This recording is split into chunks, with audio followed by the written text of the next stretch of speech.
This is an era where mutated flora and fauna and humans coexist. When humans are no longer the masters of Earth, when the spatial gates connecting to other worlds are opened, everyday peaceful life will become extremely dangerous.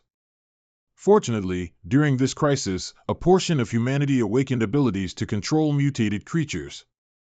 And those people are called fantasy pet masters, while the mutated creatures they possess are called fantasy pet beasts. This young man was originally an incredibly talented fantasy pet master, a shining star in the fantasy pet master world.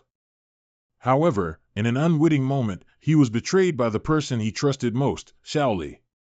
This scoundrel intended to assassinate both Yin Yang and his fantasy pet beast.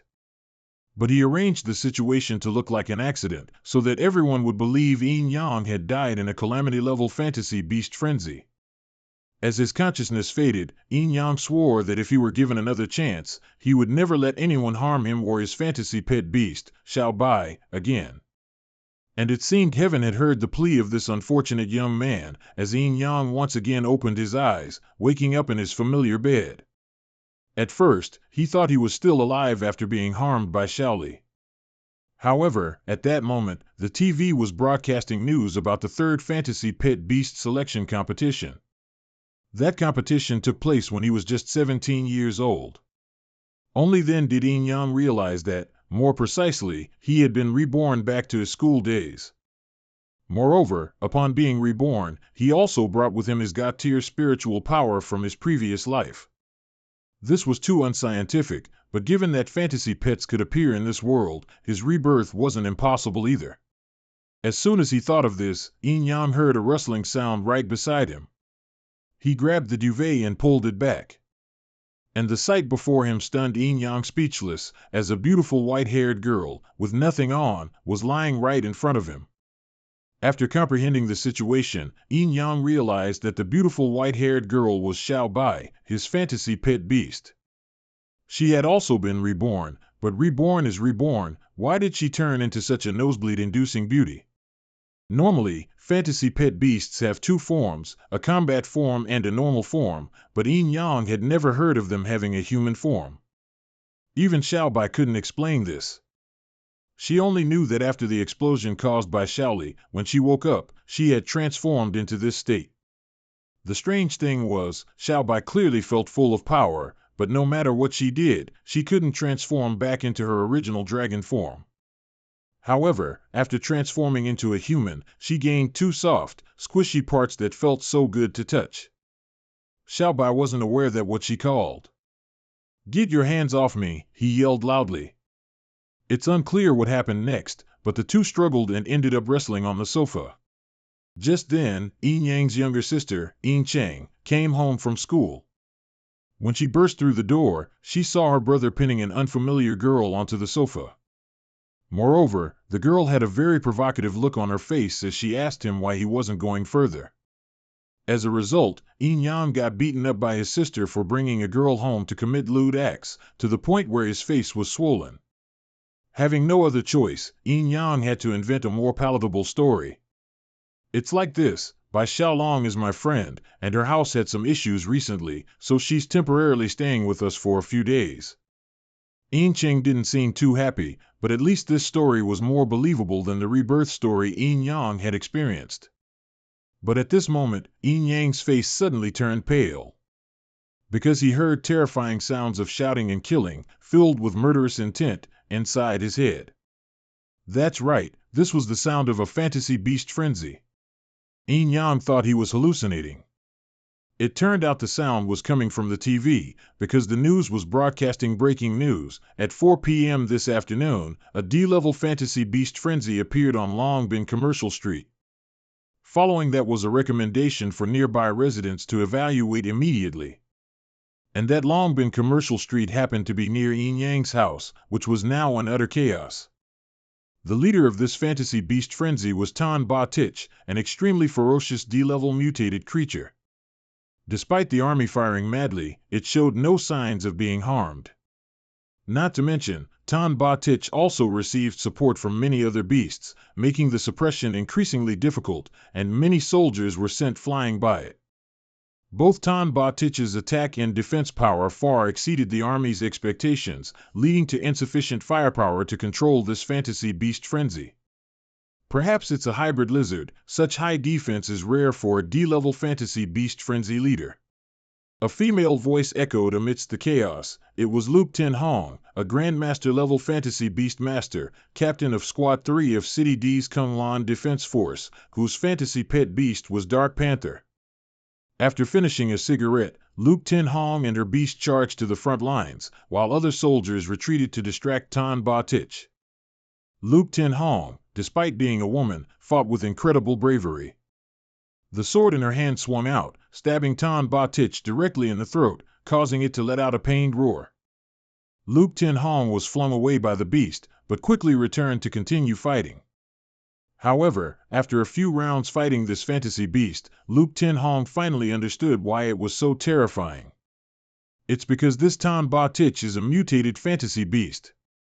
And Jung, based on his past life's experience, also guessed that this title surge leader was a mutated type, which is why the defense squad took so long to deal with it. And indeed, if Tan Ba Tich reached their home, that wouldn't be good at all. So, he had to stop this, for the safety of himself and his loved ones. Thinking this, and Jung went to the balcony to observe the situation. The neighborhood was now engulfed in smoke and flames. He thought to himself that maybe if he just suppressed the pressure of his spiritual power a bit, no one would discover his location. Damned humans, I'll finish all of you off. Tan Ba Tich roared continuously in its rage. The fact that it kept repeating these two sentences made Jung extremely anxious. He then released his spiritual power. Even though the distance was quite far, with his God-tier strength, Jung was still able to make Tan Ba Tich freeze. Luke Tin Hong was also very observant then, immediately noticing that the mutated fantasy beast had stopped. This was a good opportunity, and she quickly ordered her squad members to attack the beast's jaw and throat with firepower. The defense forces thus regained the advantage. A moment ago, Luke Tin Hong had felt the pressure of God-tier spiritual power, albeit very briefly. Now, thinking calmly, Luke Tin Hong truly wasn't sure if it was an illusion. Meanwhile, at Jung's house, the one who had directly influenced the situation a moment ago. After seeing that the area was much quieter, he felt a bit more at ease, guessing that the defense squad could handle the rest. So, he went back inside to reassure his sister and Bak Tu Lung.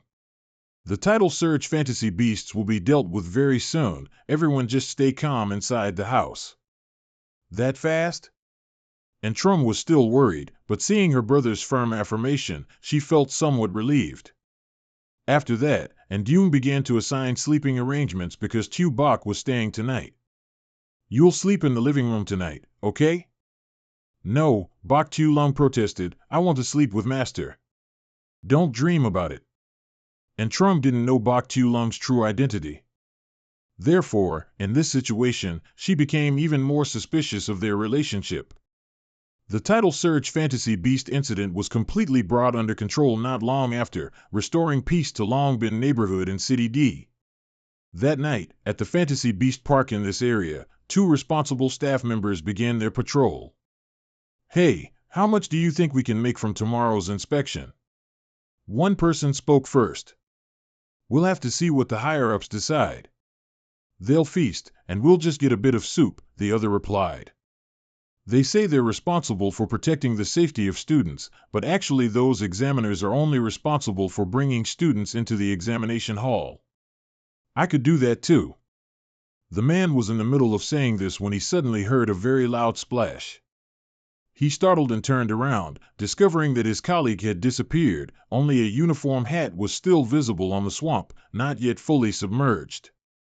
Afterward, he himself couldn't ensure his own safety against the beast that had dragged his colleague into the lake. That incident did not affect the inspection the next day at the Fantasy Beast Park. Jung and Bak Tu Lung arrived here very early. The atmosphere here was extremely lively, seemingly not much different from his past life. The number of students coming here for the inspection was indeed very high. The student examination, to put it nicely, is the first threshold for students awakening spiritual power to enter the world of fantasy beast masters, but in reality, It's to assess the strength of new students from different schools, serving as a basis for allocating educational resources. This means that this examination is not only a competition for new students but also a fierce battle among universities. New students will be randomly sent to different fantasy beast areas. Normally, they only need to tame a normal level 1 fantasy beast to obtain the qualification of a level 1 fantasy beast master. Master, let's go home and sleep, I'm so sleepy. Bok Tu-Lung wasn't interested in the competition, so she tugged on Indung's sleeve and said loudly. These two words, master, were very misleading, and because of them, the two of them attracted the attention of several other students. Indung was extremely embarrassed. It was clearly agreed before going out that if others were present, she only needed to call his name, but Bok Tu-Lung simply wouldn't listen. I told you, just call my name when we're outside. That's a master's order. Indung said seriously. Fine. Their conversation was cut short when Indung heard another girl's voice calling him. Turning around, he realized it was Tam Mong Dao, the principal's daughter, the first friend Indung and Trung had made at the orphanage. He and Tam Mong Dao were also considered childhood sweethearts. I finally found you. You must do your best in today's competition. Tam Mong Dao said, her gestures and tone both extremely gentle. And as soon as Indung saw her, his eyes lit up. Thanks, Mong Dao, you too. Bok Tu-Lung observed from the side. She was just a phantom pet who had recently transformed into human form, so there were many things she didn't understand.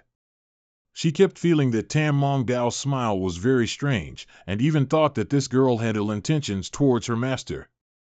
After greeting Indung, Tam Mong Dao then turned towards Bok Tu-Lung. This must be Tu Bok you mentioned on the phone yesterday, right? Hello there. In response to Tam Mong Dao, Bok Tu-Lung let out a very loud humph, leaving the other person surprised. Indung was extremely embarrassed and quickly explained that Bok Tu-Lung hadn't gotten enough sleep last night, so her mind was a bit slow and foggy. He also thanked Tam Mong Dao for helping him get a qualification for Bok Tu-Lung to compete. There's no need to be polite. It's rare for you to actively seek help, I couldn't be happier. Tam Mong Dao's demeanor made Indung feel as if he was standing before an angel. Indeed, whether in his past life or this one, she had always been so kind. He originally wanted to chat a bit more, but the next group of students was about to start their competition, so Tam Mong Dao urged him and Bok Tu-Lung to quickly head to the registration hall. It was only then that Indung remembered the important matter, and then pulled Tu Bok to leave together. Tam Mong Dao watched their retreating figures, the smile on her face gradually twisting. It turned out she wasn't actually an angel, but merely someone skilled at pretending. Tam Mong Dao stroked Yumin, her contracted phantom pet, in her hand, then gnashed her teeth and said, "What a headache." Suddenly, someone I don't know jumped out of nowhere. How can I make sure he only has eyes for me? Yumin could clearly sense his master's emotional state and thought to himself, it's happening again. At competition venue A, Indung had finished registering. Luckily, it wasn't too late. Now, he and Bok Tu-Lung just needed to wait for the competition announcement. But just then, a girl suddenly bumped straight into him. The other person looked very hurried, and her eyes seemed to be teary. The important thing was that Indung found her very familiar. He seemed to have met her in his past life. I told you to let me help you, didn't I? See? You bumped into someone, didn't you? Following behind the girl was a fat man. Seeing Indung's scrutinizing gaze on him, the man explained that the girl had low blood pressure and he was about to take her to the infirmary. However, looking at the girl's trembling, frightened appearance, Indung felt that this matter was not simple at all. Come on, let me take you to rest. You wouldn't want to perform poorly in the competition later, would you? The fat man whispered into the girl's ear, making her immediately lose all will to resist. Indung watched their retreating figures, his mind racing with thoughts. He wasn't someone who liked to meddle in others' affairs. But that man really didn't seem like a good person at all. And everyone else who saw the scene simply turned a blind eye. If he didn't intervene, that girl's life might suffer a great trauma. So, without thinking any further, Ndune lunged forward, pushed the fat man away, and then pretended to know the girl, striking up a conversation with her. "Oh my, isn't this the niece of fourth uncle's next-door aunt's husband's classmate? I was careless and didn't recognize you just now. I apologize. If she's an acquaintance, there's no need to trouble you, sir.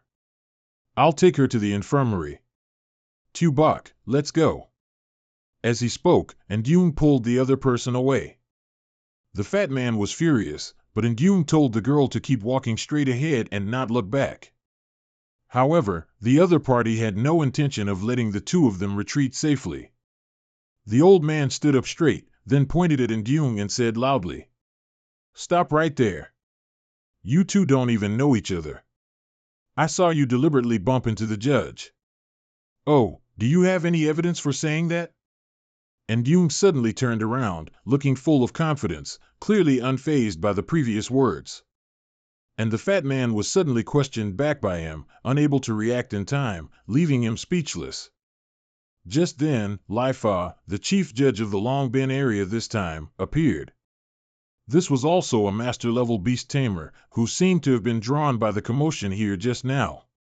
As soon as Lifa arrived, the fat man immediately showed a fawning expression, rushing over to report Ndune, saying he deliberately caused trouble and negatively affected the examination venue. After Lifa heard this, the beast tamer beside him whispered a few more words into his ear. So this person turned towards Ndune and interrogated him in a questioning tone. "So you know this girl?" "Of course, I don't just know Lugdida, I also know her preferences very well," Ndune replied confidently. The girl, however, was startled when she realized he knew her name. Then, Ndune continued. "Lugdida likes durian-flavored chocolate, enjoys reading Fierce Man fanfiction written by VWE, likes sniffing her own foot odor, and also likes farting on people while they're sleeping." He and Bok Tu-Lung listed a series of Lugdida's preferences, but none of them seemed normal, making the girl blush with embarrassment. Lifa, after hearing this, found the words quite convincing and announced, "All right, if that's the case, then I think this is just a misunderstanding. Everyone, please disperse." The fat man, having not achieved his goal, still wanted to argue, but when he met Lifa's icy gaze, he dared not say anything more. The story stopped there, and the crowd began to thin out. Not long after, an announcement was made, stating that in 5 minutes, the judges would guide students to their respective examination areas according to the list, asking students to be ready. Additionally, throughout the examination process, electronic cameras would closely follow and record every moment of the contestants. In other words, their every move would be monitored. Therefore, actions such as using banned drugs to tame mystical beasts would be strictly prohibited. If discovered, their qualification to participate would be immediately revoked. Ndune, Bok Tu-Lung, and Lugdida were all assigned to the swamp area. In his previous life, he and Tu Bok fought almost their entire lives, so they were extremely familiar with each other. Ndune instructed her that when the mystical beasts appeared later, she just needed to pin them down and beat them into submission, as before. When Bok Tu-Lung heard this, her eyes lit up. "Can I eat them?" "Unfortunately, no," Ndune replied, making Bok Tu-Lung visibly disappointed. After that, Lugdida also thanked Ndune for helping her out earlier, and casually asked why he knew her name. As soon as Ndune heard the question, he became uncomfortable. He couldn't say that he had been reborn and carried memories from his previous life, so he could only make up a reason. "Well, earlier, in the hall, I heard someone call your name, so I remembered it. But I didn't see anyone calling me, did I?" Lugdida continued to wonder. No? You probably didn't hear it. If you heard it, you'd know. If you don't know, it means you didn't hear it," Ndune replied, frustrated. He also couldn't say that in his previous life, she was the team leader of Team 3 in D-City's defense squad, having stopped many beast tides, and he had even presented her with the Outstanding Female Employee Award. He never expected that the famous stoic team leader Lugdida from his previous life would have such an adorable and vulnerable side when she was young. As Ndune spoke, Lugdida still wanted to ask more questions, but another boy interrupted them.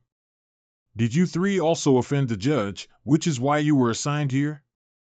Are you talking about Judge No? The three of them replied in unison. No, I mean the chief judge. At the same time, in the monitoring room, Lifa was sitting in front of a screen. His secretary had just entered the office to report that all 131 students had entered the examination venue and the exam would officially begin in about 1 minute, then hesitated for a moment. Seeing this, Lifa replied impatiently. If you have something to say, just say it directly. Chief Judge, are we really opening the swamp area for students to take the exam? Something just happened there yesterday. It's fine, Lifa replied nonchalantly. After all, it's a random assignment, and someone has to end up in a difficult examination venue, right? Back to Ndyung. At this moment, the male student wearing glasses was sighing, believing that they were assigned to this super difficult examination venue because they had angered the judge. Even if they managed to tame a mystical beast and pass the exam, they would still be targeted in the subsequent promotion competition. Luke Dida was very puzzled after hearing that, because Lifa had clearly concluded earlier that everything was just a misunderstanding. He just didn't let us expose that judge in front of the crowd. You didn't really think that fat guy was going to take you to the infirmary to rest, did you? Ndyung said bluntly, making Luke Dida feel both embarrassed and scared recalling that moment.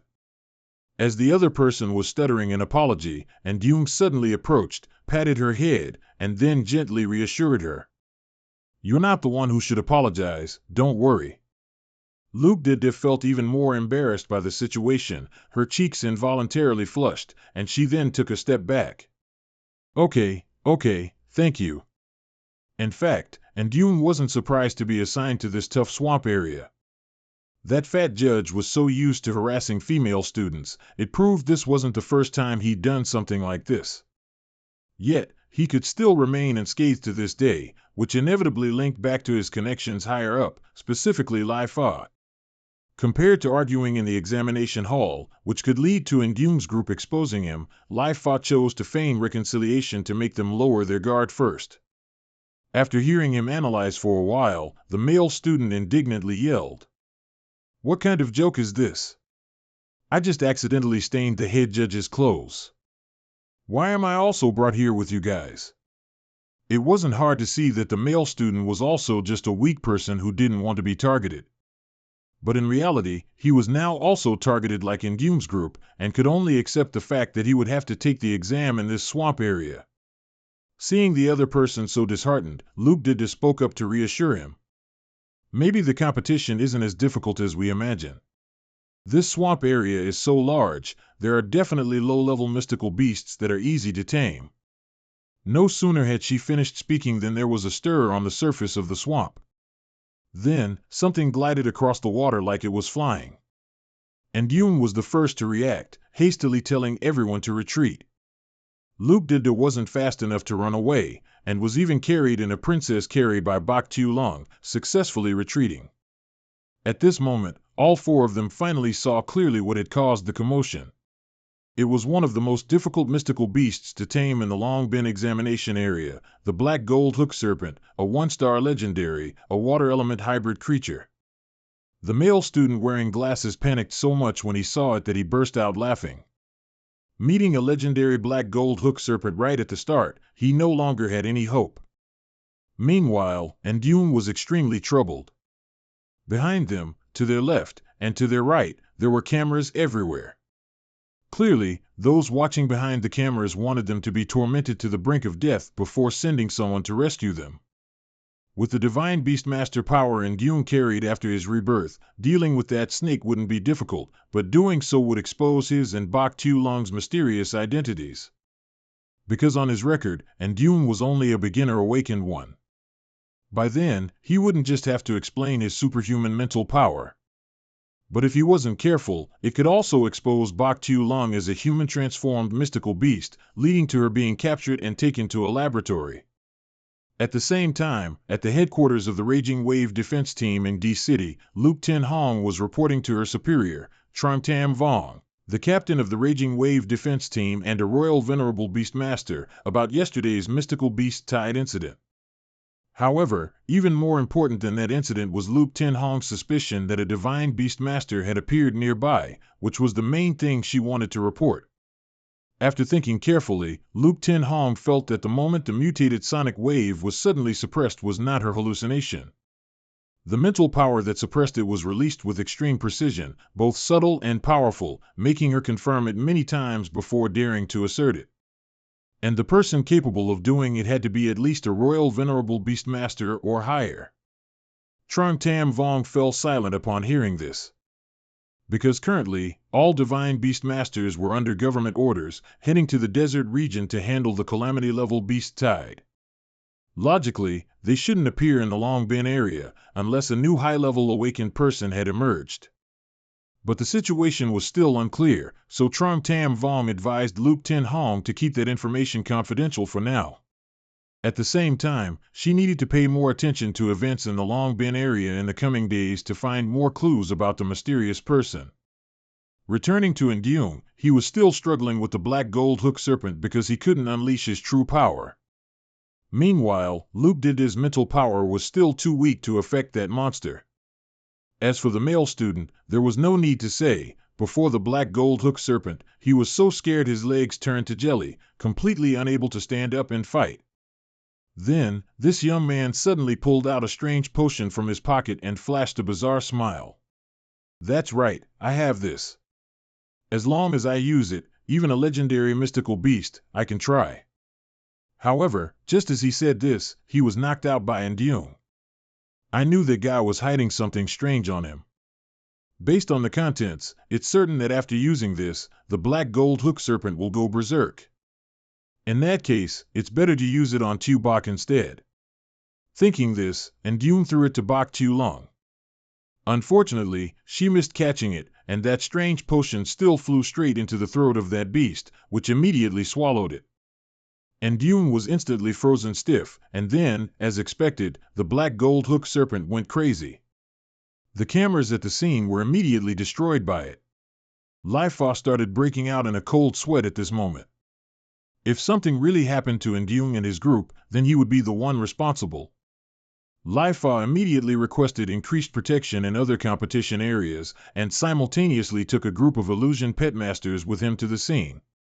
However, the broken camera might not necessarily be a bad thing for Ndyung, because now he and Bok Tu Long could freely unleash their power. Luke Dida was extremely frightened when she saw the black gold hook serpent fall into a frenzied state. Tears welled up, and she kept muttering, "Why is it like this?" Most of the potions said to be able to tame high-level illusion beasts are just scams for fools. Ndyung explained, it goes without saying who he was referring to as the fool. Coincidentally, Ndyung told Luke Dida to take that young man away quickly. After all, he was already scared stiff, and staying would only cause more trouble. Luke Dida was very worried, afraid that he and Bok Tu Long wouldn't be able to handle the black gold hook serpent. But Ndyung was completely calm. After all, the camera was broken, making things much easier to handle. Bok Tu Long had been holding back for a while, already itching for a fight. Therefore, Ndyung entrusted her with full authority to deal with the situation. Bok Tu Long was incredibly excited, as this was her first chance to test her strength after being reborn in human form. The black gold hook serpent paused for a second to gather momentum, then opened its mouth and spat out a large fireball. Bok Tu Long was not afraid, on the contrary, she was extremely excited. She concentrated her power in her palm, then delivered a punch to the opponent's head, immediately knocking it down. Seeing this astonishing scene, Ndyung was very satisfied. It seems Bok Tu Long's power was not affected in her human form.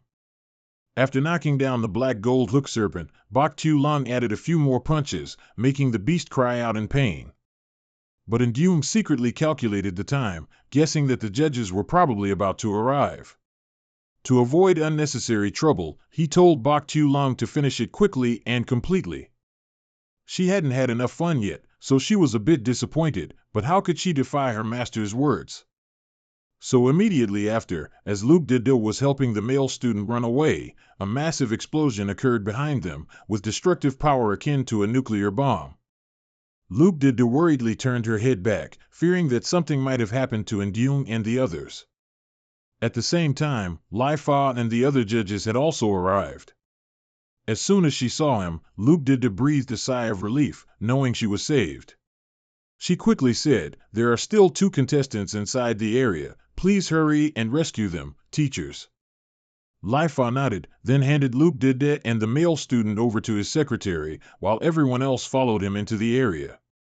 However, as a Grandmaster-level illusion petmaster himself, he knew very well that the power of a legendary-level illusion beast when it goes berserk was not something ordinary people could contend with.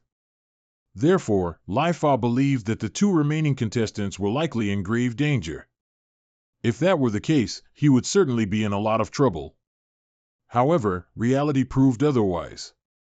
In the center of the recent explosion, a large crater had been created. In the middle of the crater, the defeated black gold hook serpent lay in a heap. Meanwhile, Bok Tu-Lung was still haggling with Ndyung, asking for permission to eat its flesh. "I advise you to drop that idea immediately," Ndyung said, secretly thinking that this girl was truly troublesome after turning into a human.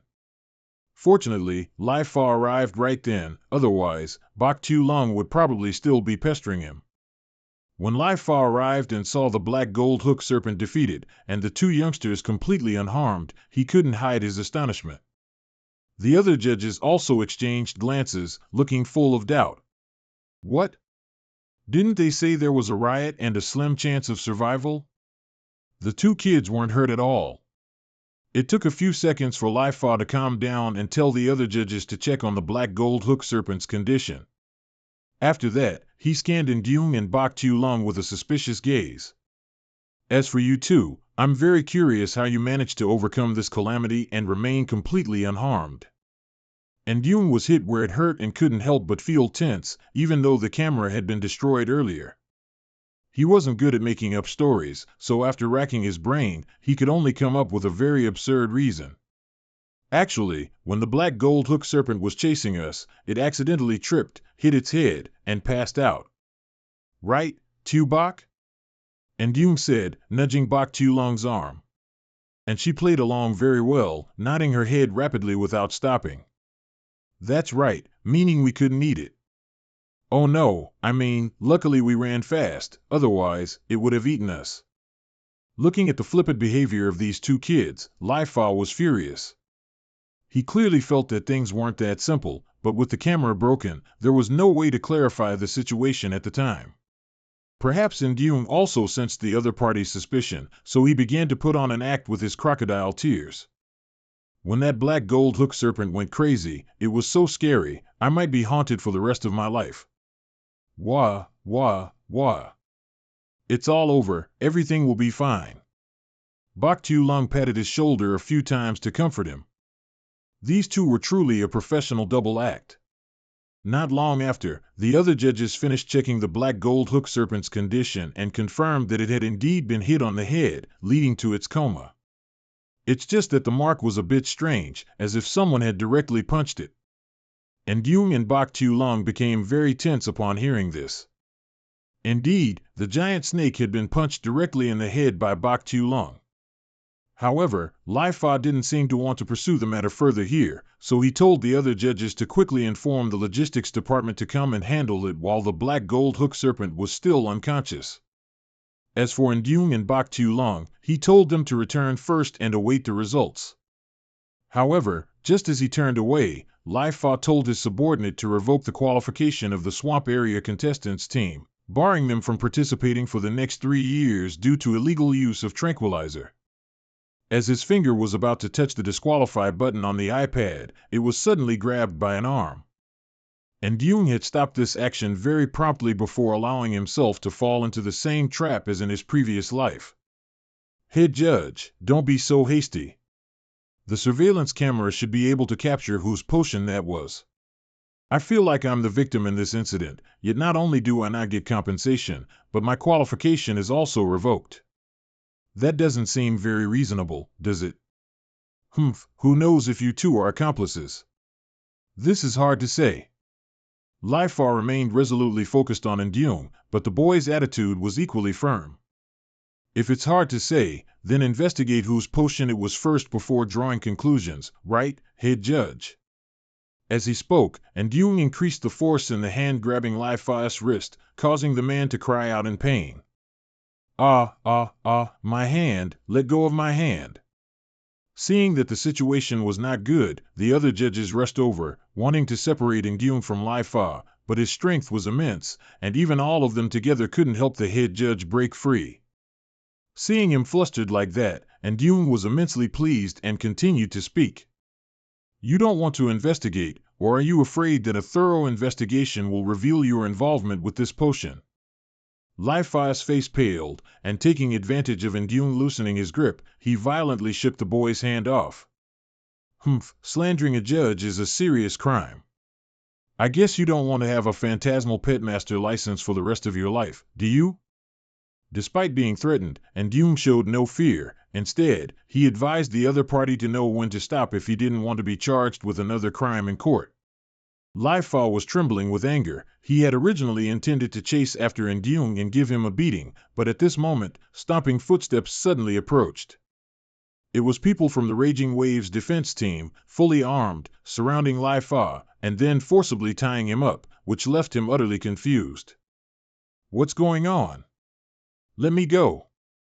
Immediately after, Luke Tin Hong also appeared, bringing a notice that the Raging Waves defense team had received a report suspecting the black gold hook serpent here had devoured a person, and therefore, Lai Fa had to be taken in to assist with the investigation. Lai Fa, with his hands tightly bound, grew even angrier, and he cursed incessantly. Since when do you defense team people have the authority to manage people from the Survey Bureau? I'm the head judge, a Grandmaster-level phantasmal petmaster. Unfortunately for Lai Fa, Luke Tin Hong was not someone to be trifled with. For her, no matter what rank the other party held, as long as it threatened the safety of D City, it would be handled by her people. She then ordered her subordinates to take him away. Having dealt with Lai Fa, Luke Tin Hong turned back to Ndung and said, You two have been through a lot. Your friend is waiting outside. After that, we'll also contact you to take your statement. The two left the examination site when it was already getting late. But Luke Dede was still patiently waiting here. This girl looked weak at first glance, but luckily, she promptly informed the Fierce Orchid Defense Squad earlier.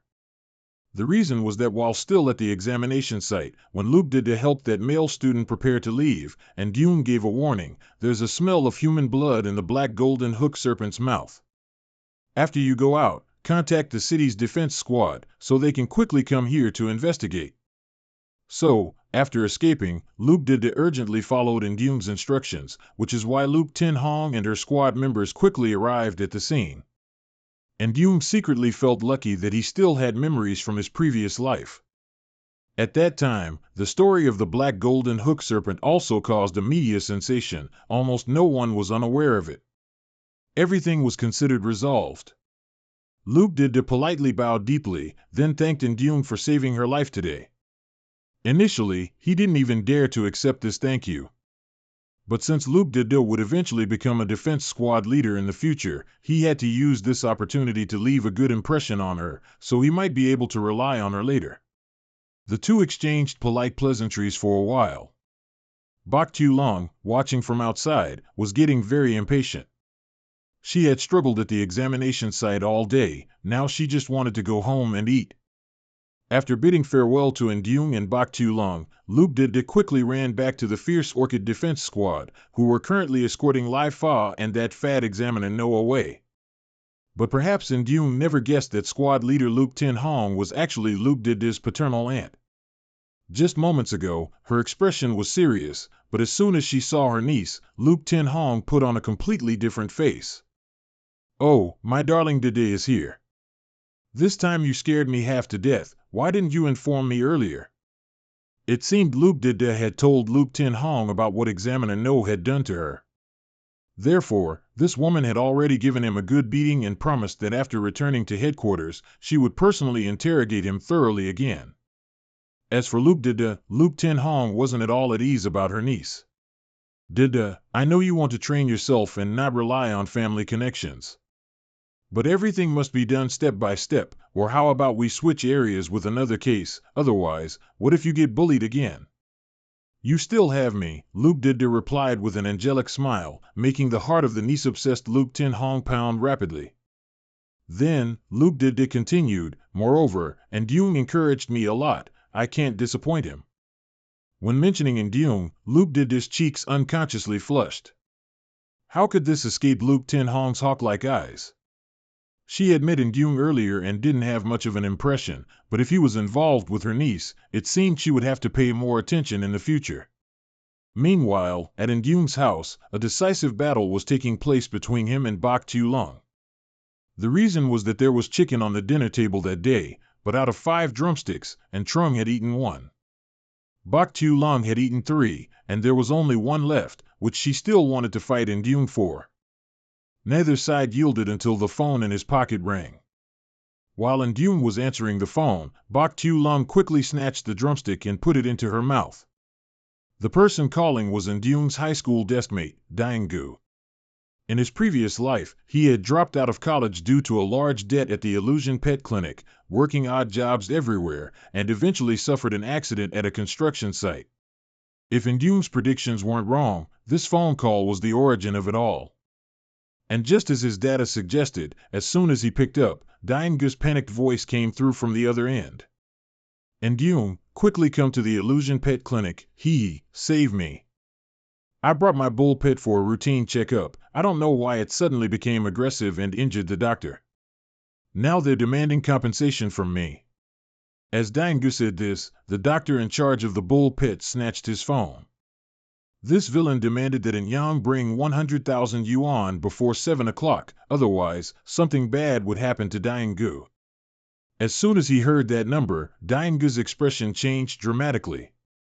100,000 yuan, why don't you just go rob someone?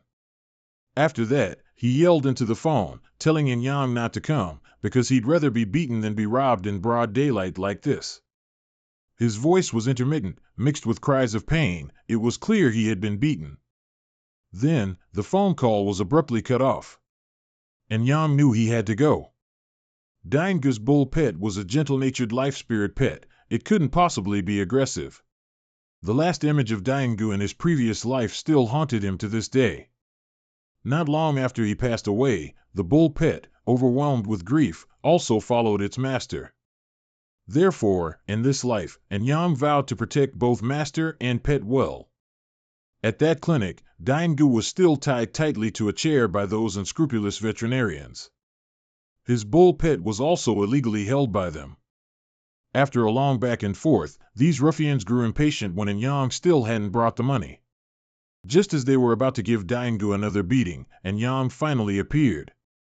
Seeing him, the ruffians were overjoyed and told each other to lock the door. You little punk, 100,000 yuan was the previous price. Now you've injured my brothers again. If you want me to let this go, you'll have to compensate at least 200,000 yuan. If Daeng-gu weren't tied up, he would surely be flailing about now. These bastards are getting more and more outrageous. This amount is nothing short of blackmail. However, contrary to his anxious demeanor, Nyang seemed very calm, responding to the head doctor. You're right, to resolve the spirit pet's aggressive phase, plus various other incidental fees, this amount is very reasonable. Humph, at least you're sensible. Hand over the money today, and we'll let you two go. It seems there's a bit of a misunderstanding here. I meant you should give me 200,000 yuan. Nyang said, and his words made those people furious. What? Are you kidding me? Nyang didn't answer, but just then, the lights in the clinic suddenly went out. And in that darkness, a pair of large, glowing eyes appeared, and those quacks immediately panicked when they realized what was happening. What's going on? How did a huge spirit beast suddenly appear like a ghost? The owner of those eyes was Daeng-gu's bull pet.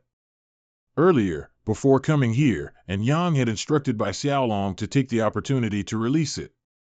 From the darkness, the bull pet appeared in a combat state, looking as if it was about to charge at any moment.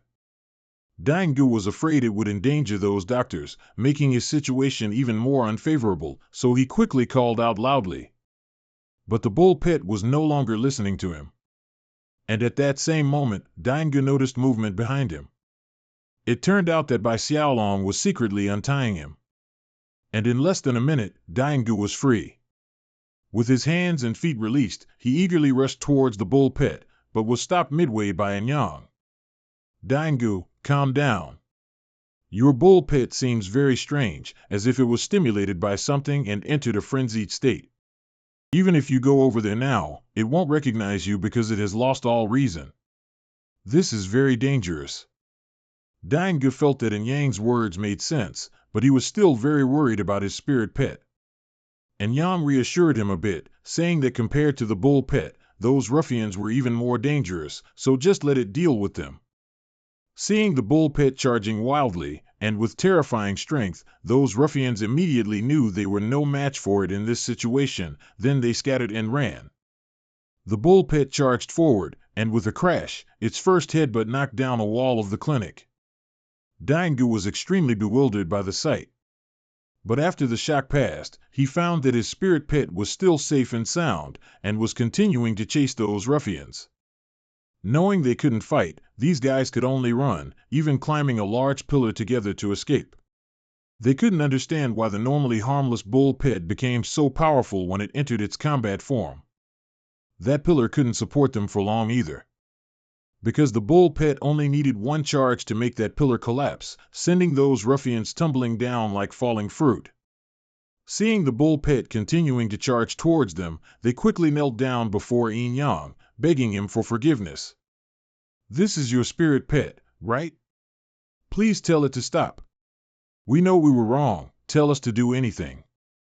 200,000 yuan. Yin Yang coldly repeated his earlier words. The leader's face went pale after hearing that, so he haggled. 200,000 yuan is too much, I've been a bit short on cash lately, can you reduce it by 50%? How about this, I cannot take a single penny, but you have to agree to one condition of mine. That is, I need you to share all internal information with me, and you must assist me at any time. This offer tormented them more than demanding 200,000 yuan. Because what Yin Yang wanted was information that couldn't be made public. He had already guessed that the other party wouldn't agree immediately, so he turned away. If you don't agree, then I won't withdraw it either. See ya. Behind him, the bull pet had charged very close. If it hit them with this charge, there would probably only be corpses left. In that urgent situation, the leader of the ruffians made a difficult decision. He shouted loudly. All right, I agree to share the information, no problem at all. We'll all listen to you, we'll do anything you want, please tell it to stop. As soon as he finished speaking these words, the bull pet suddenly stopped. No, to be more precise, it was floating in the air, controlled by Yin Yang. If you've agreed, then remember this well.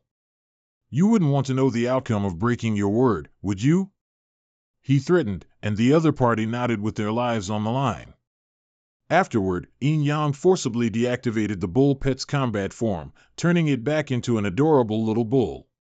However, he noticed a strange incision on its belly. Moreover, the bull pet was still angry because the violent aura within its body had not yet been expelled. Dengu was worried sick. But Yin Yang advised him to calm down because he already had a solution, which was to convert spiritual power. The rage of a common spirit pet or mythical beast usually requires high-grade materials to soothe.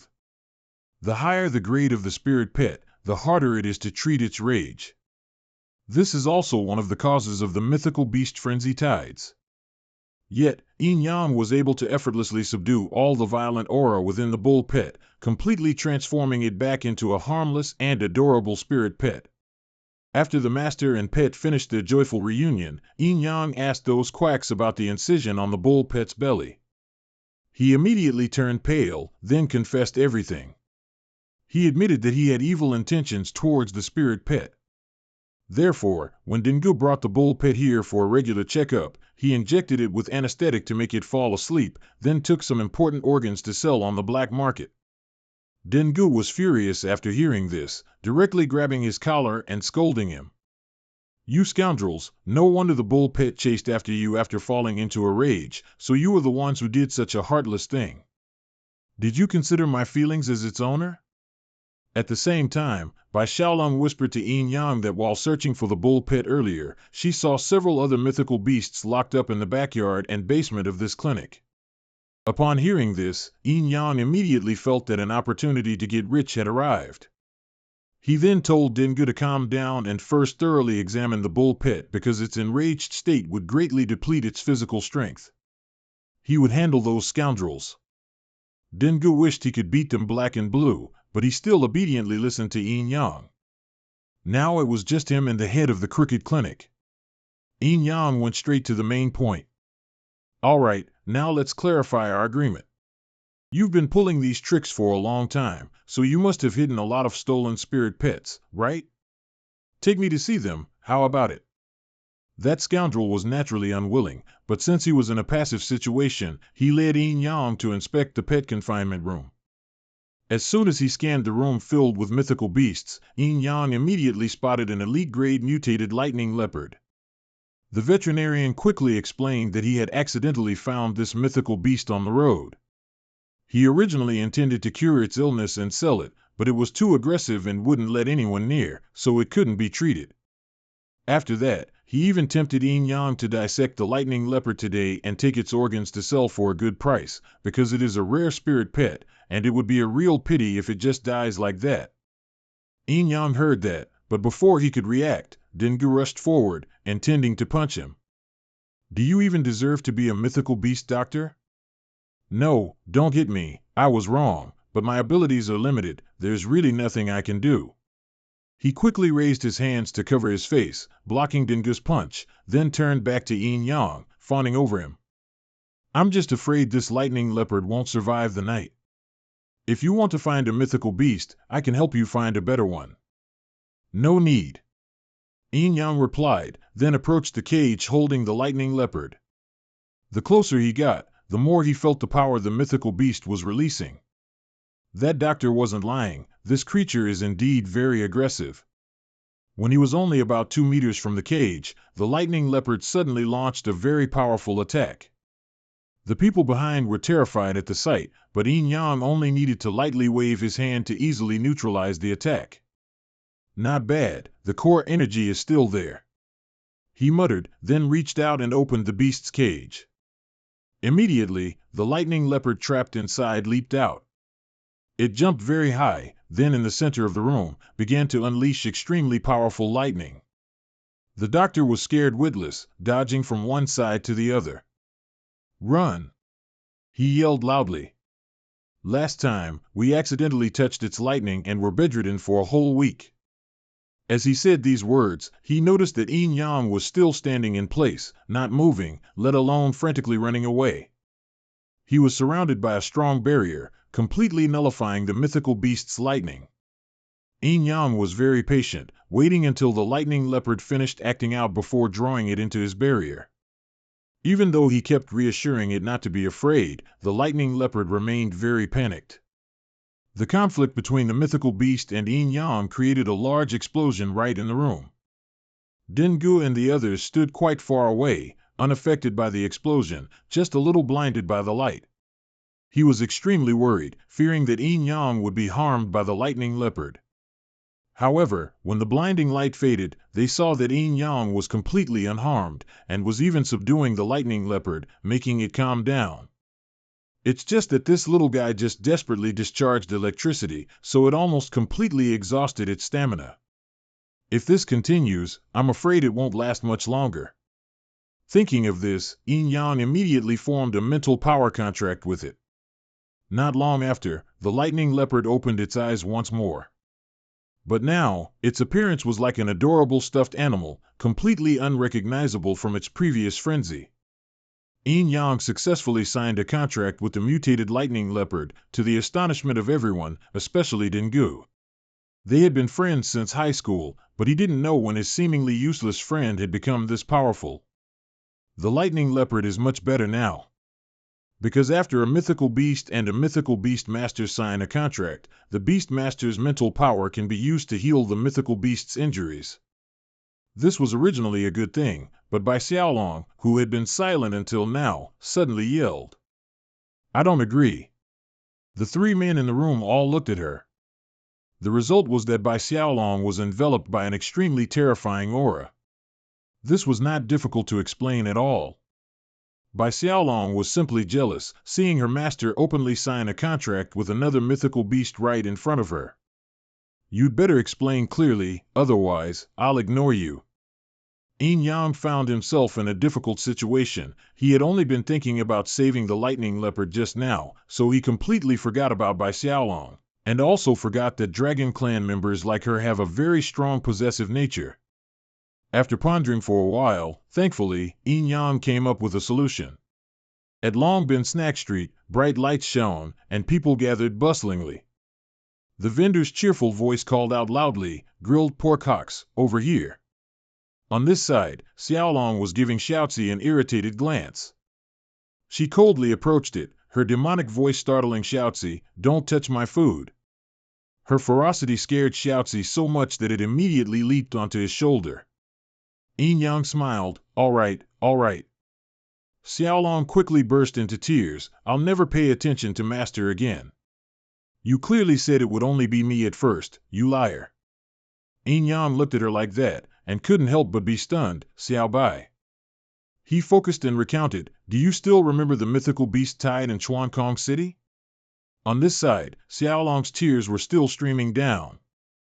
Yin Yang added, "Back then, I had just become a Grandmaster level mythical beast master, and you had just reached legendary rank. The first time we encountered a calamity-level mythical beast, it was an extremely ugly wild boar, and it buried almost all the people and mythical beasts of that city during that beast tide. Against such rampant beast tides, is the strength of just the two of us enough?" It seemed she understood what he meant.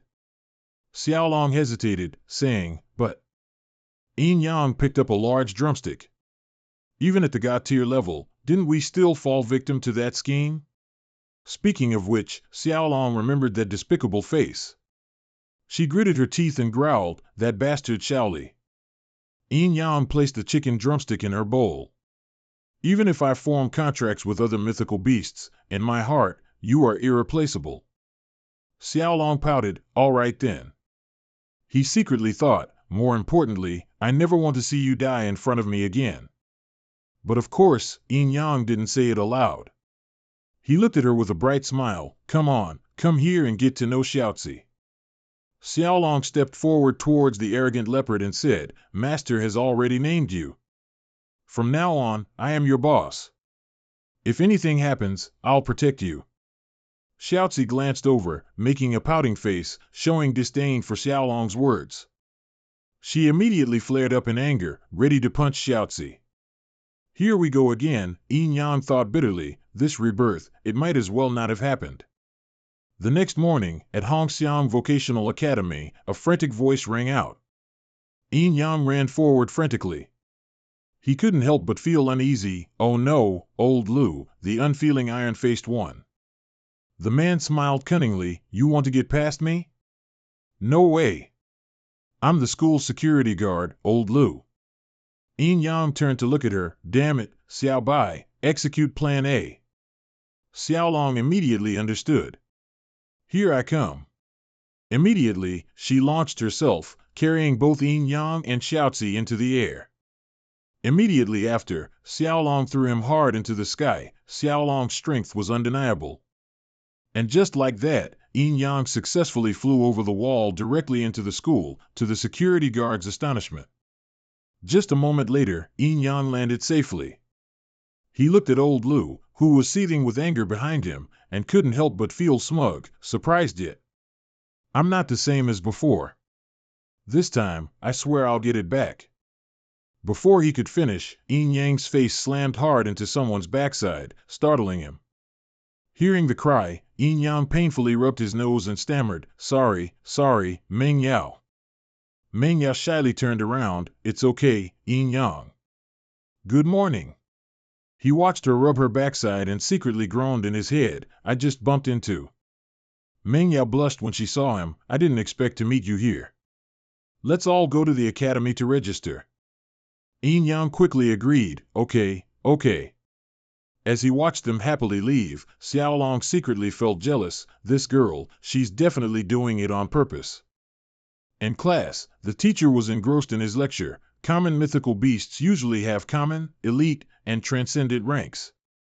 Mythical beasts above transcendent rank are very rare. You must also be familiar with mythical beast stats, such as attributes and skills. Only then can you achieve long-term, stable cultivation. While listening intently, Dengu whispered, "Everyone saw you enter class with the school's beauty today. Quite the blessing, eh?"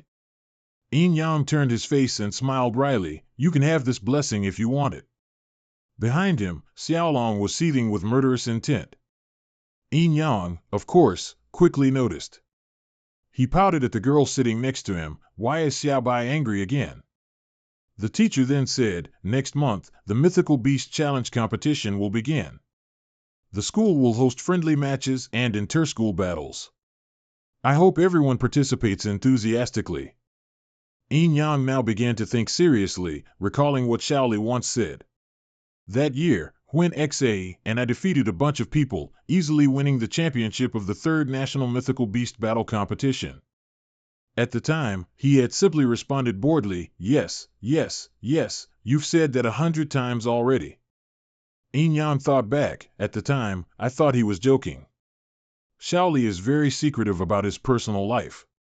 If I want to approach him and the forces behind him, I must start with this competition. Time was up quickly. The teacher then announced loudly, "That's all for this lesson. Class dismissed." Dengu muttered, "Oh, battles again." Every year, the friendly competition is suppressed by outsiders, giving other schools more achievements. Who'd want to participate? Meng Yao gently said, "If Yin Yang participates, then I'll participate too."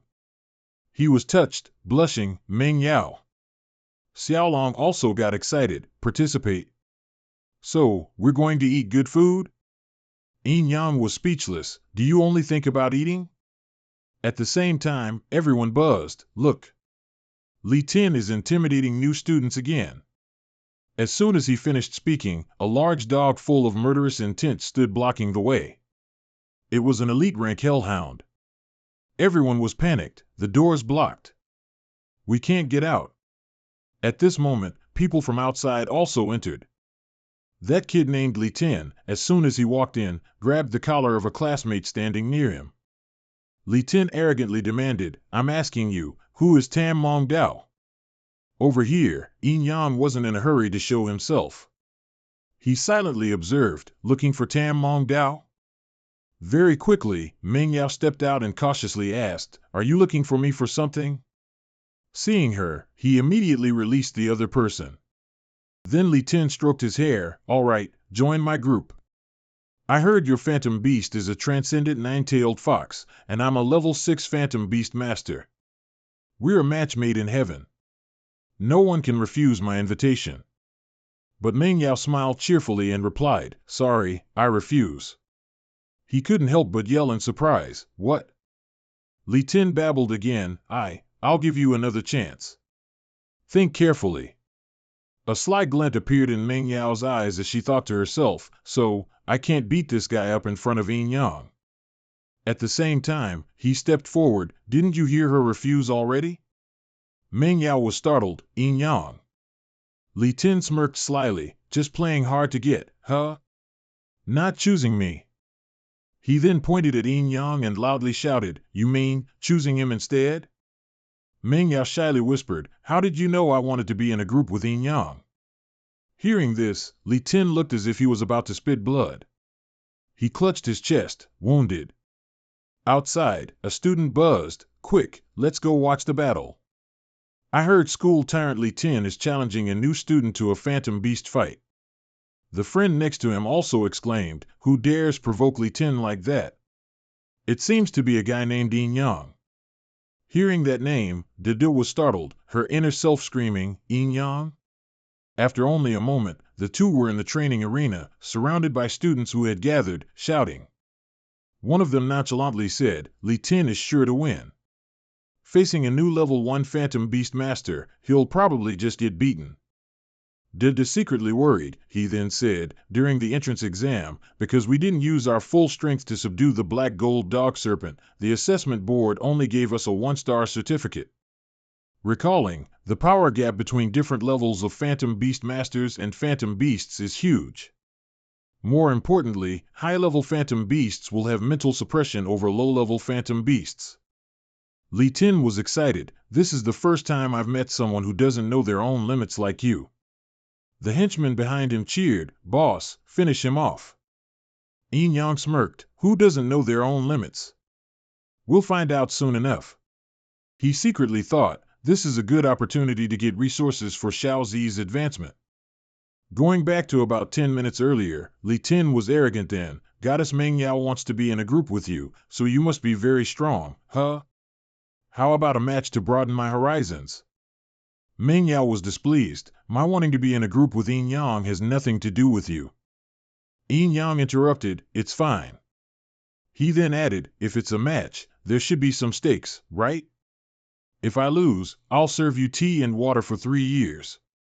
If I win, you'll give me the elite-grade scarlet nettle in your bags. How about it?" His friend behind him was annoyed. "How did you know what was in our bags?" Li Tin was furious. This kid is too arrogant. Yin Yang chuckled to himself. Just now, Xiao Zi smelled the unique fragrance emitted by the scarlet nettle. At this moment, Li Tin shouted loudly, "Very good, I challenge you to a Phantom Beast battle." Xiao Long sneered, "Another fool tricked by the master." Back to the present time, Dido was still staring intently at him on the arena. Yin Yang stroked Xiao Zi and instructed, "Xiao Zi, just seize the opportunity." Xiao Long stood outside and cheered loudly, "Go, Xiao Zi. Make the boss proud." Meng Yao secretly thought, Yin Yang seems much more confident than before, but how can he beat Li Tin? On this side, Zilong was extremely angry, "That little brat, Xiao Zi." Meanwhile, Li Tin's dog was still glaring and attacking Xiao Zi. At this moment, General rushed forward, its eyes blazing like headlights. Xiao Zi, however, just stood there, staring blankly at General, like a small weasel. But as soon as General lunged, Xiao Zi quickly jumped up. General's gaze, along with its hellish aura, sent shivers down everyone's spines. Its unleashed power sent Xiao Zi flying uncontrollably. The dog continued its attack, the purple flame aiming at Xiao Zi to burn it. Of course, it wouldn't surrender to that dog. Xiao Zi leaped and bounced through the air, dodging all the dangerous blows. Everyone around was amazed and exclaimed, "Li Tin's Phantom Beast feels even stronger now. This electric lightning leopard is the fastest I've ever seen. But running away isn't a solution. It doesn't have any strength at all. It looks like it's going to die horribly." Li Tin smugly said, "I advise you to surrender. I'm afraid your little mouse won't be able to last much longer." On this side, Yin Yang still stood majestically, showing not a hint of fear. This made Li Tin feel a little uneasy. What's going on? He doesn't look worried at all. Before he could finish his thought, everyone around started buzzing and pointing. "Look!" On the arena, General is now surrounded by Xiao Zi's lightning. Li Tin angrily shouted, "Scarlet Abyss mental suppression, attack it from below." As soon as he gave the order, General's eyes lit up. Then it shifted from a passive stance to a continuous attack. Xiao Zi quickly turned and ran. A silver light emanated from its body, momentarily stunning the dog. Meng Yao grew anxious again. She watched the match, startled. "It's over." On this side, Dido was even more panicked. Was it still too much of a struggle, after all? At this moment, Xiao Zi was struck and thrown to the ground. That tiny figure seemed as if it could no longer get up. The tiny leopard lay curled up, unconscious on the ground. Just then, Li Tin's crimson hound slowly advanced, its sharp, cold eyes fixated on Xiao Zi. General now looked as if it wanted to tear apart the motionless opponent. At this moment, Crimson Hound slowly opened its sharp fangs. Suddenly, Xiao Zi opened its eyes wide, staring intensely at its opponent. Immediately, Crimson Hound was electrocuted, its head spinning. It couldn't bear it and immediately let out a loud howl. The dark flames on its body then gradually extinguished. Xiao Zi, as if it had never been injured, now stood proudly, glaring and growling loudly at Crimson Hound. Immediately after, it roared and rushed towards Crimson Hound like a gust of wind. Xiao Zi's entire body charged quickly towards its opponent, striking it hard. Crimson Hound was in agony at this moment, its face contorted. It was struck and violently flung to the ground. Seeing his dog defeated, Li Tin exclaimed in surprise, "No way!" And then, Crimson Hound reverted to its original form. Everyone was pale. That scrawny little chicken actually managed to defeat the elite-level Crimson Hound. At this moment, Xiao Zi ran over happily. And Duong caressed it, praising, "Well done." He explained that Xiao Zi's auxiliary skill has a paralyzing effect. Although it needs to make contact with the opponent to activate, as long as it finds an opportunity to strike, it can compensate for the insufficient mental suppression. At the same time, Crimson Hound's mournful cries echoed, accompanied by Li Tin's curses, "Useless." Li Tin gritted his teeth and roared in anger, "Useless. You messed up at the crucial moment." Crimson Hound's eyes welled up with tears. It hung its head sadly, while he continued to scold, "What do I need you for?" And Duong looked at the scene before him and suddenly understood, "So that's how it is." Tam Mong wondered, "What do you mean?" At the same time, Crimson Hound suddenly whimpered in pain, then collapsed. Li Tin was startled. "General, what's wrong with you?" He stalked over to Duong, belligerently saying, "It's you. You definitely told that rotten rat to attack General." Li Tin gritted his teeth, intending to beat Duong up to vent his frustration. Mong Jiao immediately guessed the next situation. She became anxious, "Duong, you men, quickly." But what happened next surprised Mong Jiao, and she watched silently. On this side, Duong quickly caught Li Tin's hand. He calmly said, "Don't be so hot-headed." Li Tin was surprised, how is this guy so strong? Despite having the upper hand, Duong didn't bother arguing with Li Tin. He directly sidestepped and walked towards Crimson Hound. He gently stroked Crimson Hound's head.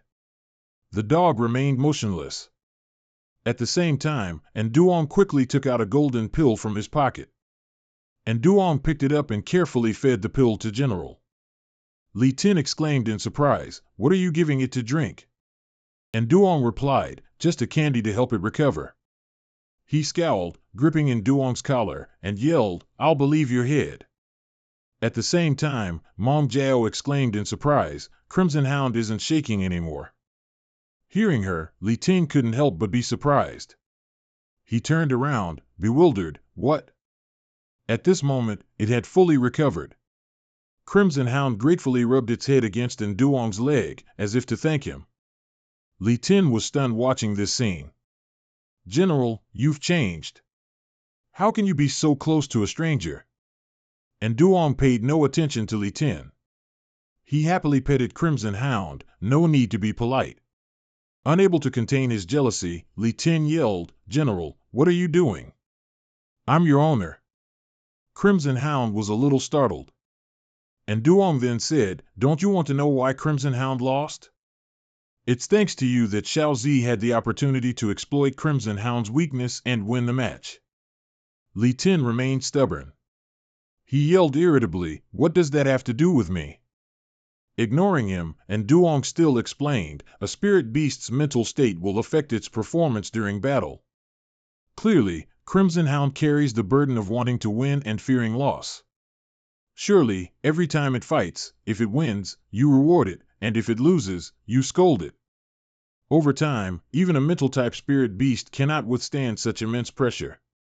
And speaking of which, he secretly thought, besides, thanks to Xiao Zi's mutated paralysis skill, it's no surprise Crimson Hound lost.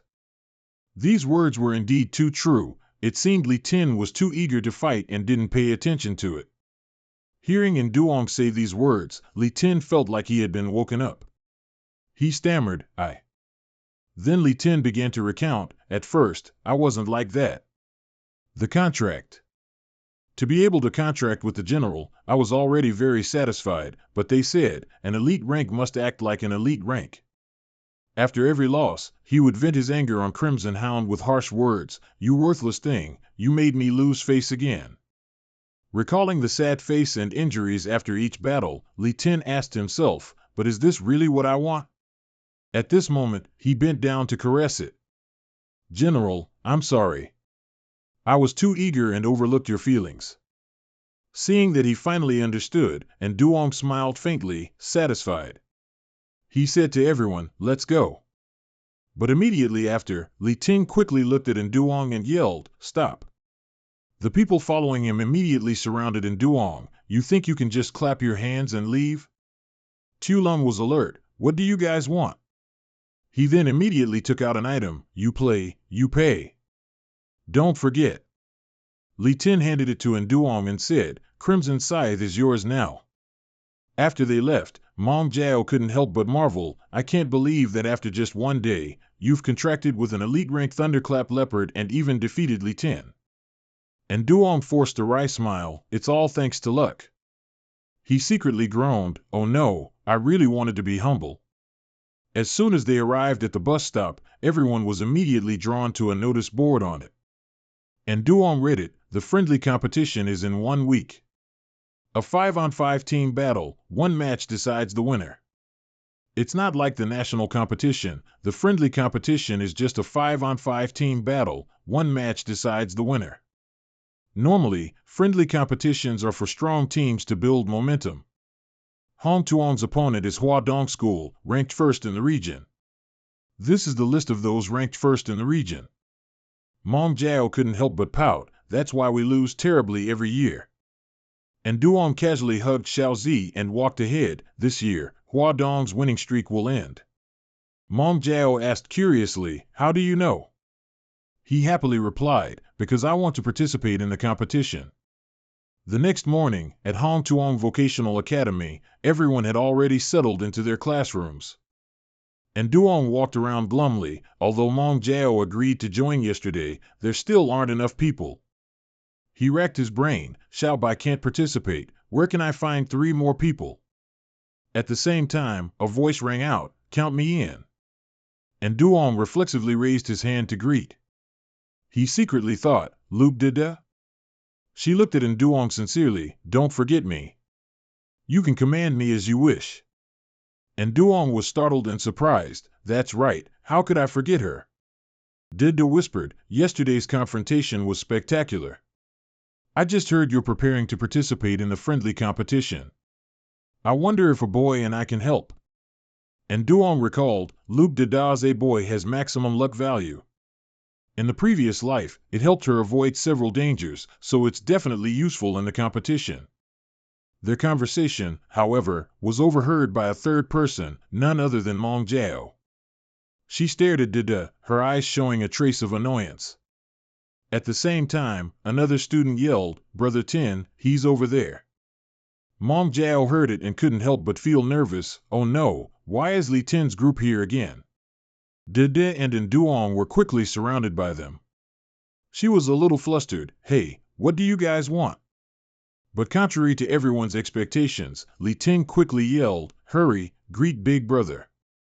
As soon as he finished speaking, everyone bowed in unison and respectfully shouted, Big Brother.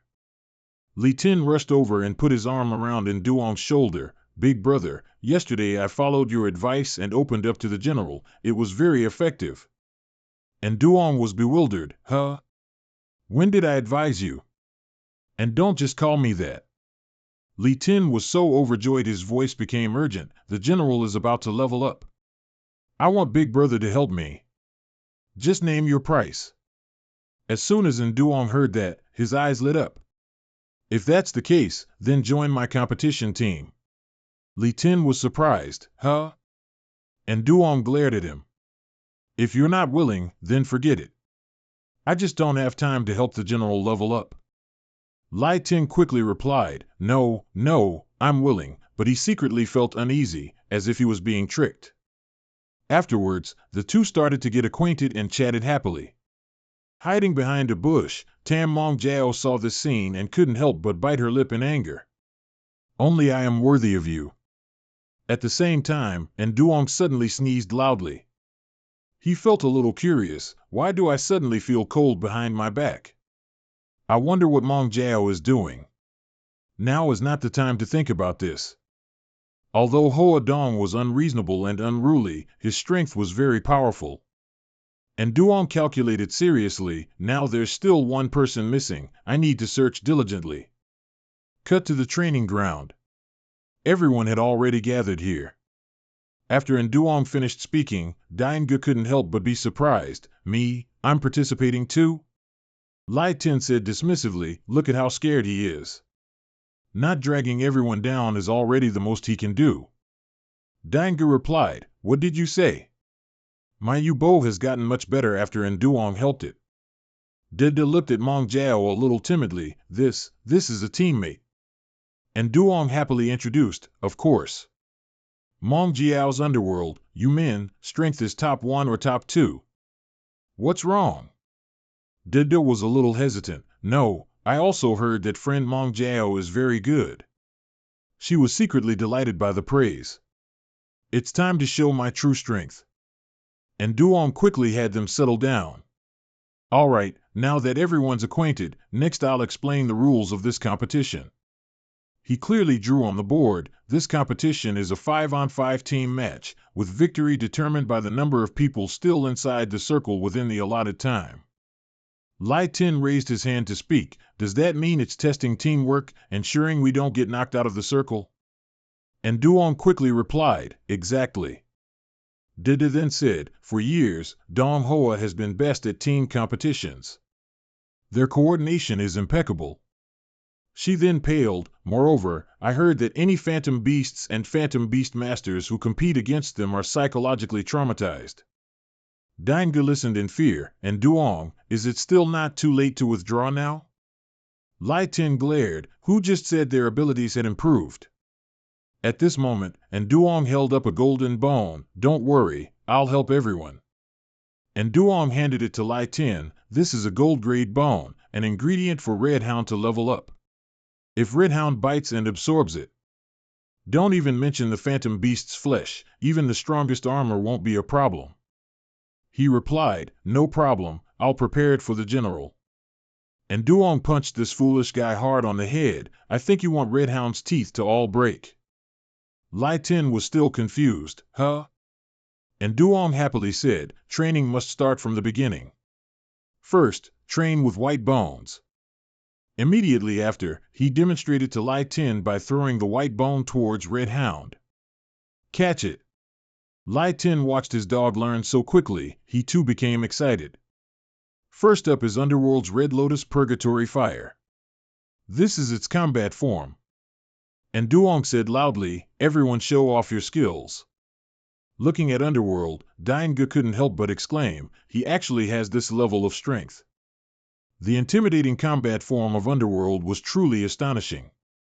After displaying its talent, it reverted to being a small fox. And Duong couldn't help but rejoice, Mong Jiao, your power has increased again. She shyly demurred, not at all. In reality, she was ecstatic, and Duong praised me. He then excitedly announced, next is a boy, Dada's bird. As soon as he finished speaking, a boy transformed into a large bird and soared into the sky. Seeing the scene before him, and Duong exclaimed in surprise, looks pretty good. The word much then escaped his lips again when its attack was only enough to make Duong's hair fly up. A boy was startled at first glance. Dida was a little embarrassed, I forgot to mention that a boy's skills aren't very stable, I was afraid it would cause you trouble. And Duong quickly replied, it's okay, take your time. At the same time, Dainga's panicked voice rang out, everyone, get out of the way. His illusion pet was agitated, constantly charging forward. Dainga gradually lost his calm, Moo, slow down. Can someone help me take down that red door? Seeing this scene, and Duong couldn't help but frantically shout, oh my goodness. The scene gradually became chaotic. And Duong paled and sighed in exasperation, what kind of situation is this? On this side, Dainga was still helplessly shouting, Moo. Just then, a strange voice rang out, making Duong confused, student, can you help? Our male lead just turned his face to look and was immediately startled. The other person then asked, you are Duong. The reason he had such a petrified expression was because the other person was too tall, he felt like he was talking to a house pillar. And Duong's mood also instantly became gloomy. Excuse me, is there something wrong? The young man then said, I saw you give Li Tin some pointers. You don't mind helping my mighty illusion pet, do you? And Duong stammered, of course not. He secretly groaned, if I say I mind, I'm afraid you'll wring my neck right off. He happily gripped his shoulder, that's great. Come to the school infirmary with me quickly. If we're late, I'm afraid my mighty one won't be able to hold on much longer. So immediately after, they both went to the infirmary, where a distinctive medicinal smell hit their noses as soon as they stepped in. As soon as he saw the illusion pet, and Duong awkwardly broke into a sweat, This is the mighty one you were talking about? The rabbit named Mighty seemed like a toy doll. Its sparkling eyes looked at Duong, appearing incredibly pitiful. He seemed to be an illusion pet fanatic. Isn't my Mighty so adorable? Every time I see it, I feel like I'm about to get a nosebleed because it's too cute. And Duong's mind suddenly flashed with an image of Xiaolong. Master, he thought, you're suffering. As for being cute enough to cause a nosebleed, that's quite enough. Seeing Duong acting strangely, he asked in surprise, what's wrong with you? Realizing he was a bit distracted, and Duong waved his hand, I'm fine. Please continue. The young man recounted, I don't know what's been wrong with Mighty for the past 2 days, all his limbs are stiff, and his whole body is convulsing. The school doctor didn't even check him and just said Mighty had normal muscle spasms. He tightly clasped Duong's hand, I just want to see if you can figure out what's wrong with Mighty. At the same time, the doctor walked in, why are you here again? Didn't I tell you it's just simple muscle spasms? He dejectedly said, but I massaged him the way you said, and it had no effect at all. The doctor replied, then massage him more. If there's nothing else, don't come back.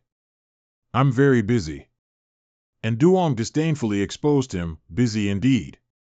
Is playing cards on the computer fun? He jumped, what are you talking about? Ashamed and angered, the doctor tried to find fault, hey, you. You're here for treatment, you have no right to ask what I'm doing.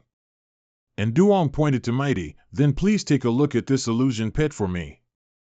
Having no other choice, the doctor placed a stethoscope on it, it'll be the same no matter how many times I check, normal heartbeat, just muscle spasms. Poor Mighty trembled uncontrollably, and couldn't help but foam at the mouth.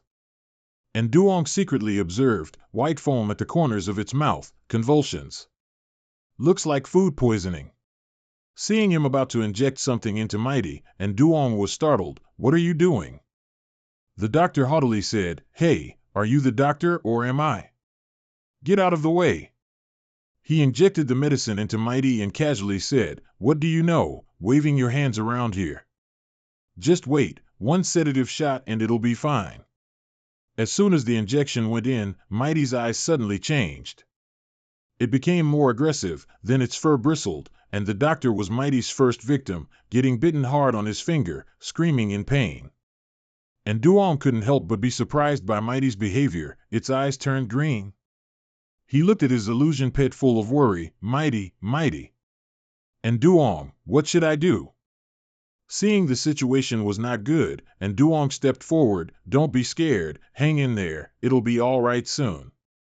Then he urgently said, quickly prepare 10 grams of purple spirit grass, 1 water turtle spirit stone, and 3 ghost vine roots. The doctor was startled, all right. After a long while, Mighty showed signs of recovery, its face also looking more relaxed. The young man couldn't help but ask him worriedly, and Duong, what illness did Mighty have?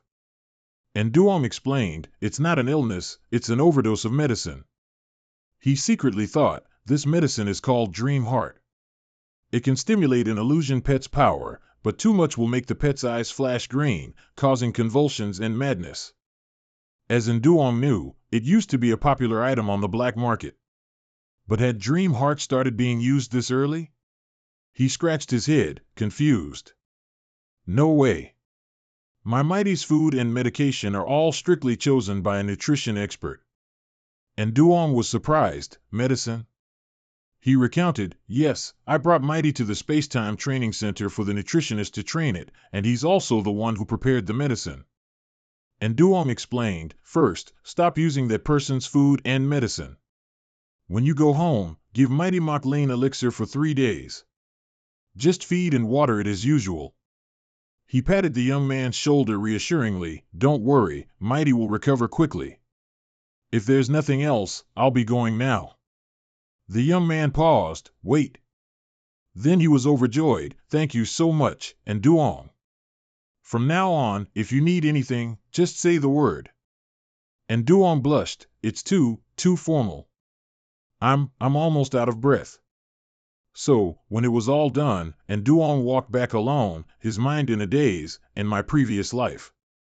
Because this medicine had too many side effects, it was banned. This space-time training center must have harmed quite a few illusion pets. At the same time, a strange bird suddenly appeared in the sky. And Duong curiously looked up. As soon as he saw it, he knew it was Zhao Xian's illusion pet. The scene shifted to inside Hua Dong Academy, where the surroundings were completely deserted. Meanwhile, Zhao Xian led the group. He looked at his watch, wondering why Xingfeng was still taking a detour with Hong Tuong. The two young men behind them scoffed. If those guys knew they were fighting us, they'd probably pee their pants. Xingfeng is too cautious. There's nothing to worry about with those trashy Hong Tuong guys. Zhao Xian smiled slyly. This year's competition had better have something new to keep Xingfeng and me interested. On this side, and Duong gathered everyone and began to explain the opponent's strengths and weaknesses. First, Zhao Xian's Xingfeng loves blood. If a low-level blood pet confronts it, it will either die or be crippled, no exceptions. He told everyone there, I don't need to say much about Hua Dong's power. Lai Ting gritted his teeth, annoyed. That's because I didn't participate last year. Otherwise, how would it be their turn? And Duong smiled brightly. I really like this confident look on you.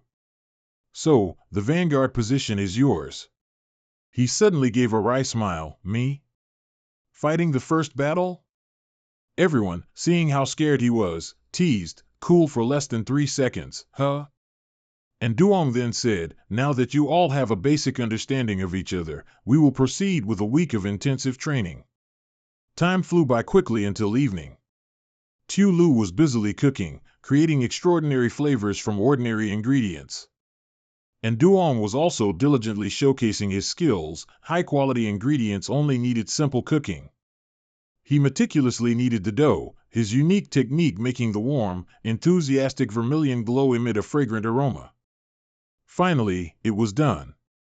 And Duong wiped the sweat from his forehead, looking at his achievement with satisfaction. Immediately after, Tu Lu brought out a bowl of food. And Duong looked at his illusion pet, smiling lightly. Hey kid, come here. The leopard seemed very frightened, its smooth fur now standing on end. And Duong offered the bowl of food, introducing it, a high-class dish brimming with love. Isn't it touching? He stared at the little guy like a devil. Though it looks a bit ugly, its effects are great. Tu Bok, quickly help it. Tu Long proudly replied, yes. It looked at the bowl of soup and cautiously backed away. Tu Long then said, little one, I suffered a lot more than you back then. She fiercely pinched the little one's mouth, forcing it. Sweetie, drink it obediently. The pitiful little one seemed to be very agitated by the soup. Its electricity shot strongly throughout the rooms. And of course, this also affected the surrounding houses. Why is the power out again?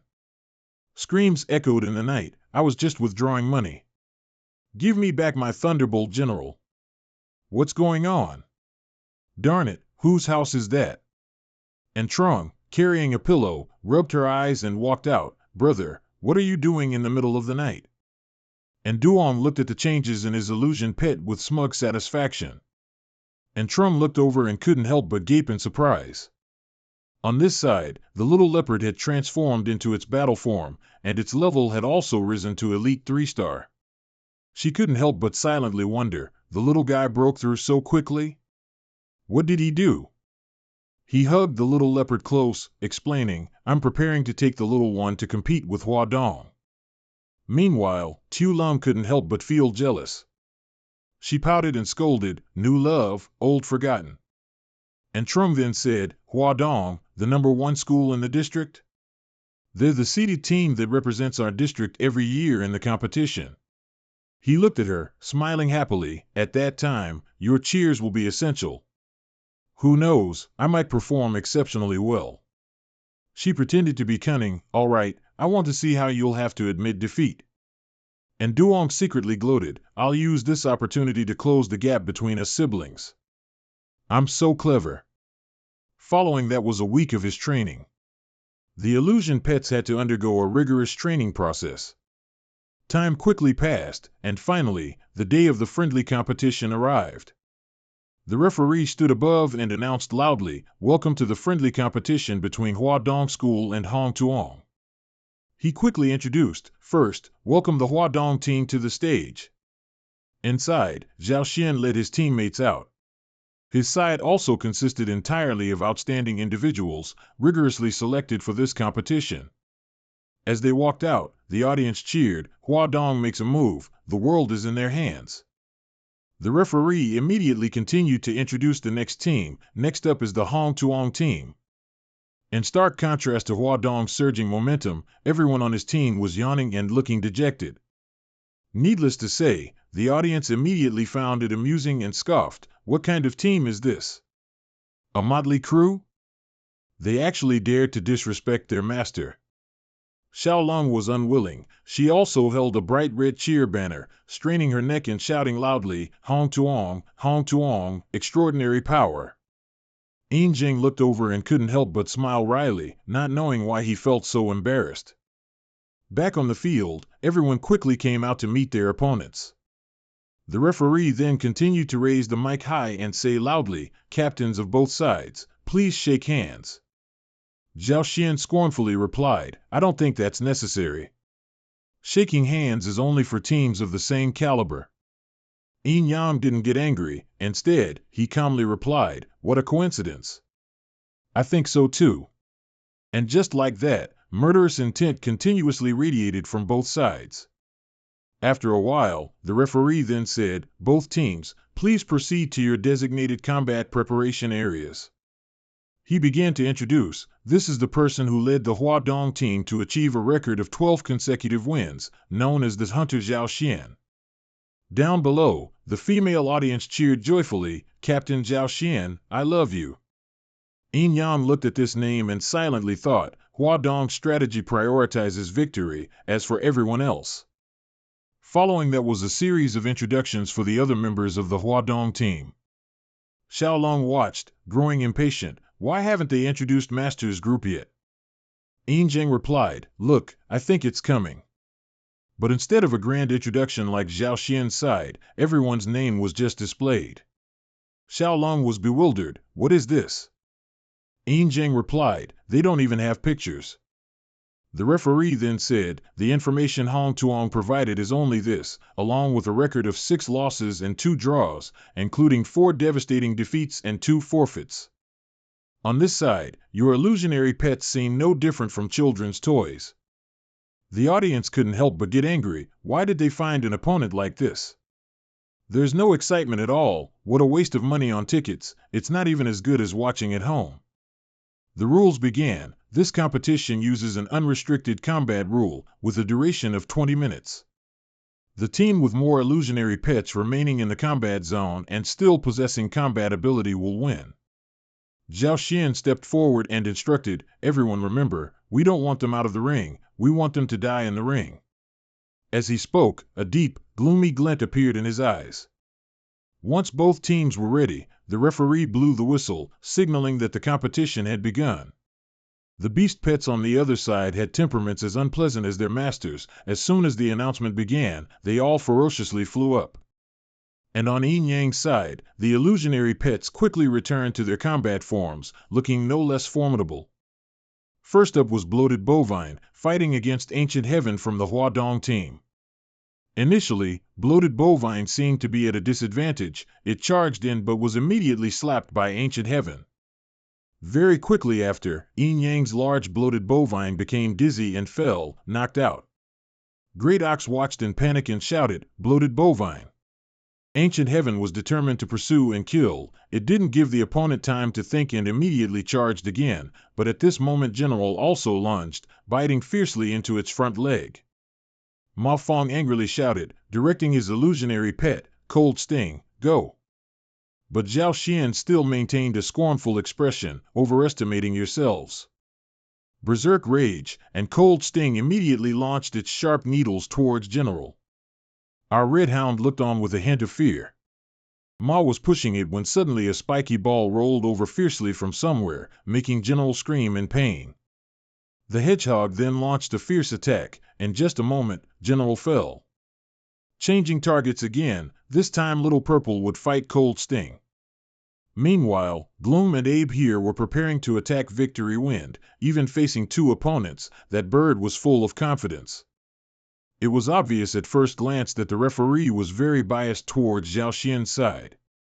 He smiled cheerfully and said, as expected of East Hua, their coordination is incredibly seamless. Li Xing was now somewhat worried. If this continues, we won't last much longer.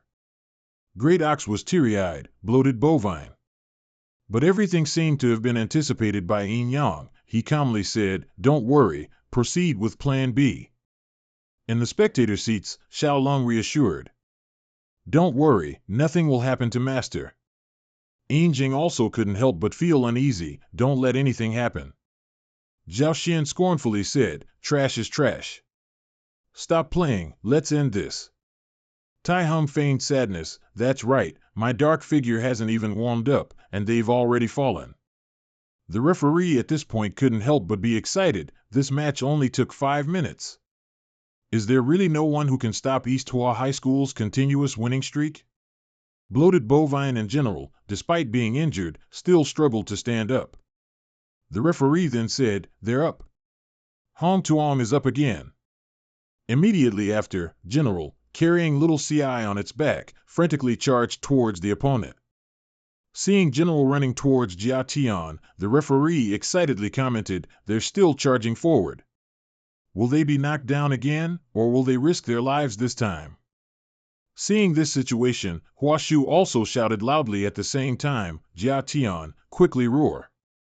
Following its master's command, it immediately opened its mouth and roared loudly, from which a huge wave of power was released, aimed directly at Scarlet Hound. But this time, little CI quickly charged forward to block in front of General. Using its tiny body, it flew straight at Jia Tian's head, striking the opponent's eyes. The referee looked on in awe. Jia Tian's eyes have been covered. The electromagnetism in Little C's body immediately surged through, and it roared loudly in pain. At this moment, Big Bull also seized the opportunity. Bloated Bovine, charge. Jia Tian, still struggling from the previous jolt and not yet recovered, was immediately rammed hard by Bloated Bovine. Just like that, the opponent easily flew far away. The referee couldn't believe his eyes. How is this possible? Jia Tian has been knocked down. Ji Shu trembled with anger. No way. No one can kick my Jia Tian out. They must have cheated. She anxiously grabbed Zhao Xian's hand. Brother Xian, what should we do? He calmly replied, don't worry, this is just a minor interlude, it won't change the outcome. Jia Tian has been eliminated, leaving only 4 creatures on the enemy side. The referee announced again, East Hua's Jia Tian has been knocked out of bounds. Was that a mistake? The audience couldn't help but murmur. Are my eyes playing tricks on me? Jia Tian was knocked away by a bovine? Is it fake? A special effect? What kind of skill is that, anyway? Meanwhile, Yin Yang remained calm. He secretly chuckled, thinking, playing hard to get. Recalling the friendly match a few days ago, he had told everyone in advance, the opponent's contempt is our best tool. After we attack, they'll immediately counterattack and quickly end the match, so our first strike will prioritize breaking their defense. After that, the poor bloated bovine had to endure a training session so painful it brought tears to its eyes. Big Bull was distressed at the time. Yin Yang. Bloated bovine is about to smash its head in. But Yin Yang said, to knock Jia Tian away, bloated bovine must advance past level 6. Returning to the present, Zhao Xian gritted his teeth, but they look so pitiful, let's go easy on them for a bit. He then seriously told his teammates, all right, no more fooling around, let's finish this match quickly. And so, the master of the illusionary beast on this side coldly commanded, kill. The beasts immediately surged forward with renewed vigor. As the shadow map landed, the ground beneath it shattered, and General was sent flying far away. Bloated bovine on this side suffered a similar fate, their bodies were now covered in wounds. The referee announced again, Hong Xiang's bloated bovine has lost the ability to fight and cannot continue. The score between the two teams is now tied. The spectators exclaimed, they eliminated one so quickly. That's East Hua for you. Yin Yang quickly looked at the two girls, it's Yin Ming and Abe's turn now. On this side, the cold needle continued to shoot needles, and Abe was also flying up, approaching the target. It flapped its wings powerfully. This counterattack was called piercing wind movement. Immediately, a strong shield was created around it. Yin Cheng was surprised, they're using a shield to protect the audience too? Does the illusionary 100 spirits bird have such a powerful move? Little Lung replied, after all, it was trained by its master. Seeing that the situation was not good, the East Hua side immediately shouted, Cold Needle, retreat. But it seemed too late, the bee was knocked flat onto the ground. The audience gasped and chatted. What's going on? Is this year's competition that exciting? I came here to watch East Hua sweep them. Xiang Wei was anxious inside. She continued to command, Shadow Map, Ball, now. No sooner had she finished speaking than the hedgehog rolled towards little Ci, and the poor leopard cub was knocked flying with a single hit. The referee announced, 5 minutes remaining. The numbers on the field are now tied at 3 each. Thunderous roar reports little Ci is out. At this moment, Yin Yang smiled triumphantly, secretly calculating, it's time to counterattack. Recalling his lecture, we've withstood 15 minutes of East Hua's attack. If nothing unexpected happens, the opponent still has Victorious Wind, Ball, and Shadow Map. The important task of restraining Victorious Wind and Shadow Map is entrusted to Yin Ming. Remember, you must separate Victorious Wind from its teammates. Meng Jiao looked at him adoringly, no problem. At that moment, Li Jing also eagerly spoke up. Leave Ball to General. Back to the present, East Hua shouted orders, Ball, stab it to death. And just like that, the hedgehog rushed into Red Hound's belly, but it hugged its opponent tightly, following what it had learned. And so, both rushed out of the ring together. Outside, the commotion continued, what's happening? East Hua is out again. Li Jing smugly said, Xiao Su didn't just get out by accident. It was to provoke that stinky hedgehog, making it uncontrollable. He was so smug, look how well my boss analyzed it. Yin Yang watched and gave a wry smile. The referee above then said, a very good tactic. There are 3 minutes left in the match. Can Hong Xiang's 2 remaining spirit beasts defeat Victorious Wind and Shadow Map? Zhao Xian bit his lip in anger. Those 2 amateurs, Victorious Wind alone can handle them. But Yin Yang remained calm. Yin Ming, Abe, success or failure depends entirely on you two. On this side, Victorious Wind flew up frantically to attack the opponent, fiercely striking with its red wind feather blade. Hong Xiang seemed to have regained its momentum. Meng Jiao shouted, Yin Ming, well done. Roast that rat. The little fox obeyed its master's command, quickly cornering the rat. Shadow Map instinctively flinched in surprise. Tai Hung watched, unable to help but scorn, you want to injure Shadow Map? The referee continued to commentate, Shadow Map quickly dodged Foxfire's attack by swiftly digging a hole. On this side, Duo nervously gave orders to her spirit beast. Abe. The bird immediately understood its master's intent, wildly unleashing its power at the opponent. And just like that, Yin Ming's fire combined with Abe's power to seal all the holes Shadow Map had dug.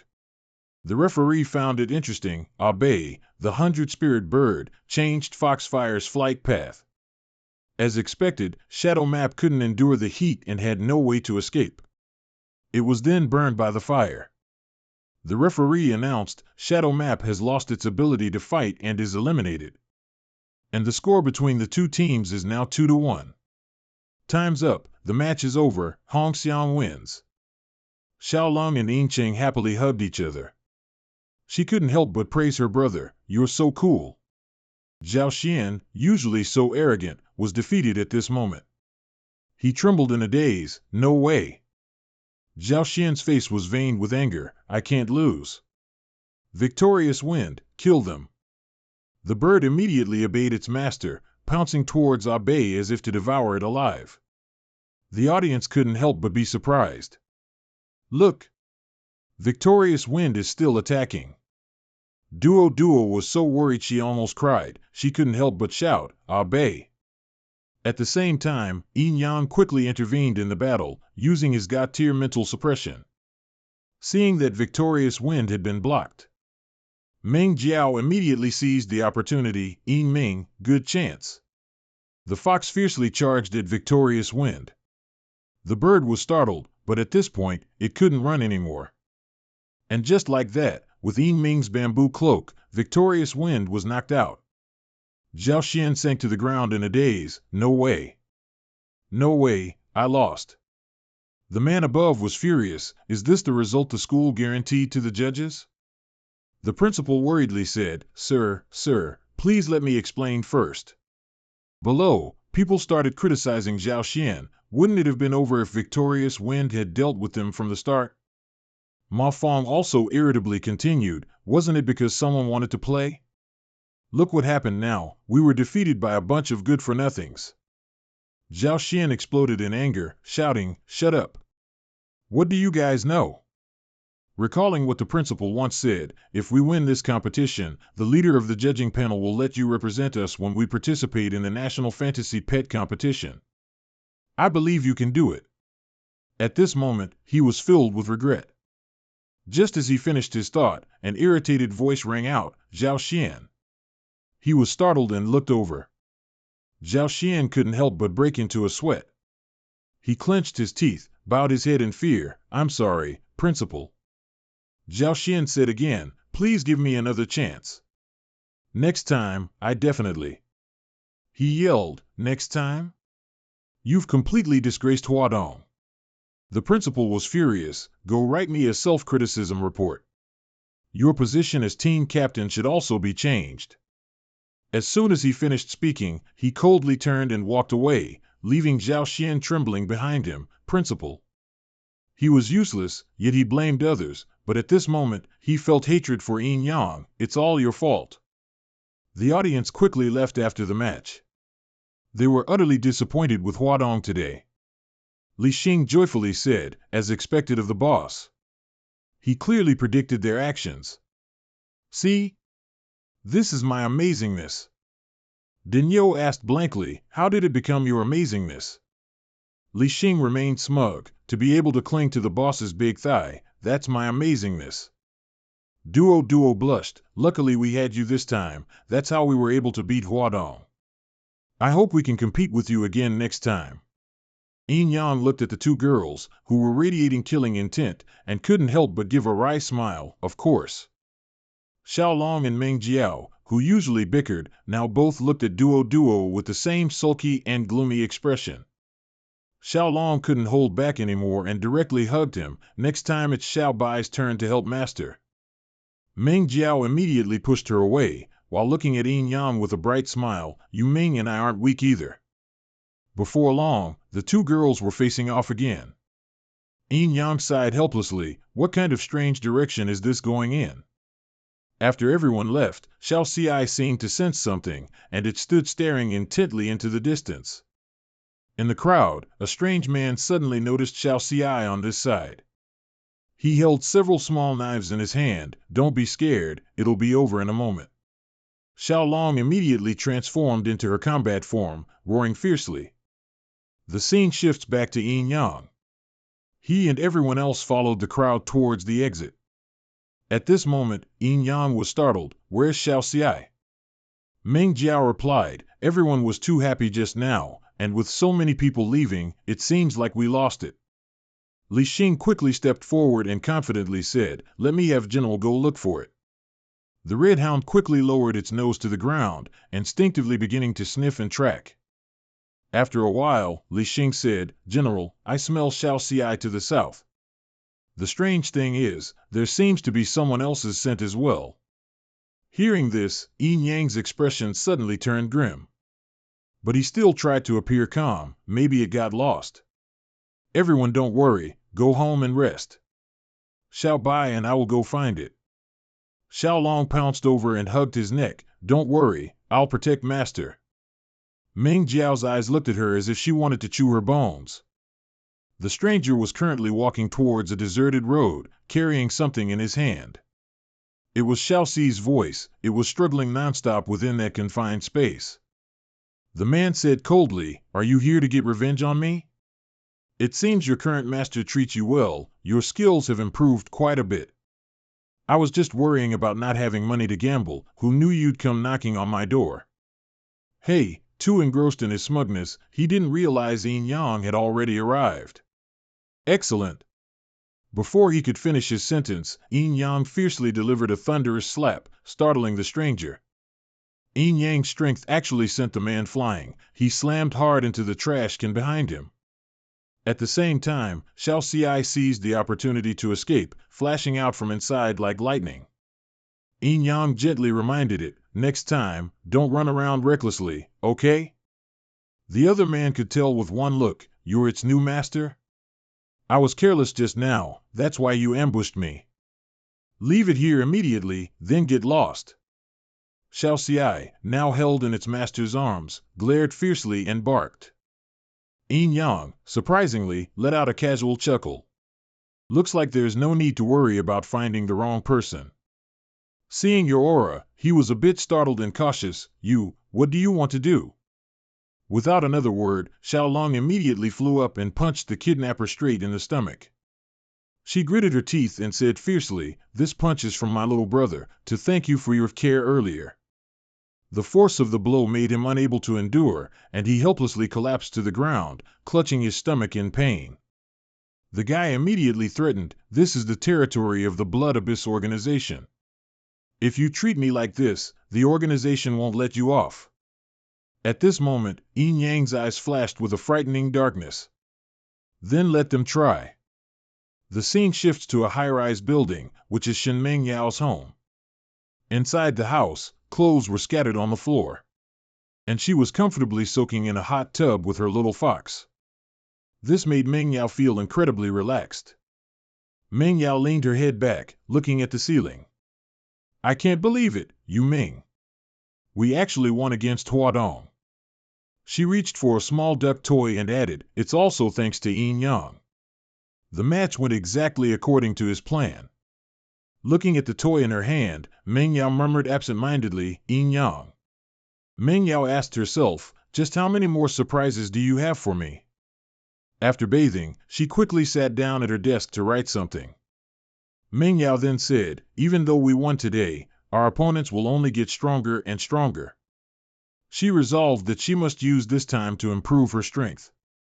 At this moment, Meng Yao pulled open her drawer, inside which was a fox mask. The scene shifts to Yin Yang, who had long since beaten the kidnapper senseless, leaving him sprawled on the ground. Then Yin Yang rummaged through the guy's clothes, not without a hint of satisfaction. "Found it!" Xiao Long wondered, "What is this?" Yin Yang explained to her, "This is a pass for the underground black market." Looking at the guy, he recognized him. He's from the Blood Abyss organization. This organization deals in the black market. According to Yin Yang's secret deduction, those drugs were very likely leaked from the black market.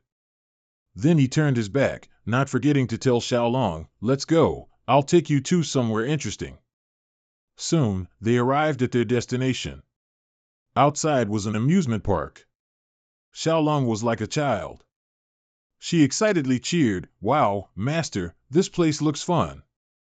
Seeing her excitement, he thought to himself, after Xiao Bai becomes human, she's never experienced these things. I'll bring her here to play if I get the chance. On the other side, the vendor announced, "Today is Mass Day. The entire store is offering a 20% discount on masks. After Yin Yang entered, Xiaolong was dressed in a different, prettier outfit.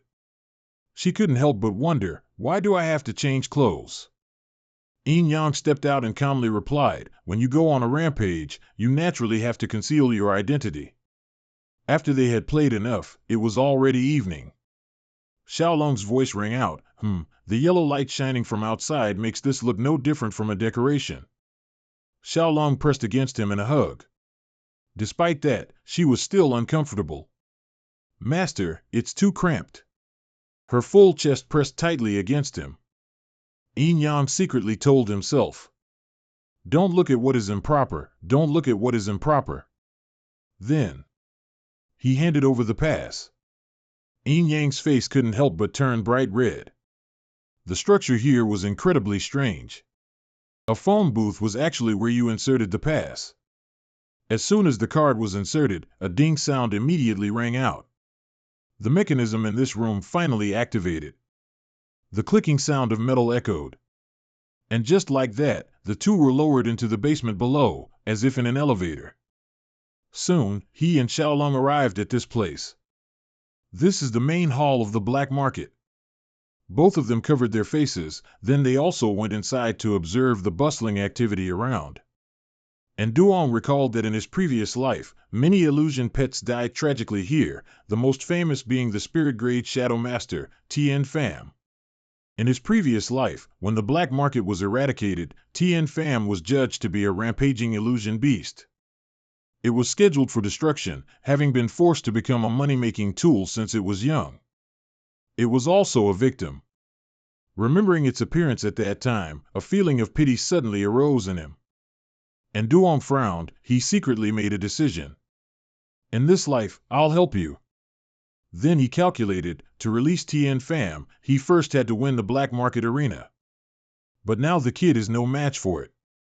The two continued to go deeper inside. It seems he needs to gather information here. At the same time, passers-by were discussing. I heard that tonight they're auctioning a kung fu hare. The item's not bad. Xiaolong hugged his arm tightly. Master, let's go to the auction hall to see. And Duong replied. All right. Let's scout the situation first. On the stage, a person spoke loudly, everyone, we can sell things that you can't buy on the market. Everyone understands the rules, and if you violate them, you must remember where you are. The screen lit up. Purebred supergrade kung fu hare, starting price 400 gold coins. An essential item for the beloved illusion pet's dinner. Xiaolong was surprised. Dinner? She was annoyed, how could that be? Treating illusion pets as food. And Duong reminded her, don't get agitated. Let's take our time. Below, the crowd of customers quickly shouted, I bid 500, 1,000, 2,000. 2,000. The man in the white shirt held a notebook in his hand. He smiled faintly. And Duong looked and immediately knew that only VIP guests could have an auction notebook. You're not simple, are you? He looked at Duong, the corner of his eye curving, is anyone who comes here simple? He replied again. That's true. Do you happen to know where to sign up for Tien Pham's arena competition? He looked at Duong's reaction then calmly asked, first time here? The entrance to the beast fighting arena below is where you sign up, but if you want to take Tien Pham away, it won't be that easy. And Duong insisted, I have to try anyway, it would be a shame to come here and not take a chance. The man found him so stubborn and couldn't help but be amused, very interesting. This person's task seems to be registration. He told Duong, win 2 battles within 3 days to qualify to challenge Tien Pham. During the competition, the life or death of the illusion pet is not related to the organizers. If you have no objections, sign here. He also quickly put the pen down and clearly signed his name. It's signed. He picked up the paper and looked it over. You look strange. The 2 matches will be scheduled for you tomorrow and the day after. And Duong turned and left. No need, just arrange them for the same match. Meanwhile, in another location, someone quickly entered to report. Boss Lan, in the upcoming competition, there's an idiot. He wants to fight 1 against 2. The girl, toying with the snake in her hand, gave a faint smile. It's truly the first time someone dared to do that. It could add some excitement to the competition. There's no reason to refuse. She instructed, also, retrieve the supreme bone-piercing elixir from the storage as a prize to attract other challengers. That person bowed respectfully.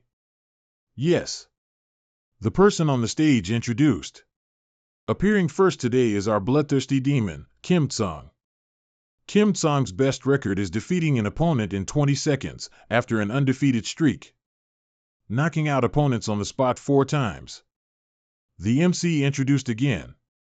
Today's match is a bit special. This challenger wants to fight 1 against 2. The crowd gasped in awe. Who's so reckless? Below, people whispered excitedly, 1 Kim Tsang is already enough. Looks like today will be exciting. The MC introduced again. Our challenger is an elite-grade mutated lightning leopard. The spectators couldn't help but gasp in shock. An elite grade dares to challenge a transcendent grade? Tu Lung hid behind him. Master, is this really okay? And Duong spoke up. I trust the kid. It didn't stop there. The second to appear is our whirlwind howler, Dilly. Everyone looked at the kid with pity. A leopard cub. It will surely be killed. Huyet Yuyan really knows how to play this game. The owner of Silver Fox stepped forward. Kid, your little one isn't even enough for Dilly to eat. There's no need for Kim Tsang to even get involved. And Duong scoffed, so, you two are raising a literal glutton. The other guy couldn't help but sneer. It seems you can only act tough offstage. Then he ordered his illusion pet, Dilly, tear that little rat to shreds for me. As soon as its owner gave the command, it charged straight towards the kid with a soul-reaping claw attack. The kid, utilizing its small body, immediately flew into the air to dodge. The kid slowly ran on the arena's railing, electricity constantly crackling around its body. Suddenly, its eyes fixated on Dilly, as if the kid wanted to probe its opponent. It temporarily stood high up. The barrier below was surrounded by electricity, so Dilly couldn't approach it for now. The other guy outside impatiently said, Coward, come down and die. Even though the electrified barrier was extremely dangerous, its owner still ordered, Dilly, go up and drag that rat down. But at this moment, the silver fox was already trembling from the kid's electricity. It cried out loudly in pain. Only then did that guy startle. That's not right. Quickly, tell Kim Tsang to go up. Meanwhile, the other guy also nervously followed suit. He looked at Tuet Lang and then said loudly, Kim Tsang, go. Everyone saw the light coming from its mouth. The crowd buzzed. What's going on? Kim Tsang has made his move. Those streams of power seemed like sharp thorns. Those ice arrows continuously shot towards the little leopard. But at this moment, the kid still looked very calm. After seeing those things, it immediately froze them. The guy with the green mask looked at the kid and said viciously, Trash wants to fight me too. His silver fox now continued to charge forward again. It roared crazily as if wanting to devour the kid whole. Of course, the little leopard was no less. It channeled its inner power, and a protective sphere enveloped it. From its body, a fierce surge of power immediately shot out. Dilly then opened its mouth wide again, condensing its power there. The barrier was quickly covered in ice. The kid, carrying the protective sphere, flew directly upward. He couldn't help but feel a burst of triumph. Ice element, that stupid wolf is just shooting randomly. This entire area has been transformed into a lightning system by the kid. Only then did he startle, unable to help but scream. It's over. And Duong scoffed coldly in disdain. Only now do you realize it's over? It's too late. Anticipating the events, Tu Lung took out his glasses and put them on. At the same time, a dazzling burst of power erupted. The people below couldn't bear to look and covered their faces with their hands. My eyes. What happened? Inside the fighting cage, the light showed no sign of fading. Dilly and Kim Song lay motionless on the ground, their tongues hanging out, their fur singed and curled by the kid. The two guys and the MC were dumbfounded. He stammered into the mic, announcing, The competition is over. The Lightning Leopard wins. As soon as the match ended, someone quickly ran over to announce. She couldn't help but be surprised. What? This person was General Manager Lan. She couldn't believe it and asked again, Tit Kot was won and taken away? The other guy bowed his head dejectedly. That's right. We didn't expect him to be that good. It seems he wants to challenge Tien Pham. Hearing this, General Manager Lan couldn't help but ask curiously, what's that person's name? The file was handed over. She felt a bit uneasy. Could it be someone from the three great families? The employee added, this is the signature on his challenge letter. Looking at the name on it, General Manager Lan was surprised. Dao. Meanwhile, after the match ended, he and Tu Lung left. She held the trophy in her hands. Tu Lung excitedly exclaimed, Master, this thing is pure gold. And Duong couldn't help but be surprised. This black market is really generous. Even a top-tier Tit Kot can be a prize. At the same time, an aggressive voice called out to him from behind, Hey! And Duong instinctively turned around. They aggressively threatened, if you know what's good for you, leave what you have in your hand behind.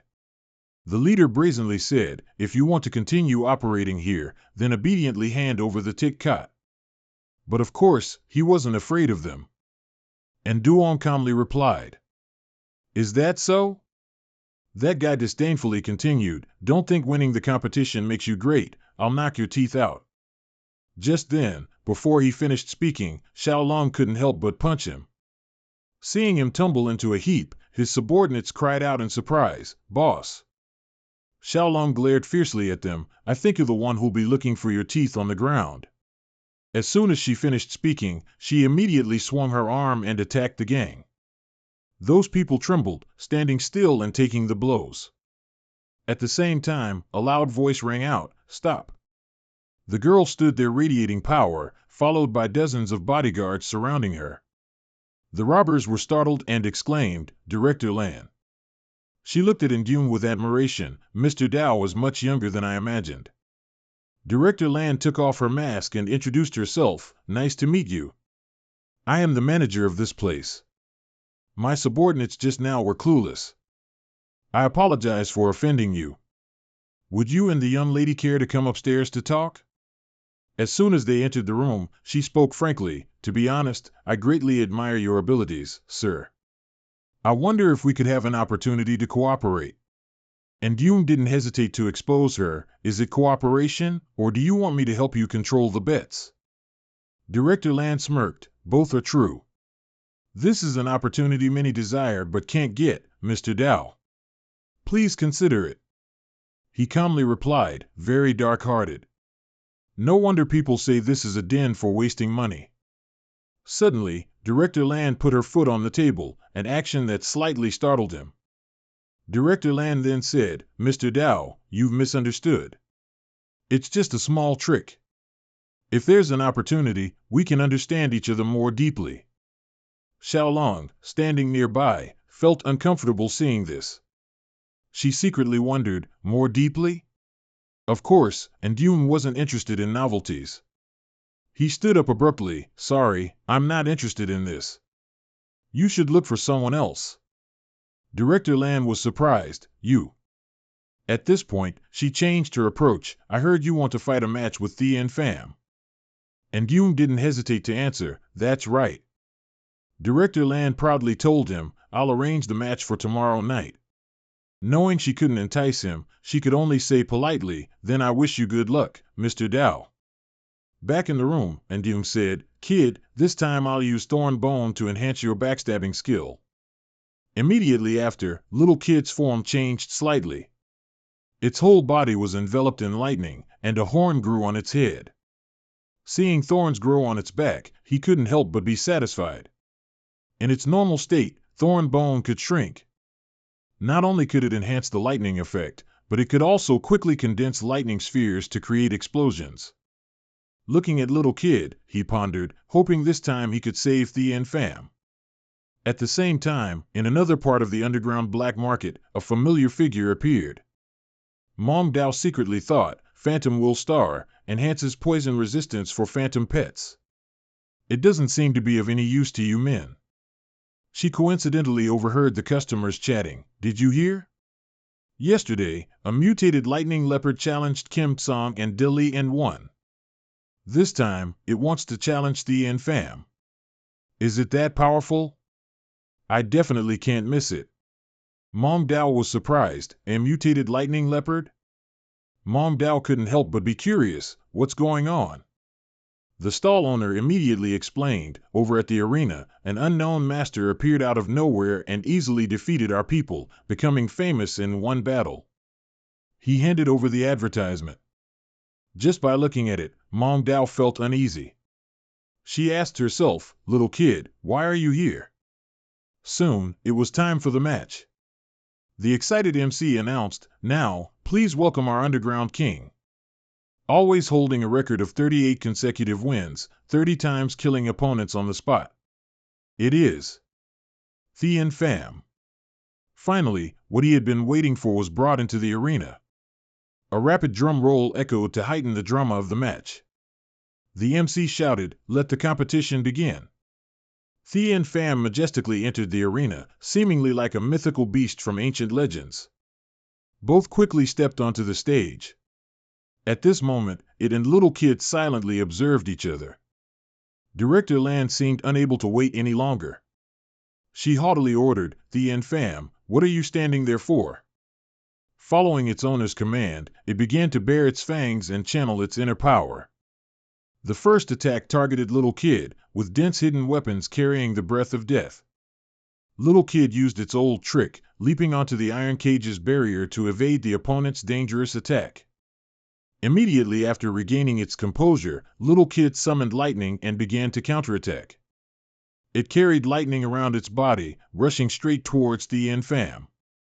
Faced with little kid's power, that large beast was actually scared and retreated. Everyone couldn't help but marvel and discuss, am I seeing things wrong? Thea and Fam actually avoided that little leopard's attack. Avoiding Thea and Fam's attack and even counterattacking in a short time, what's so amazing about this? It's just a mixed breed leopard, wanting to deal with a spirit-level illusory beast? Dream on. But of course, Thea and Fam is not just a name, it again channeled its internal energy, preparing to attack little kid again. The little leopard quickly set up a protective circle for itself, it now seemed not to fear that attack at all. And indeed, Thea and Fam's power shot through and did not harm it in the slightest. And Dune couldn't help but secretly feel satisfied, after little kid leveled up, its agility and defensive skills had greatly improved. Meanwhile, Manager Lan calmly enjoyed the match, saying coldly, playtime is over. Just then, Thea and Fam's eyes immediately turned blood red. Its power surged out rapidly, forming a cage that enveloped little kid. The little leopard tried to run, but it was surrounded on all sides, making escape impossible. From above, Thea and Fam stared fiercely at little kid, as if about to devour its opponent. Manager Lan was very pleased. She said confidently, it can end now. But Indune remained completely calm, as if he had foreseen everything. At the same time, little kid roared, growing several large, sharp spikes on its back, surprising Manager Lan. What? But then Thea and Fam ferociously charged, sending little kid flying far away. Manager Lan was extremely pleased with this situation. She leisurely crossed her legs, saying, it's just useless struggling. At this moment, Thea and Fam unleashed its most powerful move, the Realm of Chaos. The entire arena cage emitted a terrifying aura, and hundreds of glowing red eyes stared around, looking utterly gruesome. Manager Lan stood up. No illusory beast has ever survived Thea and Fam's Realm of Chaos. At this point, little kid's protective circle gradually cracked from the attack. The crowd below buzzed, hey, something's wrong, this Realm of Chaos seems even stronger than before. At this moment, the circle finally couldn't hold on, and it gradually shattered completely. The audience below flinched, covered their heads, and ran in a panic, run. She now felt uneasy. Oh no, it must be too much enhancer. Thien Pham has lost control. It turned out the little leopard could still resist. It even seemed to be trying to counter Thien Pham's attack. The fierce shadow lion was almost panicking at the little leopard's imposing presence before it. But immediately after, it clenched its teeth and bit through, sending our little leopard flying. And Yoon looked at his illusory beast. He couldn't help but worry. Little kid. Seeing it fly out of the arena cage, he quickly darted up to catch it. And Yoon held the little leopard in his arms and gently asked, Little kid, are you okay? Wake up, please. Meanwhile, Thien Pham growled and lunged towards Yoon, intending to attack him. Immediately after, as if quickly realizing, he hugged little kid tightly and lay down, dodging the attack. Thien Pham didn't give up. It fiercely bared its fangs and claws at him, as if threatening. Noticing his illusory beast trembling, although his back was scratched, he gently comforted it. I'm here, don't be afraid. Seeing the situation look tense, Tu Long also quickly followed over. Master. His voice trembled, seemingly from pain. I'm fine. I still have to save Thien Pham. Its nature isn't bad. Tu Long looked at her master like that and couldn't help but feel heartbroken. Behind Yoon, a loud roar echoed again, startling him. And Yoon then looked anxiously at Tu Long. Little white, be careful. Its claw struck down, but Tu Long easily blocked it with a single blow. Two horns quickly grew on Tu Long's head, and small scales appeared on her face. Tu Long glared at Thien Pham. Little lion. I'll be your opponent. With that, Tu Long immediately flew up and directly attacked it. Seeing her imposing aura, Thien Pham was a little scared. Just then, Tu Long also immediately transformed into a dragon. Master, the battle isn't over yet. The spectators were still running for their lives. They simply couldn't withstand this aura. The guards were somewhat frightened. Manager Lan, let's go. Thien Pham has gone mad. Manager Lan was annoyed. Useless thing, wasted so many of my evolution materials. She regretfully looked back and thought, fine, I'll just have to spend time cultivating another one. But at this moment, what happened before her eyes left Manager Lan almost speechless. The audience below also couldn't help but exclaim, that is. Tu Long was now a majestic dragon. And Yoon commanded, Tu Bok, use dragon suppression cannon to suppress Thien Pham. Hearing her master's command, Tu Long immediately opened her mouth and channeled her inner power. Then, she opened her mouth wide and blew forcefully, successfully suppressing Thien Pham. Before Tu Long's aura, Thien Pham's rage gradually dissipated. Not stopping there, Tu Long coiled her body, preparing to attack again, and of course, Thien Pham wouldn't give up. Even knowing it was at a disadvantage, it still charged forward. Tu Long's eyes widened, and the gem on her forehead suddenly emitted light. Both were now fighting intensely, and their auras were extremely vibrant. Manager Lan laughed sinisterly, a wicked scheme appearing on her face. It's actually the legendary Phantom White Dragon. It's still in its growth period. If I offer it to that lord, I can definitely return to the imperial capital. In the sky, Tu Long continued to condense her power. She was preparing a full-scale attack on Thien Pham. The shadow lion was temporarily restrained. It growled angrily. Tu Long anxiously said, Master, the dragon judgment cannot hold Thien Pham for too long. He calculated, now Tu Baka's level isn't what it used to be. If Thien Pham continues to strengthen, both will suffer casualties. Immediately after, Tu used his skill, spiritually connecting with the royal pet. The beast now felt its mind being attacked. It gritted its teeth and struggled. Meanwhile, on his side, a sudden sharp pain shot through his chest, making Yoon collapse. His eyes now showed a sorrowful expression. It was Thien Pham's memory. In that memory, the poor beast suffered all kinds of torment. Useless thing, it took so long to win.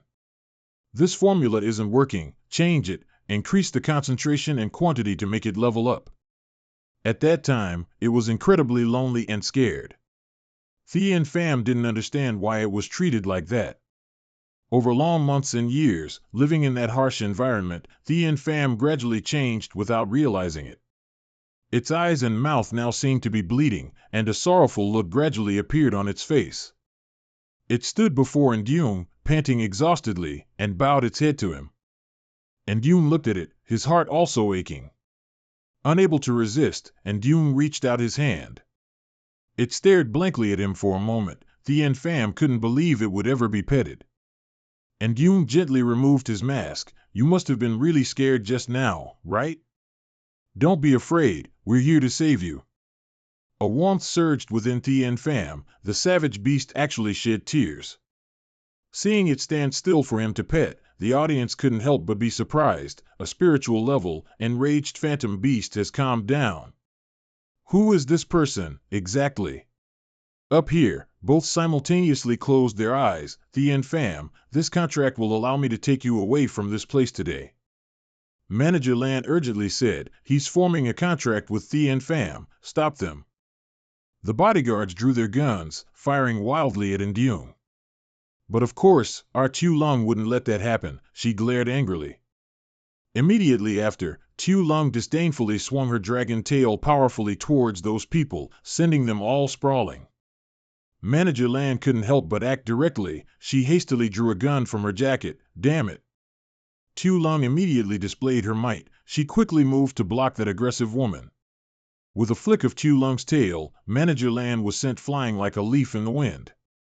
After the contract was complete, Ndung didn't linger. Tu Bok, it's time to go. She immediately obediently, Tu Lung coiling her body, preparing to transform. A gentle arm reached out. Tu Lung then reached out and took Ndung, a truly beautiful scene. He looked contentedly at the small Tien Pham on his shoulder. Not bad. It wasn't a wasted effort. Meanwhile, Manager Lan was still unconvinced. She struggled to her feet and shouted, Stop. But at this moment, Manager Lan's eyes seemed to lose some of their smugness. Dao Xianqing, we are destined to meet again. Immediately, more than 10 people in military uniforms, guns in hand, aggressively entered. Manager Lan gritted her teeth. She looked behind the group and shouted, Defense Bureau. The Defense Bureau officers immediately arrested her that night. Move quickly, be cooperative. Manager Lan was handcuffed. She angrily gritted her teeth. Don't touch me, I'll go by myself. The press and paparazzi were inexplicably here. They couldn't help but be excited. This is big news. And Duong thought to himself, sure enough, the script from his previous life was repeating. It's just that Tien Pham's fate has been rewritten. Over here, she was screaming maniacally, Dao, you harmed me, sooner or later I'll settle the score with you. Tin Hong stepped forward. Manager Lan, right? I advise you to save your strength. You'll have a chance to talk in the interrogation room. Manager Lan was annoyed. Damn it. After that, Tin Hong instructed her people again. Everyone, watch your step. In the bustling crowd, Tin Hong's eyes suddenly scanned over Duong and his group. She immediately recognized him, but was also very surprised. Oh, why are Dada's friends here? But at the same time, a teammate stepped forward to report, Team Leader Luke, all the black market employees have been brought in. Tin Hong immediately replied, all right, I'll be right there. After that, she hesitated and looked back in Duong's direction to find him. But he was nowhere to be seen, only a sea of masked people in front of her. Tin Hong couldn't help but be surprised. Did I see wrong? Tu Lung recounted, when Master was injured, I just felt so angry, I don't know why I transformed back into my dragon form. She looked at her hands. After the battle, I returned. Could it be related to my emotions? And Duong replied, I'm afraid it's not that simple, it's probably related to your race.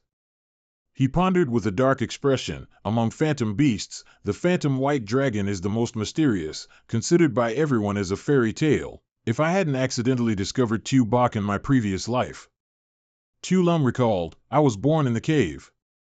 Could the secret of my race be there? He continued, given the time, it's still several years until that mountain is explored. Hearing this, she couldn't help but get excited. If Tu Bok can freely change forms, then in the future she can do a lot of things for Master. Seeing Tu Lung so happy, and Duong also felt a warmth spread to him. He turned to leave. Then your chicken drumstick tonight will be mine. She trailed behind. The chicken drumstick doesn't count. It was late at night, and Duong gently opened his front door as if he were a thief. He tiptoed and whispered, "Be quiet, don't let Chung know we didn't come home last night." But at that moment, Chung appeared like a ghost, standing there. "Let me see who didn't come home." He forced a laugh. "I went for a morning jog." Tu Lung chimed in, "That's right, I can vouch for him." And Chung didn't hesitate to expose them. "Jogged all night long, huh?" Suddenly, her gaze shifted to the small beast walking beside Duong, and Chung couldn't help but stare blankly. Little Tien Pham looked at her innocently. And Chung asked again, "This is?" He quickly introduced, "Tien Pham, this is the phantom pet I just contracted. Its name is Tien Pham, don't be scared." They both looked at each other, their eyes filled with indignation. The next second, Chung's attitude changed instantly. She hugged Tien Pham affectionately. "So cute, let me hug you." And Duong secretly forced a smile. He thought to himself, "It seems I overthought things." Scene change. In a dilapidated place, that figure stood tall inside. It was Tru Hien. His expression seemed incredibly gloomy. "I have completed your request." Fresh blood dripped from his body onto the ground. Tap, tap. It was unclear what was happening. The head of Tru Hien's phantom pet fell off, and it lay lifelessly sprawled on the ground. Tru Hien declared loudly, "I personally killed Tang Fong." The person in the shadows looked at him, then couldn't help but commend him with satisfaction. "Excellent." He spoke from the shadows, "The organization has seen your determination. This potion is your reward. Drink it and your spiritual power will be enhanced. Taming purebred high-level phantom beasts will be incredibly easy." Tru Hien stepped forward to receive it. He was resentful. "And Duong, you just wait. This is all because of you." No matter what that thing was, he tilted his head back and drank it all in one gulp, seemingly blinded by hatred. The potion made him furious. Hybrid phantom pets don't deserve to exist in this world. Kill them all. Kill them all. The other person couldn't help but be satisfied seeing this result. That's more like it. Scene change. Currently in the reception room of Hong Tuong School. The surrounding atmosphere was extremely solemn. The principal happily introduced him as a source of pride. "Director Lai, this is Duong. This person is Lai Hai, the director of the D-City Examination Board." He said, "I believe Duong will definitely be able to represent our city and achieve good results in the national competition." He then secretly thought, "Although I don't know why that person specifically named this kid." Recalling a few days ago, as soon as he heard the news, he was surprised that Duong would represent D-City to compete. But Tru Hien is an excellent seeded player. This time Duong only won due to an oversight. This man is Chao Bang, a regal tier illusion pet master. He smiled. Even if Tru Hien hadn't underestimated him, Duong could have won by other means. According to Chao Bang, he's more interesting than we imagined. Lai Hai asked blankly, "Isn't he just a level 1 illusion pet master?" It was then that Chao Bang's face turned cold. "Someone who survived the Golden Hoop Kraken's attack, and even defeated Hoa Dong. You think he's really just level 1? I won't pursue the matter of you taking money from Hoa Dong and favoring them." Hearing Chao Bang's every word, Lai Hai broke out in cold sweat. He stood up impatiently. "But if you want to stay in this position, you should know whose words to listen to." Chao Bang's face remained smiling, but his words carried murderous intent. "The important thing is, the old man values him highly. You should put away your intentions and let him participate in the competition smoothly." Hearing this, he broke out in sweat. "Yes, yes." Back to the present, Duong forced a smile. "I don't plan to participate in the competition." The principal became anxious. Why? He secretly wondered, sweating, what is this kid thinking? Is he crazy? Such a good opportunity and he doesn't want it? And Duong continued, "I'm sure the leaders know I've never seen such a grand spectacle. What if I embarrass our city?" He heard this and felt a chill in his heart. Was the scene of the Golden Hoop Kraken going berserk not grand enough? Koi Tien happily said, "That's true. Although I believe in Duong's potential, that's a national competition.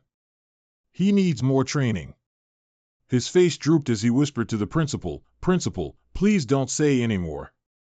And Duong then said, "I feel like I'm stuck at the promotion level. If I had good training aura and resources, I might be able to level up." Lai Hai then advised, "Student N, don't worry. There are still 2 months until the competition. The city will provide you with ample resources to prepare for the competition." Koi Tien pondered for a moment, then said, "It's also time for the school's outdoor practical training. I remember last year, students gained quite a bit of experience from it." Lai Hai then said, "As long as Nduong has the confidence to participate, we will arrange the outdoor practical training location." And Duong's eyes lit up. "If the leaders are so supportive, then I will definitely participate." The principal added, "Thank you, Director Lai." Scene change, currently at the IAS Wilderness area. The scenery here is extremely pristine with mountains and rivers. Everyone was chatting excitedly, laughing. "Once we get there, I'll catch 9 or 10 illusion pets." "You're just bragging. I wonder if the mission will be difficult." Seeing in Duong's excited gaze, Meng Yao felt secretly sad. Who is he thinking of? In fact, and Duong's mind was constantly screaming with joy, "Promotion resources, here I come." As soon as they got off the bus, someone standing by shouted, "Gather." And Duong and the others simultaneously moved forward, and the crowd gradually gathered in one place according to the leader's command. "I am the instructor responsible for assigning outdoor practical training tasks and ensuring student safety for 5 days. You must explore the wilderness area on your own and complete the investigation of designated illusion pets." Lai Tin spoke up, "Since we're already here, why can we only operate within the wilderness area?" After a pause, the instructor's face suddenly broke into a sly smile, "Unless you want to die here." After hearing this, everyone began to murmur, "What? Is it that dangerous?" The IAS mountain range is one of the places where illusion beast tides occur. Its danger level exceeds our imagination. At that moment, a strange vortex suddenly appeared in the sky, shooting out crimson streams of power. In the long, protracted battles of primeval times, humans evolved spiritual power and learned to utilize illusion beasts. They obtained energy and resources for making weapons and daily necessities from them, tamed docile illusion beasts, and made them their companions. Illusion beasts within the area have been dealt with, but 100% safety cannot be guaranteed. If you encounter danger, you can call for help from the base using signal flares and positioning equipment. Each person has a designated illusion beast card. Those with the same card are in one group. Dinyo was curious. They only gave us one card, and didn't even tell us the location. Li Tin added, "This is too difficult. I also have this illusion beast." And Yang looked at them. Everyone observed the environment in the photo. The habitat of the floral bee is near large grasslands, so you all should search in open areas. Li Tin spoke up, "Thank you for the guidance, boss." He secretly thought, although I could tell them the location directly, that wouldn't be effective for training. However, the habitat of the red crane immortal beast seems far from the entrance. At the same time, another person also handed him a red crane card. What a coincidence! It turned out to be Meng Yao. She smiled happily and said, "We're investigating the same type." No need to say how smug Meng Yao was. She secretly rejoiced, "My two-person world within Yang is finally." But before she could finish her thought, her joy was short-lived. Dada excitedly held out her card, "Great, mine is also the red crane immortal beast." Before Meng Yao's heart could heal, Xiaolong excitedly raised her card and chimed in, "Xiao Bai's is too." And so, our Xiaolong became a rival to those two fierce girls. Just then, the instructor announced, "You can depart now." Xiaolong hadn't walked a few steps before pouting, "When can we have snacks?" Xiao Bai's hungry. And Yang was speechless. Did he think this was a primary school field trip? He looked at the boys retreating back and disdainfully muttered, "What's so special about this kid that the boss told me to look after him?" Meng Yao walked and talked. The red crane immortal beast is a water-type illusion beast. They mostly live in deep lakes and require a very high-quality water source. She held the map and observed, the closest lake to us is in the southwest, about 40 kilometers away. And Yang calculated, let's head that way first and find a water source to spend the night. Just then, Dada seemed to notice something above her head. An acorn shot straight down from somewhere, falling forcefully towards Dada. As if it had eyes, it hit her chest directly and bounced off. And Yang asked worriedly, "What's wrong?" Dada stammered, "It's nothing, just an acorn that fell from the tree and hit my head a moment ago." He silently looked at the acorn on the ground, while Dada whispered, blushing. Then the whole group left. "It's good that you're okay. Let's keep moving forward." Along the way, everyone encountered many strange things, such as these butterflies. Meng Yao even used Nether to catch wild chickens for food, which made the other two girls admire her.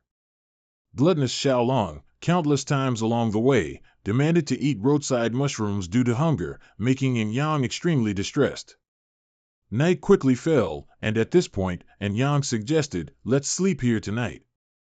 Because of Little Fox, lighting a fire became easier as it possessed fire elemental power.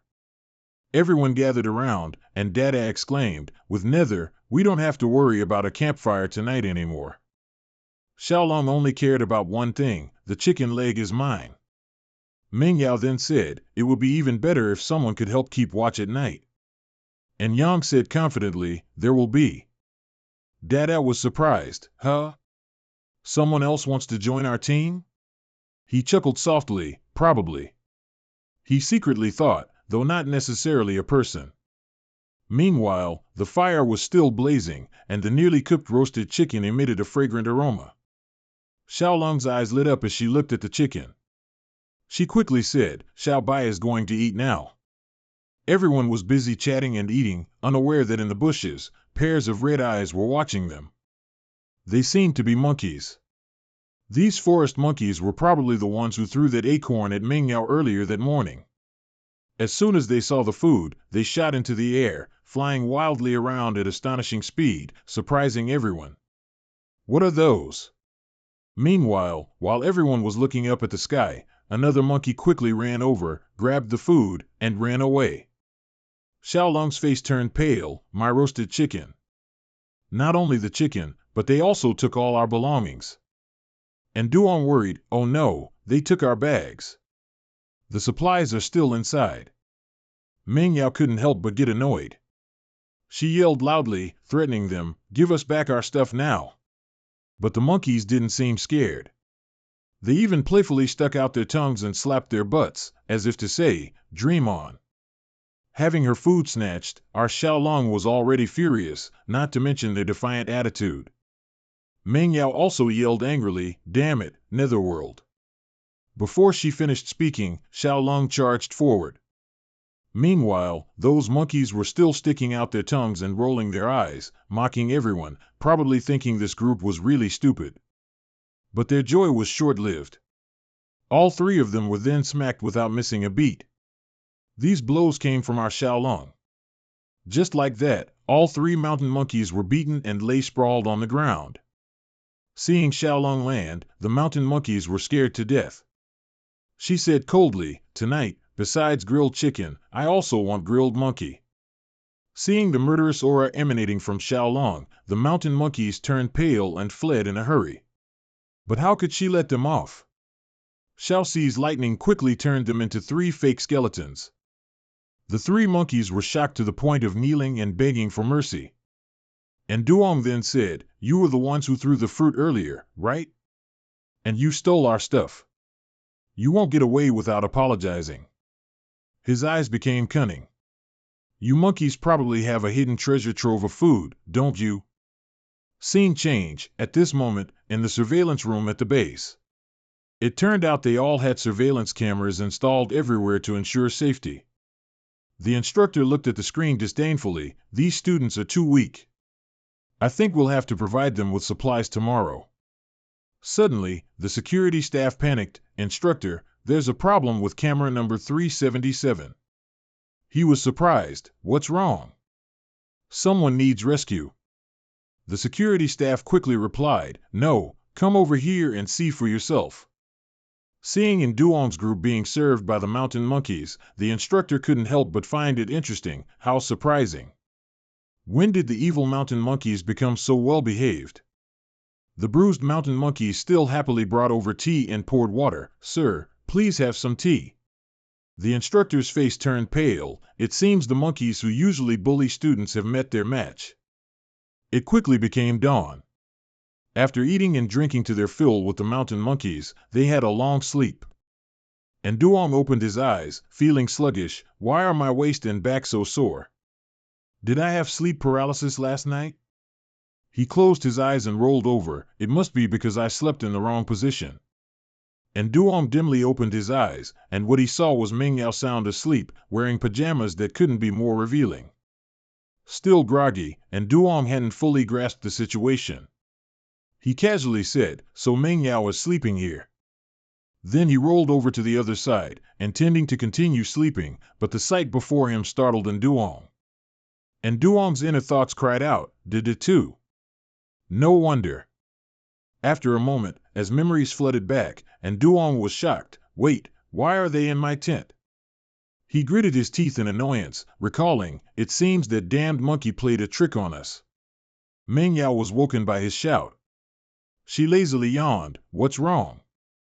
Did they also happen to wake up? She calmly looked at everyone. Morning tea. The atmosphere in the tent was awkward. Xiaolong was still fast asleep, and Xiao Bai still wanted to sleep. And Duong forced a smile. "It's nothing, my leg has a cramp. If everyone's awake, let's depart early." And so, they moved together. The map displayed. And Duong said, "If we follow this stream, we can reach the nearest lake." Just then, by that dry tree trunk, Xiaolong seemed to see something.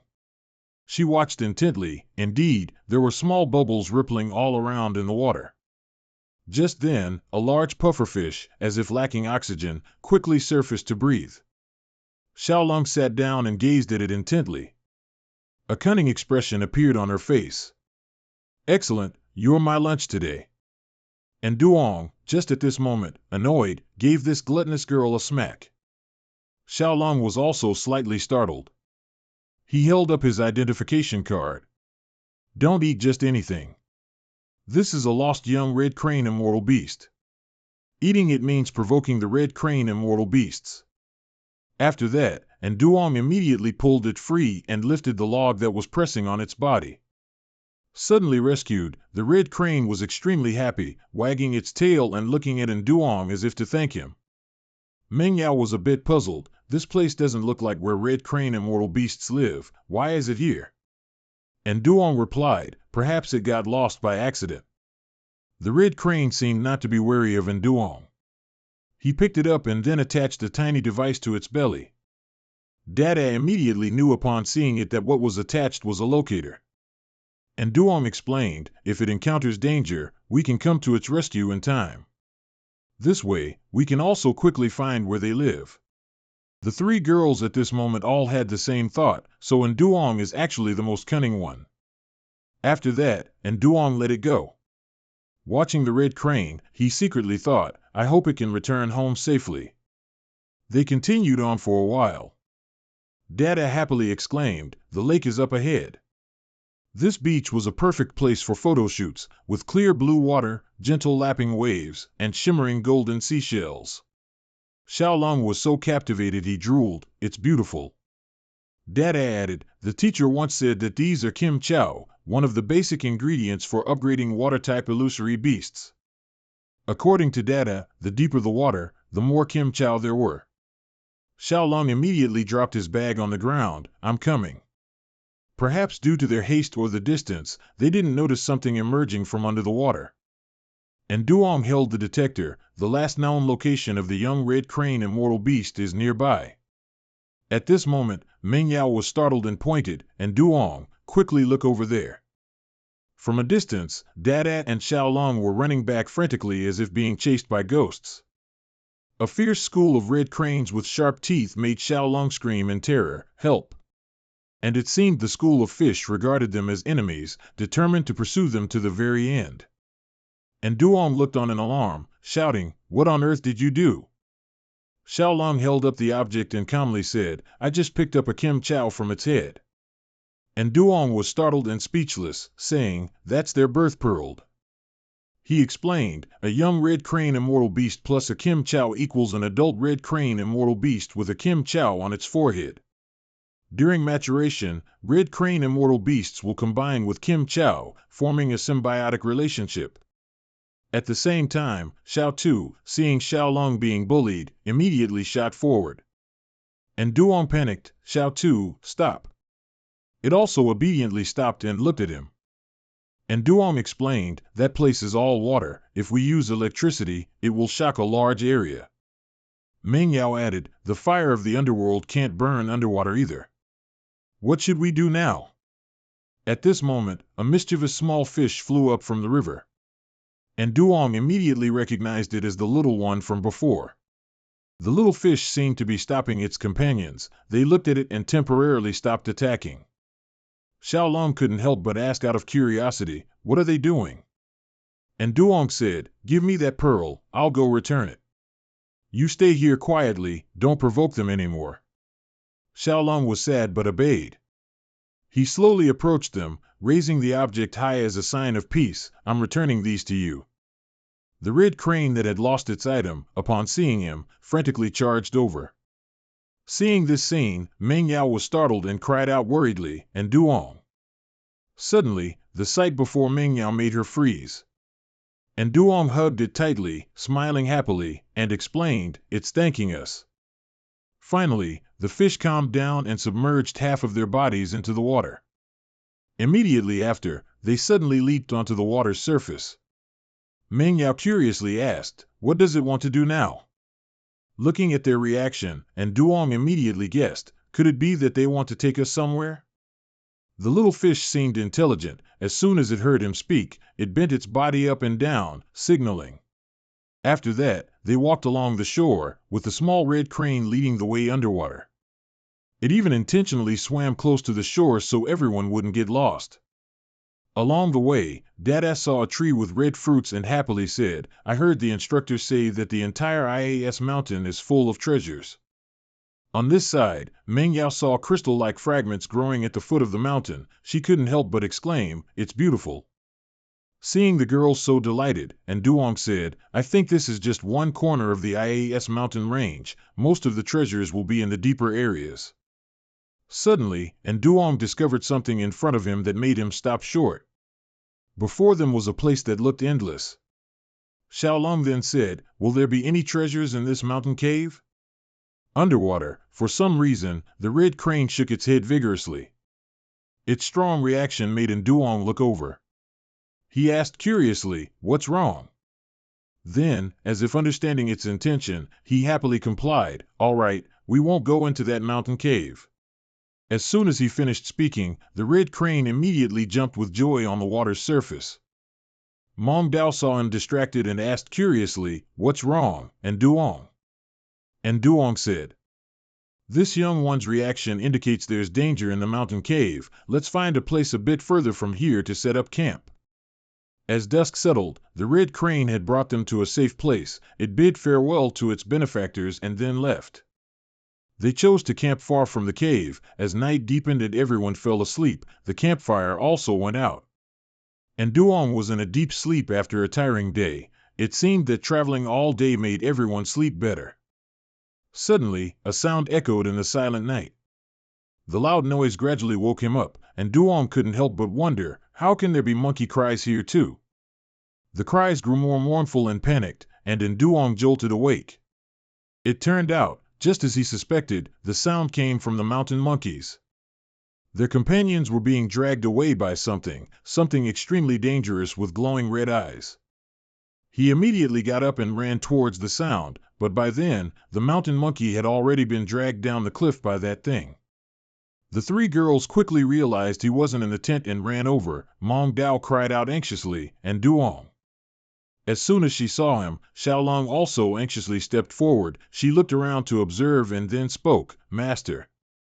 Meanwhile, the mountain monkey was still being dragged on the ground. It painfully closed its eyes tightly. Mong Dao looked at it, stunned. What is that? Did it turn pale? It's so scary. Xiaolong immediately switched to combat mode. Master, I will protect you. And down below, the little leopard also began to gather its strength, preparing to pounce. And Duong called out, Xiao Su. Mong Dao quickly stopped him. Wait, Xiao Su will generate electricity, let Yu Ming go. As soon as she finished speaking, the little fox transformed into its combat state. Then, Yu Ming turned and pounced towards the endangered mountain monkey. Yu Ming's flames burned its entire body. The strange creature quickly released the mountain monkey and writhed in pain. Suddenly attacked, it was very furious. The mountain monkey, now clutching its injured body, seized the opportunity to escape. And Duong recognized it at once. This is a tank killer. This thing is one of the top predators in Mount IAS. Inside this creature is a type of crystalline body that can be used as an upgrading material and to create anti-poison medicine. According to what Duong knew, its shell was as hard as a tank. He suddenly thought of the lion cub at home. If Tian Fan were here, he could probably deal with it easily. Just having his name called, our little Tian Fan sneezed. Seeing it looking glum with a runny nose, and Chung couldn't help but worry, are you catching a cold? Meanwhile, Mong Dao quickly gave an order, Yu Ming, attack the brain of this tank killer. Immediately, the fox obeyed its master, charging towards the opponent. And Duong then said, the monkey has already run away anyway, Xiao Su, go help Yu Ming. As soon as Xiao Su pounced, it fiercely bit the tank killer, and the electricity within its body continuously discharged. On this side, Dede also wanted to help, so she released her bird, a bay.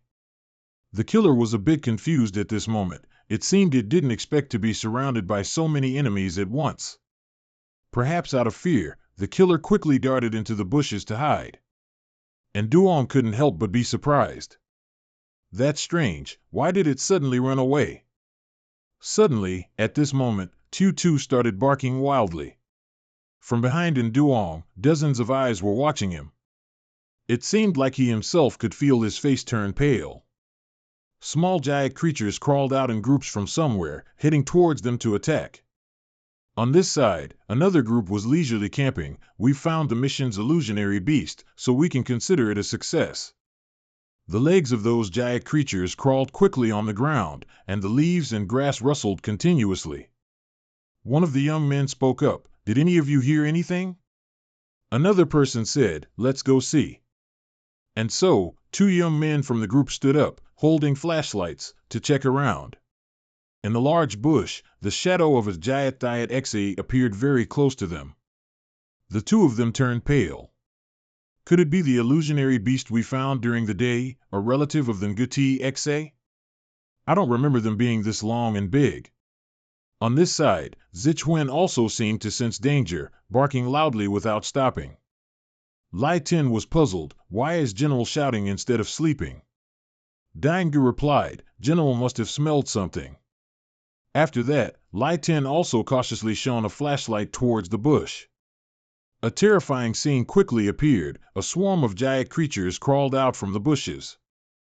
In the security room, the instructor couldn't help but jump up. The base detected a giant riot.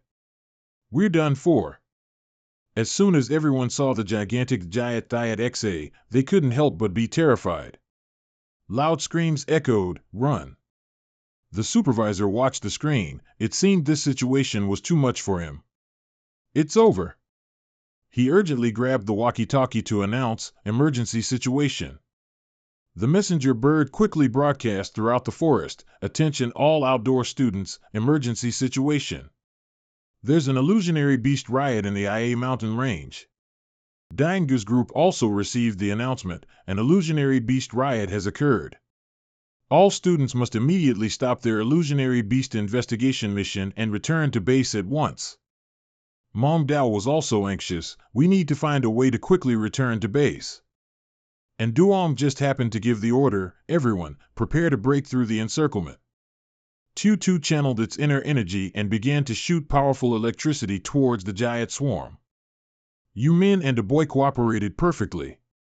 As soon as the fox breathed fire, a boy used its wings to fan it towards the multi-legged creatures. That gigantic giant targeted Yu Min and attacked, charging with terrifying speed.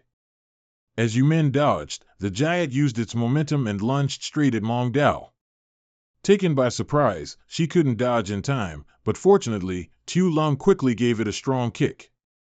She looked at Tu Lung and happily said, "Thanks." Her illusionary pet proudly responded, "No problem." And Duong observed the surrounding situation. He was a bit worried because of the overwhelming number of giant creatures. Then Duong immediately commanded, "Tu, large-scale attack." They were paralyzed by Tu's electricity, and their movements gradually became restricted. After that blow, they seemed to be deterred and ran back into the dense bushes to hide. Everyone was surprised. The giant creatures are retreating. And Duong worriedly asked Mong Dao, "Were you injured just now?" She remembered and looked again, then replied, "My arm got a little scratched. It should be fine." He tenderly held her hand. "The giant creatures are venomous. We can't be careless. We must quickly return to base to treat the wound." A wave of warmth spread, making Mong Dao blush. And Duong then said, "A little later, Tu and I will clear the way." "You go behind," Mong Dao shyly hummed. Just then, a loud noise echoed, shaking the ground, making both of them secretly vigilant. It turned out the sound was from Yu Bo. Daingu and Lai Tin had quickly found them. As soon as they arrived, Lai Tin eagerly shouted, "This is great! Boss, help us!" It turned out they hadn't intentionally found him, but had fortunately met while fleeing. Daingu panted, "There are giant creatures biting people and chasing us."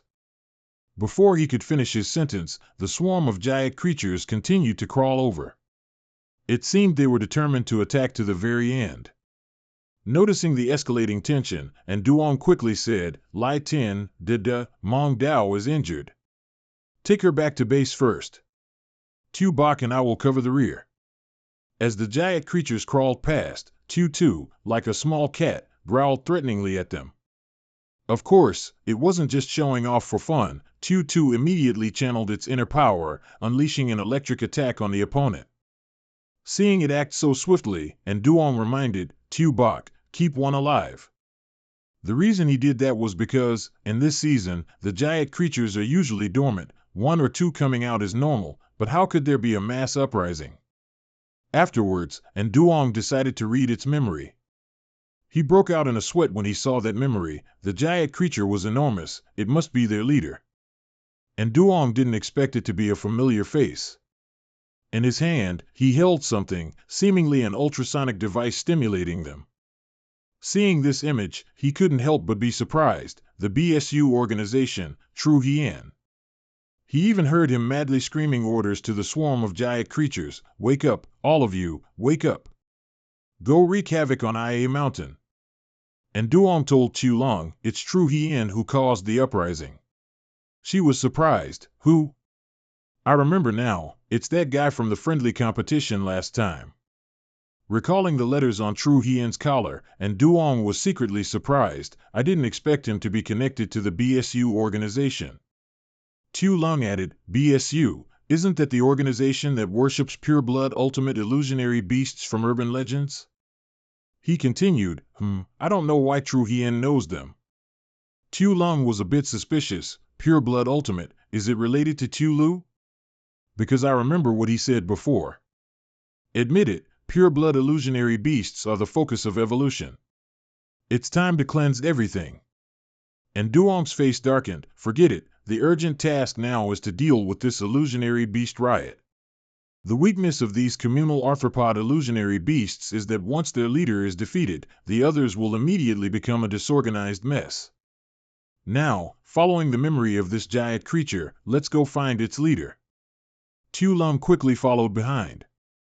On the instructor's side, everyone was safe thanks to the announcement speaker, so their lives were temporarily out of danger. He secretly breathed a sigh of relief. It's a good thing these students were quick on their feet, at least they're still alive. Mong Dao worried, "Instructor, please send someone to look for Duong. He was separated because he saved us." The instructor's heart suddenly jolted. "Oh no, he's the key observation target that the higher-ups specifically named." At this point, Mong Dao felt dizzy. She sadly said, "Please, you must save him." Then, for some unknown reason, Mong Dao fainted. Dada was startled and screamed, "Mong Dao!" The instructor also tensed up. "Quick, call a doctor." Meanwhile, he and Tu Long had returned to the original entrance, standing before that cave. And Duong frowned. "This is the cave the celestial beast wouldn't let us enter." No wonder. Inside, everything was still silent. Fireflies on the rocks looked incredibly beautiful. But the next second, a pair of glowing eyes stared intently at him. It was the Queen Jayat Thiat Xa, awakened by Tru Hien, now roaring ferociously. This long, large, and rough creature was the Jayat Thiat Xa Queen. Its scales looked no different from hideous dinosaur scales. Tu Long looked at it with admiration. She curiously asked him, "Is this the one?" Like a long-starved prisoner, it immediately lunged to attack upon seeing him. But of course, and Duong's illusionary beast wasn't just for show. Tu immediately leaped onto it. Zapped by a powerful electric current, the Queen Jayat couldn't help but let out a piercing shriek. Not stopping there, the electromagnetic discharge grew stronger, making the Jayat creature writhe incessantly. Seeing it now like a dazed earthworm on the ground, Tu Long couldn't help but praise. Indeed, no matter how big a Jayat creature is, it still fears our Tuesday. Just then, suddenly from a distance, the cave mouth was blocked by a large rock, making the ground shake. Seeing this scene, and Duong quickly realized, "We've fallen into a trap," but it seems a little too late. Tru Hien finally revealed himself, surrounded by a thick, murderous aura. In his hand, he held a large red stone, from which a murderous aura emanated. Tru Hien smugly scoffed, "This is a treasure given to me by a BSU senior. Wild illusionary beasts that smell it will have their nerves paralyzed in agony, stimulating adrenaline for battle, enough to end in Duong's life." On this side, Tu Long and Duong tried to push the large rock away, but it seemed too heavy. The scent of that stone quickly permeated, and the giant creature began to smell it, exactly as Tru Hien intended. What happened next was just as he said. The Queen Jayat, as if injected with a stimulant, immediately sat up. Tu Long was incredibly sharp. She immediately turned around and shouted, "Master, be careful." The Queen Jayat immediately spat out a blue liquid. It seemed to be its venom. Both of them dodged in time. That thing shot directly into the large rock beside them. Tu Long's eyes and face began to change. Scales also appeared on her face. She angrily charged, gritting her teeth, "Ambush me, let's see how I deal with you." And Yoon knew she had more than enough power to kill the Queen Jayat, but for some reason, he spoke up to stop her. "Tu Bok, don't." Tu Long was surprised. "Master, at a time like this, you're still protecting it." And Yoon then said, "If we fight too fiercely, the cave will collapse, and we're done for. Be careful." Just then, the Queen Jayat continued its attack, pouncing on Tu Long. She quickly dodged aside, and the Queen Jayat's body slammed hard into the rock, causing the cave to shake violently. The rocks gradually cracked open, and from the crevices, something like fireflies flew out in swarms. The cave seemed to be gradually unable to withstand the force of the attack. Seeing rocks falling, Tu Long gasped and shouted. That scent was still spreading. Around them, they were now surrounded by a swarm of blazing firebugs. They kept flying out from the cracks, as if they were born from within them. Meanwhile, Tru Hien couldn't help but feel pleased. Now, even if they're not eaten by the leader Jayat, they'll be crushed by the falling rocks. He held the red stone in his hand, and seeing it continuously emit its scent, he smiled broadly with satisfaction. Turning back to Indune, he saw the glowing fireflies flying away and suddenly got an idea. "I've got a plan." After that, Indune quickly turned and said, "Tu Bok, stand on the rock at the cave entrance, and listen for my command." Tu Long immediately complied. "Okay." A second later, Tu Long stood on the high rock face, seriously awaiting her master's command. As the Queen Jayat prepared to attack again, Indune began to count, 2. The direction Tu Long was standing was where the cave entrance was blocked. When he saw it was about to attack, he counted the final number, 1. Immediately, when he saw the distance was sufficient, Indune yelled out, "Tu Bok, move aside." At that moment, Tu Lung immediately obeyed. She dodged to the side, causing the entire body of the Queen Giant to slam directly into the blocked pathway. Tru Hien couldn't help but feel pleased when he heard the loud noise inside the cave. He happily turned and left. Time to go home. No sooner had he finished speaking than a loud, deafening explosion rang out. Tru Hien reflexively bent down. He fell to the ground, his face pale with shock. Tru Hien couldn't believe his eyes. He gaped and asked himself, what? The Queen Giant had been defeated. It lay beneath the rubble. Standing on its corpse were none other than Ndung and Tu Lung. He looked at Tru Hien, his face still unchanging. Tru Hien, why did you do this? He angrily gritted his teeth. What do you think? The spot in the national competition was originally mine. Tru Hien seemed agitated. Don't think that just because you were lucky enough to steal Hoa Dong's spot, I'll let you live to participate. Tu Lung irritably rolled up her sleeves. So you've admitted to creating the beast tide, then? He smiled brightly. I just took advantage of this beast tide to eliminate all of you. And Ndung took something out of his pocket. He said with satisfaction, very good. Tru Hien nonchalantly replied, so what if you recorded it? You still need to be alive to get it out. And Ndung then said, Tru Hien, just because I defeated you last time, you're resorting to all these tricks against us. Immediately after, he chuckled smugly and said, Ninja, it's your turn to appear. From behind him, 2 pairs of eyes glowed brightly, carrying large flames. Behind him appeared a large snake. It was the red flame giant python. He didn't know how he had acquired it, but at this moment, Tru Hien coldly ordered, Ninja, eliminate them. Tu also quickly condensed lightning. It cautiously moved slowly to approach the opponent. It hissed fire towards the electric leopard. Tu shouted loudly, don't be afraid, Tu, hide up in the tree.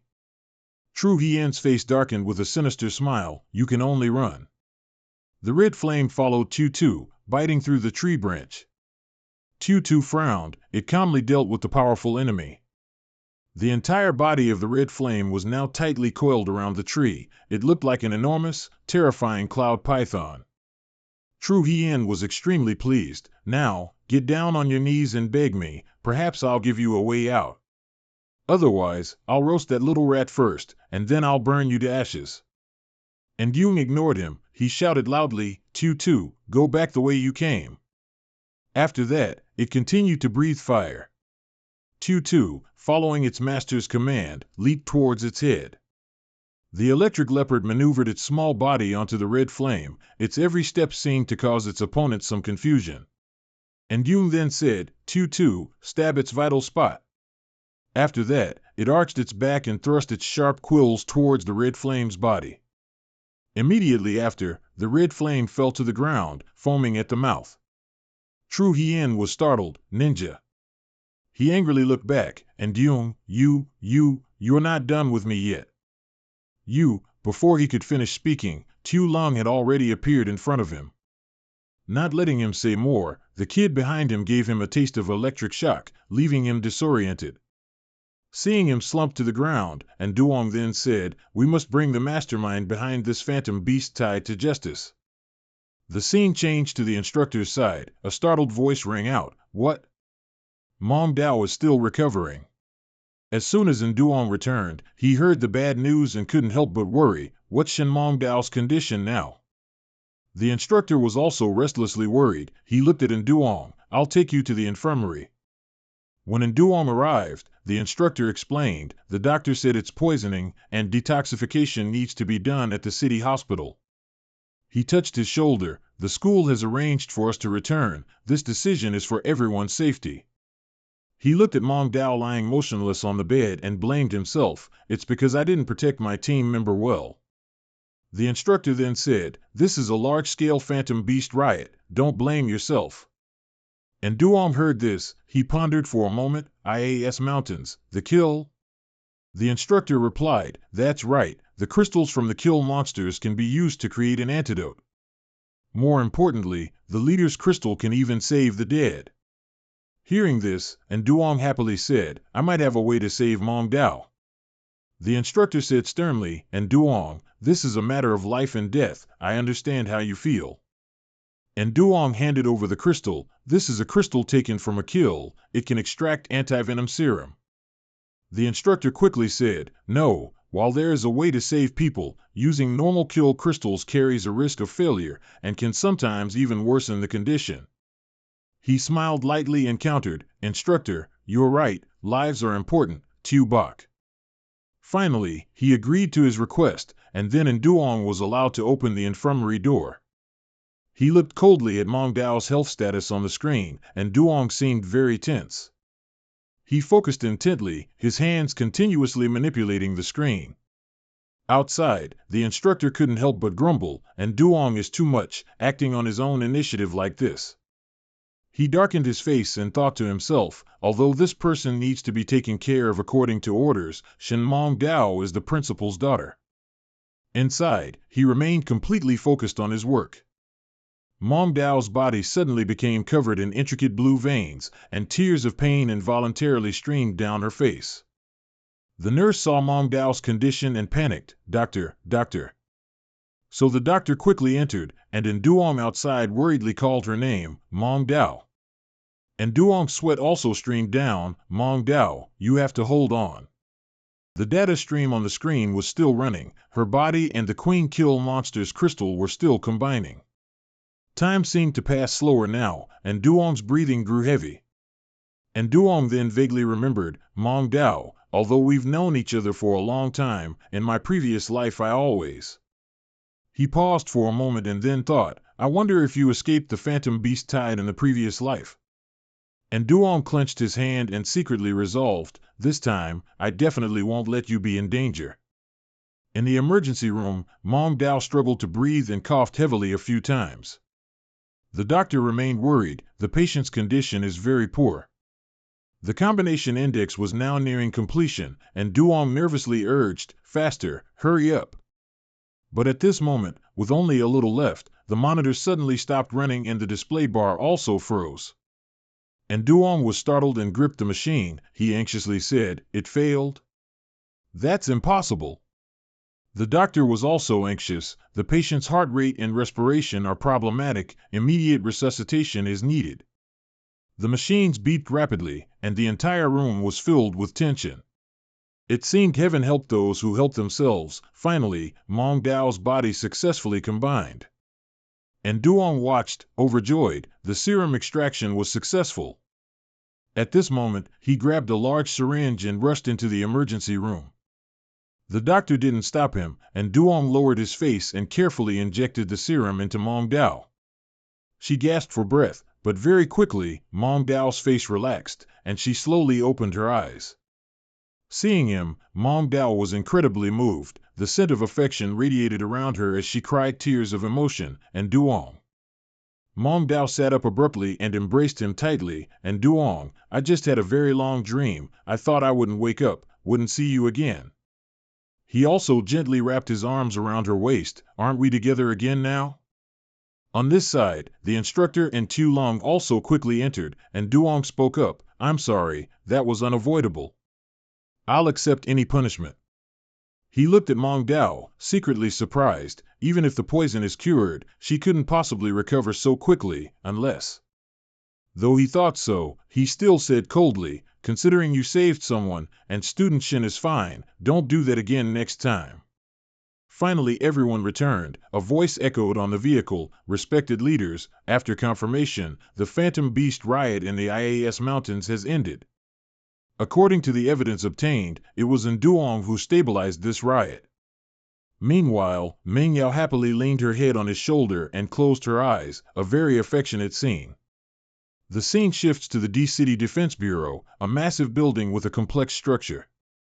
In the interrogation room, a familiar voice rang out, furthermore. Jing Hong looked at Zhao Xian and said sternly, tell me, who ordered you? Zhao Xian was brought here, his face darkened, but he didn't utter a single word. Jing Hong calmly sat down. Zhao Xian, what was your motive for creating the Phantom Beast riot? He forced a smile and said, I already said, I did it out of hatred for Yin Yang. Looking into his eyes, Jing Hong seemed to see right into his heart. Zhao Xian, what exactly are you hiding? I don't believe a student could instigate a Phantom Beast riot. You were missing for a while. Where did you go? His hands were tightly cuffed, and he weakly bowed his head in silence. Jing Hong continued, those devices for luring phantom beasts aren't something a student could possess. Is there someone behind you giving orders? He saw the device he had used to manipulate the phantom beasts and quickly became agitated. No, there isn't. Jing Hong didn't hold back and directly exposed him. The clothes you're wearing bear the symbol of the extremist organization PSU. After all, he was just a student, and being interrogated like this, he turned pale and stammered, I don't know. Jing Hong recalled her old acquaintance, who had been dying in her arms, yet kept saying, quick, quick, chase them. Jing Hong's eyes became somber. 5 years ago, we confronted this organization. She then remembered how she had frantically chased that person. According to Jing Hong's memory, that person's collar also had the same symbol as Zhao Xian's now. With that thought, Jing Hong leaned closer to him. It was someone from PSU who ordered you, wasn't it? Zhao Xian screamed in fear. No, no. Jing Hong then turned to her subordinate and said, based on Zhao Xian's recent movements, investigate clues related to PSU. The subordinate quickly replied, understood. The scene shifts to the Zhou Corporation, one of the 3 major families. Inside the room, everyone was holding a serious meeting. This was drone footage recorded in the IAS mountain range. Yin Yang's image appeared on the screen. This person prevented this phantom beast tide. A middle-aged man replied, according to the report, PSU's shadow is behind this riot. One of the girls among them, hearing this, asked doubtfully, what is PSU? He continued, it's a group of people who believe pure-blooded phantom beasts are top-tier phantom beasts. They're just small-time troublemakers, no need to panic. Hearing this, the girl nodded, secretly sighing in relief. At the same time, an old man with white hair rushed in. The person at the top spoke, Vice President Zhou, please keep your voice down. My apologies, I just came from the chairman's office. He spoke up, let's keep it brief, the chairman's intention is. Then the vice president looked at the screen. Yin Yang, who stopped the phantom beast tide, is a genius. We need to pay attention to him. That man interrupted. The Blood Abyss branch caused trouble in D-City, allowing the Defense Bureau soldiers to capture its mastermind without bloodshed, and now he stopped the riot. Mr. Zhou added, the problem now is how to approach Yin Yang without making him wary. One person spoke up again, we could consider sending someone undercover to approach him. This isn't a bad idea. Vice President Zhou continued, furthermore, PSU has often resorted to desperate acts before. We also need to secretly protect him from their retaliation. The old man worried, and the Blood Abyss too, if their leader finds out Yin Yang was responsible, with their despicable nature. The young man smiled lightly, you can rest assured with the person I recommend. The scene shifts to the school, where the teacher announced, before class, I'd like to introduce a new student. The girl happily spoke up, hello everyone, I'm Zhou, from the imperial capital. Then she looked at the teacher, teacher, I'm new here and not familiar with the school. Can I find someone to show me around? The teacher happily said, of course, would you like to find someone yourself or should I find someone for you? Immediately after, Zhou smiled brightly and replied, no need to trouble you, teacher.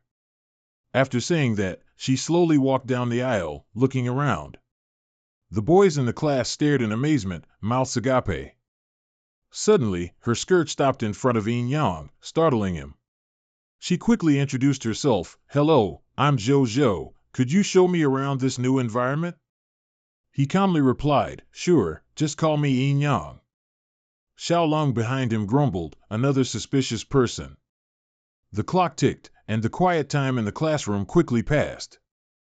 During break time, Zhou followed closely behind Yin Yang. The two of them walked around the school together, so she could get acquainted. Yin Yang turned to his classmate and said, Zhou, this is the school library. At that moment, a loud cry came from behind him, Yin Yang. He was startled and turned around, is that Meng Dao? She seemed displeased, like a jealous wife. Zhou quickly glanced at Meng Dao, and she casually said, hi. Meng Dao didn't answer Zhou, Instead, she said, I need to talk to you. The principal told you to go to his office. Yin Yang happily replied, okay, thanks, Meng Dao. Then Yin Yang said, Zhou, you go get acquainted first. I have to go to the principal's office for a bit, I'll find you later. She happily replied, okay. Only the two girls were left here, the space was eerily silent. Suddenly, their eyes met, and Meng Dao looked at Zhou with little warmth. At this moment, Meng Dao spoke, hello, I heard you transferred here from Huanjiang Imperial Academy. Zhou casually replied, that's right. Meng Dao then said, but I investigated, and your information doesn't match the records at Huanjiang Academy. Zhou's feigned expression gradually appeared, is that so? Maybe they deleted my information after I transferred here. Meng Dao frowned, to use fake records to pass through layers of checks and deliberately approach Yin Yang, who has the ability and motive for this. Then Meng Dao shouted, you're a remnant of the underground black market, aren't you? A punch flew towards Zhou, but she quickly and easily dodged it. Conversely, right after, Zhou kicked towards Meng Dao, startling her. Her arm was locked, and her body was pressed against the wall. Zhou lowered her voice and said, classmate, next time, just talk things through slowly. Meng Dao gritted her teeth and growled, using the army's restraint technique, who are you? Zhou gave a faint smile, a student who knows quite a bit, don't you? Meng Dao then got straight to the point, what was her purpose in approaching Yin Yang? Zhou replied, I can't say much, but I guarantee this will benefit Yin Yang. Suddenly, quick footsteps approached, which Zhou quickly recognized. From a distance, Yin Yang had returned, walking closer to the two girls. Both seemed to want to hide it from him. Meng Dao stood casually as if nothing had happened. Yin Yang then said, the principal informed me that the national competition will take place in 2 months, and he told me to prepare well. Meng Dao couldn't help but secretly rejoice, so, during the competition, you and I will go to the imperial capital together, but she suppressed her emotions, just the two of us. Zhou quickly said, my relatives live there, I can help you get acquainted with the environment then. Moreover, I've watched many past seasons of the competition and understand the rules very well. According to Zhou, the competition involves 64 elite youths from 5 provinces nationwide. These 64 contestants are divided into 4 groups with their phantom beasts. Each person brings 3 phantom pets, and each match will have 3 rounds. She continued, after that, the top 4 from each group will be selected, totaling 16 people. Then there will be qualifiers, semifinals, and finally, a champion will be chosen. Hearing this, Yin Yang recalculated and said, wait, that means I'm still missing 1 phantom pet. Meng Dao happily looked at him and then said, leave this to me. Scene changes to D-City's Phantom Pet Incubation Center, primarily a trading market for phantom pets for phantom pet masters. After walking around, Meng Dao said, the preparation time is too short. I suggest choosing an already matured phantom pet. She picked up a chicken, I think this one is good. Yin Yang was startled, the price is too high. Let's look at others first. The two of them passed on that one and went to the incubation area. Yin Yang looked at the price of each egg and couldn't help but smile bitterly, this place is even more expensive. Meng Dao then said, if we can't find a suitable phantom pet here, where should we go? Up ahead is the discarded egg section. He asked again, the discarded egg section, does that mean items to be disposed of? Meng Dao replied, not exactly. It's where eggs that haven't hatched for a long time are placed and then discounted. Very few of these eggs can successfully hatch, and even if they do, they're often weak or sickly phantom pets. Only a few rich players like to gamble their money on them. Yin Yang couldn't help but smile brightly, then let's go there and see if we can find anything. And so, the two quickly went to the discarded egg section.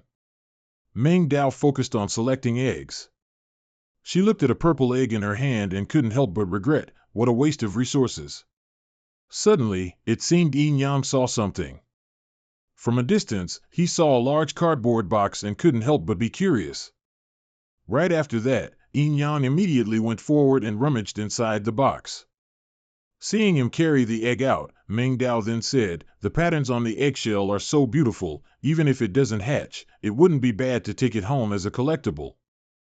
At the same time, the staff member explained, "Sir, this egg is an egg that fell to Earth after the portal to the otherworld opened at the Tai Long mountain range during the fantasy beast tide." Yin Yang held the egg and then immediately asked the salesperson, "How much is it?" He explained, "Although this egg comes from the otherworld, it's not as expensive as the high-end items in the hatching area. It's only 8,000, very cheap." Meng Dao said again, "It's quite cheap indeed. It could even be bought as a decorative handicraft." Yin Yang then said, "Wait a minute. It says here that it's been here for a year, which proves it's almost impossible for it to hatch. Yet you want to sell it for 8,000? The staff member stammered, "Well, this. But you did say it's beautiful, didn't you? How about 5,000? Yin Yang calmly said, "I can pay 3,000, a price that startled Meng Dao. But at this moment, the salesperson slumped and said, "All right, deal." After they left, Meng Dao spoke up, "I think this place isn't very reliable. How about we go back and buy that CUC bird?" "Money isn't an issue," he replied. "If I dare to buy this egg, of course I have faith." At the same time, a voice rang out, "So it's you guys." Yin Yang and Meng Dao both jumped in surprise simultaneously. An arrogant-looking young man walked by. "We had our eyes on this egg before, but who knew someone else would snatch it first?" Yin Yang replied, "Regardless, we've already bought this egg. You wouldn't openly snatch it, would you?" The other guy said, "You must have misunderstood. I just want to play a game with you." One of them spoke up, "We want to compete with you to see who can hatch this egg. The fantasy pet that hatches will belong to the winner." He didn't feel inferior at all, on the contrary, he was confident, "No problem, let's play now." Then they took turns placing their hands on the egg. No one knew what they intended to do. But after a while, it still showed no signs of movement, which secretly surprised the group. They both had the same thought, could it be that this egg really can't hatch, because 2 hours had already passed? Meng Dao secretly thought, how many more days or months do we have to wait? Then she spoke up, "I'm going to the restroom." As Meng Dao turned away, Yin Yang continued to ponder, with these people's spiritual power, even if they had another 4 or 5 years, nothing would hatch. At this moment, Yin Yang began to use his own spiritual illusion ability. Immediately after, that person happily watched the egg gradually crack and joyfully cheered, "It's a success." From inside the egg, something red quickly pounced out. The group looked at this scene, and everyone covered their faces in panic. Green hair turned pale. Why isn't the spiritual taming power working? When Meng Dao returned, she only saw the group rushing out, yelling, "It hatched a crazy one. We don't want it." She curiously stepped in. "What happened?" Yin didn't know why they ran. Yin Yang calmly said, "Maybe their hands cramped from holding them too long." He thought seriously, "The spiritual power I released has reached the Grandmaster level, yet there was no reaction." Then Yin Yang closed his eyes, felt, and continued to enhance his spiritual power. At this moment, the egg did indeed show movement. It gradually cracked open. From within, a cool-looking red dinosaur stood before him. Meng Dao couldn't help but be excited for him. She couldn't help but exclaim, "It hatched." Looking at the tiny fantasy beast in front of them, Meng Dao told him, "Give it a name." Yin Yang mused, "I plan to call it Shao Kan." Meng Dao speculated, 1, 2, 3, right? She looked at it and couldn't help but say, "But this name sounds too much like the extinct Tyrannosaurus Rex." Yin Yang then said, "There are many fantasy beasts and pets with 3 heads and 6 arms. It's not strange for them to resemble ancient creatures." Suddenly, an idea struck him. If it resembles a Tyrannosaurus Rex, then let's just call it Jun Huang. Then Yin Yang quickly placed his hand on its head. "Today, we sign a contract." Very quickly, a beam of light appeared. His contract with the dinosaur was successfully signed. Suddenly, Yin Yang was transported to an unfamiliar place, surrounded by lush trees, which surprised him. "What's going on?" At the same time, a large dinosaur appeared, making Yin Yang stunned. It looked at him, growling loudly, its inner power seemingly on the verge of exploding. Yin Yang forced a smile. Only ancient exotic beasts with such bloodlines could have a spiritual space like this. I've found a treasure. At the same time, in reality, Meng Yao anxiously called out, Xiao Bai. Yin Yang fainted when he signed the contract with the phantom pet. Xiao Long was startled. Good heavens, where are they now? Inside, that towering large dinosaur gradually stepped towards Yin Yang. Its gaze suddenly looked down at him. At this moment, it seemed to have seen Yin Yang.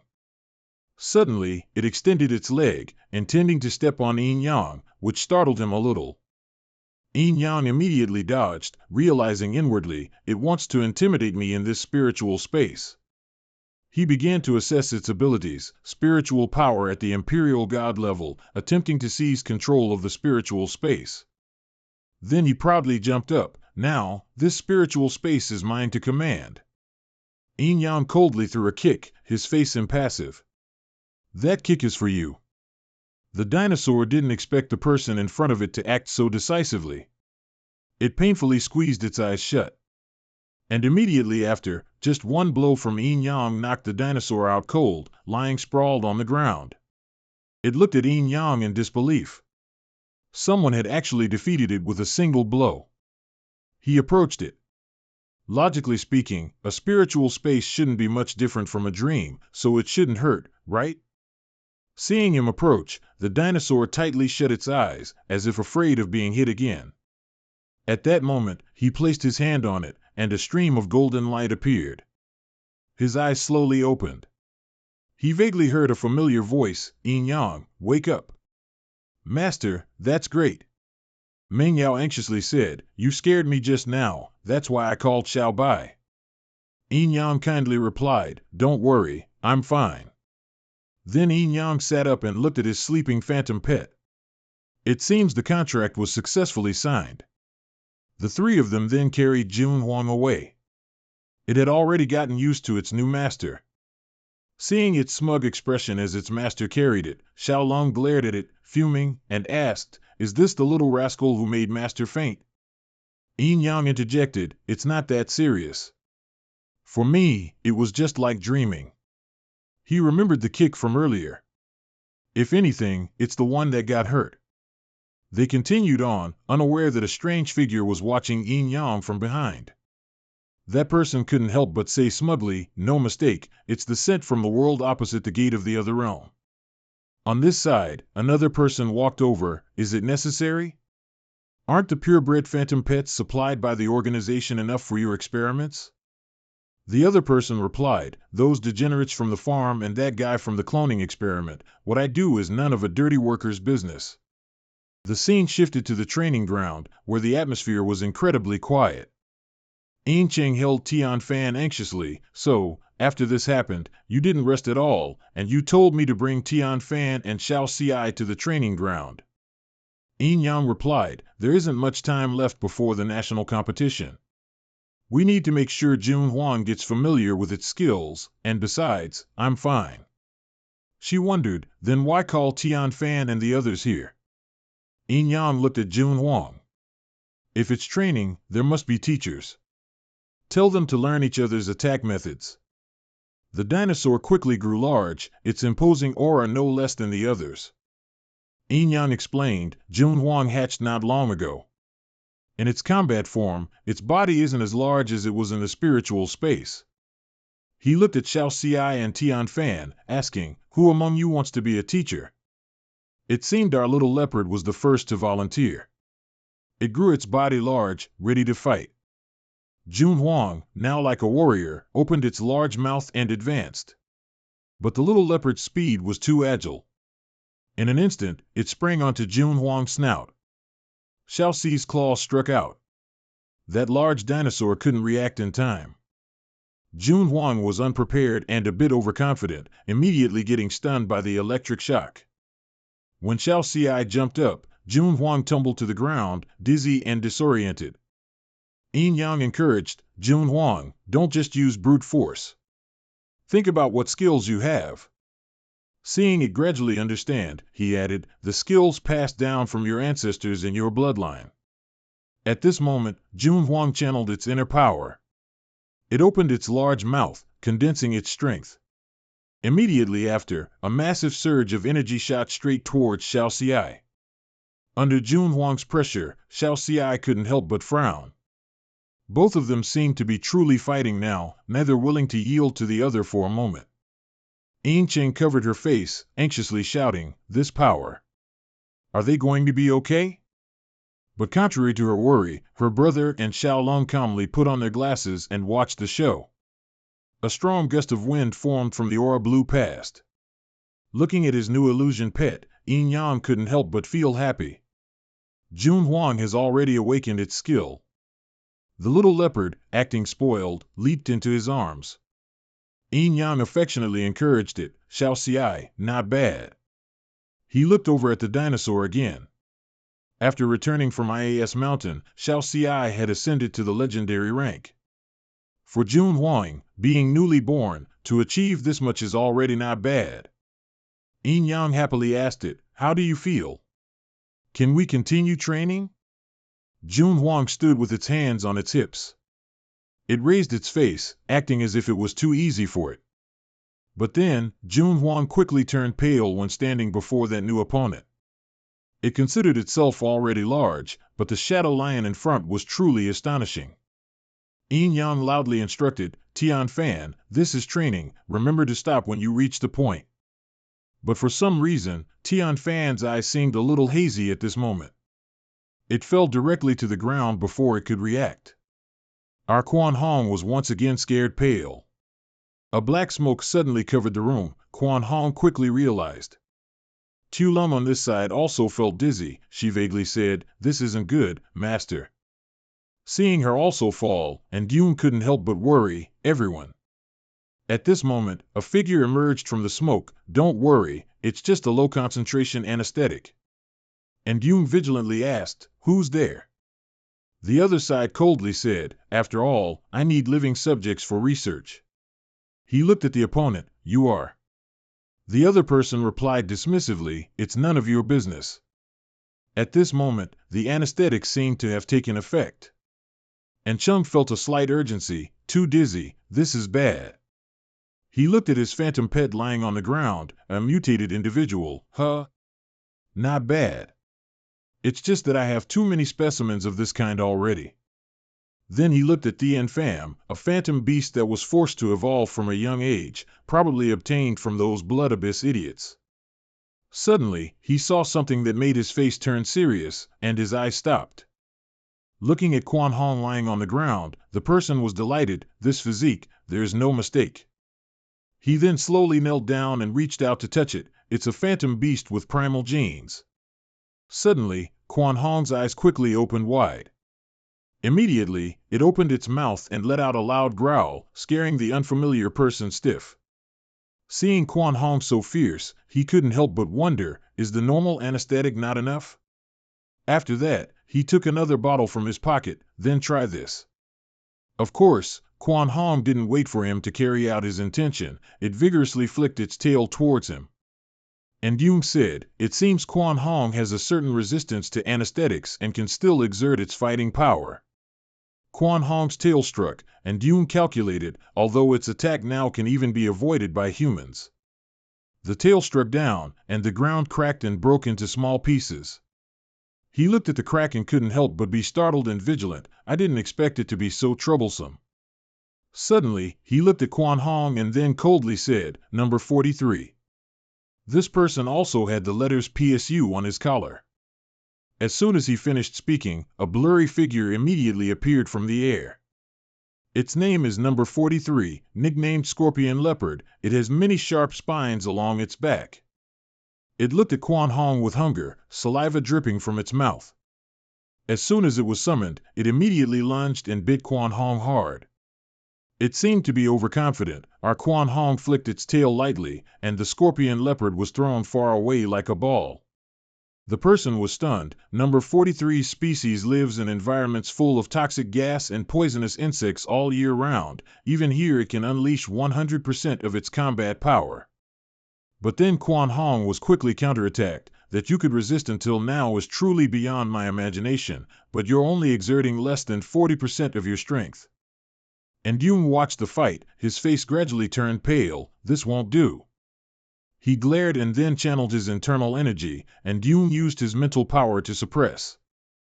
Immediately, the scorpion leopard's head reeled. A wave of pain rendered it unable to fight. Seeing its opponent like this, Quan Hong was also slightly surprised. Meanwhile, Yoon also seemed to gradually lose his ability to resist after using that power, coupled with the anesthetic smoke, causing him to pass out. The man sweated. Just now, a huge mental force suppressed number 43. He scratched his head and thought, could there be another master? But in D-City, besides Sanwon Academy, there are no other such powerhouses stationed. Just as the opponent lowered his guard, Quan Hong fiercely opened its mouth, intending to bite him. Faced with Quan Hong's aura, the person was so frightened that he fled on all fours. After the enemy disappeared into the distance, Quan Hong looked back at its unconscious comrades on the ground. The PSU member was panting after escaping. He calculated, this isn't good, this preparation was insufficient. That wicked person secretly vowed, next time, I'll find someone to do the dirty work. Just then, Chu Chao appeared out of nowhere. She directly struck him hard on the nape of his neck. The person immediately fainted. Chu Chao then called someone to report, I've got him under control. The other end of the line said, you go deal with the anesthetic gas first, someone else will handle the rest later, don't reveal your identity. On Yoon's side, everyone gradually woke up. He asked worriedly, is everyone all right? Mong Jiao said, we need to quickly inform the Defense Bureau. He immediately agreed. Scene shifts to the Defense Bureau of D-City's Kwangwon. After Yoon reported the situation, he received news. He said, that person has been arrested. Who arrested him? The other person replied, sorry, this is classified. He vaguely thought, I remember that person had a PSU logo on his shirt. He was clearly targeting Quan Hong with purebred blood, who exactly dealt with him. When he was alone at this moment, the thought still lingered in his mind, that person earlier also had PSU markings. He couldn't help but be confused. Xiao Bai, do you think this organization is related to the force behind Xiaoli? She quickly replied, there are indeed many similarities, but in my impression, no matter how powerful they are, they still. And Yoon added, can't go as far as to summon a phantom beast of disaster level. Now I have 3 hypotheses. Either it's just a coincidence, Xiaoli is a member of PSU, or they have contact with some major force. Saying this, she was full of determination, so we must go to the national competition to investigate that Xiaoli. If I get the chance, I want to give him a piece of my mind. After that, Quan Hong underwent more rigorous training. And Yoon looked at the little leopard, kid, a little faster. While he was busy, the phone rang again. And Yoon was startled and looked at his bag. Then he quickly picked up the phone. Hello, Mong Jiao, what's wrong? On the other end, she was anxious. There's a problem on this side. Is your Phantom Beast Master level still level 1? This level can't go to the Imperial Capital. We'll immediately arrange for you to get a new level assessment. And Yoon quickly arrived. This is the D-City Assessment Bureau. The man looked at him. You are Yoon. You're the one the city arranged to attend the national competition, right? If you're only level 1, you'll be laughed at. He continued, you already took the level 1 test before. This time it will be different. You need to directly tame the phantom beast we arrange. And Yoon replied, no problem. After that, he stepped forward, solemnly watching Yoon show his skills. He watched him through the screen, then said, according to the higher-ups, we'll arrange an elite level 1. Suddenly, Chu Chao called out from behind, use the 9-star transcended level 1. Her words made him gasp, huh? The man then shouted in anger, are you messing around? Don't you know how dangerous that would be?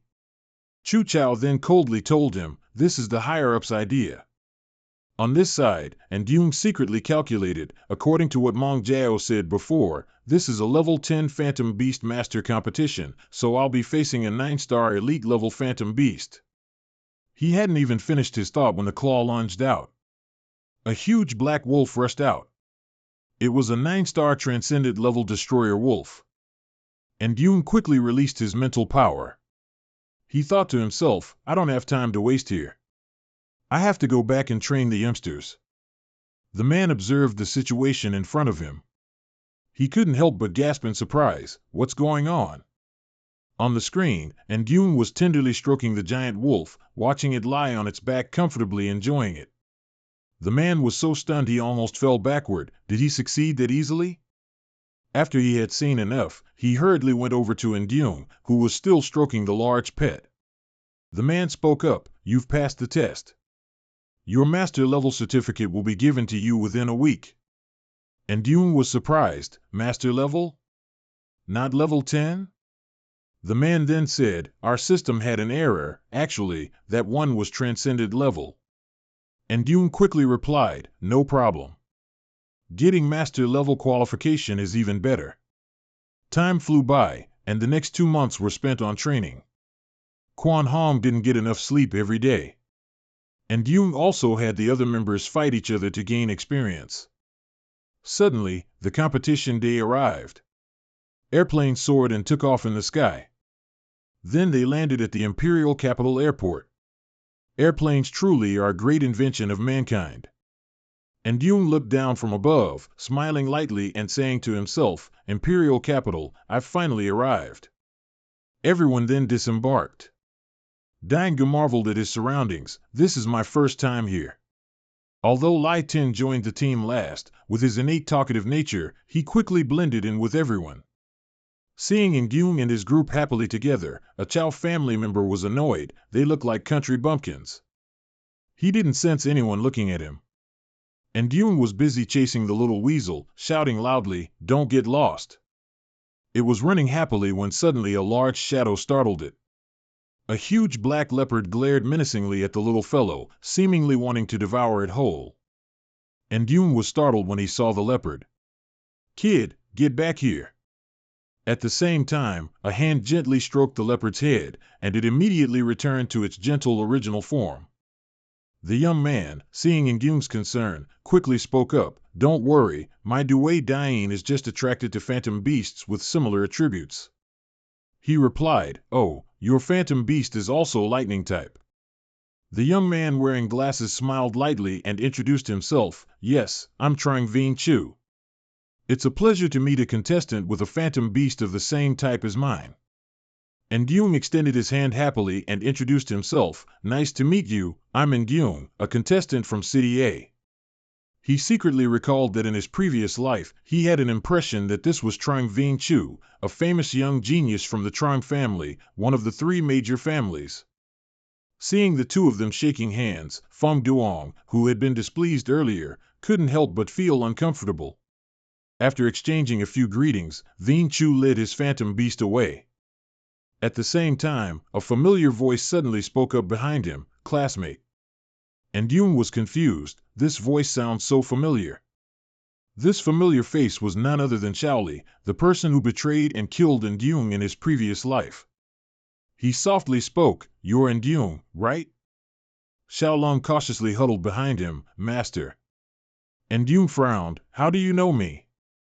The reason for this reaction was that at this point in his previous life, they hadn't met yet. How could he know him? Xiaoli smiled brightly, the names and photos of all contestants can be seen on the competition page. I just wanted to make some new friends.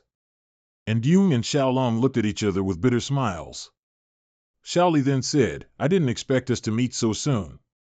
Xiaoli appeared very friendly at this moment, Mo2, say hello to Yoon. His phantom beast looked like a small cat, with sparkling, incredibly adorable eyes. But as soon as it looked towards Yoon, it stiffened as if struck by lightning. Immediately after, it bristled and growled, and Thien Pham also refused to back down. Both were like fighting cocks, constantly clashing. A second later, Mo2 transformed into its combat form. Its original form was the golden fox. And of course, how could the mighty Thien Pham concede? It was also ready to meet the challenge. But at this moment, Shaoli played the part of a gentle supporting male character. He quickly yelled at his phantom beast, "Mo2, don't be rude." The phantom beast was also very obedient. It immediately returned to its original form. Shaoli bowed apologetically and said, "Sorry, my Mo2 can't control itself and wants to fight whenever it sees a strong phantom beast." And Yun was flustered. "It's fine, I've heard that golden foxes are all skilled fighters." After chatting for a few sentences, Shaoli bid farewell. "I'll go rest now, I won't bother you anymore." And Yun happily replied, "See you at the competition." Xiaolong couldn't hide his indignation. "Master, we should have let Tien Pham teach them a lesson just now." He explained, "This time, we're mainly here to probe his abilities, let's not alert the enemy." Just then, Chu Chao walked past simultaneously. "The car's here, let's go." Suddenly, Chu Chao inexplicably said to him, "This Shaoli, he must be investigated." Then she stepped forward and hooked his arm. "And Yun, my cousin's house isn't far from the arena, and the competition is still a week away. These few days." And Yun quickly cut in, "No, we'll just go to the hotel provided by the organizers." Scene shift, at this moment, at the hotel for competition participants. And Yun was gazing into the distance, deep in thought. "As long as I can make it to the finals, I'll be fighting Shaoli, the national champion." Thinking of this, he felt a hidden sadness. At that time, I can investigate the forces behind him. Time flies, it passes quickly and waits for no one. Soon, it arrived. A week later, the National Phantom Beast competition of Huaxia officially commenced. And Yun sat, holding Xiao Tu, watching. The MC announced, "All representatives have entered the arena." He held a paper in his hand and read the rules. "Now we will draw lots to form teams for the competition." As soon as he finished speaking, 2 frames appeared on the screen, symbolizing 2 competing participants. Immediately, without keeping the audience waiting, the images of the 2 opponents appeared, and Yun and another person.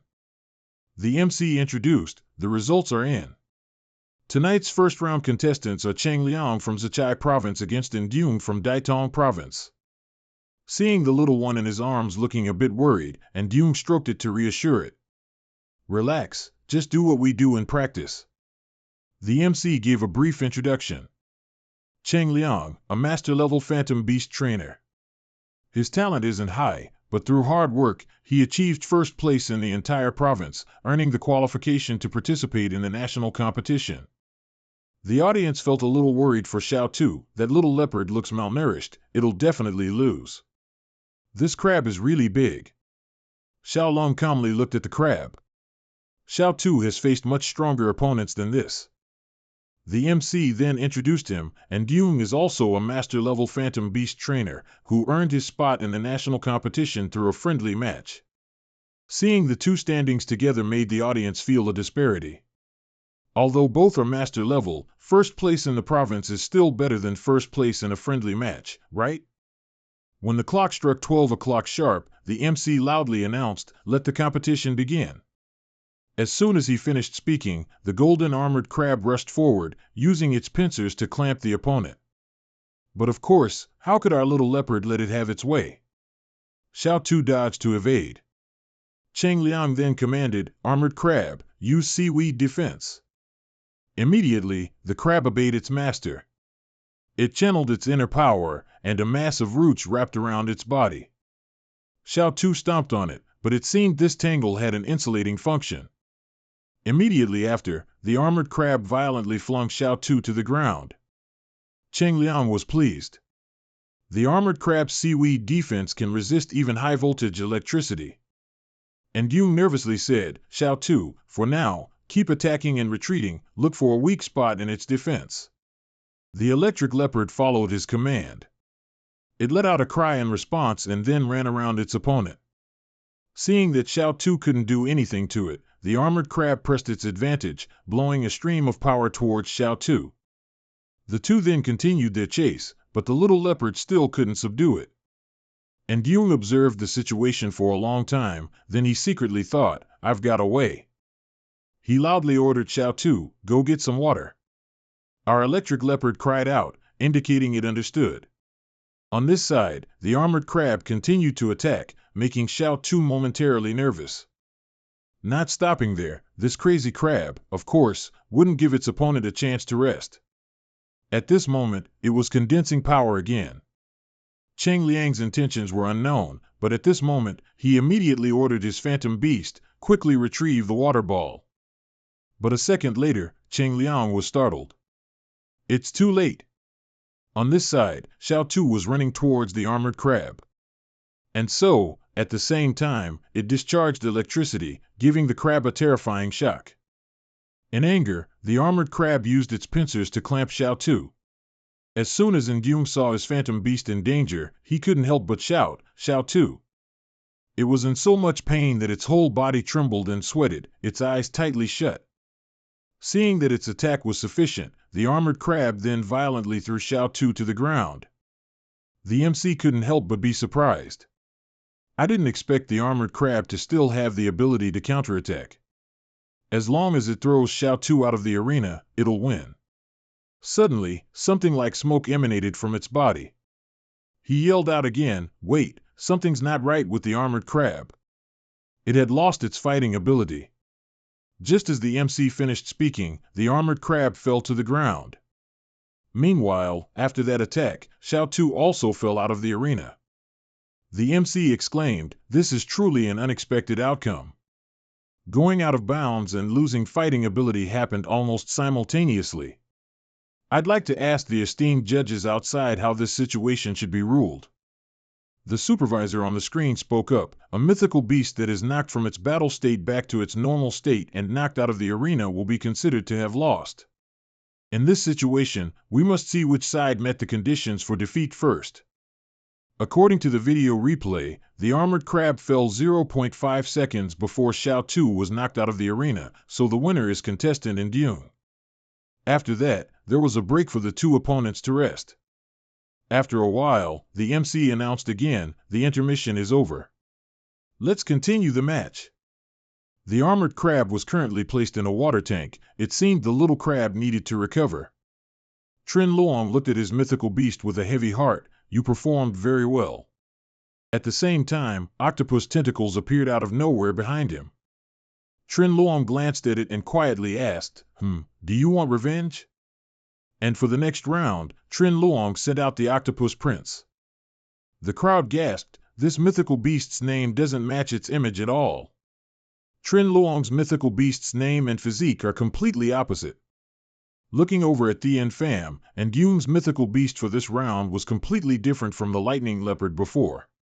Before his mythical beast entered the arena, Ndyung didn't forget to instruct it, "Don't go too hard, this isn't a battle to the death." The MC immediately shouted, "Ndyung and Trin Luong, second round, begin." Right from the start, Thien Pham aggressively lunged forward. It used its sharp claws, then forcefully dug them into the octopus's tentacles. But of course, the severed part quickly grew back. It seemed the prince was a tough opponent too. Not letting its opponent wait long, the prince immediately counterattacked. It launched itself, preparing to fly up. Before Thien Pham could react, that tentacle had already wrapped tightly around its body. But the Shadow Master's reaction was incredibly leisurely. It calmly surprised the MC. Thien Pham even yawned. The prince struggled with all its might, but Thien Pham was like a stone lion, rooted to the spot, not moving an inch. The situation was a bit awkward. The MC was amused. The little prince wants to pull Thien Pham out of the arena, but it seems its strength isn't enough. At this moment, our Bak Kwang calmly began to walk. The octopus struggled to hold on. The MC then added, "Now the little prince is being dragged along by Thien Pham." And Ndyung on the outside immediately ordered, "Use the chaotic realm to end this match." Thien Pham quickly obeyed its master. It opened its mouth wide, concentrating its power. And immediately after, a terrifying vortex rose up. This was the chaotic realm. The octopus was beaten to a pulp by Thien Pham's attack. The MC quickly concluded, "The little prince has been knocked out of the arena." Trin Luong feared for its life. He rushed out, carrying the water tank, to catch his mythical beast, his voice filled with worry, "Little Prince." Thien Pham then returned to its normal form, standing majestically as the MC announced, "The outcome is clear. The winner of Group B is Ndung." He and his mythical beast left the arena. The MC then continued, "Next, we'll watch another group." Despite losing, Trin Lu happily approached Ndung to chat, "Thank you for going easy on me." Ndung gave a forced smile and replied, "Thank you, you're very skilled too." Trin Lu scratched his head with a bitter smile, "Compared to you, I'm far inferior." Ndung thought with a hint of regret, if he hadn't had the bad luck of meeting me in the very first match, his strength would have been enough for the top 16. Trin Luong then showed great interest, "Your Shadow Master is actually a spiritual level." Ndung was surprised. "Ah." Seeing his bewildered look, he continued, "Spiritual level mythical beasts are only second to primordial and mythical levels.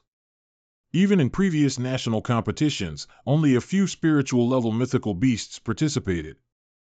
Ndung secretly thought again, "In my previous life, I dealt with so many high-level mythical beasts that I forgot most people might not even encounter a legendary level." Then thinking of Tu Lu, his face darkened. "At that time, why Tu Lu and Trung Vien Chao looked for me, the reason is now clear." As soon as they finished speaking, a loud noise suddenly came from afar, heading towards them. Trin Luong was thrown far away, and reporters swarmed around him, "This news is mine. Contestant Ndung. If you win one more time, you'll be in the top 16. How do you feel right now?"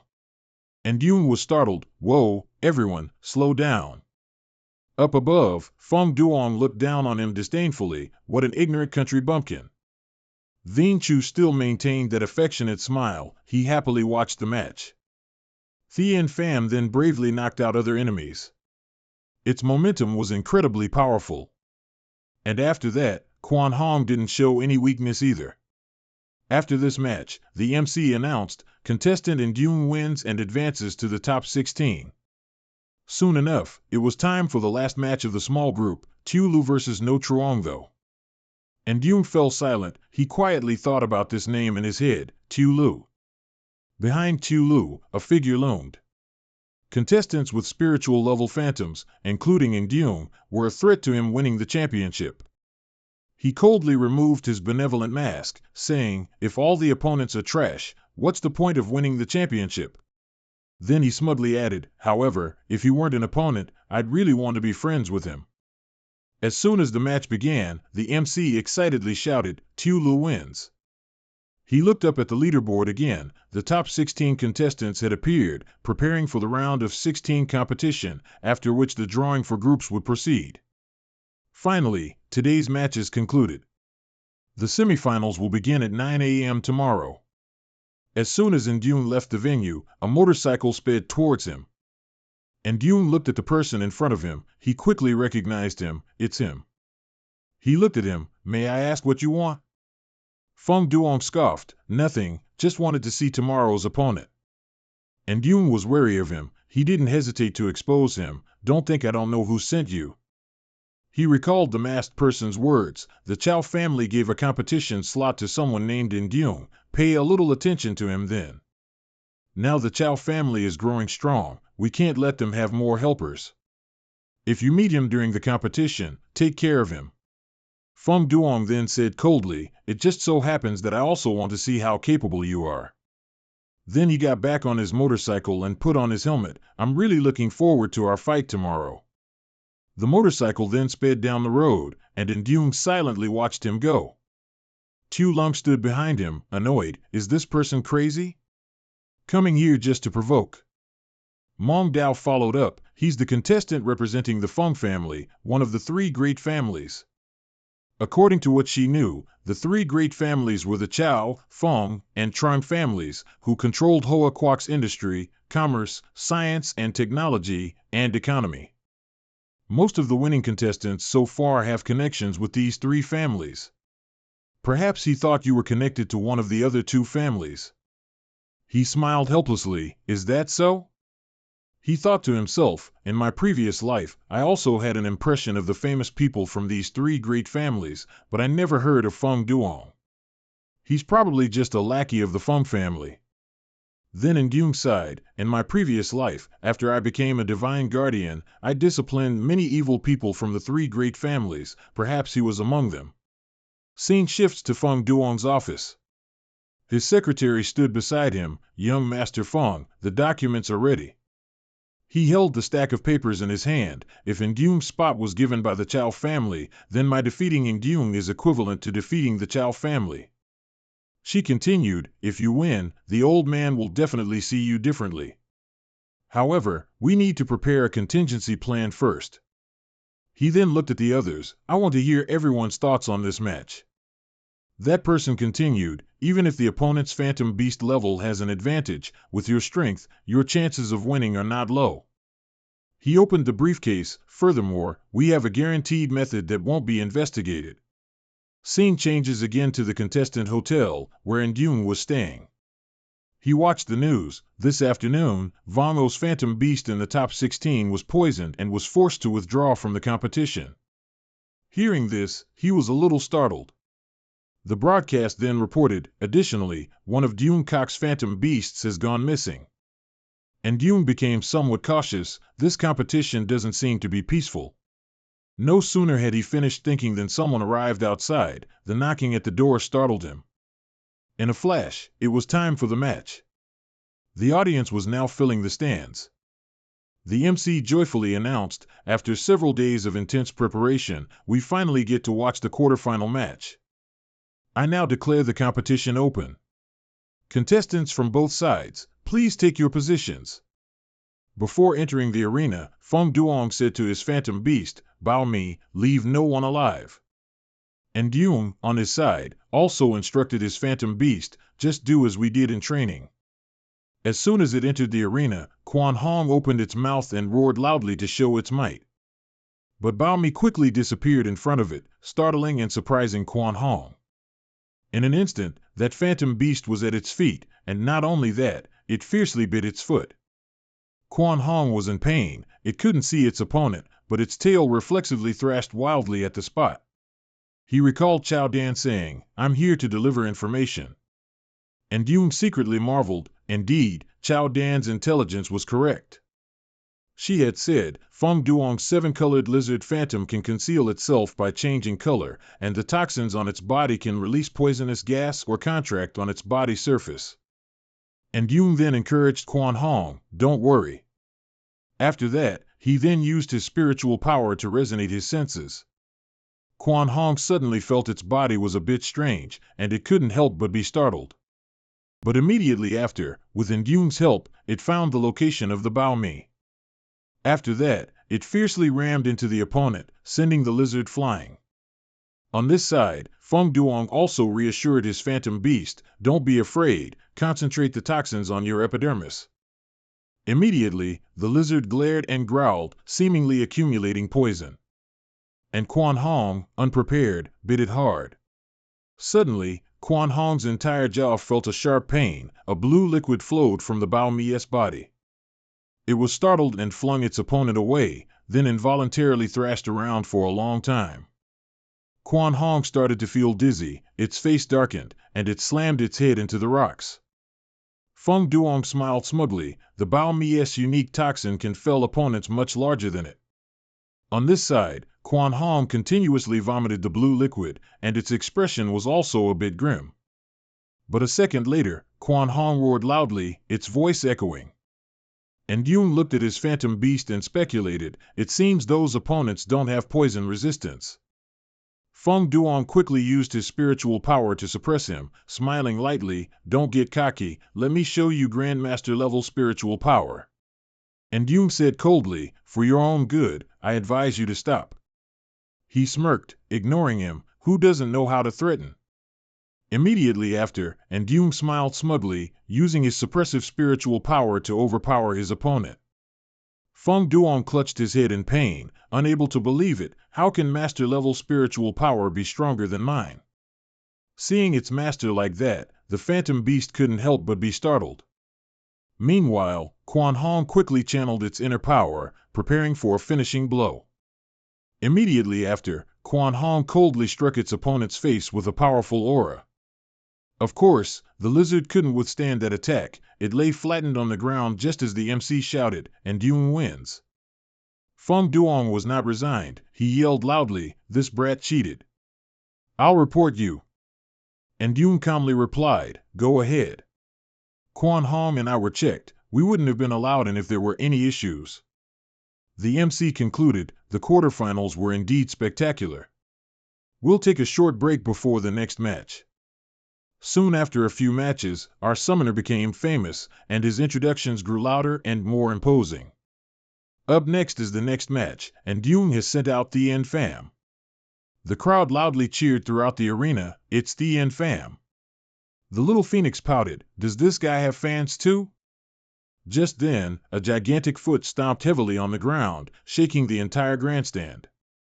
As soon as he saw the elephant, the MC loudly announced, "Feng Duong has sent out his strongest phantom beast." Compared to the Iron Cavalry, Tien Pham was still incredibly small, but as soon as it saw the enemy, it charged forward. The Iron Cavalry trumpeted loudly, then raised its two sharp tusks high.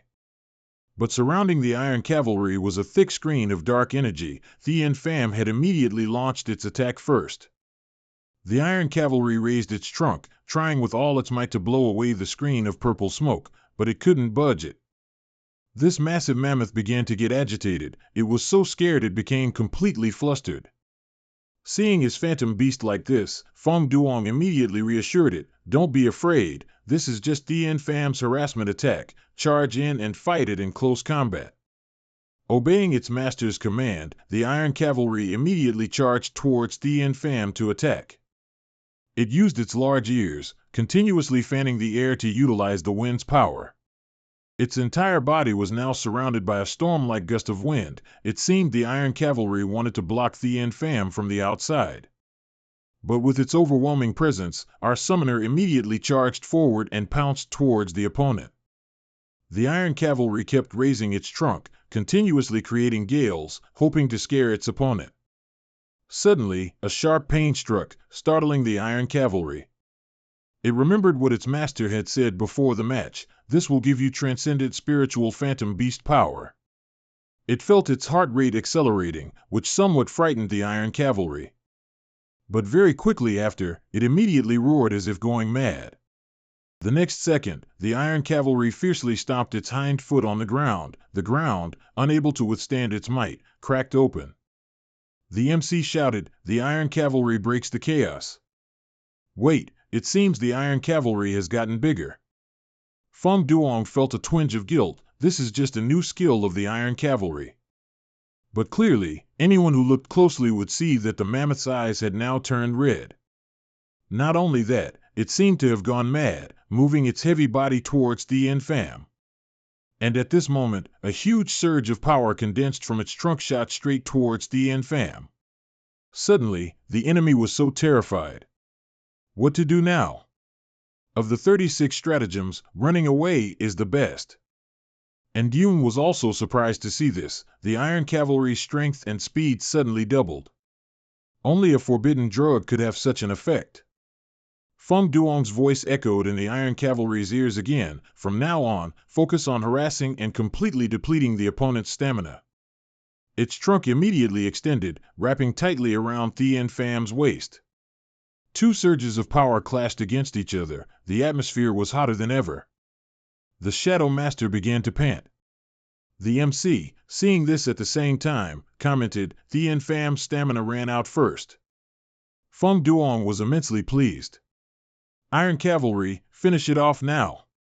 Following its master's command, the elephant ferociously prepared to charge, and the ground trembled once again with its movement. But suddenly, the Iron Cavalry felt as if something had pierced its body. The sensation of pain quickly spread, causing the Iron Cavalry to freeze. It fell shortly after. The MC exclaimed in surprise, "What's happening?" At such a crucial moment, the Iron Cavalry has fallen. And Dune wins. Feng Duong quickly entered the arena. He questioned the doctor anxiously, "What's wrong with the Iron Cavalry?" The doctor seemed somewhat frightened. Its stamina exceeded what its heart could endure, leading to acute heart failure. Fortunately, we rescued it in time. He gritted his teeth in annoyance, never expecting to be affected by Ndyung's attrition tactic. Ndyung looked at the Iron Cavalry with a touch of pity. Although this drug quickly increases stamina, its side effects are no different from burning away one's life. Is this what the Feng family did? After the match ended, Ving Chu left the arena as usual, but this time, it seemed he was being watched. Quickly realizing this, he stopped, frowned, and said, "You've been following me for so long, it's time to stop." The person behind him spoke. This must be the Zhang family's new genius, Ving Chu. Ving Chu smiled brightly. "I wouldn't call myself a genius." "And you are?" The man didn't reveal his identity but calmly said, "Just a passerby who wants to get acquainted with you." The scene shifted to Ndyung and his group. Tu Long couldn't help but exclaim, "The night view of the imperial capital is so beautiful." Chao Dan happily introduced, "This is the most bustling commercial street in the imperial capital. All the influential figures in the imperial capital gather here." Just then, a car sped towards them with a blaring horn. Ndyung was quick. He immediately lunged forward and pushed Mong Dao away, saving her life just in time. Tu Long, in her anti-like nagging tone, shouted, "Hey! How are you driving? There's a young couple having a romantic moment here." Chao Dan silently jotted down the license plate number, 56188. "It's young Odyung, a minor rich kid in the imperial capital. When I have time, I'll have to warn them a bit." Then she said to everyone, "Let's not let this ruin the atmosphere. I'll take you all somewhere." The place had a very spacious atmosphere. This was the imperial capital's pet spa and wellness center. Tu Long immediately showed her delight upon arrival. The imperial capital truly can't be compared to a small city. Chao Dan was also happy to see them so excited. "There are other things too, follow me." Afterward, Chao Dan took the girls to a relaxation area. Mong Dao lay stretched out on a soft pillow, looking very content. Chao Dan happily said, "Miss Tam, today you'll experience a full head-to-toe pet spa. First, a flying squirrel for head massage." No sooner had she spoken than an adorable little squirrel appeared. At first, Mong Dao was a bit startled, but the technique of this little employee left her utterly satisfied. Next, for the back, a quick-witted little duck stepped out. "Hello, master, I'm employee number 16. Remember to call me next time." After many tiring days fighting alongside Ndyung, today Mong Dao felt her body had been healed. The last employee, a small dragon, breathed fire to warm the room. After that, the little dragon gently massaged Mong Dao's leg joints and stretched her muscles. Meanwhile, Chao Dan and him were strolling in the courtyard.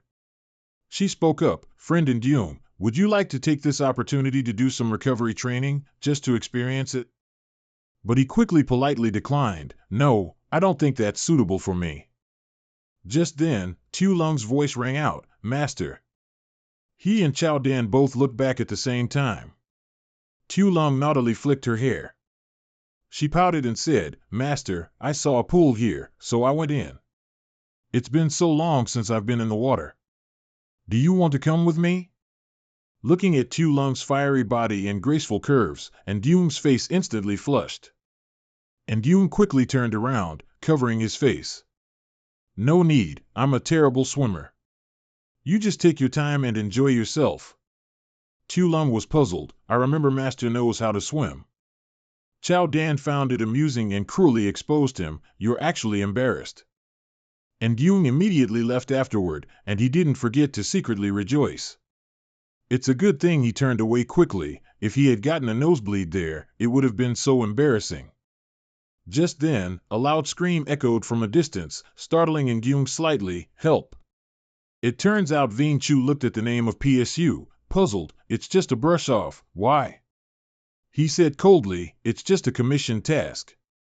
That madman looked at Ving Chu again. "You just need to reduce the number of your illusion beasts by 1. Choose that hybrid Black Panther." Facing the aura of that brocaded horned deer, Ving Chu's Black Panther fearfully hid behind its master, and he didn't hesitate to use his body to shield it. As the deer attacked, a massive force immediately struck towards it from a distance, simultaneously protecting Ving Chu. The other person saw the scene and couldn't help but be stunned. This is. The deer immediately looked warily towards that spot. It turned out Indune and Tutu had arrived just in time. As soon as he saw him, he quickly recognized him. You're from PSU. He didn't deny it. Instead, he casually admitted, you actually know us. Indune continued, purebreds are the ultimate point of illusion beast evolution, and purifying hybrid illusion beasts is your theory, isn't it? He was surprised. You know about these things too? Indune thought to himself, these are the things Chu Lu mentioned last time. Suddenly, Indune said coldly, are the people who had accidents in the previous competition related to you? What exactly is your objective in this national competition? He said dismissively, for me, this is just a business trip. Also, stop asking so many questions. But if you're willing to join PSU, you'll know these things. Indune scoffed, what a coincidence, I also have a way.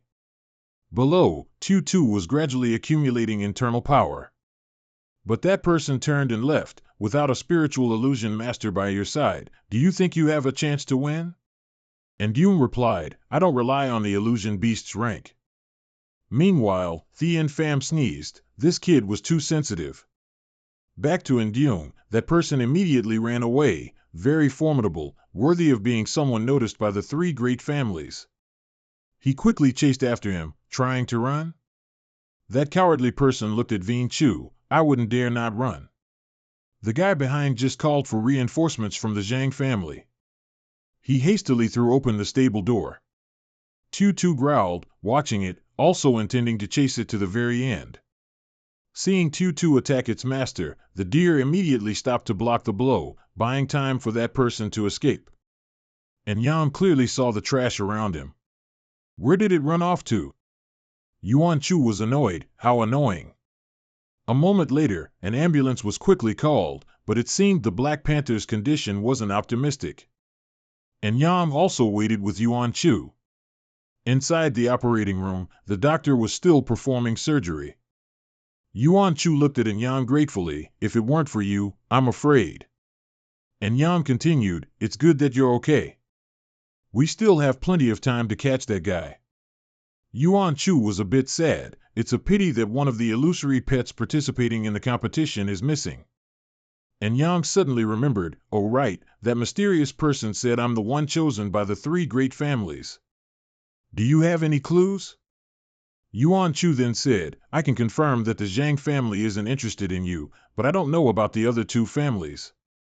And Yang couldn't help but speculate, Feng Tang among the three great families had a strange reaction to me, and the Zhou family. Yuan Chu patted his shoulder and said boldly, what are you afraid of? You saved my illusory pet. If those two families have intentions towards you, I'll help you. And Yang suddenly thought for a moment then said, I remember your old rival was. Yuan Chu cut him off. Shaoli. As if mentioning this name, his face also turned a bit cold. At this moment, and Yang bowed his head, calculating. Yuan Chu lost one illusory pet participating in the competition, affecting his strength. This would benefit Xiao Li's advancement to the next round. Could this be how he won the championship in his previous life? Just then, a loud voice rang out, you scared me to death. Are you all okay? And Yang was surprised, Zhou, why are you here? Zhou Dan cut him off, don't even mention it. Not long after you left, we heard ambulances and police cars heading towards the training hall. Using some connections, we found out you two were here. She suggested, the hotel provided by the competition organizers isn't safe anymore. How about you stay at my place tonight? Meng Yao pouted, that's quite a calculation, isn't it? But there's no other way. So they all went to Zhou Dan's house. As soon as they entered the door, everyone's eyes landed on a small owl standing outside. It seemed like a doorman. All three couldn't help but gaze at it in surprise for a while. Xiaolong secretly wary, the level of this owl is no lower than that brat Jun Huang. Zhou Dan introduced, this is a retired special agent illusory pet adopted by my family. As she spoke, she held out her hand for it to perch on, retired, tonight's guard duty is yours. And Yang exclaimed, I remember the conditions for families adopting military illusory pets are very strict. I didn't expect your family to be so secretive. Watching the retired owl fly off, Zhou Dan modestly said, It's nothing, just a few connections in the family. Come on in. Xiaolong was wary, Master, are we still going in? And Yang exchanged glances, he's from the Zhou family. Although I don't know what he wants to do, given the current situation, he probably won't harm us. In a deserted alley, that mysterious person is on the phone announcing that, except for in Duong, everyone who could prevent Tu Lu from winning the championship has lost their eligibility to compete. Next, we need to casually create some unexpected incidents. As he spoke, he suddenly sensed a strange aura. Immediately, the velvet-antlered deer returned to its combat form. The group that just arrived held guns and brought high-level illusory pets, looking at him warily. The man said calmly, I knew the people from the three great families wouldn't give up. I didn't expect the Zhou family to find me first. On this side, Zhou Dan happily said, you must all be hungry. I'll go prepare some supper. And Yang felt awkward, you don't need to trouble yourself. Afterward, she secretly went into her private room. A phone call came in simultaneously. Zhou Dan answered the phone and immediately said, Bronze Team, report on the situation of apprehending the mysterious person. The last conscious person spoke up, Big Sis, that guy escaped and injured several of our guys. Zhou Dan said coldly, if we can't apprehend the mysterious person in a short time, then strengthen the defenses around the arena, don't let them have a chance to cause trouble. Outside the door, a rather large bat was circling outside. It hung itself on the tree right outside Zhou Dan's window. Everyone inside was preparing dinner together. She happily prepared many dishes for everyone. Of course, no one was aware of the strange bat's appearance. Its image was recorded by surveillance cameras. It seemed like it had been sent here by someone with ill intentions. The hidden figure immediately ordered the bat, attack in a suicide manner. No one can avoid it. This is a shuriken bat, and what's more, it's a legendary class. It seems these people are connected to Shaoli. Thinking that, the man then reached out and pressed the red button. After hearing the order, the shuriken bat actually opened its large mouth and fiercely lunged inside. Inside the house, and Yang spoke apologetically, Zhou, I've troubled you again this time. Xiaolong's eyes lit up when she saw the food, and she quickly picked up some for Yang. Suddenly, the flickering shadow of the bat startled her. Is something outside trying to get in? Zhou Dan wasn't anxious, on the contrary, she was very calm, it's just a small matter. The bat outside continued to fly at an extremely high speed straight towards everyone, preparing to blow up the house as ordered by that person. But there was one thing it hadn't expected, which Zhou Dan had anticipated, and just like that, after a moment, Kai Wu appeared above its head. In just a flash, its piercing scream rang out, startling Yang as well. That sound was. Zhou Dan didn't want to alarm everyone, so she casually said, it must be a stray cat or dog passing by, chased away by Kai Wu. Just then, the TV introduced that our city has opened the Imperial Capital Amusement Park for contestants, so they can relax before the match. Zhou Dan said at the same time, and Yang just finished competing yesterday, and the semifinals are still a few days away, how about we go out and play for 2 days?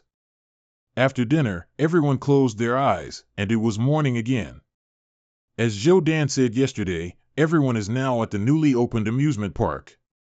A voice announced, Welcome to Imperial Capital Amusement Park. As soon as they entered, Zhou Dan introduced, when you come to the Imperial Capital, you must try flying horse riding. Xiaolong quickly got to try this activity. When she got on the horse's back, she was so thrilled she cried out. But it didn't stop there, the horse quickly moved its legs, preparing to take flight. And just like that, it carried Xiaolong soaring through the air. She yelled down below, How do I get down? After playing with the horses, Zhou Dan took everyone to the beach area. She happily told everyone, there aren't many opportunities to swim with illusion pets on land. It seemed everyone really enjoyed this activity, they all took the time to immerse themselves in nature. Meng Yao submerged herself deep, reaching out to touch the coral reefs that were vying to show off their colors. And Yang swam over, startled. How are you guys swimming faster than me? Who's wearing a diving suit? Xiaolong smiled brightly. Master's equipment is too heavy. At the same time, a fish with a large horn swam by casually, startling everyone. The giant whale carried in Yang like that, then it shot up into the sky. Zhou Dan swam along at the same time, surfacing happily and saying, "It seems to really like you." After enjoying the view, they had dinner under the ocean. Zhou Dan spoke first. "We've been playing for so long, everyone must be very hungry, right?" As soon as she finished speaking, a small bear brought out a whole plate of grilled skewers. Xiaolong watched it expertly grill, marveling with her mouth agape like a child. The bear handed the meat to Xiaolong first. Her eyes sparkled, and she immediately reached out with both hands to take it. "It smells so good." And Yan looked at her, couldn't help but jokingly scold, "Little glutton." At this moment, Zhou Dan stood up again. "Everyone eat first, I'm going to the restroom." And Yang was still suspicious of her. She looked at Xiaolong and whispered, "Xiao Bai, go follow her and see." After entering the toilet, Zhou Dan immediately took out her phone to call. She worriedly asked, "What's the situation?" The other end of the line quickly informed, "We can use the empty room as bait to catch PSU's henchmen." She replied, "Okay, everyone be careful, contact me if anything happens." After ending the call, Zhou Dan peeked around and then walked out. At the same time, she was startled when Xiaolong stood right in front of the door. Zhou Dan jumped back. "You." Xiaolong mischievously hugged her stomach and ran in. "I ate too much just now." As soon as she entered, Xiaolong stood by the wall adjacent to the men's restroom. "Master, they are also dealing with PSU and the mysterious person." And Yang felt a bit relieved. At least they're on our side now. But he suddenly darkened his expression and thought to himself, "But in this life, I've never had contact with the Zhou family. What happened to make me notice now?" Then Yang clicked his tongue. "Well, I'm going to fight until the finals for Tulu anyway, sooner or later." At the same time, Chao Dan walked out and saw him. "Why are you standing there?" And Yang was startled. "I came to watch the match." Sweat had unknowingly appeared on his forehead from lying. On the screen, the female MC announced again, "The second quarterfinal match has ended, Tulu wins." This made Yang's expression darken. His opponent now was an enemy from 2 lifetimes. On the screen at this moment, Tulu was surrounded by all the female reporters for an interview. And Yang looked up. He then offered a slight smile. "It won't be long." Chao Dan secretly observed him. And Yang and Tu Bok reacted with unconscious anger several times when Tulu was mentioned. This couldn't be hidden. Suddenly her expression darkened again, but according to the investigation, they had never met Tulu. Hearing Chao Dan speak, consider Tulu lucky. According to the best-of-3 rule, Tram Nguyen Chu only had one phantasm pet left participating in the competition. I'm afraid losing even one round would mean elimination. And Yang then spoke, "There's something I'd like to ask you to do. Could you help me investigate Tulu's information?" Chao Dan replied, Although the next opponent is still unknown, it's reasonable to research information on strong enemies." In the following days, everyone ate and lived with Chao Dan. After the mandatory gatherings, Yang and Chao Dan would sit and review information in their private room. And of course, he couldn't be negligent. Every day he had his phantasm beasts spar and train with each other. Before long, the semi-final competition finally arrived, and the audience cheered, awaiting Yang's appearance. Quan Hong handled the situation and controlled the opponent extremely well. The 3-headed dog was quickly beaten with no way to retreat. Then Thien Pham entered the arena. Compared to the opponent, our Shadow Master was much more formidable. And very quickly he reached the semi-final competition, and Yang. The girl confidently told him, "Although my phantasm pet hasn't reached the spiritual level, my dad has defeated spiritual level opponents before. It was a white wolf named Yumin. This opponent's interface looked like no joke." Yumin advanced, demonstrating its power with a ghostly attack, Vong Luong. And Yang remained silent. A lion can never lose to a wolf. Thien Pham, use Chaos Realm. And immediately after, those few powerful ghost figures were terrified by Thien Pham's whirlwind. Just like that, Yu Min couldn't even withstand the first attack. The girl was startled, hugging her phantasm pet. I lost. It's true that I hadn't faced a strong opponent before. And Yang looked at her and thought, although she and Trung Vien Chu are young, they possess such strength, their talent is truly extraordinary. The MC quickly approached him. First, congratulations to Yang for winning the semi-final match. So, you will now face Tu Lu and runner-up Qin Tri Huyen from the Four Nations competition. What are your thoughts? And Yang casually left a few short words. I'm very much looking forward to it. The atmosphere in the stands was heating up. The battle between Yang and Tu Lu was about to begin. On this side, he was still helping his two phantasm beasts restore their strength. Vien Chu ran back with news. While he was training in the afternoon, Tu Lu had defeated the runner-up of the Four Nations competition, Qin Tri Huyen, in the semifinals. And Yang then said, the Four Nations competition Qin Tri Huyen participated in only had 4 contestants. It was practically an exhibition match. Just then, Yang's phone suddenly rang, startling him. An unknown number called, and Yang cautiously answered. Hello? The voice on the other end spoke. Is this contestant Yang? This is Tu Lu. As soon as he heard the name, Yang's face paled. Tu Lu? He didn't beat around the bush. Congratulations on making it to the finals. I've watched your matches. I greatly admire your talent. I want to meet you alone to make friends, regardless of who wins the championship. Friendship first, match second. He looked at his watch and then agreed. All right, tell me the time and place. Tu Lu immediately replied, all right, 8 p.m. tomorrow at Van Don Hotel. Mong Jiao couldn't help but worry. And Yang? Don't go. Vien Chu replied at the same time. That's right. He said in a low voice, I want to see what he's really up to. Meanwhile, that person said to Tu Lu, as long as he appears, leave everything to us. He immediately stopped them. Wait, don't mess around.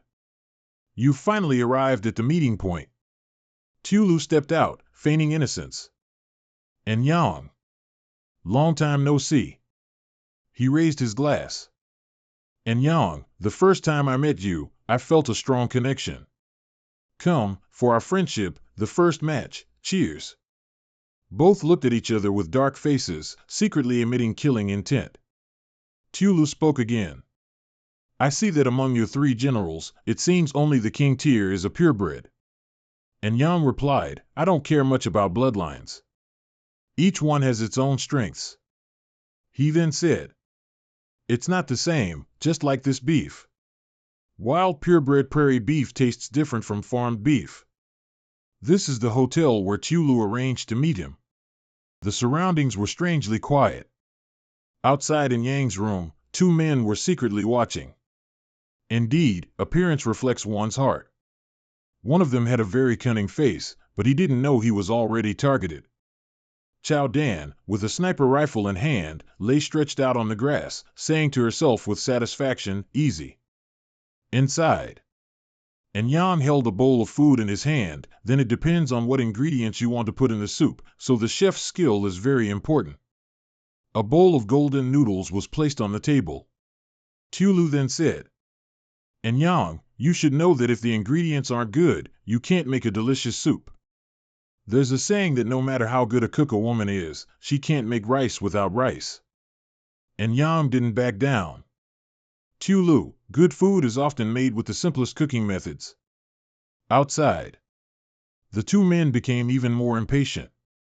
Why hasn't Tu Lu given the signal yet? Inside, he said again.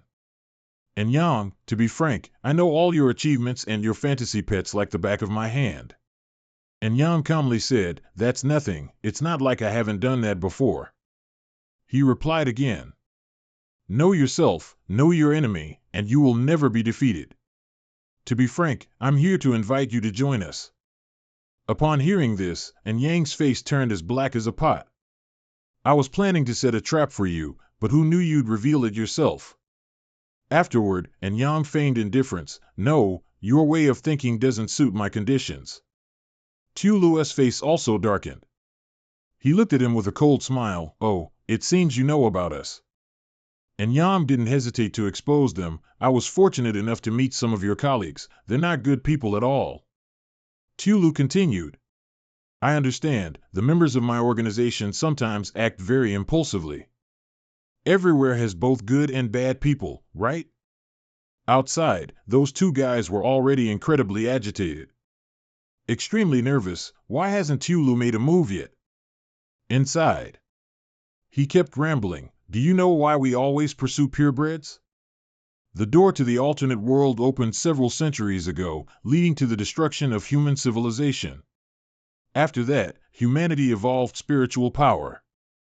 They deified phantom beasts into phantom pets, counterattacking the beast tide, and thus turned defeat into victory.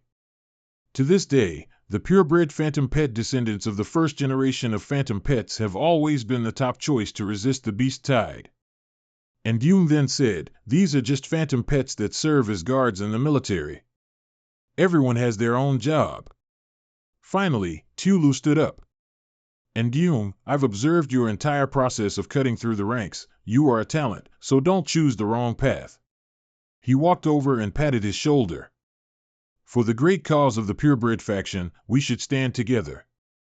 Recalling old memories, Tulu still held on to this statement. Of course it's for the great cause of the purebred faction. And Jung quickly asked, in your opinion, are there no other valuable phantom pets besides purebred ones? Tulu replied without hesitation, that's right. He suddenly spoke in a cold voice, what about the people and phantom pets who had no conflict with you, but were harmed by you? Tulu cunningly looked straight at Ndyung. That is a necessary sacrifice. Even if it's my life, I can give it up. He recalled his previous life once more. At that time, Tulu cruelly screamed wildly, sooner or later there will be a great purge, and finally, purebreds will stand at the pinnacle. And in reality, he continued, I know this is cruel to you, but there's no other way. Suddenly, Ndyung also looked at him.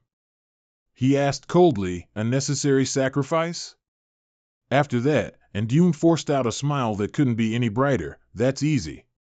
Tulu thought he had agreed and was also happy. I didn't think you'd come to your senses so quickly. Then, he simply splashed a glass of water straight onto his face. That's easy. Tulu shouted, Ndyung, what are you doing? Then, Ndyung put all the grievances from 2 lifetimes together and punched him straight in the face. Tulu started, rubbing his aching cheek, and stared at Ndyung, asking, what are you doing? Are you crazy? He raised his fist and glared at him. Today, I'm absolutely crazy. A shrill scream echoed in the room. No one knew what had happened inside. After a while, Ndyung burst out of the room. His face was cold, like that of a dead person. But as soon as the 2 guys from before saw him come out, they smirked and charged forward. Meanwhile, Chao Dan had already aimed, carefully prepared, so if they attacked Ndyung, Chao Dan would show no mercy. Her hand was already near the trigger. The lives of those 2 guys were also in extreme danger. At the same time, Tulu suddenly came out of the inner room, shouting loudly, stop. His face was bruised from being hit by him, but he still calmly said, it's just a small disagreement, let my friend go. And Ndyung's figure disappeared into the distance. Those 2 couldn't help but be surprised. If we had acted just now, we would have caught him. Tulu replied with a cold face, no, you just got your lives back. The blood-red eyes in the high tree were staring at them, and he had noticed. As soon as he arrived home, Mong Jiao immediately ran over, her hands trembling as if she was about to cry. Ndyung. Mong Jiao rushed over and hugged him tightly. You scared me to death. I thought something had happened to you. Ndyung smiled happily and also hugged Mong Jiao, gently reassuring her, don't worry. Seeing this affectionate scene between the 2 of them, Chao Dan couldn't help but pout. At this moment, he had gone to the lab to conduct research. Tu Lung exclaimed. Master fought so well. If I had known I could also beat him up, I definitely would have followed. She was furious. Just one beating was too easy for him. And Ndyung then said, Calm down, his punishment won't just end there. The day Ndung had been waiting for finally arrived. Today was the match between him and his arch-nemesis, Tu Lu. The MC loudly announced, "Welcome everyone to today's final match." And the eagerly awaited name, the first contestant to enter the arena, is Ndung. He calmly stepped forward with his 3 fantasy beasts. Everyone has entered the arena. Tu Lung sat in the audience seats. She excitedly shouted, "Go, Master!" And the MC continued to introduce, "Welcome our champion seed, Tu Lu." A body full of legs, along with formidable scales, immediately entered the arena. This was the first fantasy beast Tu Lu sent out, the centipede. The audience below continuously chanted his name, Tu Lu. Upon hearing this name, our 2 girls couldn't help but feel annoyed. And Ndung looked at it, unable to help but feel impressed. "It's a poisonous creature, then let Quan Hong go up."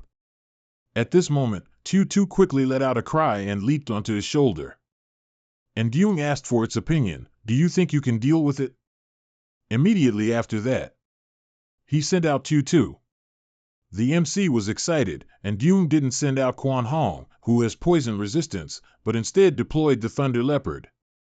Mong Jiao then said, "The centipede ranks in the top 10 on the global poison creature leaderboard, and Quan Hong's poison resistance might be limited. It might be more effective to send out Tu, who has high adaptability." Tu moved lightly, observing its opponent, while the centipede stared back intently. Just then, the centipede opened its mouth wide and spat venom towards Tu. Tu Lu revealed his true colors. He grimly commanded, "Press the advantage." And Ndung observed Tu's fight, quickly guiding it, 7 o'clock. Tu Lu's face hardened. "What does that mean?" The audience exclaimed, "The opponent has been cornered by the centipede." The electric leopard shot forward swiftly, the centipede couldn't even follow its figure.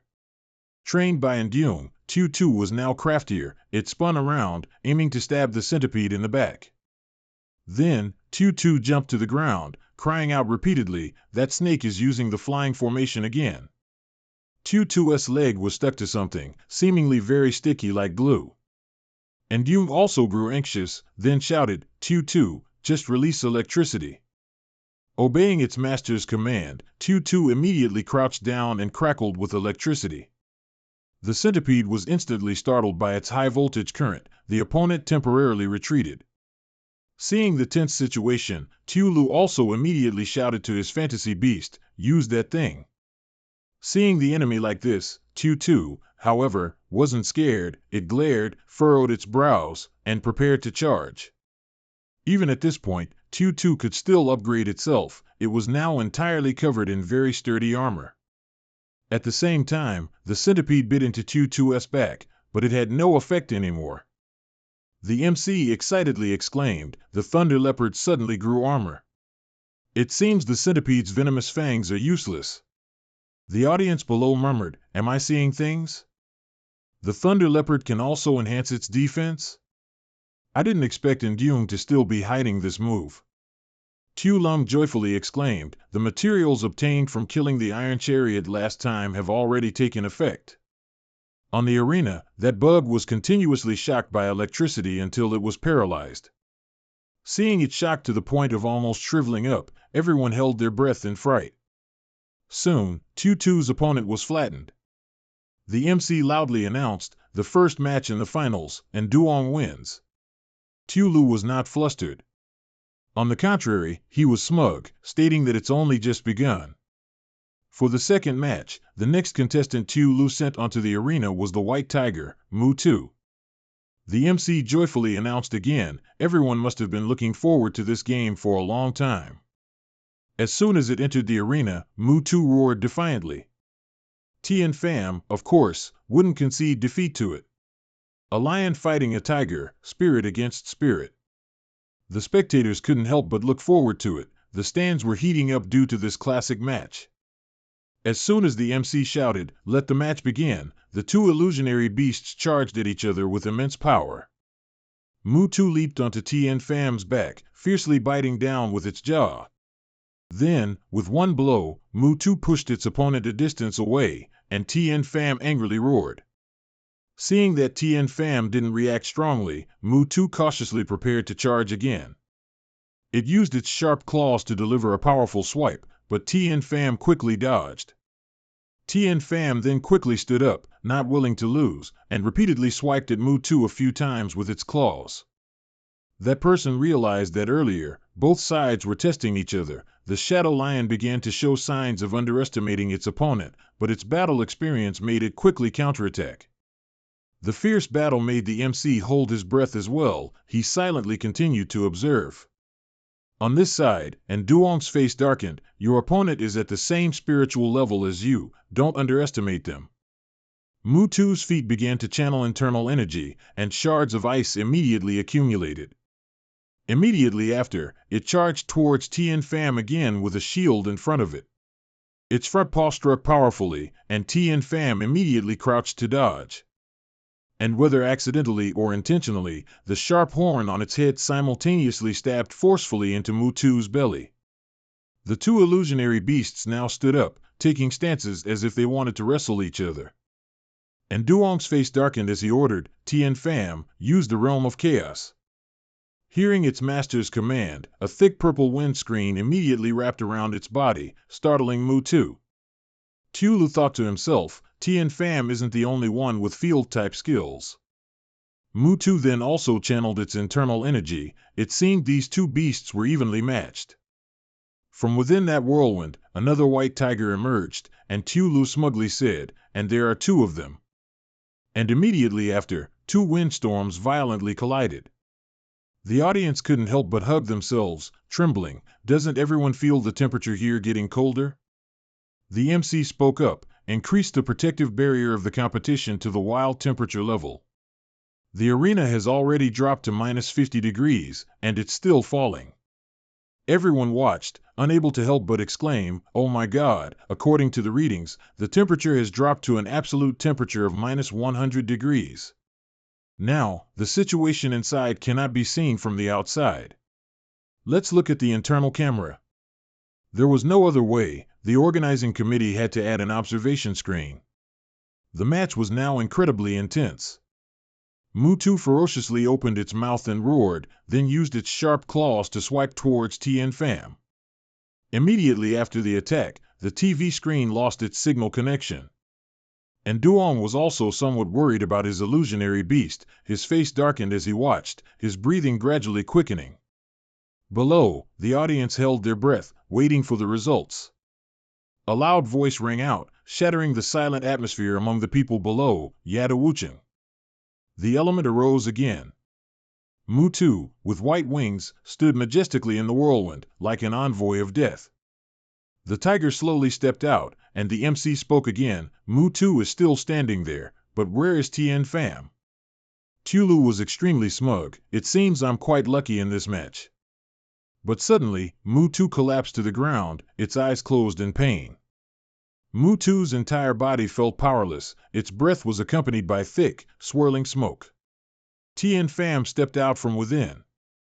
The MC's voice rang out again. The situation has been reversed. The winner is in Duong's Tien Pham. Everyone couldn't help but rush over at the same time. Master! Mong Jiao also cried out, and Duong. Tu Lung joyfully hugged him. And Duong happily said, this is Tien Pham's doing. Meanwhile, everyone was happily celebrating the victory, because for them, Tu Lu was a formidable opponent. Tu Lu was unwilling to accept it. He turned his back and said, becoming a national champion isn't easy, you know. After saying this, he nonchalantly left. Humans fear fame, pigs fear getting fat. And Duong, right now you're the fattest one. On this side, the reporters quickly swarmed forward. And Duong was startled, they're here already? Now, and Duong was surrounded by reporters like a famous celebrity. Two people were standing and watching him. One of the girls coldly spoke up, invite him to the building for a talk. At this moment, Tulu felt a bit lonely. It seemed he couldn't believe the fact that he had lost to Nduong. On his side, a barrage of questions was continuously thrown at him. Excuse me, do you have any statement regarding your win? Tien Pham's final move was a new skill. He struggled. Just how many people are there, anyway? Later. But his gaze was fixed solely on his rival, Tu Lu, who was walking away leisurely.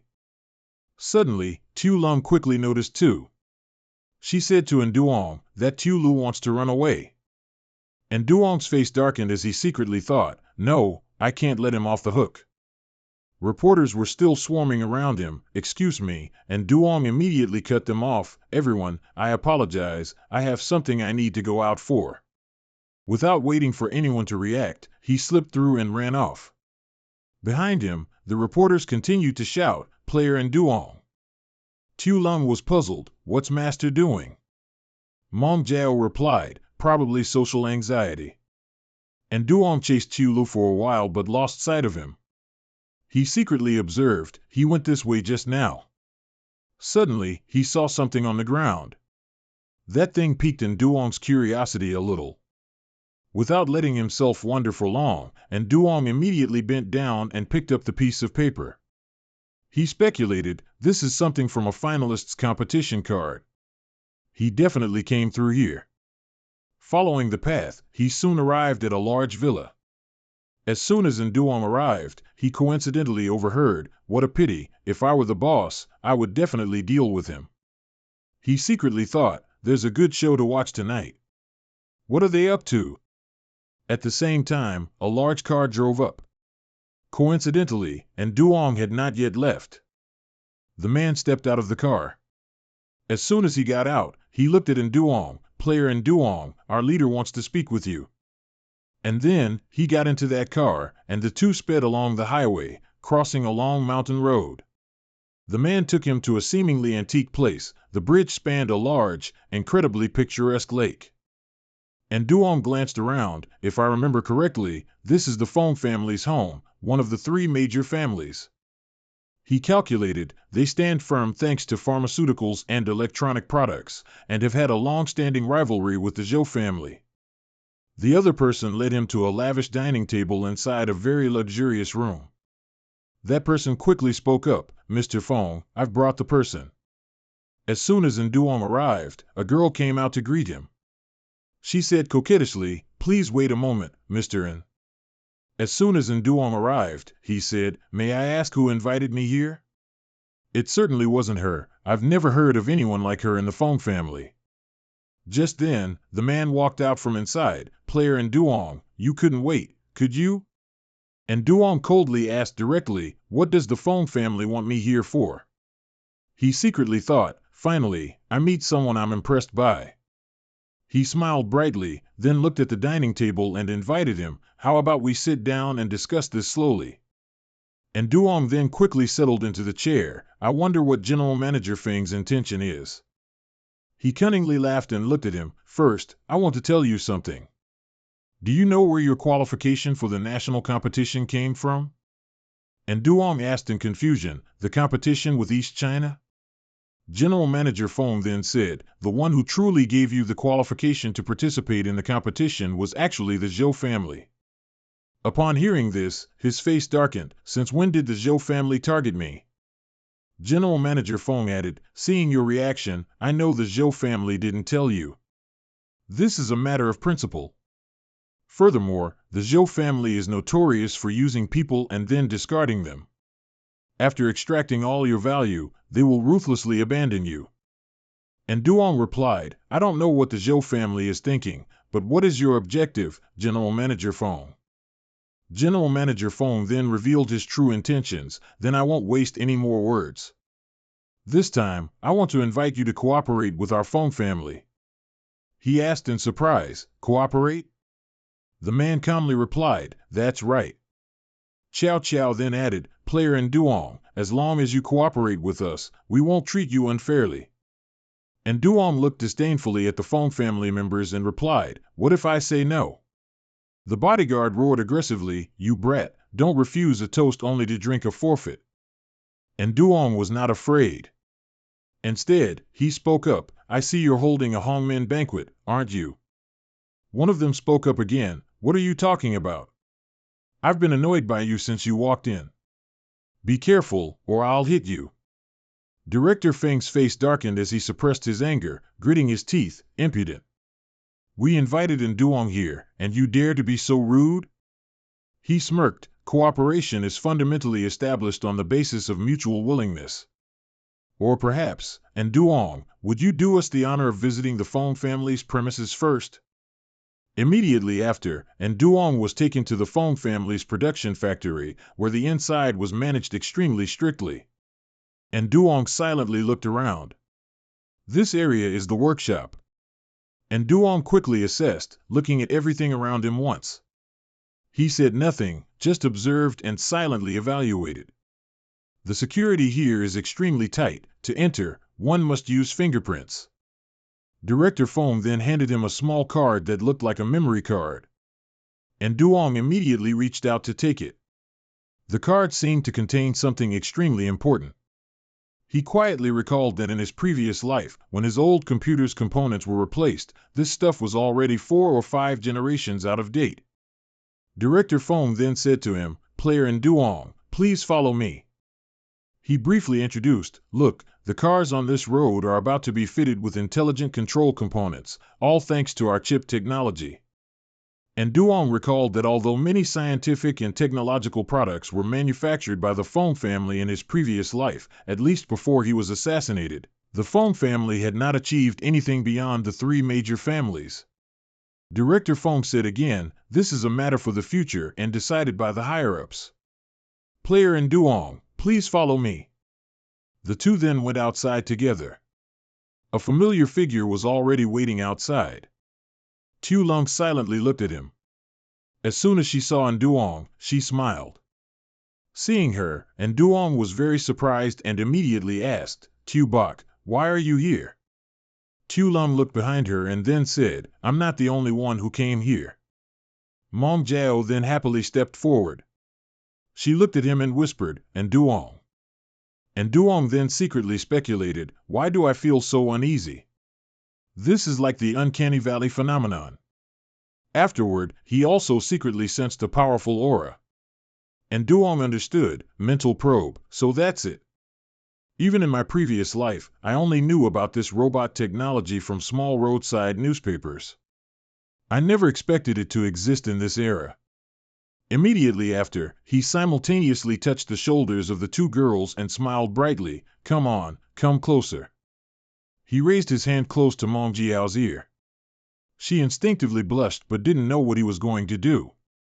Nduong's hand quickly touched Mong Jiao's ear. He immediately pressed it. On this side, Tu Lung had a similar operation. When Nduong pressed it, she was like a doll with her eyes tightly shut, and her movements stopped. Director Feng's face turned pale. No one had ever discovered a flaw in the Fong family's electronic robot products. Nduong explained, "The flaw is that these 2 are the people I'm most familiar with. Plus, haven't you heard of the uncanny valley phenomenon? The Fong family's robot technology should be used in future wars instead." He looked at him with a different gaze. If robots could replace humans and mythical beasts in beast tides, it would naturally reduce countless sacrifices. Suddenly, he remembered, "Oh right, there's another technology that I'm sure you'll find interesting. This place is inside the biological laboratory." Director Fong introduced, "Here, we make no distinction between purebreds and others." He also introduced, "Whether they are hybrids or purebreds, we treat them all." Nduong looked around the machine room. He couldn't help but affirm, "That's true." Director Fong looked at him again, "Player Nduong, I think you probably have an assessment of the 3 major families in your mind already, don't you?" Nduong didn't pretend to be talented. Instead, he was humble, saying, "To be honest, I don't know much." Director Fong then said, "Player Nduong, let's go to the office to discuss cooperation." Nduong immediately agreed, "Okay." Then, the 2 went together to the place Director Fong had mentioned earlier. On this side, the scene shifted to the Chow family building. A terrified scream rang out, "I'm sorry." The girl lowered her head in fear. Letting Nduong fall into the hands of the Fong family was my oversight. It turned out that the girl was Chow Dan. The old man gently said, "You don't need to blame yourself for this. The Fong family probably just values talent." His face darkened as he speculated, however, and Duong probably won't agree. Immediately after, Chao Dan's grandfather ordered her, arrange for people near the Feng family to provide support at any time. Chao Dan immediately replied, yes. On this side, Director Feng led him to another room. A sound like high-voltage electricity rang out. And Duong looked around. The smell of chemicals and strong alcohol assailed his nostrils here. Director Feng then introduced, this is one of our medical laboratories. Over there, the girl was injecting a tube of medicine into the dog. She performed the action very skillfully. And Duong curiously asked, what's wrong with it? The nurse immediately replied, vaccinating injured wild mythical beasts. After a while, the beast finally calmed down, and its forehead gradually relaxed. Seeing him a bit pained, the nurse smiled brightly, don't worry, all the treatment equipment for mythical beasts meets the requirements. And Duong then glanced around the laboratory, seemingly still having some doubts. Director Feng patted his shoulder again, and Duong, let's go to the office to discuss our cooperation. And Duong seemed to have gradually lowered his guard against him. He casually turned to look, all right. And then, Director Feng immediately went ahead to lead the way, and Duong also didn't linger long. Although he secretly understood that it seemed they didn't want him to see anymore. Night quickly fell, the mountain forest scenery was extremely peaceful, and bright moonlight illuminated the tranquil night. On the street at this time, everything was still bustling and lively as usual. A car had been parked by the road for a very long time. Inside were Chao Dan and her people. Her subordinates couldn't help but feel anxious. Boss, it's already dark. Do we need to find an opportunity to enter the Feng family's house? Chao Dan observed through binoculars, don't alert them. Our mission is to support Duong. And Duong was still sitting there. Director Feng asked him in surprise, haven't you finished reading the contract yet? He held the stack of papers in his hand. The problem is there are a lot of documents. How about we reschedule for another day? After that, he stood up. Seeing this, Director Feng became anxious. He quickly lowered his voice, and Duong, I tend to be a bit impatient. Please take your time to review it. I'll arrange accommodation for you tonight, and we can discuss the cooperation tomorrow as well. And Duong didn't hesitate to refuse, then I'll trouble you, Director Feng. Director Feng quickly replied, no problem. After that, he then took Duong away to think, and the two of them left that area together. While General Director Feng wasn't paying attention, and Duong began to stealthily practice his thieving skills, he pulled out that golden magnetic card. In the dead of night, and Duong quickly snuck out, he swiped the golden card he had stolen earlier. It seemed that his purpose in taking that card was to escape. In the brightly lit room, General Director Feng was on the phone, full of confidence. Right, yes, please rest assured, leader. He smiled slyly, even if we don't get it, we can't let the Chao family have it. At this moment, reaching into his pocket, General Director Feng was startled and felt around. Where's the room card? It turned out Duong had no intention of escaping. Instead, he was cautiously probing around. His footsteps led him to an unfamiliar room. This was where waste was processed. Unable to suppress his curiosity, Duong opened the door to that room to take a look.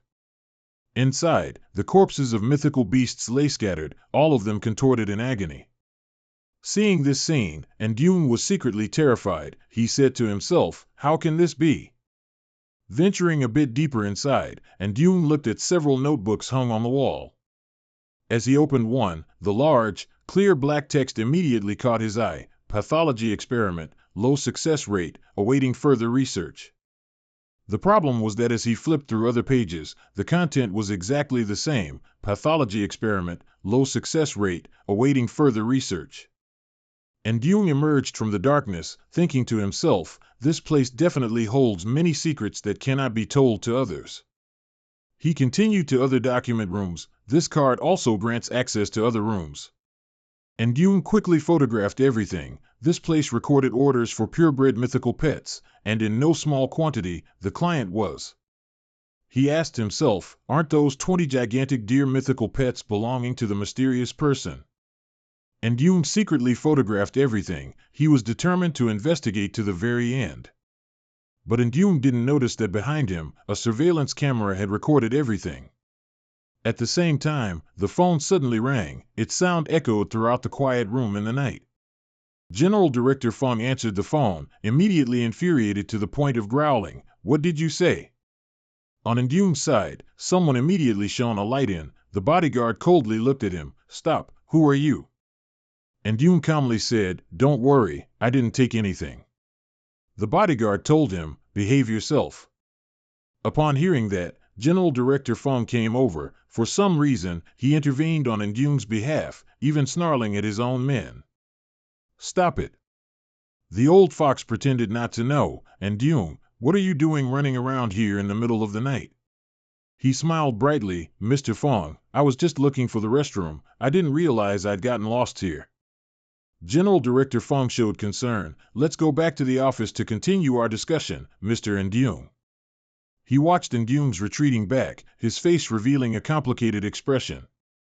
Once Jung had left, he turned to whisper to the two bodyguards, "You two get ready."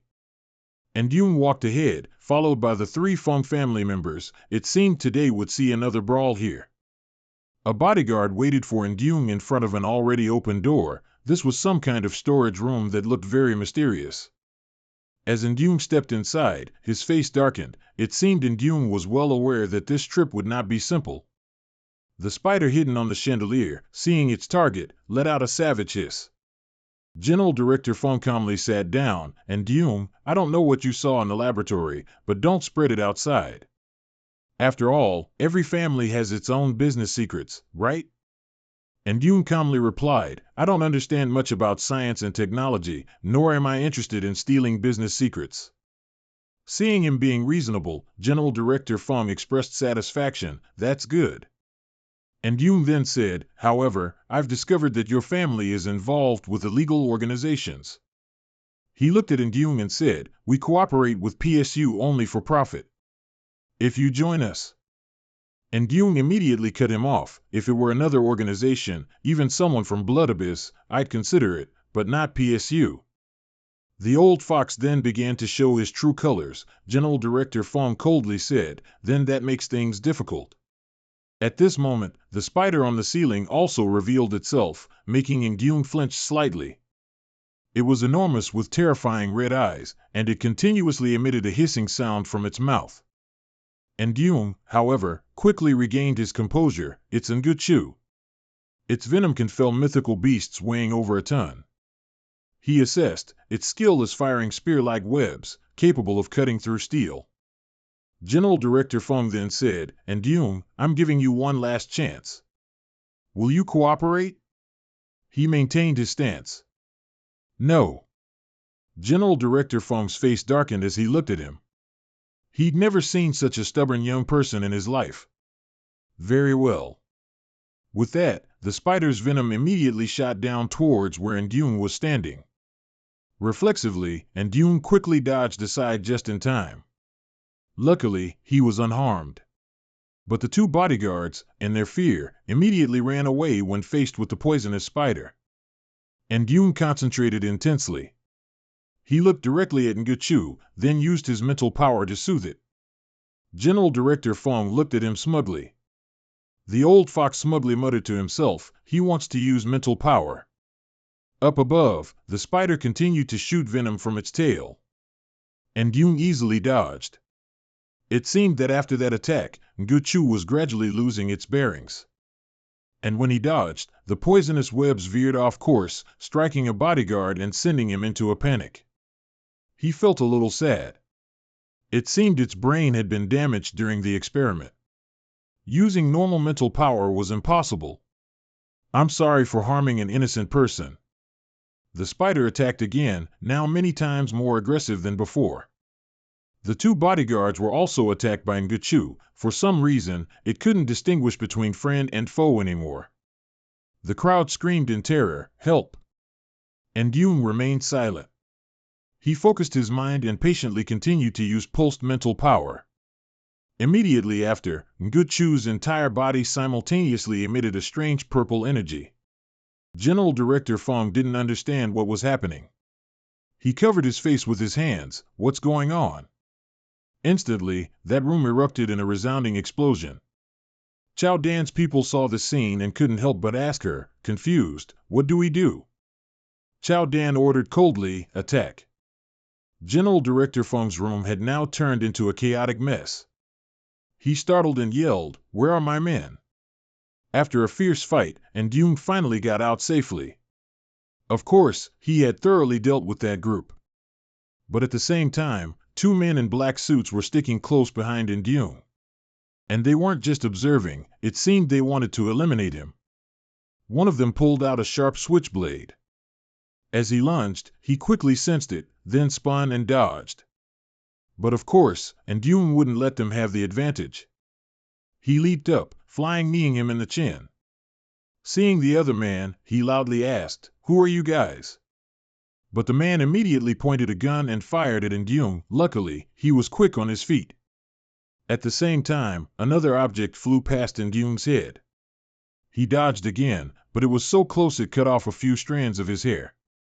Ndung quickly caught the object, and at least now he had a weapon in his hand. He asked coldly, who are you guys? The man who had just been hit grinned slyly. He waited silently for his answer, secretly on guard.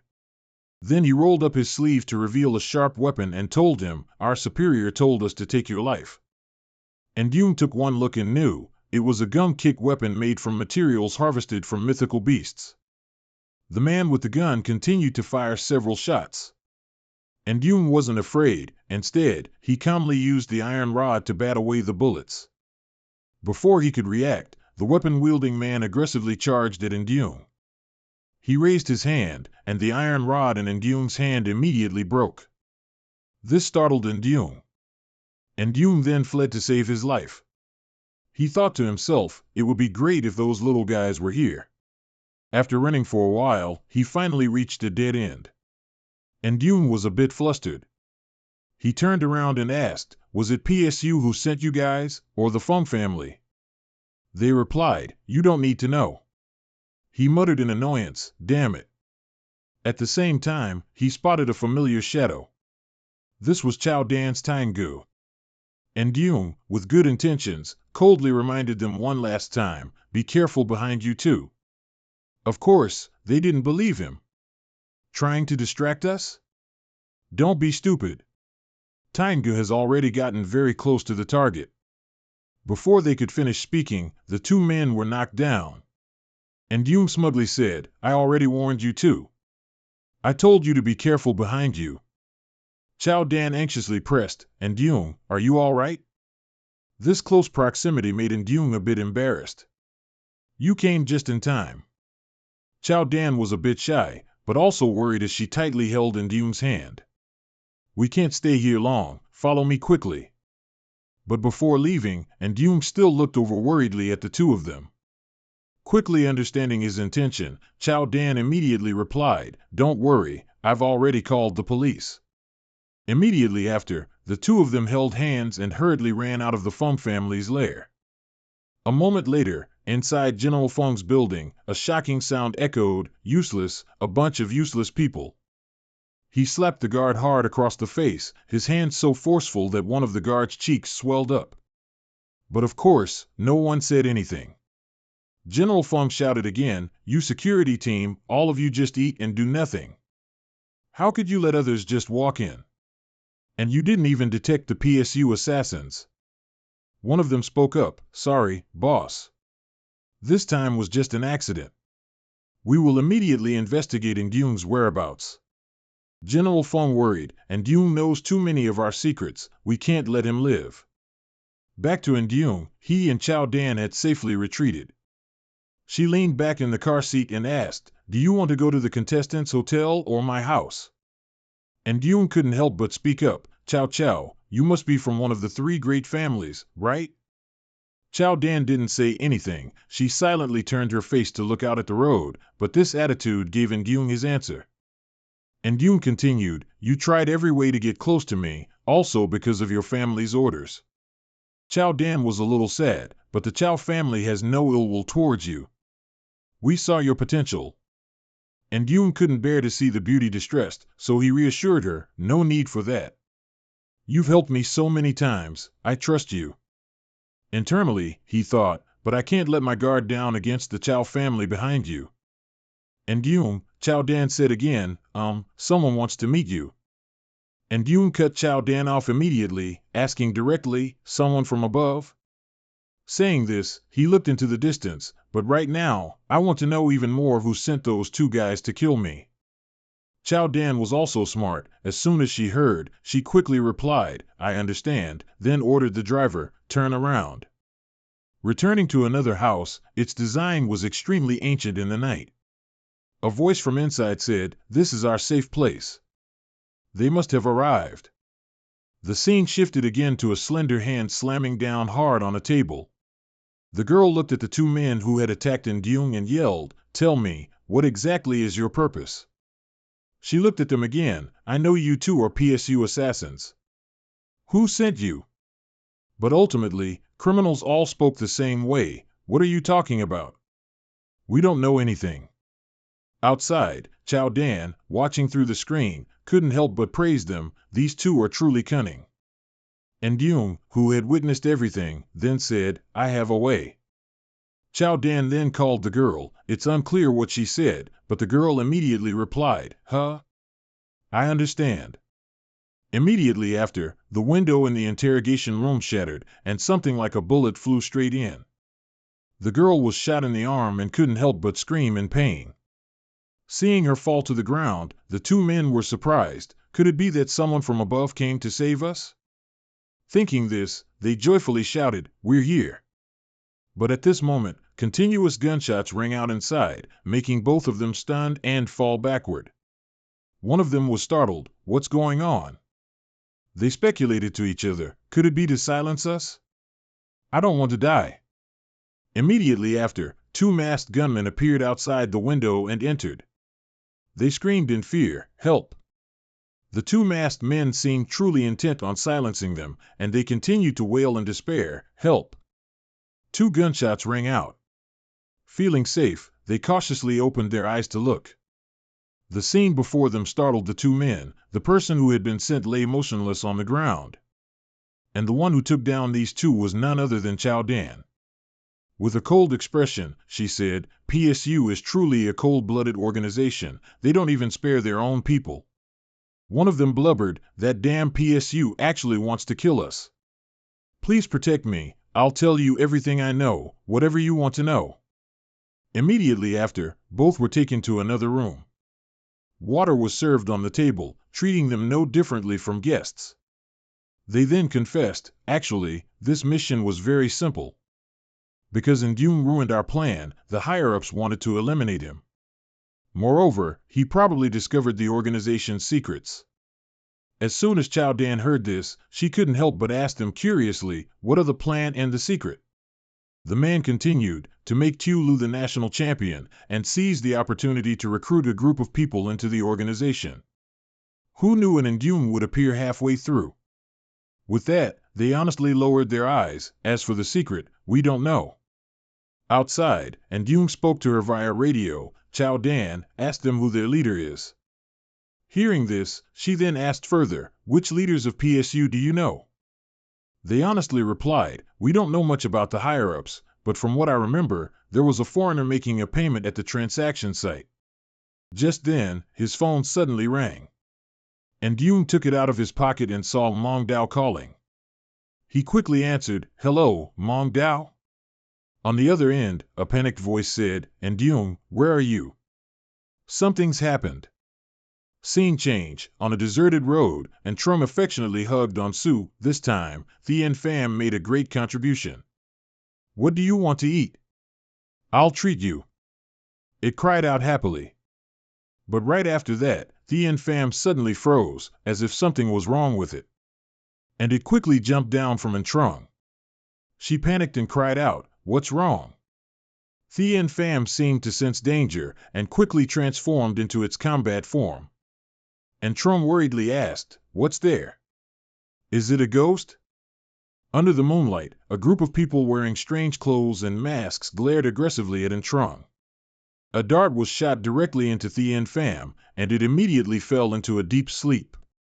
And Trung worriedly looked at Thien Pham, while not forgetting to turn and ask, "Who are you?" Right after that, she remembered and hurriedly tried to escape. "I have to go tell my brother." But of course, those people wouldn't let her go so easily. The sight before her startled Trung.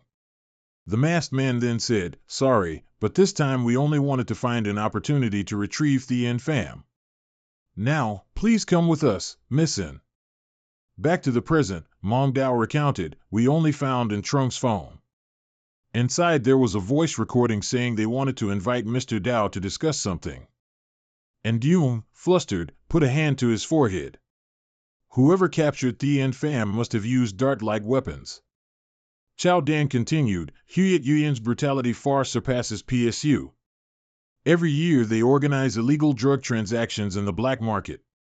They only care about profit." Hearing this, Mong Dao's face showed a hint of displeasure. It was unclear what she was thinking. After that, Mong Dao secretly walked out. She pulled a card from her pocket. Mong Dao entered the imperial capital's underground black market. She spoke up, "I want to find a big shot to discuss a business deal." The doorman quickly said, "A VIP member of Huyet Yuyan. Please come in." As soon as the girl saw Mong Dao arrive, she eagerly said, "Madam, this is our person in charge, on Dike." The man, upon seeing her, respectfully said, "A VIP member from above, Miss Min Ho, isn't it? Welcome." He happily added, "May I ask if Miss Min Ho needs any assistance during her visit to the imperial capital?" Mong Dao didn't beat around the bush. "Mr. On Dyke, I heard your organization recently captured a spiritual-level heroic phantom beast, is that right?" He hesitated, "You mean?" Mong Dao feigned weakness and said, "Lately, I've really needed a spiritual-level phantom beast. And I heard a girl was also captured along with it, so I hope." On Dyke cut her off, "What a pity. This phantom beast is of great use to us." He feigned regret, "I'm afraid Miss Tam Mong Dao's wish cannot be granted." Mong Dao didn't expect her real name to be known like that. She scoffed and stood up. "I can't believe Huyet Yuyan, an organization of your stature, would invade a member's privacy." She immediately walked away. "If that's the case, we don't need to discuss this business deal further." But the two guards at the door immediately blocked her path, which surprised Mong Dao a little. On Dyke then said, "Even if the transaction isn't successful, the goodwill remains." Mong Dao turned around, "What do you mean?" He stood up. "It's rare for Miss Man Ho to visit the imperial capital. It would be a pity to leave like this. Why not stay and play in the imperial capital for a few days? You can return with Mr. Dao when he arrives." Knowing she couldn't leave safely, Mong Dao didn't intend to resist. But at this moment, she was wearing a fox-shaped keychain on her hand. Its purpose was unknown. Returning to Chao Dan, she walked and spoke, "We investigated the surveillance cameras and can determine the general direction. But Huyet Yuyan's stronghold is very mysterious, so we're still in the filtering stage." At the same time, the girl from the investigation room earlier rushed in, panicked. "Last night, we received a distress signal from Team 1, suspected to be from the black market stronghold." And Yoon quickly voiced his suspicion to Chao Dan. "Huyet Yuyan lured us there." But the girl continued, "The person who sent the distress call is named Tam Mong Dao." Hearing that name, his heart seemed to skip a beat. And Yoon hastily took out his phone. "No way. Last night we were still discussing the plan." But indeed, her phone had no signal. "Sorry, the number you have dialed is currently switched off." Only then did Yoon become completely worried. He was so angry he couldn't help but clench his teeth. Then, he urgently questioned the girl who had just reported the situation to him. "Where is that place?" In just a moment, everyone arrived in front of that room. Afraid he was in danger, Tu Lung spoke, "Master, let me do it." With that, she mercilessly kicked the door flying, and the door shattered into pieces under Tu Lung's force. Seeing the result of her actions, Tu Lung couldn't help but feel pleased. She smiled brightly and cheerfully. With the path cleared, everyone quickly went in to find Mong Dao. But the strange thing was, there was nothing inside. The room was completely empty. This made Ndyung feel extremely worried. In his heart, he silently called out her name, Mong Dao. Chao Dan immediately took out her radio. "Bronze Team, have you found any clues?" The other end reported, the Blood Abyss organization retreated very cleanly, except for some things that were basically trash. They took everything with them. And Ndyung slumped down helplessly. Chao Dan then said, "They probably kidnapped Mong Dao and Entrung to threaten you. Before they officially confront us, they should be safe." At this moment, something was on the ground in front of Ndyung, and Ndyung quickly took a closer look at the item. It was the small keychain Mong Dao left behind before she was taken. And Ndyung quickly thought, it looks like Mong Dao's item. Meanwhile, Tu Lung observed for a while, then she tapped on the floor. The stranger thing was that it was completely hollow underneath. Feeling that something was wrong, she immediately raised her hand and struck the floor hard. Under the power of a high-level illusion pet, the floor couldn't withstand it and a large hole broke open. And Ndyung and Chao Dan walked over at the same time, both a little surprised to see that beneath it was a basement. Chao Dan, of course, didn't dare to go down. She held her gun, hesitant, fearing danger, waiting for reinforcements. At this moment, Quan Hong suddenly took a deep breath. Seeing it do that, Chao Dan couldn't help but be surprised. Immediately after, Quan Hong slammed its head into the floor again, leaving everyone stunned. And this time, unlike Tu Lung, everyone just fell freely from above. Chao Dan couldn't help but exclaim, "Oh my God!" Because the basement wasn't deep, everyone quickly landed on the ground. At the same time, as if on cue, a screen displayed on Daka's image, "Ladies and gentlemen, a pleasure to meet you. You can call me on Dike." He looked at him, then asked, "Should I address you as Ndyung, or as Dao?" He calmly replied, "Titles are just arbitrary things." On Dike then said, "Then let's stick with Ndyung. Congratulations on winning the national competition, you're quite the hotshot now." Not wanting to talk further with him, Ndyung immediately asked, "Where did you take those two girls?" Meanwhile, Chao Dan was secretly tapping on her phone. It turned out she was sharing her location with her teammates, immediately trying to pinpoint the video call's location. Meanwhile, Ndyung looked at On Dike, his face darkened. "What are your intentions?" On Dike calmly said to Ndyung, "I'll give you the location, and then we'll talk." He held up a map, then pointed at it and briefly said, "Sun Tui Din." Ndyung secretly recalled that in his previous life, he'd seen on the news that 3 days after the national competition ended, the western district of the imperial capital experienced a C+ level illusion beast surge. And Sun Tui Din was located in Sector C. Ndyung asked him, "Can we change the location?" On Dike replied, "You're not in a position to bargain. I know the 3 major families are all targeting you." He paused. This madman played another intimidation tactic, even saying coldly, "Otherwise." Then, the TV screen abruptly went blank, leaving Ndyung to frantically shout, "Hello?"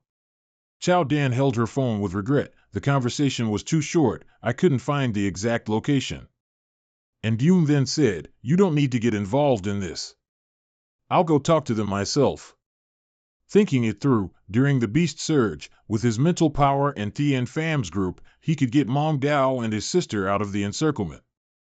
Both girls immediately yelled in unison when they heard him say this, "That's too dangerous." Ndyung calmly said, "Don't worry, I have my ways."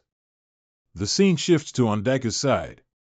He brought Mong Dao to a place where a group of people were using illusion beasts for entertainment, cheering enthusiastically, "Go on, take it down." On Dike approached, he raised his hand and lifted Mong Dao's chin. "Miss Min Ho, aren't you going to place a bet?" She coldly turned her face away and at the same time left him a cold word, "No." Mong Dao's attitude annoyed him. "Feisty, aren't we? Second brother, take her away." At the same time, another guy stepped forward. He smiled cunningly and ordered his subordinates, "Take her down." Before leaving, Mong Dao didn't forget to leave a few words, "You guys won't succeed." On Dyke looked at the guy and informed him, "Second brother, I'll call Ndung later. We'll talk to him at Sun Tui Din." As soon as second brother heard this, he put on a disdainful expression and said to On Dyke, "All right." He then turned away, but his words carried a hint of regret. No matter what, that kid is still a talent. This guy, however, was jealous. He frowned and thought to himself, "I remember the last time I heard you praise someone was when." Suddenly, at this moment, your name was a thorn in his side. Second brother smirked and silently noted, "Ndung, huh?" They brought Mong Dao back to her room. It seemed she wasn't being ill-treated here. Mong Dao was worried and couldn't help but stand up and look through the tiny safety hole in the door. Outside, it was strictly guarded by 2 bodyguards and 2 fierce illusion beasts. She was also a bit nervous, thinking to herself, "I have to find a way to inform Ndung about this situation." Night fell quickly. At this time, second brother entered another room. He looked at the man and then spoke, "Mr. Tong, lend me something." The old man was enthusiastically typing on his computer. Hearing this, he said coldly, "Has On Dyke permitted it?" Second brother threw a thick wad of cash onto the table and then asked disdainfully, "Can this replace a written document?" The greedy man gripped the stack of banknotes in his hand. "Of course. What do you want to borrow?" Second brother's eyes revealed a cruel intent, the most ferocious illusion beast, one that can kill a person in a short time. Mr. Tong was startled by this and couldn't help but turn to him. "Who offended you?" Second brother didn't answer. Instead, he angrily slammed his hand on the table. "That's not the problem. If you take the money, you have to do the job."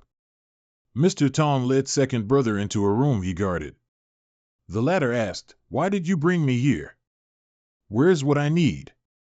Mr. Tong pointed to the beast confined in the small box. "Look, it's here." Looking at the small, harmless praying mantis, second brother asked disdainfully, "Are you going to use this to scratch Ndung's itch?" Mr. Tong quickly took out a tube of medicine and told him, "It's not what you think." Then, he dripped a little of the medicine onto the mantis's head, which startled it slightly. The next second, hundreds of squirming creatures seemed to crawl out of it, and the mantis's eyes changed. Seeing it transform after being infused with the man's medicine, second brother couldn't help but feel scared. Mr. Tong. Meanwhile, Ndung walked while listening to the phone. The voice on the other end instructed him, "Turn left into the alley. A car is waiting for you there." Ndung said nothing, just silently followed, while a car watched his figure from the side. It turned out to be 2 girls. Tu Lum looked on worriedly. "Master." Chao Dan instructed her, "Don't be reckless, avoid alerting the enemy. I've secretly placed a tracker on Ndung, don't worry." At the end of the alley, as Ndung approached, another man stepped out to greet him. Ndung told the person on the phone, "I see the car." The 2 men looked at him with cunning faces. Needless to say, such faces were only made for thieves and robbers. The voice on the other end spoke again, "Sorry, kid, but these are the rules. Please cooperate." Ndung was calm, "All right." They blindfolded him and tied his hands, but Ndung remained strangely calm. He said indifferently, "Let's go." The car sped through the night. This was the lair of Blood Abyss, the western branch of the imperial capital. Dark winds whistled as men sped alone down the great road. Inside the room where Mong Dao was, a strange sound suddenly echoed at the same time. Curious, she looked up to observe the situation, but the sound didn't stop. Then, the vent above opened, but its speed was a bit slow and clumsy, which startled Mong Dao slightly. But she was even more surprised when, right after, a small fox happily jumped down to its owner. Needless to say, Mong Dao was overjoyed. She immediately reached out to catch it, and the intelligent little beast quickly leaped into her arms. As soon as Mong Dao saw it, she said, "All right, you men, Ndung is in danger. You must find him immediately." They exchanged glances, and you men understood its owner's intention. Although they hadn't met long ago, Mong Dao released you men again. She worriedly instructed, "Be quick." The scene shifts back to Ndung. Wherever the car carrying him went, Chao Dan's car followed behind. The driver looked in the rearview mirror and immediately reported, "Big brother, someone's tailing us." As soon as Ndung heard it, he secretly guessed it must be Chow Chow and Tu Bok. They really shouldn't have followed. The red-haired guy in the car coldly ordered, "Lose them." After a while, the other car finally managed to lose Chow Dan, and both were heading in different directions. Tu Lung was surprised. "Chow Chow, what are you doing?" It turned out Chow Dan also quickly realized, they've spotted us. Following them would be disadvantageous for Ndung. The driver thought he had succeeded. He smugly said, "Big brother, we lost them." At the same time, the one-eyed man's phone rang. He quickly took it out of his pocket. He didn't know what the other end of the line said, but his face looked so cunning, or perhaps it was just his natural expression. He then replied, "Yes, understood, I know." Suddenly at this moment, the group shouted simultaneously, "Stop the car, stop the car." My stomach, oh my God, I need to go handle it now, wait up. Immediately after, in the middle of nowhere, they abandoned Ndung and quickly sped off. At this moment, a strange sound echoed in Ndung's ears, something like an electrical short circuit. After sitting for a while, he heard a hissing sound like a snake. He secretly wondered, what trick are they playing? Who would have thought, right in front of the car was that praying mantis with glowing red eyes? Over here, the red-haired guy excitedly reported, "Brother, that kid is about to be eaten by the blood mantis." Upon hearing this, the second elder brother couldn't help but let out a satisfied grunt. Even though his eyes were covered, Ndung could still hear their conversation. He secretly wondered, a blood mantis, why is it here? The mantis crept towards the side of Ndung's car, but he remained calm, sitting there as if unaware. The one-eyed man looked at this scene, delighted. "Brother, you're about to hear his tragic scream." Inside the car, Ndung lowered his head, quietly using his mental power to control it. The mantis hadn't even had time to react before he directly attacked its nervous system. A second later, the mantis raised its long scythe-like limb, which seemed like a sharp weapon. It then cut through the car door, and the one-eyed men cheered excitedly, "The blood mantis is about to begin." But suddenly, the situation changed. Ndung actually walked out of the car safely, startling them. The next second, the mantis used its limb to gently cut Ndung's handcuffs. The one-eyed man was so stunned he froze. After he blurted out something, he fell silent. The second elder brother urgently asked, "What's wrong? What happened?" He reported back, "Brother, it seems the blood mantis is helping Ndung untie himself." The leader angrily slammed his hand on the table. "What? How can that be?" Before he could finish, the group turned pale and screamed in unison. The second elder brother irritably asked, "What's wrong now?" Ndung and the blood mantis had arrived. He happily asked the man, "Brother, have you been sitting here long?" Immediately after, he forcefully snatched the one-eyed man's phone. The green-haired guy looked at him resentfully, but of course, he didn't dare to rush forward. Immediately after, the mantis behind Ndung glared, frightening him. He answered the phone and coldly asked the second elder brother, "Tell me, what's with this blood mantis?" The leader was furious but still spoke in his usual petty tone, "Consider it a small test." Ndung then said, "Will there be more things like this in the future?" The second elder brother replied, "No." He exhaled and said, "Oh, right, the previous car broke down, so send another one." Then, as per the second elder brother's arrangement, another car quickly picked up Ndung and headed off. He sat quietly inside, and soon the car stopped at a phone booth quite far from the city. And of course, that was also the entrance to the underworld. Ndung and the second elder brother's subordinates quickly moved in. Just a few steps in, one of the wolves seemed to sense the smell of a stranger and continuously growled. But when it saw Ndung, the wolf was immediately startled as if it had seen a ghost. A second later, it lowered its ears and stopped barking, seemingly very afraid of him. Ndung's face darkened, and he secretly thought to himself, exactly the same. Just like some animals will give warnings when facing natural disasters like earthquakes or tsunamis. And according to Nguyen's understanding, illusory pets will also react to the approaching illusory beast tide. Thinking about it, he recalled old memories when everyone panicked and ran for their lives. In his previous life, when he became a god-tier thief, the Earth constantly experienced illusory beast tides of catastrophic levels. At that time, humans observed the reactions of illusory beasts to predict the illusory beast tides. And Nguyen closed his eyes tightly, focusing his mind. He thought to himself, but this method isn't widespread yet. At the same time, a girl walked out of the room. This must be Ms. Dao. She handed over some items and said, "Next, I'll take you to meet Mr. On Dyke, but Mr. On Dyke requires you to wear this outfit before we go." And Nguyen picked up the clothes and couldn't help but praise, "Huyet Yuyen is truly thoughtful." That girl brought someone over after a moment. "The person the sir wanted to meet is here." On Dyke stepped forward, and Nguyen, "Is that right? This appearance truly makes people feel familiar." He then said, "No wonder your esteemed organization prepared this for me."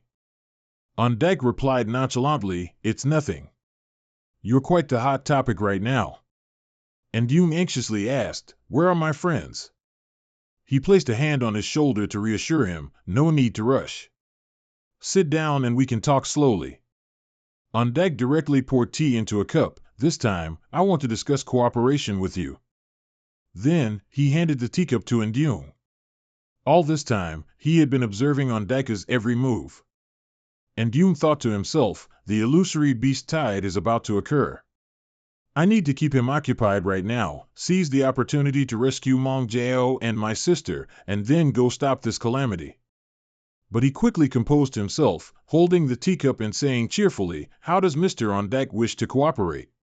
At the same time, a loud explosion suddenly echoed from outside. And Nguyen also secretly marveled, "So fast?" On Dyke worriedly asked the one-eyed man, "What happened?" He glanced at his subordinate, who immediately understood and said, "I'll go check."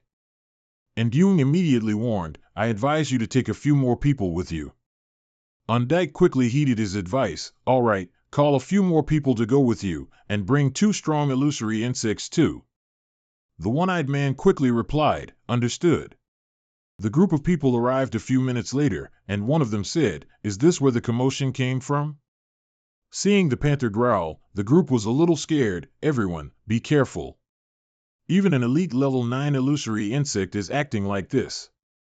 Before them was a large hole. The whole group was bewildered. "Look. What is this?" Seeing what was inside, the panther couldn't help but growl, while the bodyguards turned pale and shouted, "Retreat." However, for some reason, the panther charged into the hole. A second later, it didn't come out. Instead, only terrifying roars were heard. The bodyguards secretly broke into a sweat and whispered to each other, "There's definitely something in here. Let's call for reinforcements quickly." From within, a pair of red, demonic eyes stared intently at them. The aura scared the bodyguards. They shouted loudly to each other while raising their guns, "Shoot! Shoot!" But it seemed the bullets were useless. The beast continued to stare at them. Immediately after, it finally stopped hiding and charged out directly. The wind rat lunged towards the bodyguards, raising its sharp claws as if to devour them alive.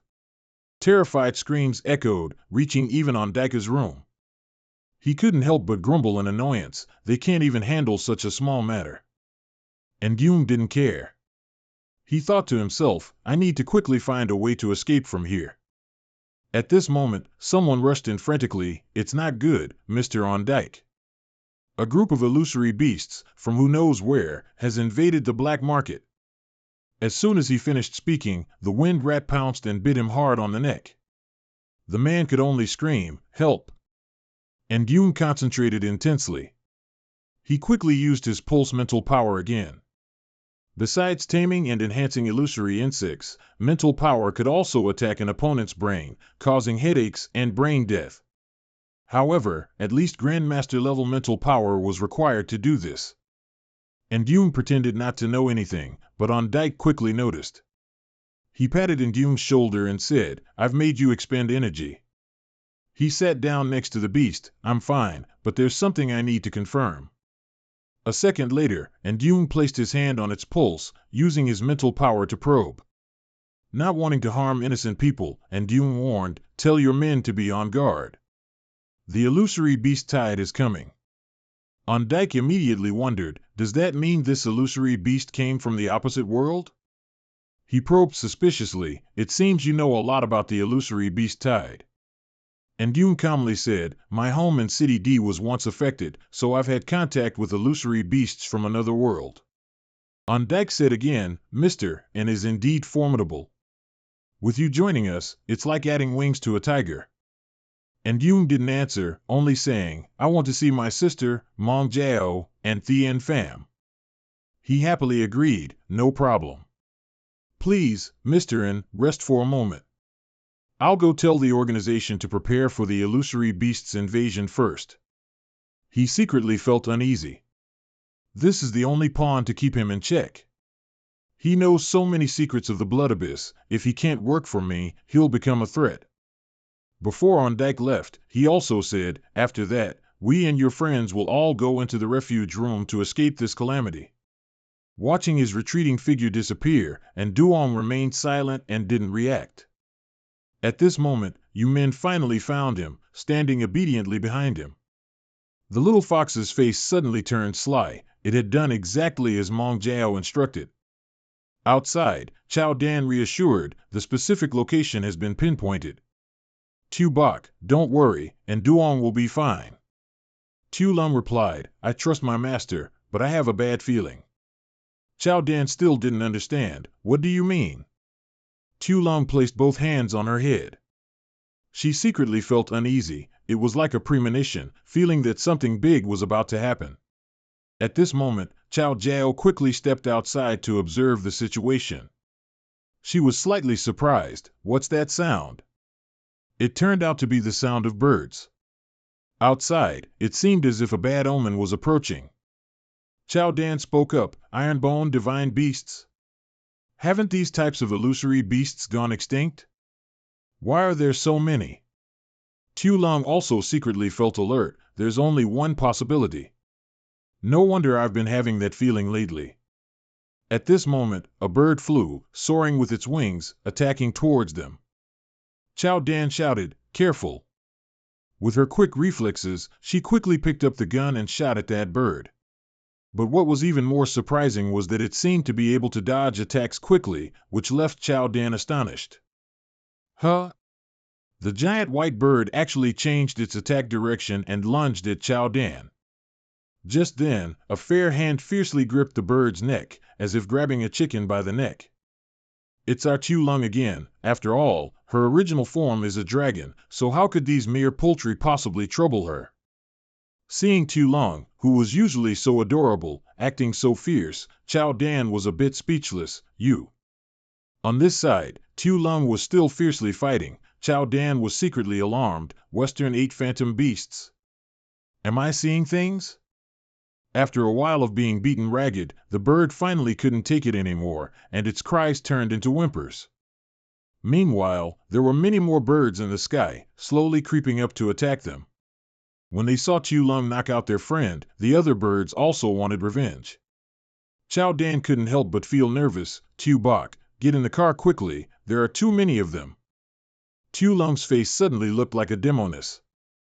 She said coldly, "You drive away quickly." Chao Dan was momentarily startled, "Then you." Seeing her hesitate, Tu Lung, losing patience, grabbed Chao Dan by the shoulder.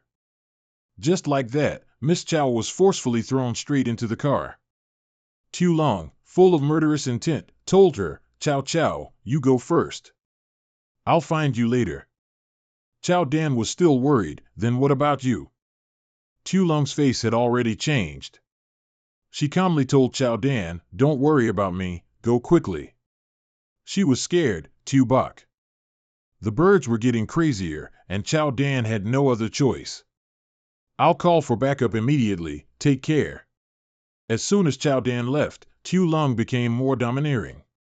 She defeated the bird with a single blow. Tu Lung, on the contrary, looked down on them. "Really, even these juvenile birds dare to provoke me."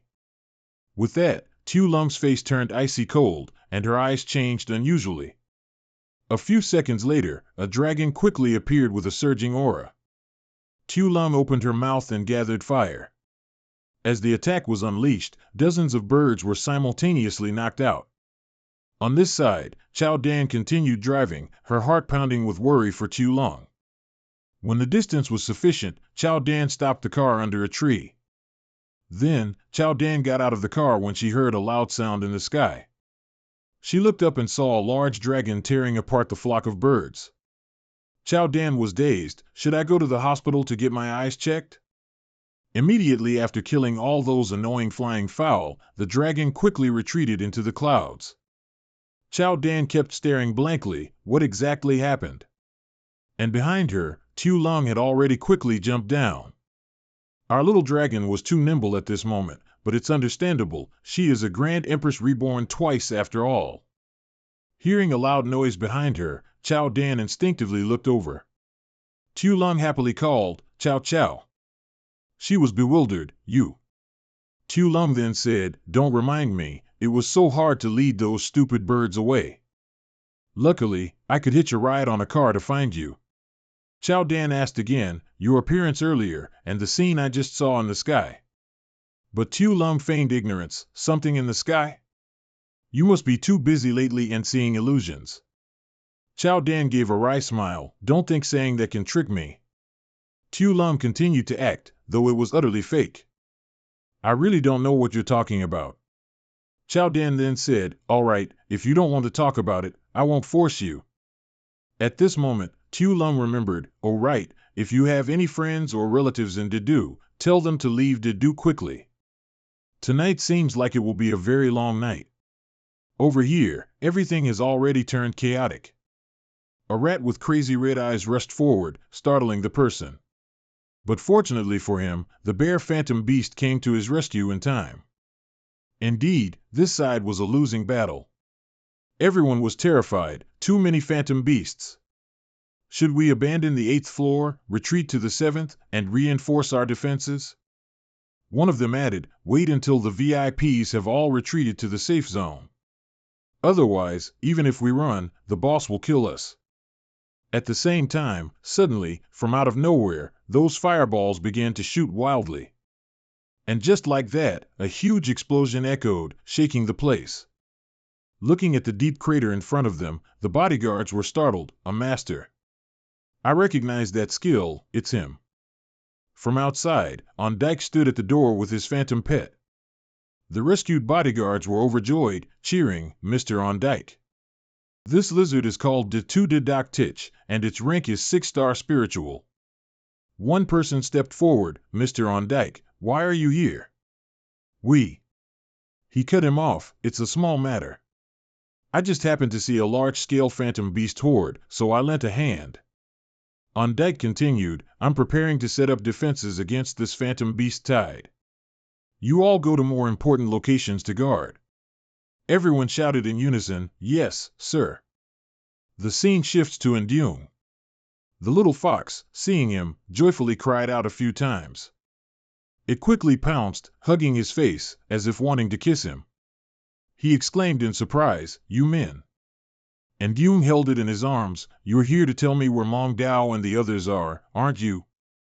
The little beast made a sound as if to answer. Then Ndung replied, "All right," and he closed his eyes, beginning to link his spiritual power. Yu Min's memories appeared in Ndung's mind. He saw her location. Ndung exclaimed in surprise, "It's Mong Dao." The scene shifts again to the prison area. Ndung was astonished. "This is... And you even found Thien Pham. Yu Min, you're amazing." Then he looked at the little fox again. "So, did you find my sister?" Yu Min immediately shook its head rapidly. Ndung comforted it, "It's okay. Thien Pham is very familiar with Ntrung's aura. If we find Thien Pham, we can find her." Ndung then continued to rapidly activate his inner power. "Next, I need to figure out a way to deceive the guards." At this moment, a loud noise suddenly rang out. Ndung was curious. "There's a fight outside." He quickly kicked the door open. Outside, it was silent all around. Not only that, but people lay scattered on the ground for an unknown reason. And Yoon felt a little relieved. Good thing I bought plane tickets for Dainga's group and Lai Tin beforehand. This disaster probably won't involve them. In front of him, the group of mice stood in a line and didn't dare to attack. Of course, not giving them a chance to act, you men immediately fired several shots, paralyzing the mice. Beside him was a proud fox. And Yoon said to it, let's go find Mong Dao. Just like that, one person and one fox kept walking, passing through countless hallways. But he looked everywhere, and all was silent. And Yoon couldn't help but sigh, there's no one. They ran really fast. Seeing that he wasn't moving anymore, Yoon lowered its head and pushed in Yoon's back hard. And Yoon turned his head to look at it. He gently asked, are we almost there? Yoon cried out a few times. No sooner had he finished speaking, several guards and phantom beasts approached from afar, surprising Yoon. As expected, they've increased security. He quickly turned his face away, rapidly looking down at the ground for camouflage. Fortunately, he found a mask. And Yoon picked it up and put it on. Then Yoon quickly reacted, pretending to ask, hey, buddy, where's the shelter? The guard looked confused, who's there? He frantically pointed his gun at him and yelled, who's that? And Yoon raised his hands to his head, don't shoot. I'm a customer from the black market. Just now, while looking for shelter, I was attacked by phantom beasts. It was hard to get out. Inside the room, Mong Dao heard his voice and immediately recognized it. It's Yoon's voice. Needless to say, being rescued by her Prince Charming, she joyfully peeked through the small hole in the door. Outside, Yoon casually said to the guard, thanks, buddy. You guys carry on with your work. A wave of sweetness seeped into Mong Dao's heart. She smiled lightly, it really is him. And yet, our young lady couldn't stop smiling. I knew you'd come. You'll definitely find a way. No sooner had she finished speaking, a loud explosion rang out, causing rocks and debris to fall with a crash. Mong Dao flinched slightly. Outside, the guards frantically asked each other, what was that? Go inside and check. Miss Manhua, if you're all right, please speak up. Suddenly, one of them paused, looking at Yoon, that person. His colleague said, ignore him. The person inside is a high-level VIP member. Inside Mong Dao's room, a large hole had been carved out. It turned out the one who came was Yoon. At this moment, it was carrying her on its back, taking her away. Then Mong Dao took off her mask and gently asked Yoon, did Yoon arrange to meet me here? Suddenly, she felt a little curious. Although there was no answer, Mong Dao couldn't help but ask, but where is this? Yoon led her inside. As soon as Mong Dao looked, she knew this was the phantom pet warehouse.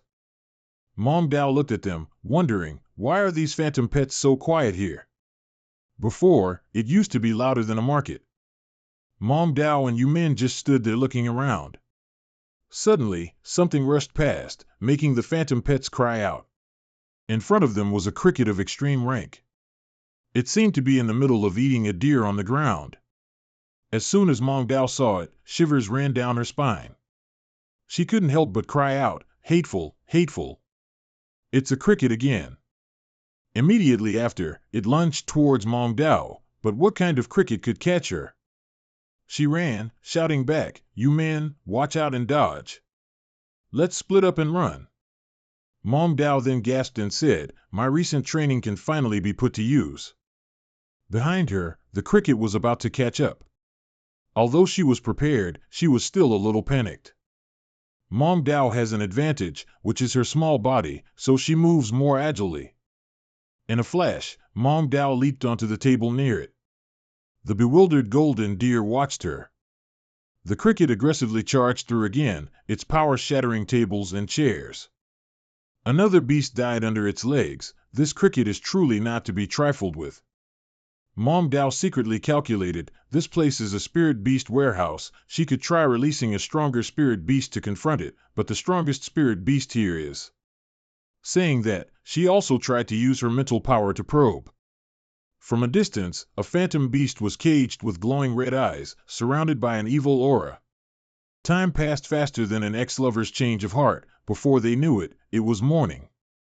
In the car, Tu Lung asked Chao Dan, "Chow Chow, I talked to you about preparing for the phantom beast tide earlier. You must have told your superiors, right?" She continued, but this matter still needs further consideration. They only have us, and our numbers are limited. Chao Dan then said, "Speaking of which, your appearance on the road just now." Tu Lung gave a wry smile. "Please, just pretend you didn't see anything, I beg you." At this moment, dark clouds gathered in the sky, and a flash of lightning flickered into view. Immediately, it struck directly down on a tall building, creating a loud sound. Everywhere around them plunged into darkness, and the two spirit beasts in the car also began to growl cautiously. After that lightning strike, a crack appeared outside the city, causing widespread panic. Not only that, from below, swarms of insects and bugs crawled out. The scene was no different from an apocalypse. The city police were quickly summoned. The loudspeaker blared, "Warning, warning! A phantom beast tide has appeared in the West District of the Imperial Capital. The current assessment is Class C. These beasts are furiously attacking civilians, even as soldiers continuously fire at them. Everyone attacked by them was severely injured and at risk of losing their lives." At the same time, a yellow dog flew in from somewhere and bit the neck of that dinosaur fiercely. Two masked figures flew in with the wind. Their faces looked like mafia, but they seemed to be good people. With a combined attack, the dinosaur was instantly sliced into several pieces, just like Japanese sashimi. The young man said to the security team, "Take this person with you. The evacuation of this area is complete." An announcement blared from the helicopter, 0101, residents of X Street and the injured have been fully evaluated. Someone in the helicopter replied, "Understood." Then, 2 bombs were dropped below. Those beasts, of course, couldn't contend with combat bombs. They foolishly stood still and endured the attack.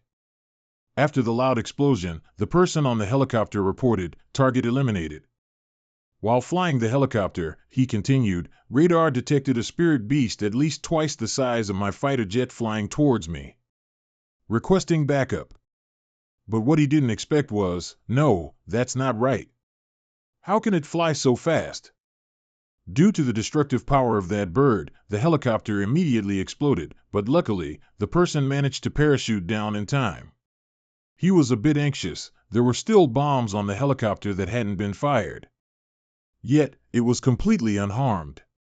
It seems ordinary human weapons can't trouble these fowl. Meanwhile, Prince Indune was frantically running to rescue the princess. As soon as he arrived, the wall exploded with a bang, and something strange flew out. Indune was a bit surprised. A phantom beast? Did it sneak in just now? At the same time, a loud cry startled him, Indune. The voice carried a surge of overwhelming joy. He glanced over. Behind him stood Mong Dao, Yu Min, and Thien Pham. He couldn't express how happy he was. "This is great. It's truly wonderful that everyone is safe." The scene then shifted back to Trung. Despite being kidnapped, she was calmly playing a game. Even looking bored, playing alone is too boring. Just then, a familiar figure appeared at the door, surprising Trung. "You're..." And Yoon walked closer, looking at his sister, and happily said, "Who else could it be?" The scene shifted back to Chao Dan. She ordered her people, "You all wait outside for backup." They quickly replied, "Yes." Then she said to Tu Long, "Let's go." As soon as the two ran in, several spirit beasts were already running wild in front of them. Not letting them attack, Chao Dan fiercely fired her gun at them. Tu Long stepped forward, "Let me find the master." Chao Dan said, "You don't have a map. Are you relying on spiritual sensing?" She seriously replied, "That's right." Meanwhile, Indune and everyone quickly carried their spirit beasts and left the place. At the same time, a familiar voice rang out, "Master." Indune heard it and was overjoyed. "Tu Bok is here too." Tu Long, like a puppy greeting its owner, ran up to him as soon as she saw him. "Master, I finally found you." Mong Dao looked at Tu Lung and smiled happily. "You two must have had a tough time finding us, huh?" But for some reason, Tu Lung looked a little unhappy. At this moment, the ground began to shake, and rocks continuously fell down. And Yun looked at everyone with some worry. "We can't stay here long. Let's go quickly." From a distance, they saw On Dike and his group. Mong Dao spoke up. "They're from the black market." He looked at the phantom beasts lying scattered like dead fish on the ground and said coldly, "It's time." At the same time, the ground cracked open again with a loud noise. From underneath, a strangely shaped beast emerged. The subordinates were startled. "What is this?" Mong Dao said irritably, "They deserve it. Let's go first." And Yun said nothing, just hummed. In his mind, he secretly thought that he felt that Phantom Beast had some issues. Just then, Trung looked around. She surprisingly shouted, pointing not far away, "Look quickly." And Yun loudly told everyone, "That's the exit." Then the whole group ran for their lives. Everyone arrived. It had been a long time since they'd been outside, making him joyfully exclaim, "Finally!" But his joy was short-lived. Before he could finish speaking, the ruins in front of them stunned Yun. Mong Dao couldn't help but be bewildered, surprised, and shocked. She walked forward, looking everywhere. "What happened?" And Yun quickly realized, this is a phantom beast tide, exactly like the one in D-City a few months ago. Hearing a loud noise, Tu Lung pointed, "Look, guys, there seems to be someone over there." Seeing her haste, and Yun stopped her. "Wait a minute, that might not necessarily be a person." Just as he said, what crawled out of the rubble was something similar to a pangolin. It looked at Yun's group, its eyes ravenous as if it hadn't eaten in years. And of course, he was a tough meal. Quan Hong, with nothing to do, immediately roared and charged over as if to say, "If you want to harm my family, you'll have to get past my dead body." The two charged and rammed heads into each other. This battle seemed like a bullfight. But in the end, the small pangolin, not knowing its own strength, was sent flying with one blow. And Yun said nothing. He silently looked around the rubble as if observing something. Finally, Yun found a safe place. He pointed towards it. "You guys go hide over there." Chao Dan quickly took out her walkie-talkie. "Team Tu Tan Dong, go over there and check the current situation. We encountered phantom beasts at the entrance of Hak Tan. We've temporarily found a hiding spot. Currently, there are no casualties." She looked after everyone's retreating figures. "All right, I'll send you the coordinates. Come here." "Understood." The warehouse over there was closed. It seemed no one was here. Tu Lung, acting like a strong woman, forcefully pushed the door open. It was empty inside. As soon as he stepped in, Yun looked around and then reminded his comrades, "Everyone, be careful." Mong Dao seemed a bit lax in her vigilance. There's no one here at all. But in reality, they were being watched. Seeing her younger sister constantly looking around, Chao Dan reminded her, "Tu Bok, don't run around. Stick to the wall." At the same time, a squad of soldiers immediately entered with guns. And Yun was a bit wary. "You are." The leading woman, holding a gun, stepped forward and instructed her troops, "Check if they've been marked." Chao Dan quickly stated her identity, "Special Action Team." And Yun and Trung also calmly raised their hands to cooperate. When he heard Chao Dan say that, he secretly knew they could be temporarily trusted. And Yun looked at them. He happily smiled brightly like a flower, indicating his willingness to cooperate. He maintained a calm demeanor, looking at the girl, who was also a little surprised. She then looked at her own kids, every one of them bristling with caution against them.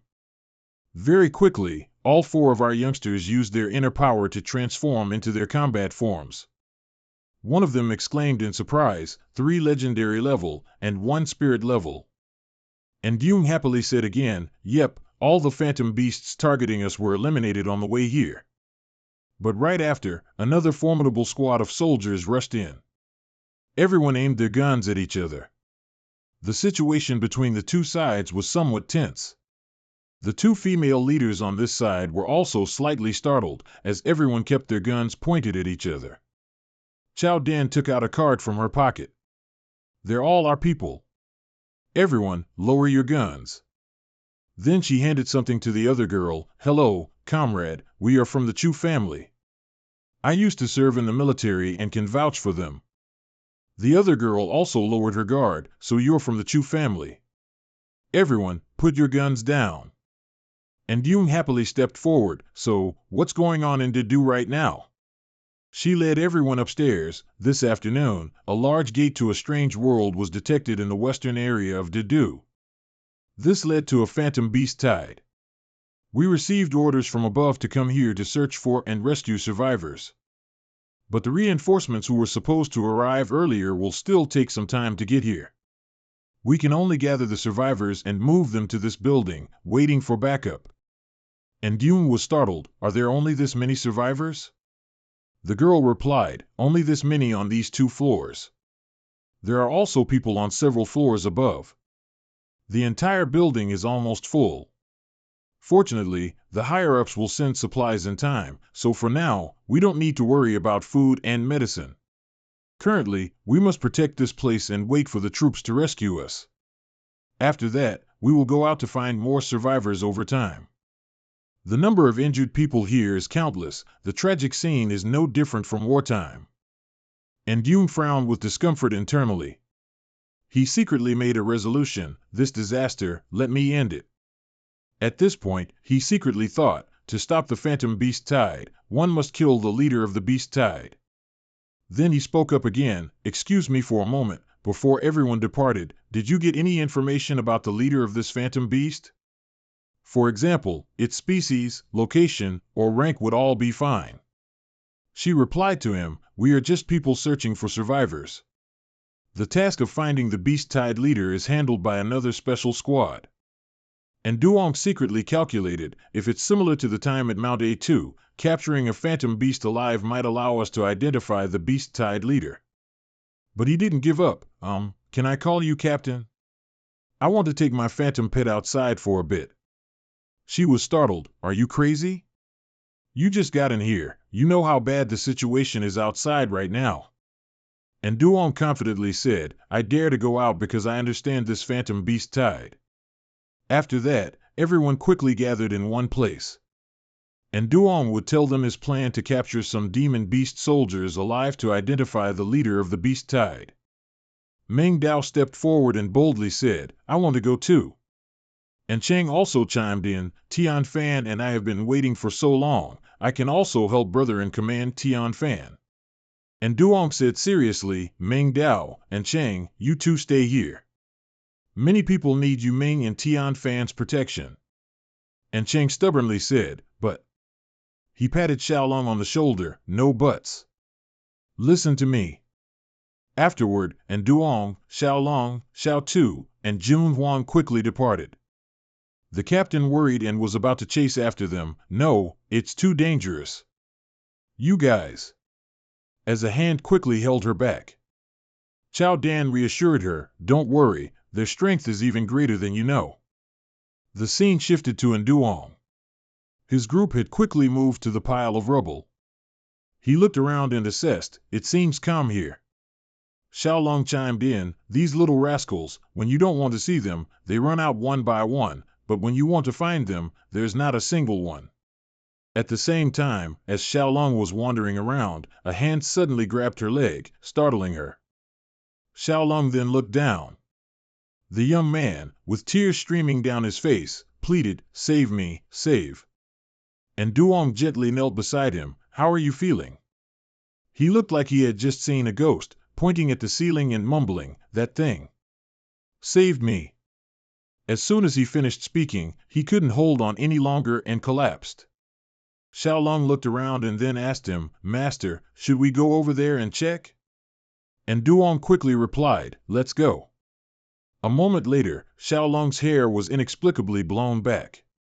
She couldn't help but be surprised. "Why is there suddenly wind?" As soon as Xiaolong finished speaking, a strong gust of wind blew in, tearing off glass windows and lifting debris at the same time. Everyone was almost blown away if they hadn't struggled to brace themselves. Xiaolong was a bit confused now. What is this? Finally, both couldn't maintain their balance, and Xiaolong was immediately thrown flying. Jun Huang immediately opened its mouth and let out a loud roar to assert dominance. But even such a large dinosaur was thrown flying, which completely surprised Jun Huang. This wind truly had a problem, because if it were natural wind, its impact inside the building couldn't be this great. Both of them were quickly thrown into a large pit, and finally, the fierce gale stopped. Xiaolong was temporarily unconscious, while Duong lay sprawled on the ground after the strong impact.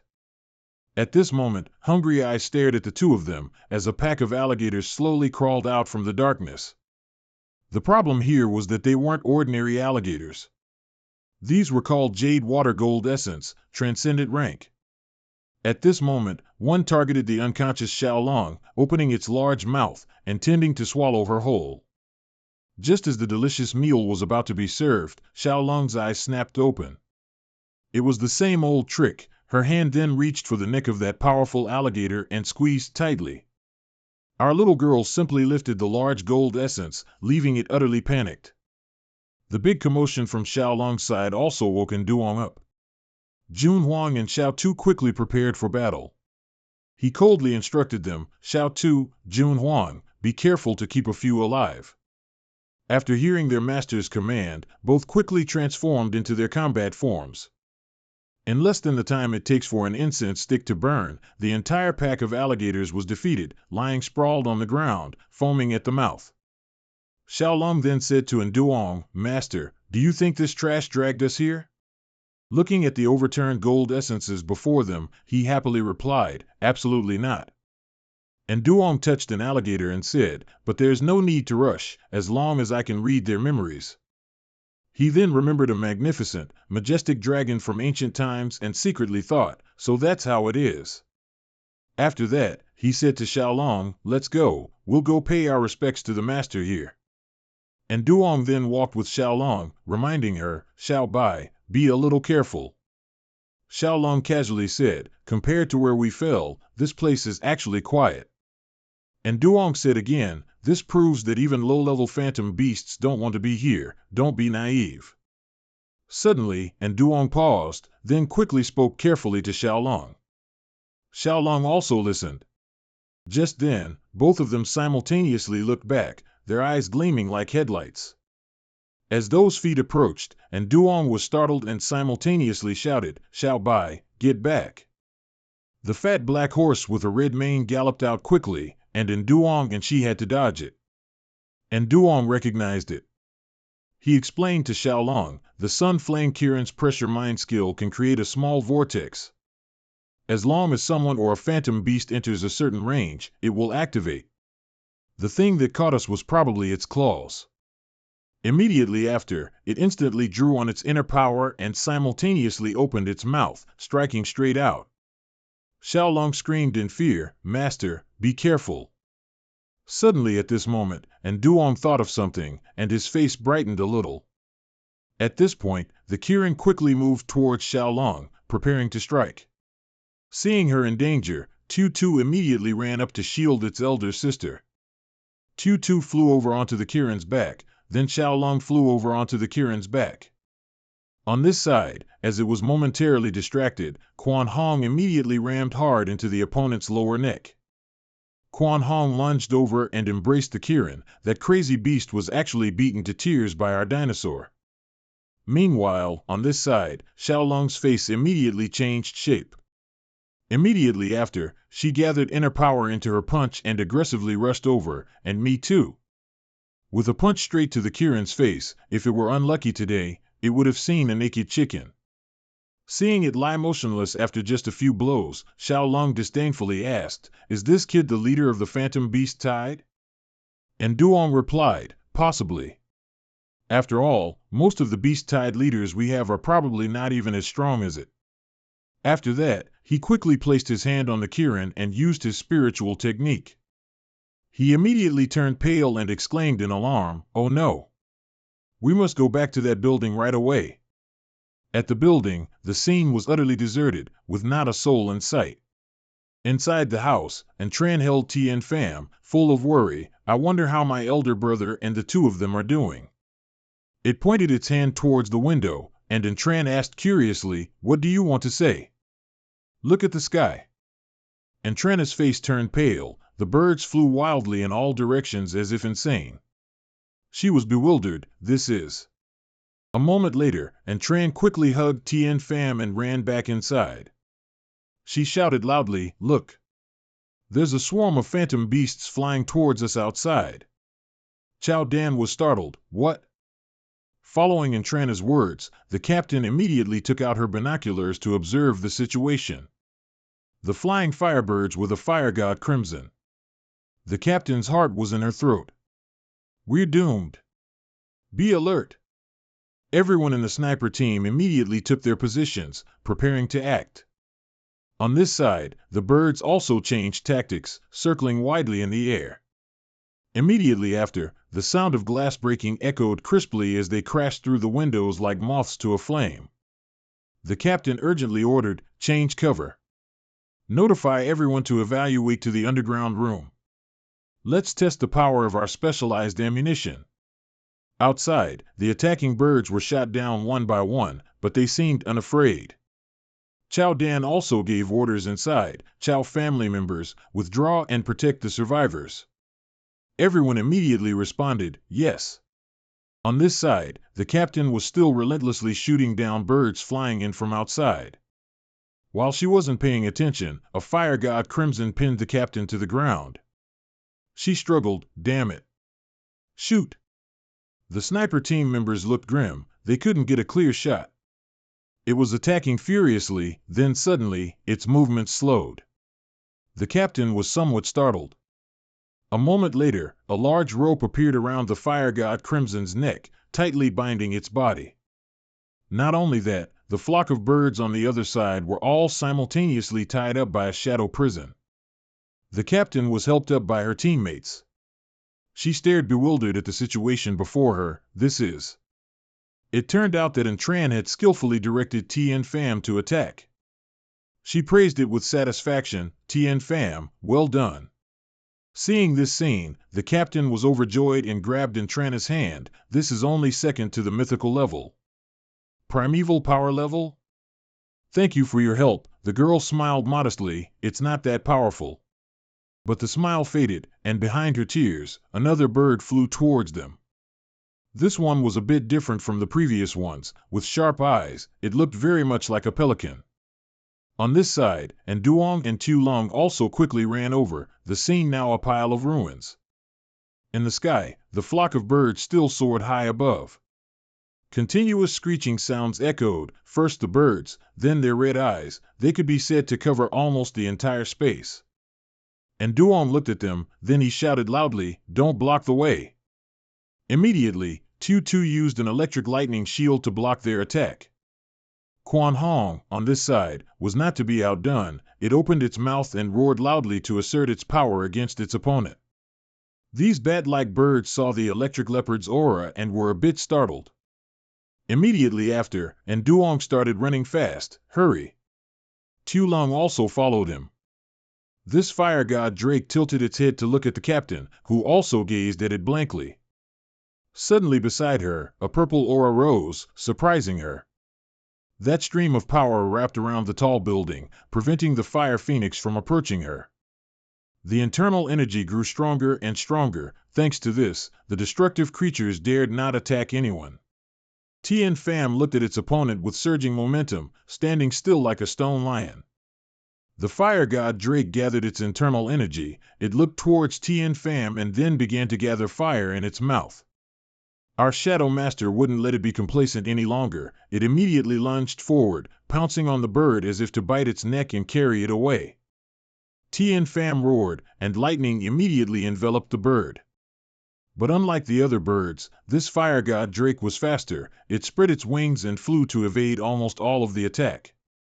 Its claws lunged towards the Shadow Master, but it was not afraid. Tien Pham still stood there, ready to fight. Suddenly, and Tran felt a little uncomfortable. Mong Dao anxiously supported her. "What's wrong with you?" And Tran clutched her aching head. "Tien Pham, too strong. My mental power can't keep up anymore." The captain immediately said, "Let's go to the underground room." And Tran worried, "But Tien Pham." On this side, Tien Pham, like a lord of the forest, lunged and bit hard onto the fire god Drake's chest. It cried out in a piercing shriek of pain. Tien Pham's bite was very deep, seemingly a fatal blow to take down the opponent. At this moment, after that bite, the bird lay sprawled on the ground like a dead fish, unable to even open its eyes. The instincts of a lord of the forest were still in Tien Pham's blood. After defeating its opponent, it stood on top of the bird and let out a roar, signaling victory. The captain was dumbfounded. It's resolved, and Tran said again, "It's truly great that this battle can end." Immediately after, Tien Pham jumped down from the bird's body. But the corpse of the fire god Drake suddenly lit up, like a will-o'-the-wisp but with the color of fire. Then, those small specks of light transformed into countless strong rays of light, surrounding the fire god Drake. Mong Dao gasped, "What's going on?" Because that power had a fire attribute, Mong Dao wondered, "You men, did you make a move?" The fox quickly shook its head, meaning no. And at this moment, its corpse flew straight up and glowed. For some reason, the dead bird now rose from the grave. Not only that, but its form also changed from a fire god Drake to a level 5 fire phoenix, and it was also the leader of the beast tide. And Tran couldn't help but be startled. "This is bad. The boss has entered phase 2. The captain quickly pulled her hand, "So that kid was the leader of the beast tide. The situation is beyond my expectations. Let's quickly go down to the underground room." And Tran worried, "Tien Pham is still outside." At this moment, Tien Pham immediately lunged towards the fire phoenix. But how could it have its way? The fire phoenix immediately shot into the sky, sending Tien Pham flying back. The Shadow Master watched it, itself roaring to intimidate the bird. As if a living flame, the fire phoenix spread its wings and soared into the sky. Then, it turned back and furiously charged towards Tien Pham at an incredible speed. On this side, despite facing a strong opponent, the Shadow Master calmly observed. At the same time, and Duong's voice rang out, "I didn't expect to encounter a B-level leader. No wonder you fell into a bitter struggle." He then had an idea, "But it's not a big problem, I'll lower the difficulty." At this moment, for some reason, the fire phoenix let out a piercing cry and plunged straight to the ground. And Duong looked at his phantom beast and couldn't help but praise, "Tien Pham, you've done well." Of course, the fire phoenix wasn't dead. It immediately stood up, and our Tu Long also entered the battle. She quickly transformed, looking at it disdainfully. "It's been a long time since I encountered a B-level beast tide leader. This is perfect for me to stretch my muscles." With that, Tu Long glared, preparing to transform. At this moment in the sky, a dragon and a phoenix were fighting each other. This phenomenon was truly extraordinary. Tu Long glared, launching projectiles from her body towards the fire phoenix, startling it.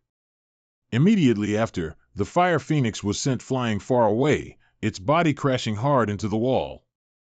Struck by such a painful blow, the fire phoenix went wild, looking at Tu Long with fierce eyes. On this side, she naturally wouldn't let it be smug. Tu Long accumulated immense power. Fearing no one, she used the Van Thuong Tam beat attack, striking directly at her opponent. The fire phoenix glared, its mouth agape, waiting for something. And with a boom, a resounding explosion echoed, sending rocks and debris flying. The sky seemed like Tet fireworks. And Duong said contentedly, "This disaster ends here." The force of this attack seemed to echo quite far, even causing the ground to shake violently. The captain and Truong, hearing such a loud noise, both instantly closed their eyes in fear. Chao Dan stood frozen, unable to believe her eyes. Strange things happen every year, but this year there are especially more. I'll have to schedule an appointment with an ophthalmologist when I get back. And at this moment, a large crater formed on the ground, with the fire phoenix lying motionless inside. And Duong was secretly pleased. The Beast Tide leader has been eliminated. This Phantom Beast Tide will end soon. Scene shift to Imperial Capital frontline, Phantom Beast Tide. Everyone was still actively defending. The Firebird in the sky was also actively engaging. It seemed to be their Phantom Beast. Another person ran in to report. The attack intensity of the Phantom Beast Tide has significantly decreased. The old man was startled and shouted, "What?" He did some calculations. The Beast Tide leader hasn't been found yet. No way, unless. Thinking that, he immediately stood up. If the Beast Tide scale has weakened, we must actively attack and defeat those Phantom Beasts. The other person quickly replied, "Yes." On Nduong's side, military helicopters had now been deployed to the sky. As soon as everyone entered, they immediately disembarked and headed towards Nduong. They looked at the Fire Phoenix on the ground. This is the Phantom Beast Tide leader. The detection equipment can't be wrong. Everyone was urgent. Quickly, get it out of here. And Duong thought to himself, everyone can finally leave this place. Immediately after, several helicopters also took off, carrying the Fire Phoenix's corpse back. And Duong's group was also taken away from there. He was now quietly closing his eyes. And Truong looked at her brother and couldn't help but tease, as expected of Big Bro, he can even sleep with the helicopter being so noisy. Everything outside was still normal, and Tu Lung was just laughing. She looked at her brother again and said, "Amazing." At the same time, Tu Lung seemed to have discovered something outside. Indeed, she wasn't mistaken, that black shadow swiftly glided past Truong. Just then, the helicopter vibrated violently, making everyone sway. And Duong looked curiously out the window, peering around. What's happening? Outside, a dark, extremely ferocious beast was opening its large mouth, growling towards them. Everyone in the helicopter was terrified. What kind of monster is that? Wasn't it over already? And Duong recognized it instantly. The five-eyed Ting Jiao, a mythical level Phantom Beast. This Phantom Beast Tide shouldn't have this guy still around. Before he could finish his thought, the Ting Jiao opened its mouth and attacked the helicopter. The engine was severely shaken by its purple lightning stream, and it seemed to be in danger of heavy damage. Everyone inside was also lightly shocked. They were now facing the situation of potentially crashing at any moment. Yet, the Ting Jiao didn't seem to want to stop. It opened its mouth again, preparing to attack. Seeing the critical situation, the police officer on the plane lowered his voice to reassure them, "Everyone, don't panic." Tu Lung whispered to Nduong, "Master, do you know what this is?" He replied immediately. "A five-eyed Ting Jiao, a mythical grade beast. I don't know why this is happening here." And Yang worried, "Xiao Bai, we can't let that mythical beast attack the plane." She quickly replied, "Master, don't worry." Out here, more and more mythical beasts appeared, hovering in the sky. Those birds with long, twisted beaks stared intently at the pilot as if they wanted to devour him alive. The pilot was actually scared by them, his body couldn't help but tremble. Xiao Lung then said, "Another group of mythical beasts is coming from the front." And Yang instructed her, "Xiao Bai, use my God-tier mental power, unleash all its strength." Then he closed his eyes, focusing his mental power intently. Xiao Lung was even more dramatic, she even flew up and hovered, surprising the others. What's she trying to do? Casting a spell? The helicopter was enveloped by a surge of mental power. The Ting Jiao, as if starved for years, kept trying to bite. But as soon as it lunged, the energy emanating from it startled the Ting Jiao. Not just it, but all the other creatures that came near this thing were startled and recoiled in fear. And Cheng looked out and couldn't help but exclaim, "Big brother, these monsters have dispersed." And Yang then said, "Captain, if you can hear me, please find a safe place to land." After what just happened, and Yang's words carried more weight, and the captain quickly obeyed him. In just a moment, he found a suitable landing spot, with no mythical beasts around. But he remained extremely vigilant. As soon as he stepped out, and Yang warned, "Everyone, be careful." Everyone else was just ordinary citizens, facing this kind of situation. They were a bit confused. What's happening? What should we do now? They had just gotten off the helicopter and hadn't taken many steps when uninvited guests appeared. That Black Panther glared at them. It looked much fiercer and more intimidating than the ones at the zoo. With an extremely rude greeting, the panther lunged at the man nearest to it. The man screamed in panic, "Run!" Seeing the crowd scatter like a swarm of bees, Xiaolong was startled. "Hey, don't run around wildly now." The police had raised their guns but couldn't aim properly. No, the mythical beast and people are mixed together. At the same time, a large electric current ran through his body. The man was stunned. What was that? Little C, with its small body, had already rushed towards the large panther and let out a cry. Seeing that the distance was right, and Yang shouted to it, "Little C, electrocute it." Instantly, a huge electric current erupted from the panther, astonishing everyone around. Little C quickly flattened the big panther like a squash. Everyone was overjoyed. "It's okay now. That young man is really powerful." And Yang spoke up at this moment, "Everyone, listen to me. We've temporarily dealt with the danger. Now, what we need to do is find a safe place first, then wait for rescue." At that, one of them happily replied, "All right, we'll all listen to you, brother." The person next to him also had no objections. As night fell, they set up tents and built a fire there. A sigh was heard. "When can we go home? I miss home." And Jan looked at the girl crying with her face in her hands. He lowered his voice to reassure her, "It'll be over soon." Peace didn't last long. A storm brewed in the distance. The chilling sound of something slithering sent shivers down everyone's spines. Everyone quickly became vigilant. What's that sound? Are those mythical beasts coming again? And Yang directed, "Everyone, don't panic. Put out the fire first." The true form finally revealed itself.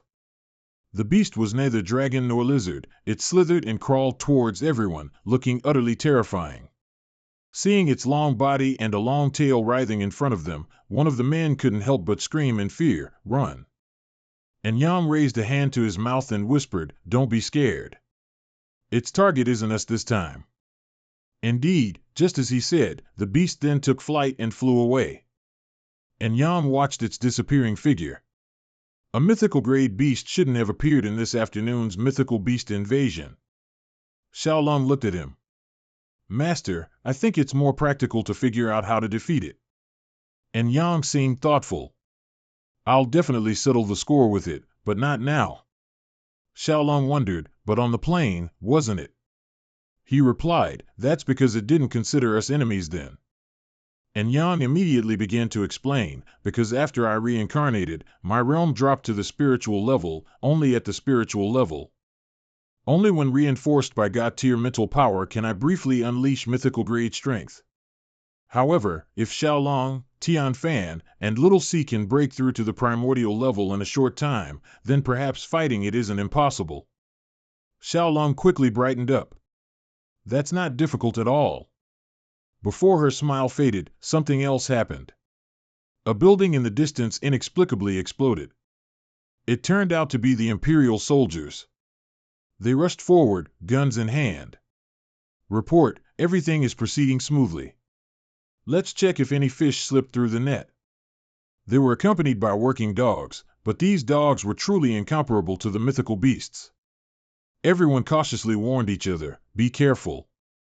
No sooner had he spoken than their dog reacted violently, snarling and lunging forward. It seemed to want to protect him. The Imperial soldier was startled and reported to his comrades, "Enemy attack." Just then, a Black Panther emerged from nowhere and pounced towards him. At the same time, that person immediately aimed at the Black Panther. A gunshot echoed, startling even the working dogs.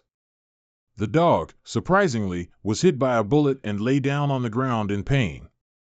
They fearfully warned each other, "Everyone be careful, this kid is still very fierce." One of them then took out a walkie-talkie, "Please give instructions." Received. He told his comrades, news from headquarters, they found the presence of high-level mythical beasts nearby. No sooner had he spoken than they saw a large silhouette outside. Everyone was confused. Attention, what is this? The giant monster slowly crawled down, approaching its target slowly, looking incredibly terrifying. On this side, and Duong silently observed it. He said in a low voice to Black Panther, "Kid, go check it out." On this side, the dragon quickly landed. It just stepped down with one foot, and the ground collapsed. Its wide, staring eyes made everyone shiver. The Imperial soldiers urgently shouted, "Find cover." No sooner had he spoken than one of them fired a shot at it, but if the opponent wasn't scared, then they would be. Everyone was hesitant because the bullets were ineffective. The other person said, "Fall back, bring the heavy weapons here."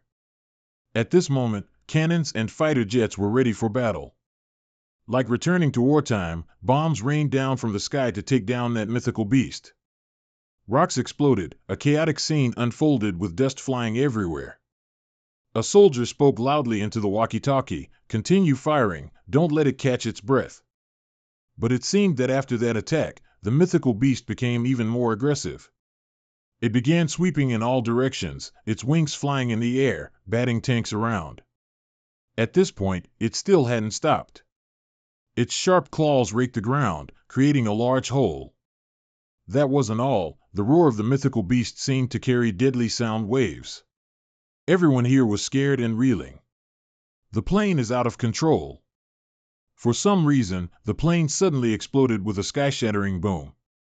But fortunately, the two pilots on board managed to jump out in time, saving their lives. And Duong was silent. He used dream gaze vision.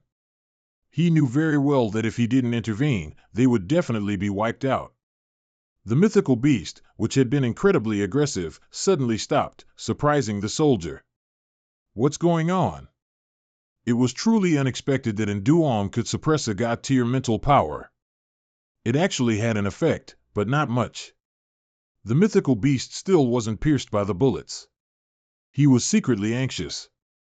Indeed, mythical beasts of the divine tier weren't so easy to suppress. And Duong then turned to look at Chao Dan. "Chao Dan, I have to leave for a while. During this time, you're in charge of protecting the survivors." She was surprised. "What about you?" And Duong told her, "I have Tien Pham and the others, no need to worry." Meanwhile, the mythical beast remained strong and unharmed, while the Imperial soldiers seemed to be running out of strength. Immediately after, it launched itself high into the air, as if sensing its prey. And Duong led Tu Lung and the others to a desolate place. He looked around. This place should be far enough. As soon as he finished speaking, Tu Lung transformed into a dragon. So that was why they split off from Chao Dan's group. Just then, the mythical beast was also waiting in the building across the street. At this moment, an electric current ran through his mind.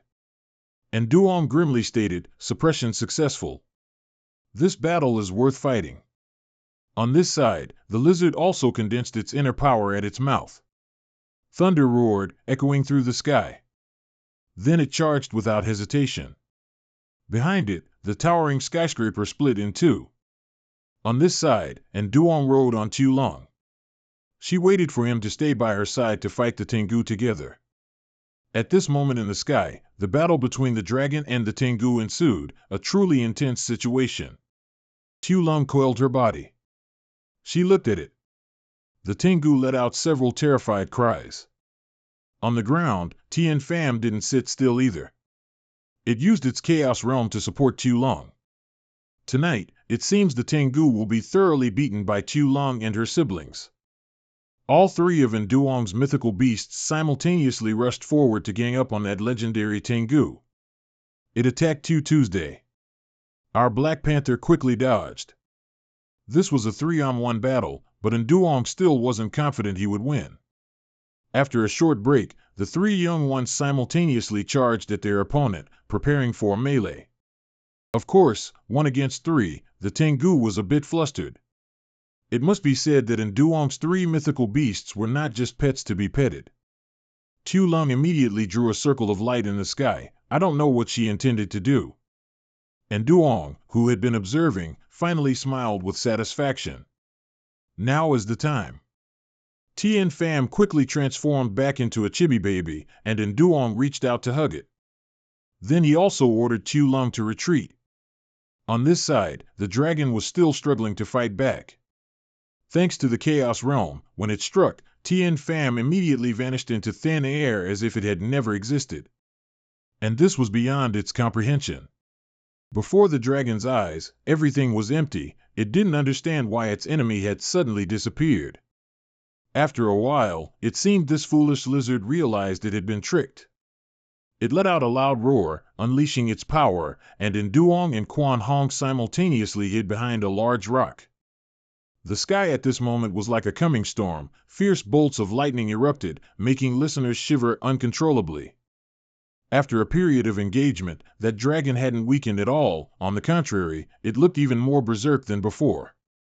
Any place it passed through became desolate and ruined by that tale. At this moment, the dragon was searching around. It seemed he had made it angry. Its gaze swept toward where Duong was hiding nearby. Danger was approaching. But a second later, for some unknown reason, that dragon didn't take another step forward. Instead, it turned around and left. After that, Tu Lung slowly emerged. She said with a hint of joy, "We tricked that guy." Thinking about it, Tu Lung growled again, "That hateful brat, just wait until I recover to my peak realm." She was so busy chattering that she didn't notice behind her, and Duong seemed about to faint. She rushed over and cradled him in her arms. Tu Lung looked at Duong with undisguised worry. "Master." He laboriously tried to open his eyes. "It's just overuse of spiritual power." "It's nothing, I'm just a little tired." Tu Lung pressed, "Are you really okay?" And Duong quickly replied, "I just need to catch up on sleep. I've encountered this before in my past life." He added, "That brat, considering the time it took him to break through the Chaos Realm, he's at least been suppressed by my spiritual power just now, causing his strength to decrease by 2/10." Tu Lung hummed a few times, then held his hand. "But Master should rest now." And Duong didn't object. Then he leaned back against the rock behind him, slowly closing his eyes. It was morning before he knew it. After a good night's sleep, he had regained his spirits. "Let's go see how everyone is doing now." Tu Lung quickly replied, "Yes." When they arrived, what they saw astonished Tu Lung. Looking at the tents, all were empty, and the surroundings were silent, without a breath of life. And Duong was somewhat surprised. What happened? They continued deeper inside. Tu Lung couldn't help but be curious. Clearly, a group of people was here yesterday. Below, Tien Pham and Tu Tu began to sniff with their noses. Then, as if discovering something, Tien Pham ran like the wind ahead. And Duong also quickly scrambled after them, following them. The two mythical beasts led him and Tu Lung to a secluded spot, not far from the tents, and stopped. They continued on until they reached a large hole, where Tien Pham stopped and looked over. And Duong observed the surroundings and speculated, "So, it's here then." Everyone quickly entered. And Duong called out loudly, "Chao Dan, Mong Dao, and Trung, answer if you hear me." But there was no one around. It seemed they had never been here. At the same time, suddenly someone wielding a stick lunged over, intending to ambush Duong, which startled him for a moment. Tu Lung, of course, wouldn't let him succeed. She stepped forward and grabbed the stick. "How dare you attack my master?" Just then, another person with a stick aimed at her rear and struck. Tu Lung's face reddened slightly, but she quickly dodged. "How dare you even focus your attention on me, big sister?" On this side, Tu Tu also stepped forward. It channeled its inner power to generate a huge electrical current, surrounding everyone.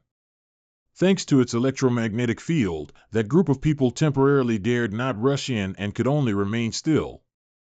One of them pointed a gun at Duong and asked coldly, "Tell me, why exactly are you here?"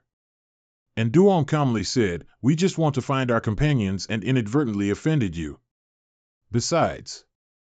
As soon as he finished speaking, Tian Pham and Quan Hong quickly transformed into their combat forms. Seeing that person still hesitating, and Duong had no choice but to say, "I swear, if we had any malicious intent, we would have acted long ago." At this moment, Chao Dan's familiar voice rang out, making everyone freeze. "Everyone, stop." After a pause, she and Mong Dao stepped out from inside. "They're all our people." Upon seeing his little love, and Duong ran over joyfully. "Everyone, why did you all come here?" Mong Dao was also moved to see him, but then she quickly recounted, "Early yesterday morning, a group of thugs suddenly entered the camp and attacked us. Fortunately, Mr. Duong brought people to rescue us and took everyone to a safer place." Mr. Duong smiled awkwardly. "I'm really sorry. We just thought those kids had come again." And Duong quickly replied, "It's okay, it's okay.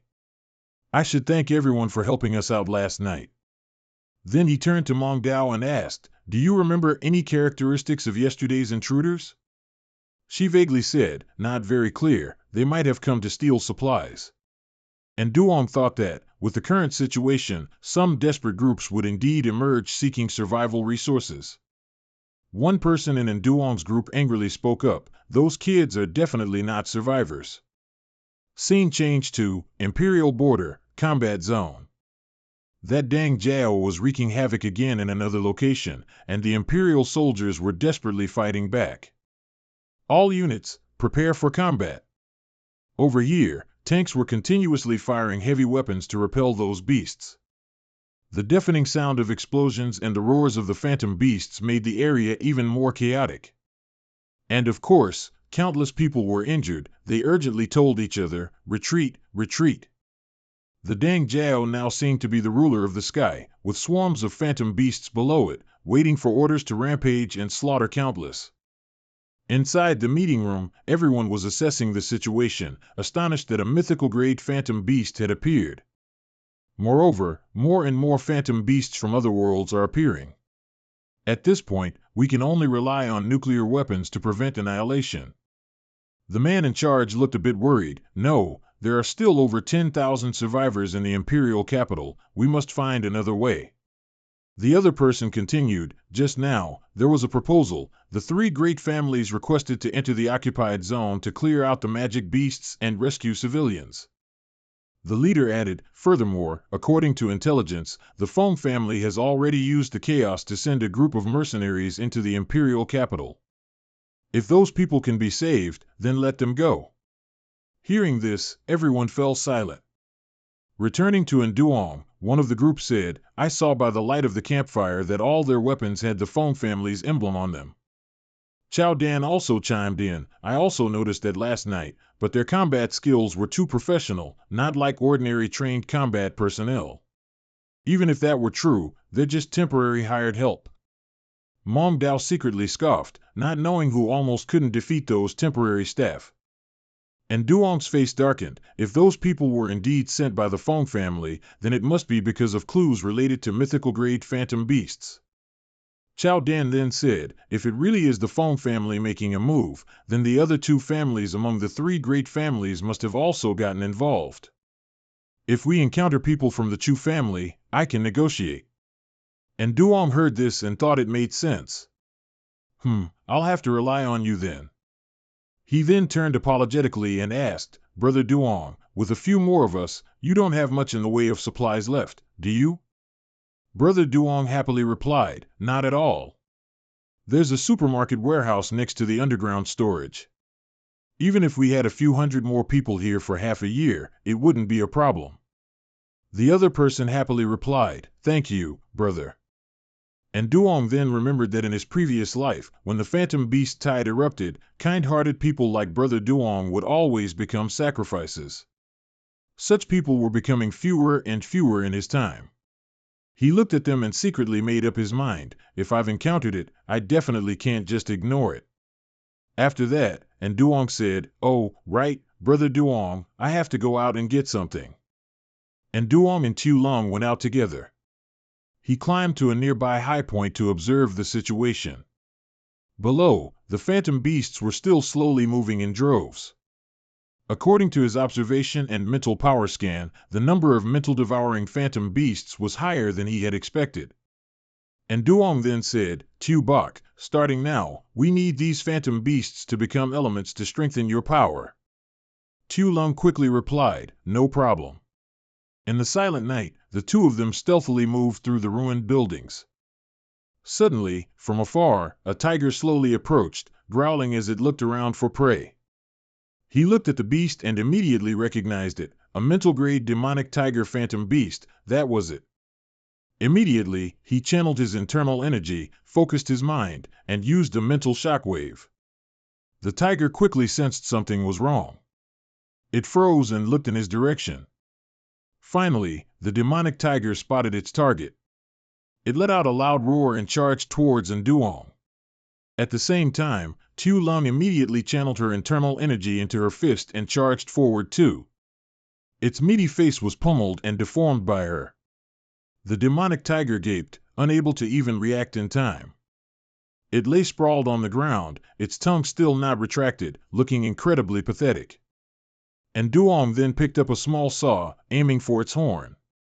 After finishing, Duong gave it to Tu Lung, instructing her, this horn is the essence of this guy, we'll process it when we get back. But what happened next made his face darken. Tu Lung directly put it in her mouth and munched on it. She didn't forget to say, why go through such trouble? It tastes like carrots. Immediately after eating the horn, Tu Lung suddenly glowed all over. Next, she flew higher. It seemed like that thing was taking effect. And Duong already knew this. He happily asked, Tu Bok, how do you feel? Immediately, Tu Lung roared and transformed into a large dragon. She felt as if her body had been infused with a massive surge of internal power. When they were done, the two returned. On the way, Duong said, Tu Bok, your strength must have recovered to a 6 to 8 star mental grade by now. Tu Lung, being greedy, said, that's only a little, master. Let's go catch a few more phantom beasts. He then said, this can't be rushed too much. Too much of a sudden power surge will have a backlash. No sooner had he finished speaking than a loud explosion suddenly rang out from the other side, accompanied by desperate screams. At the same time, hurried footsteps ran towards Nduong. The beautiful girl's eyes welled up with tears. She held her injured arm, looked at Nduong, and pleaded, help me. Seeing such a lovely girl crying, no man could bear it, and neither could Nduong. He stepped forward to support the girl, asking, what's wrong? She panicked and urged, run. He let her hide behind him. The girl cowered behind Nduong.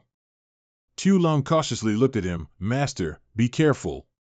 For figures in the distance, holding guns, pompously looked towards him. Look, 2 more strangers. The leader assessed them. Look at his clothes, he seems to be working for Blood Abyss. He then said to him, so, I wonder if this gentleman knows what we're looking for. And Duong replied, it just so happens we can share some intelligence. He smiled cunningly, quick, aren't you?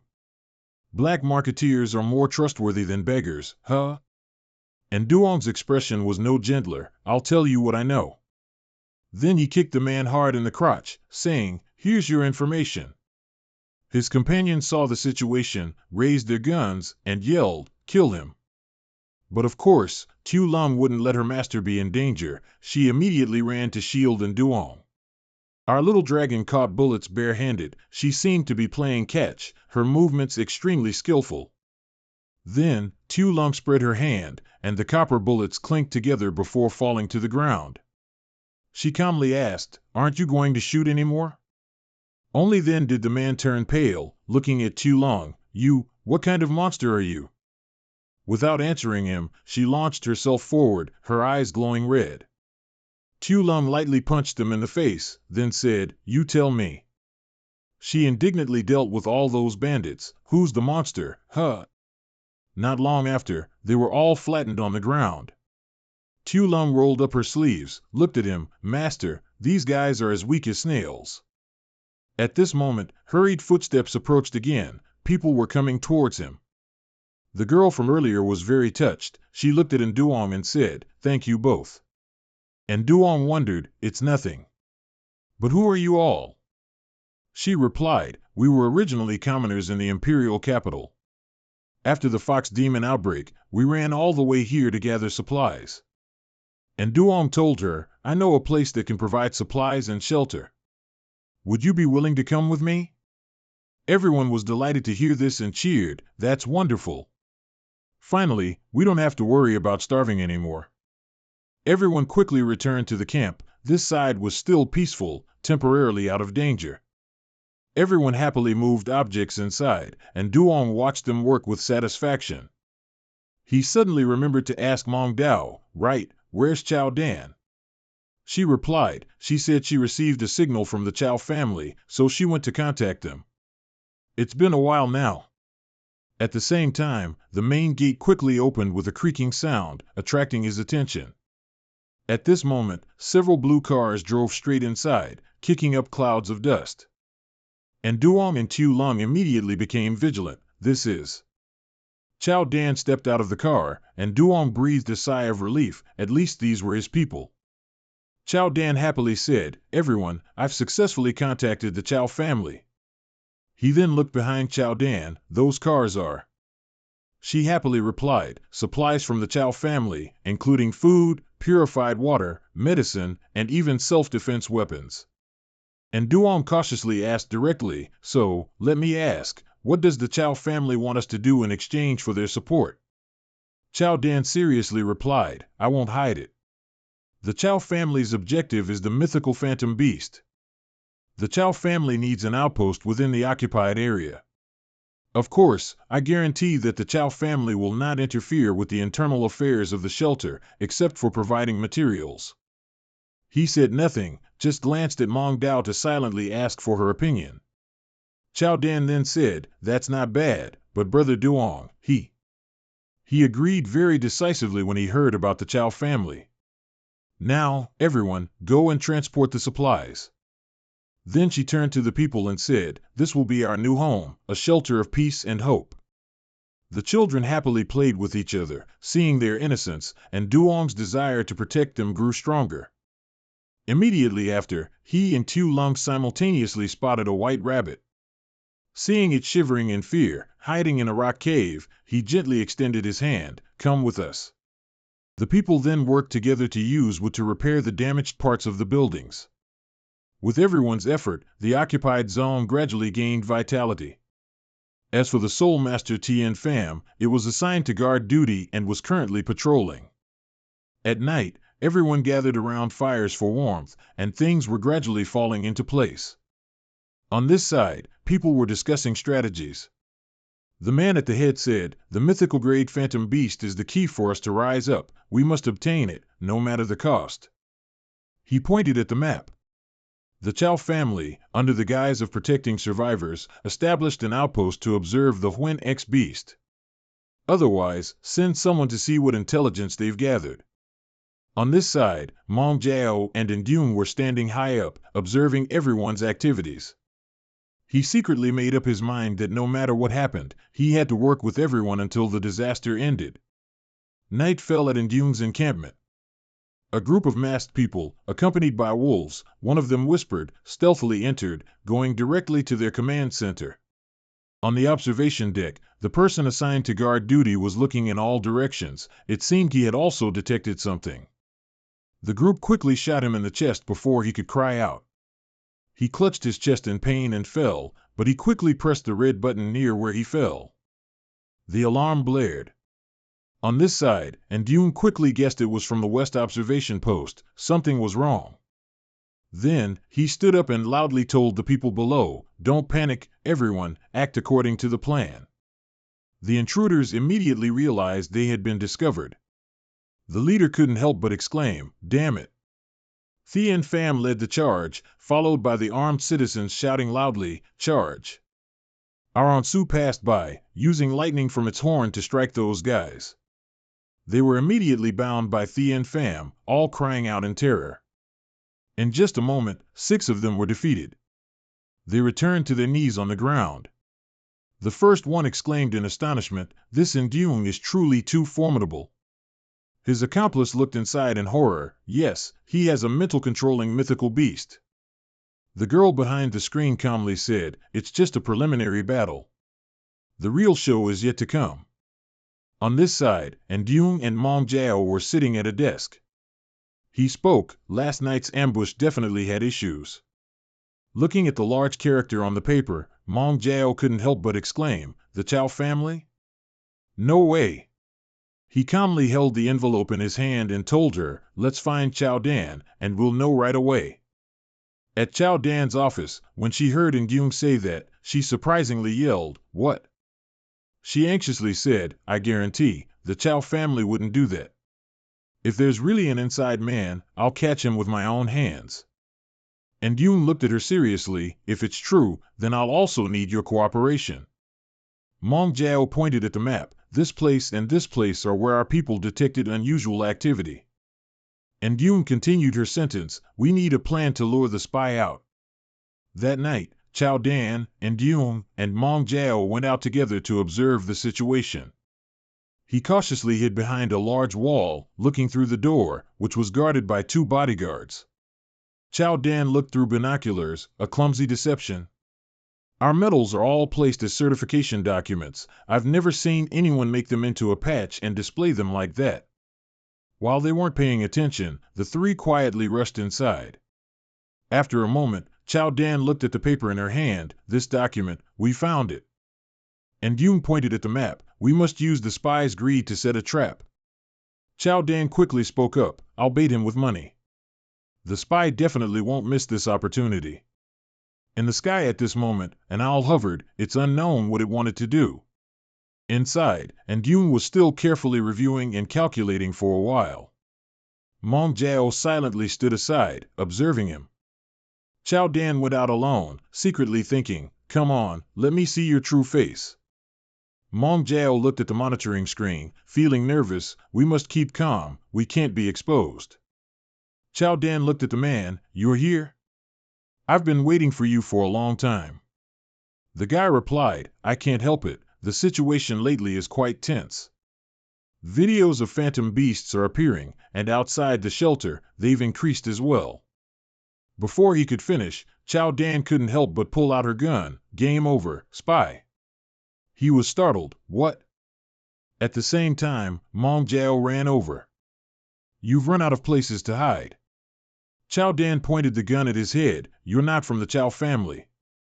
Who exactly are you?" The spy was then tied up, silently slumping to the ground.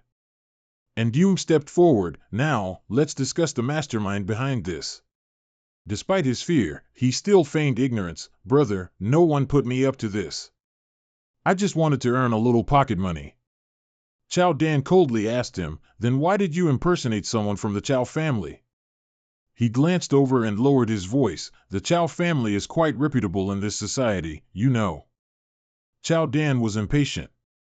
She pressed the muzzle of the gun against his mouth, her voice cold. "That's not the truth, is it?" And Dung's face was cold. "Right now, in the imperial capital, it's basically the end of the world. You know that clearly, don't you?" The spy replied, I know.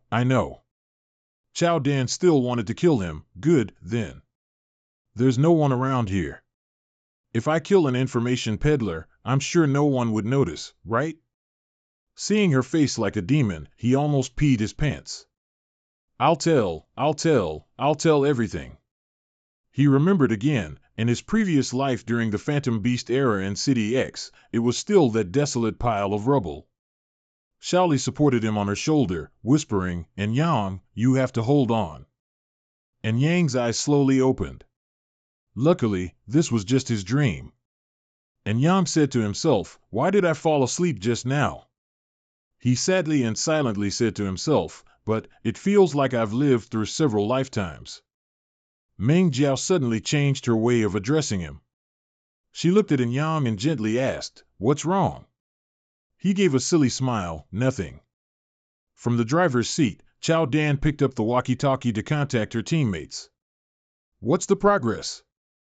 It wasn't clear what the other side said, but she replied, okay." Then she told the 2, "The interrogation results are in. The trafficker admitted to being coerced by PSU. I'm tracking intelligence in the safe zone." Upon hearing this, and Yang's face darkened, and he lowered his head, thinking, it's them again. Then Yang said, if it's PSU, it's probably because of that mythical grade phantom beast, right? Seeing his expression wasn't good, Chao Dan added, that's right, and their target is still the phantom beasts. Other valuable phantom materials mean some of our camps with capacity are also among their targets. Meng Jiao leaned forward. Did he reveal any other information? Like their tribe, plans, or PSU's main camp? Chao Dan replied, we used every method, he truly doesn't know much. Hearing this, both he and Meng Jiao felt a heavy weight in their hearts. And Yang asked Chao Dan, so, the lead is cut off? Chao Dan looked at the pair, don't frown so much. Have you two forgotten who my superior is? And Yang looked at her seriously and said, in that case, this matter relies entirely on you and the Chao family. At the same time, Meng Jiao's walkie-talkie suddenly rang. And Yang curiously asked, who is it? Meng Jiao quickly replied, and Chang. He worried incessantly, my sister. As soon as she answered, the girl said, Meng Jiao, brother, did you both hear? The shelter was suddenly attacked just now. Luckily, Sisters Xiaobai and Tian Fan were there, otherwise. And Yang, hearing this, anxiously snatched the walkie-talkie. Is everyone injured? Do you know who the invaders are? The girl sadly reported the situation from her side. Tian Fan is injured. Quan Hong and Sister Xiaobai are still fighting. The enemy's logo seems a bit similar to the PSU you two mentioned before. And Yang frowned in annoyance, speculating, it must be those bastards trying to root us out completely. The scene shifts back to the shelter, where everyone is shouting. A large serpent opened its mouth with its long tongue, about to slither over and bite those people. Just then, an Hong rushed through and bit its body hard, startling the python. Not far away, someone was aiming at an Hong, preparing to fire. The guy hiding in the bushes was pleased. After that lion, you're the second one. At the same time, Xiaolong appeared from nowhere and coldly said, so you're the one who commanded those bastards to steal from us, right? The guy quickly aimed his gun at her. Then I'll make you the second one. Xiaolong, like a lioness, tightly gripped the gun muzzle. She channeled her inner strength, and a cracking sound echoed. Xiaolong smirked and told him, my ears haven't been working too well lately, and my fist feels a bit itchy. Immediately after, her punch struck the gunman's face, startling him. Quan Hong bit the python in half, while Xiaolong punched the gunman flying far away. Another guy was punched until his face was distorted. He seemed like he was about to vomit blood. Xiaolong stood calmly, watching him on the ground. She was extremely proud of her achievement. The guy cunningly calculated, luckily, I injected myself with boosters earlier. First, I'll pretend to be dead. Once that woman gets a little closer, I'll... Before he could finish his thought, Chao Dan drove straight over him without mercy. Realizing she wasn't going to stop, he startled, sat up, and screamed. And that guy was thrown far away by Chao Dan. On this side, Xiaolong happily looked at him, Master. The guy was unwilling to give up. He pulled the pin on a grenade, as if wanting to die together, to take them all down. Seeing him babbling on, and Yang irritably kicked him, sending the grenade flying far away. The explosion echoed in the air. He said coldly, we just left, and you've already attacked? Was this planned in advance? By the way, your body is quite strong, you can still move even after being hit by a car. Chao Dan stepped forward, no big problem. We have many more methods. And Yang added, I'm bothering you again. This time, we must keep these troublemakers together. They then went up the mountain together. The scenery there was still incredibly desolate. Quan Hong went ahead, leading the way.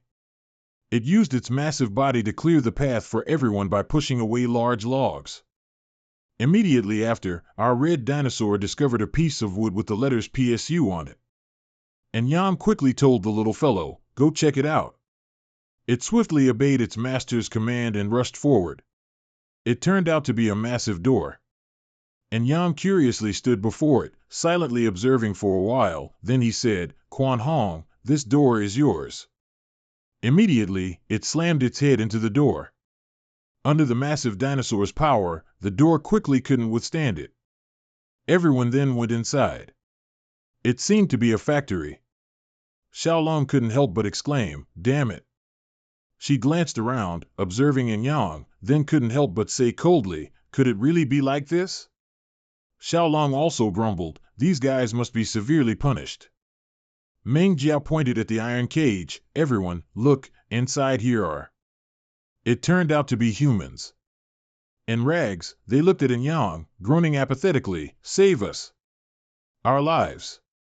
They don't even spare humans?" He pondered silently.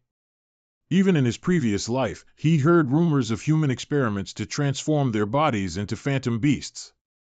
It was always considered an urban legend. Could it be? Xiaolong easily unlocked it. "If I'd known, I would have brought more people." Everyone rejoiced. Thank you." Zhou Dan urged anxiously, "Quick." And Yang then said, "Hurry up. I'll cover you." Zhou Dan looked at the computer on the desk and said in surprise, "Wait for me a moment." She plugged the CPU into the hard drive, leaving them a surprise, a virus, before she left. Immediately, a sound rang out. Although he didn't know what it was, and Yang was alert, "Let's go." At the same time, a flock of white birds took flight into the sky, their wings flapping noisily. A familiar figure above looked down and shouted to Yang's group, "What a coincidence." Shaoli and two bodyguards stepped out, sneering. He loudly said with disdain, "We meet again." The phantom beasts he was releasing made it seem like Yang would have great difficulty escaping today. Everyone looked at the phantom beasts slowly advancing towards them, and they were all terrified because they were just ordinary people. A black panther quickly lunged towards Meng Jiao. She fearfully covered her face with both hands. And Yang urgently shouted, "Watch out." At the same moment, he lunged over, hugged her, and ducked down. Both narrowly escaped death. Yu Min immediately stepped forward. It growled at the Black Panther as if threatening it. On Zhou Dan's side, two phantom beasts also charged forward, blocking their path, not letting anyone escape. Xiaolong and Jun Huang quickly stood in front of her. "You've still got us." He seriously focused his mind to suppress them with his mental power. After he used this mental power, the phantom beasts became intensely agitated. Tulu looked at him and couldn't help but sneer. "And Duong, you're too naive." This sly guy finally revealed his innate cruelty.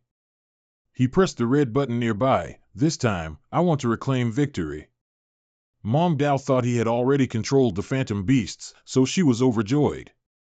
"That's great." Suddenly, a hint of panic flashed in Duong's mind. He was inwardly stunned. This feeling. What's happening? Right after, he turned to speak to the girls and the trapped people. "Everyone run, now." The big bear opened its mouth, full of sharp teeth. And Duong was truly panicked. "My mental power isn't working." He leaped into the air, his hand unconsciously rubbing his head, thinking. This feeling is like. And Duong clutched his head, recalling his previous life. At that time, Tulu smugly told him, "This is a mental power isolation device." "How does it feel?" Tulong saw him spaced out and worriedly yelled, "Master, what's wrong?" Immediately after, she lunged forward and punched the large bear, shouting, "Stay away from my master." He quickly regained his senses and looked back. The other phantom beasts are probably about to recover too. "Chow Chow, Mong Dao, you two take the survivors first." Mong Dao was somewhat worried and hesitated, but... And Duong's face grew serious as he explained, "Sorry, there are some things I need to confirm." Mong Dao asked again, "What about you?" And Duong calmly said, "Don't worry, I'll catch up with you soon." Mong Dao knew that once Duong made up his mind, she couldn't sway him. Though reluctant, Mong Dao swallowed her tears and said, "Okay." She looked at Quan Hong and Tu Tu, "You two go too. Right now, mental power is ineffective, so I can't let you risk it." Only Tu Lung remained. And Duong said seriously, I suspect the reason mental power is currently suppressed is the same as with Tu Lu last time. Can you still use your transcended power now? Tu Lung replied, Master, don't worry, I still have pure physical strength. Dealing with phantom beasts whose realm is inferior to mine is no problem. From within, Tu Lu stepped out and scoffed, how truly touching. Is this what they call the national competition champion? Tu Lu looked at him with a sly smile and said, and Duong, we meet again. And Duong was startled, looking at him. Tu Lung also exclaimed indignantly, it was this guy's trick after all. He calmly replied, let's be clear, you were the first to bring people into our lab to cause damage, then activated the defense mechanism. And Duong was annoyed, enough with the useless talk. Your perverse actions and PSUs end here. Tu Lu. He scowled and snapped his fingers, and Duong, you don't actually think that in a situation where your mental power is blocked and you have no phantom beasts to protect you, you can do anything, do you? Immediately after, Mo2 burst through the door, glaring at him as if ready to devour him whole. And Duong startled and warned Tu Lung, be careful. Looking at the fierce tiger in front of them, Tu Lung rushed forward and said to him, leave this one to me. Mo2 then unleashed its claws, its sharp talons seemingly capable of tearing through even a bull's neck. Tu Lung looked at it disdainfully, just a defeated opponent of Tien Pham. Both immediately lunged at each other, engaging in close combat. The two immense powers caused the ground to tremble slightly. Tu Li's face turned pale as he looked at Tu Lung. This woman is so formidable, where did Nduong find her? The tiger on this side lashed out its claws, swiping fiercely at Tu Lung, but she quickly dodged. Seeing her struggling a bit, Nduong worriedly asked, Tu Bok, can you hold on? Tu Lung wiped her chin and replied with a dark expression, it'll take some time. Just then, Mo2 roared and lunged towards her, its large mouth agape as if waiting to bite off its opponent's head. Tu Lung casually slapped the white tiger hard on the face. She then casually said, but. After a moment, she gathered immense internal energy and struck straight towards it. Actually, it wasn't a big problem for Tu Lung. And Duong instructed her, if anything unexpected happens, just run away. Then, and Duong looked over at Tu Lu, next is our business. He looked at him with a dark expression and a cold voice, and Duong, why are you so stubborn about wanting to die? He coldly walked slowly over, I think I am the retribution the heavens have arranged for your PSU. Tu Lu then said, that Tu Bok gave you strength. Although it's very powerful, humans, no matter how much they're modified or strengthened, cannot wrestle and defeat a spirit-stealing phantom beast, let alone when there's a disparity between bare hands and firearms. After that, he pulled out a gun from his pocket and continuously fired at Nduong. He agilely dodged, while forcefully throwing the plank towards Tu Lu. He fell down in pain, closing his eyes, but still couldn't help cursing, damn it. Without giving him a chance to compose himself, Nduong quickly approached Tu Lu. His eyes were like a hell messenger's, and another punch distorted Tu Li's face. At this point, Tu Lu finally lay sprawled on the ground. He couldn't resist Nduong even for a single blow. But he certainly hadn't given up yet. Tu Lu immediately reached for the gun next to him. But Nduong was faster. He gently bent down and picked up the gun. He sternly aimed the gun at Tu Li's head and disdainfully said, the offense and defense have switched sides. Tu Lu was now terrified. He gasped and yelled loudly, Mo2. At the same time, Tu Lung triumphantly spoke up, are you calling it? This made him look over in surprise. Tu Lung triumphantly held the white tiger suspended in her hand. It had been beaten so badly it was dazed, even its form had reverted to a chibi plushie. Looking at Tu Lung's appearance, Tu Lu was so scared he broke out in a cold sweat. He shrieked, monster, monster. I knew you weren't human. Then Tu Lu glared behind him and shouted, test subjects, protect me. Tu Lu then continued triumphantly, I haven't lost yet, just you wait.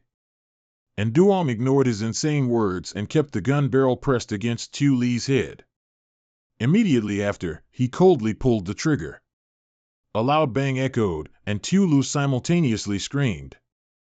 And Duong remained utterly cold in front of this scene. In your next life, do more good deeds. After finishing, he and Tu Long also went outside. And Duong looked at her and instructed, Tu Bok, destroy this place. Our little dragon obediently hummed, then she soared into the sky. Tu Long then transformed into a dragon, lightning enveloped her, and rumbling explosions rang out. She opened her mouth wide, accumulating internal energy, and a dragon pressure cannon attack was immediately summoned. Immediately after, Tu Long aimed at Tu Li's lair. With a bang, that power surged straight inside, fire began to ignite, and in this life, and Duong finally had his revenge. The scene shifts to the imperial capital. The Ting Jiao and its henchmen were somewhat chaotic. Speaking of Nduong, he looked at the ruins, all burned to ashes by Tu Long. He asked her, how does it feel to have avenged a great grudge? Tu Long frankly replied, better than ever. And Duong gave a slight smile, a part of the burden in his heart also lifted. He added, me too. Then Nduong turned and left, now let's go find Meng Yao and the others. The scene shifts to the safe zone, the surrounding area was still incredibly desolate. As soon as she returned, Meng Yao hugged him tightly, it's great, everyone is safe. And Duong was embarrassed, with so many people, this isn't very appropriate. Tu Long was secretly annoyed, here we go again. Hearing his reminder, Meng Yao quickly composed herself. And Duong also adjusted his vest, thinking miserably, my ribs almost broke. Then Nduong said to everyone, let's talk business. Although Tu Lu has been eliminated, PSU's arrangements in the imperial capital certainly aren't limited to just him. He recounted, not just PSU, other forces entering the imperial capital must also heighten their vigilance. Furthermore, the mythical beast that trapped us in the ruins of the imperial capital is an even greater threat. Information suggests it will attack the survivors about to leave the imperial capital. He happily continued, but even so, the army is doing its best to push the front line forward. And our current policy is to persevere and wait for rescue. Everyone couldn't help but get excited, okay. He looked at Chao Dan again.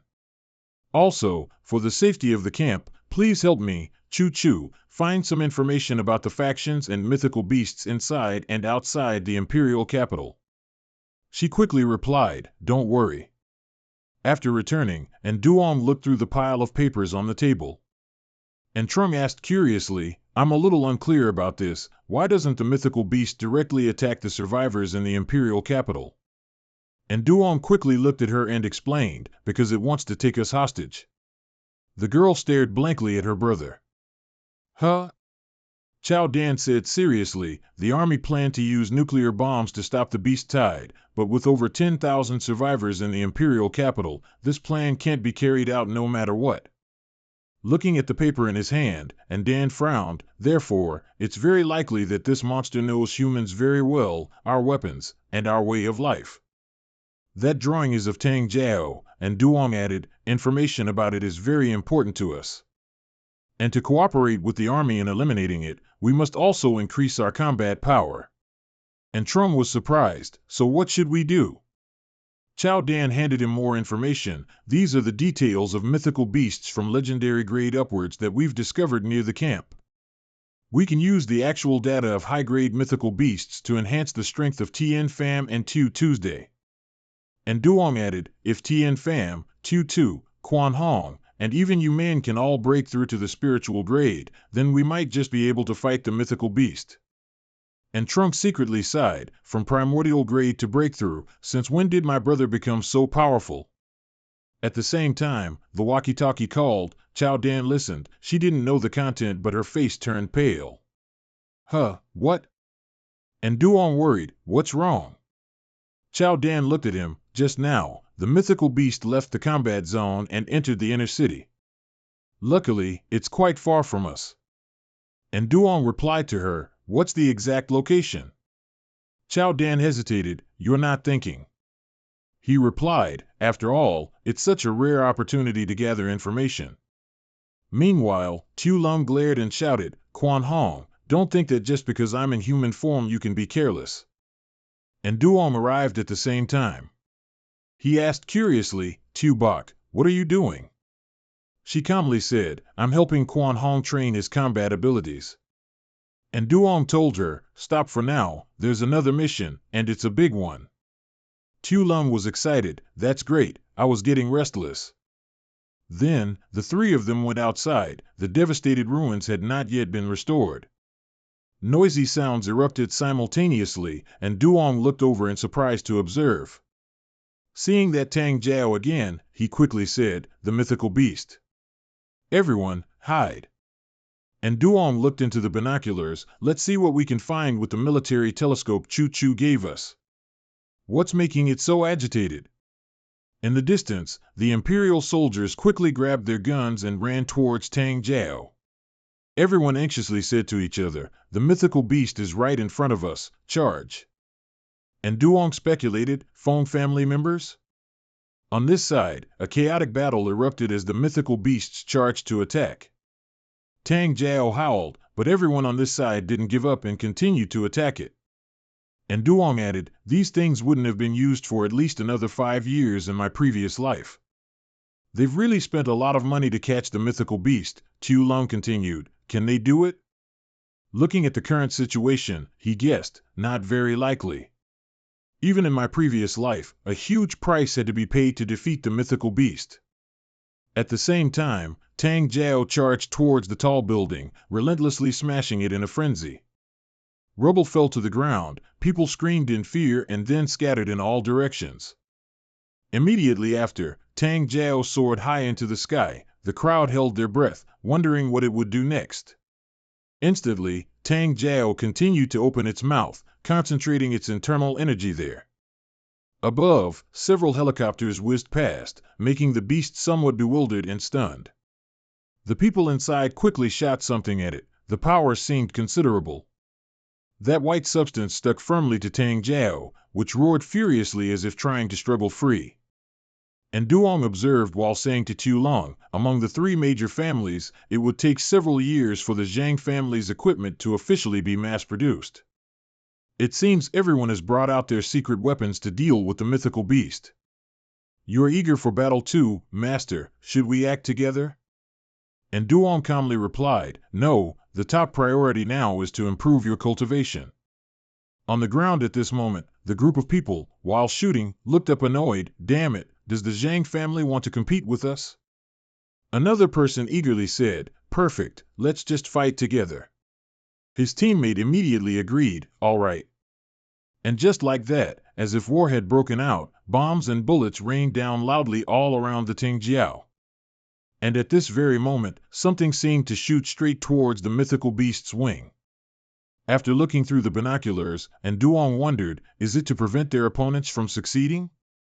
Tu Lung pointed into the distance and said to him, Master, look over there. As soon as he heard, he turned around. He took out his binoculars again to observe. There were quite a few people coming from that direction too. And Duong couldn't help but speculate, these are foreigners, forces from outside the border have also arrived. Tu Lung's face darkened when she heard him say, from what I know, the imperial capital is in utter chaos right now. And Duong then said, let's go, Tu Bok. She was surprised, Master, do you want to join the battle too? He leaned against a large rock and replied, no, there's no need. If I'm not mistaken, this time those people will fight among themselves. Over there, it turned into people fighting people, damn it, another group trying to rob us. We must get this divine word-stealing mythical beast. That guy's face darkened, he gripped his gun tightly and gave a sly laugh, they want to fight. The group of people were stunned. Suddenly, a loud explosion echoed deafeningly from the sky. The Tang Jiao straightened up, letting out a terrifying roar because it had been continuously attacked until now. The Tang Jiao, too agitated, writhed and then charged towards those people. Shouts rang out, run. Tu Lung was attracted by the sound. Master was right, they really are that disorganized mob. And Duong raised his hand to cut Tu Lung off, wait. Then he instructed her, stay hidden. After that, they both hid under a large rock. The Tang Jiao flew low in the air and didn't notice them below. After watching it move, and Duong said, "All right, we can pick up the pace now." Tu Lung was curious, "So, where are we going?" And Duong said again, "We're almost there." He led her to a secluded place. Tu Lung exclaimed, "Isn't this the battlefield from earlier?" And Duong bent down to pick things up. "Tu Bok, these weapons can be taken back to the camp and distributed among everyone for self-defense." She marveled, "That's right." Suddenly at this moment, Tu Lung paused and blurted, "Hold on, I smell something." Searching and looking around for a moment, Tu Lung then pointed to a large bag on the ground. "It's this." They both then opened it. Inside, glowing treasures shone. These are all the mythical beast resources they collected. Coming here was not in vain at all. Tu Lung was excitedly, "This is great, Master. These things can help the youngsters level up." And Duong guarded the surroundings for her while she collected the items. He urged, "Hurry up a bit, we're certainly not the only ones brought here." Right after Tu Lung finished collecting, everyone quickly moved. She happily exclaimed loudly, "What a haul!" Chao Dan looked ahead. A new path had opened up. "We're not the only ones here." Tu Lung, munching on a brocade horn, asked, "Could it be left by the group from before?" And Duong turned to remind her, "Don't eat it as soon as you get it. It needs to be processed first." Then she quickly ran in another direction. "Wait, I smell something very fragrant." Chao Dan was vigilant. "Still, it's better to be careful." Immediately after, Tu Lung picked up something strange, seemingly like a sausage, and she looked at it curiously for a long time. And Duong held the item in his hand, looking thoughtful. "This is a resource that a spiritual level illusory dragon uses for breakthroughs. It's extremely expensive in Black City." Tu Lung then said, "Then that's possible." Suddenly at this moment, a rustling sound made Duong alert. "Someone's coming, be careful." Those people searched around, and Duong peeked out to observe their movements. One of them glanced over. "I just saw them come this way, search quickly." Tu Lung whispered, "They're survivors." And Duong then said, "Survivors wouldn't openly attack us." After searching for a while, those people frowned and said, "Couldn't find them, they might have run away." Watching the group leave, Tu Lung couldn't help but wonder, "Master, why didn't we eliminate them?" And Duong walked past him and explained, "We can't waste too much time here." Then they went up together, and Duong helped Chao Dan so she wouldn't fall. At the same time, a sly voice rang out, "Where are you running off to?" Tu Lung was startled, warning, "Careful behind you." And Duong turned around, and that guy rushed straight towards him with a knife. Immediately, a fist flew through, punching him straight in the face with such force it distorted his whole face. The one who attacked him was Chao Dan. She stood like a strong woman with her hands on her hips, glaring at the guy. Her aura scared the guy away. "Consider yourselves lucky this time, things aren't over yet." Then she looked at Duong, "Is everyone okay?" He quickly replied, "We're fine, luckily you intervened in time." Chao Dan then turned and said to Duong and the others, "You two go back first, I'm going to catch that guy." As soon as she finished speaking, Chao Dan darted off, and Duong frantically shouted, "It's dangerous. Xiao Bai, let's follow her." But strangely, after he caught up, he looked around bewildered. "What's going on? Where did they go?" And Duong was extremely worried about Chao Dan. After all, she was a girl. At the same time, he commanded, "Xiao Bai, sniff out the XM aura." At the same time, the phone rang. Chao Dan spoke up, "It's me." And Duong nervously asked, "How are you?" She quickly replied, "Very well. Halfway, the Chu family helped me catch that guy. I need to interrogate him. You two go back to the shelter." He secretly sighed in relief, having been overly cautious, but still had a feeling something wasn't right. After returning, he placed a pile of good things in front of the kids. "These treasures will help you break through your limits. Are you ready?" Tu Lung frowned and seriously replied, "I'm ready." The phantom beasts also cried out as if to say they were ready too. The pile of treasures was quickly absorbed, and the light shimmered, incredibly mystical. A second later, Tu Lung and the three phantom beasts seemed to be bathed in that light. In just a moment, all four felt cleansed, and they themselves felt much more refreshed. On this side, Chao Dan stood with someone, but strangely, she had lied to Duong. It seems this person isn't simple either. The guy from earlier looked at Chao Dan with a pained expression. Sis, your punch just now was really heavy-handed. She replied, wasn't your acting too convincing? Has the family given any new missions? The guy handed over a black card. The specific details are a bit complicated. He continued, inside are high-level directives from the Chao family. Find a secret place and read it. Chao Dan quickly returned. She sat alone in her room, curiously looking at the item. What exactly is going on? The man inside spoke. The shelter's strength is growing. We must implement measures to prevent him from becoming uncontrollable. Another person replied, that's right, we can't let the shelter completely detach from the Chao family's control. Hearing this, Chao Dan fell silent, secretly speculating, could it be? The person inside continued, Chao, there's a long mission ahead. The person inside spoke, we need you to find a way to reduce Duong's strength at the shelter. Chao Dan then said, Duong is my teammate, his energy is even less than all of ours. The man spoke, you're too naive, Chao, young people can't act purely out of righteousness. Chao Dan coldly told him, I trust in Duong's character. One of them stood up, Chao, what do you mean? Are you challenging the Chao family's decision? At the same time, a cold hand was placed on his shoulder. The bespectacled man startled and turned to look at the dark-faced man behind him. He said coldly, currently, the other two major families are eyeing the mythical beast, and I heard they've already started planning their moves.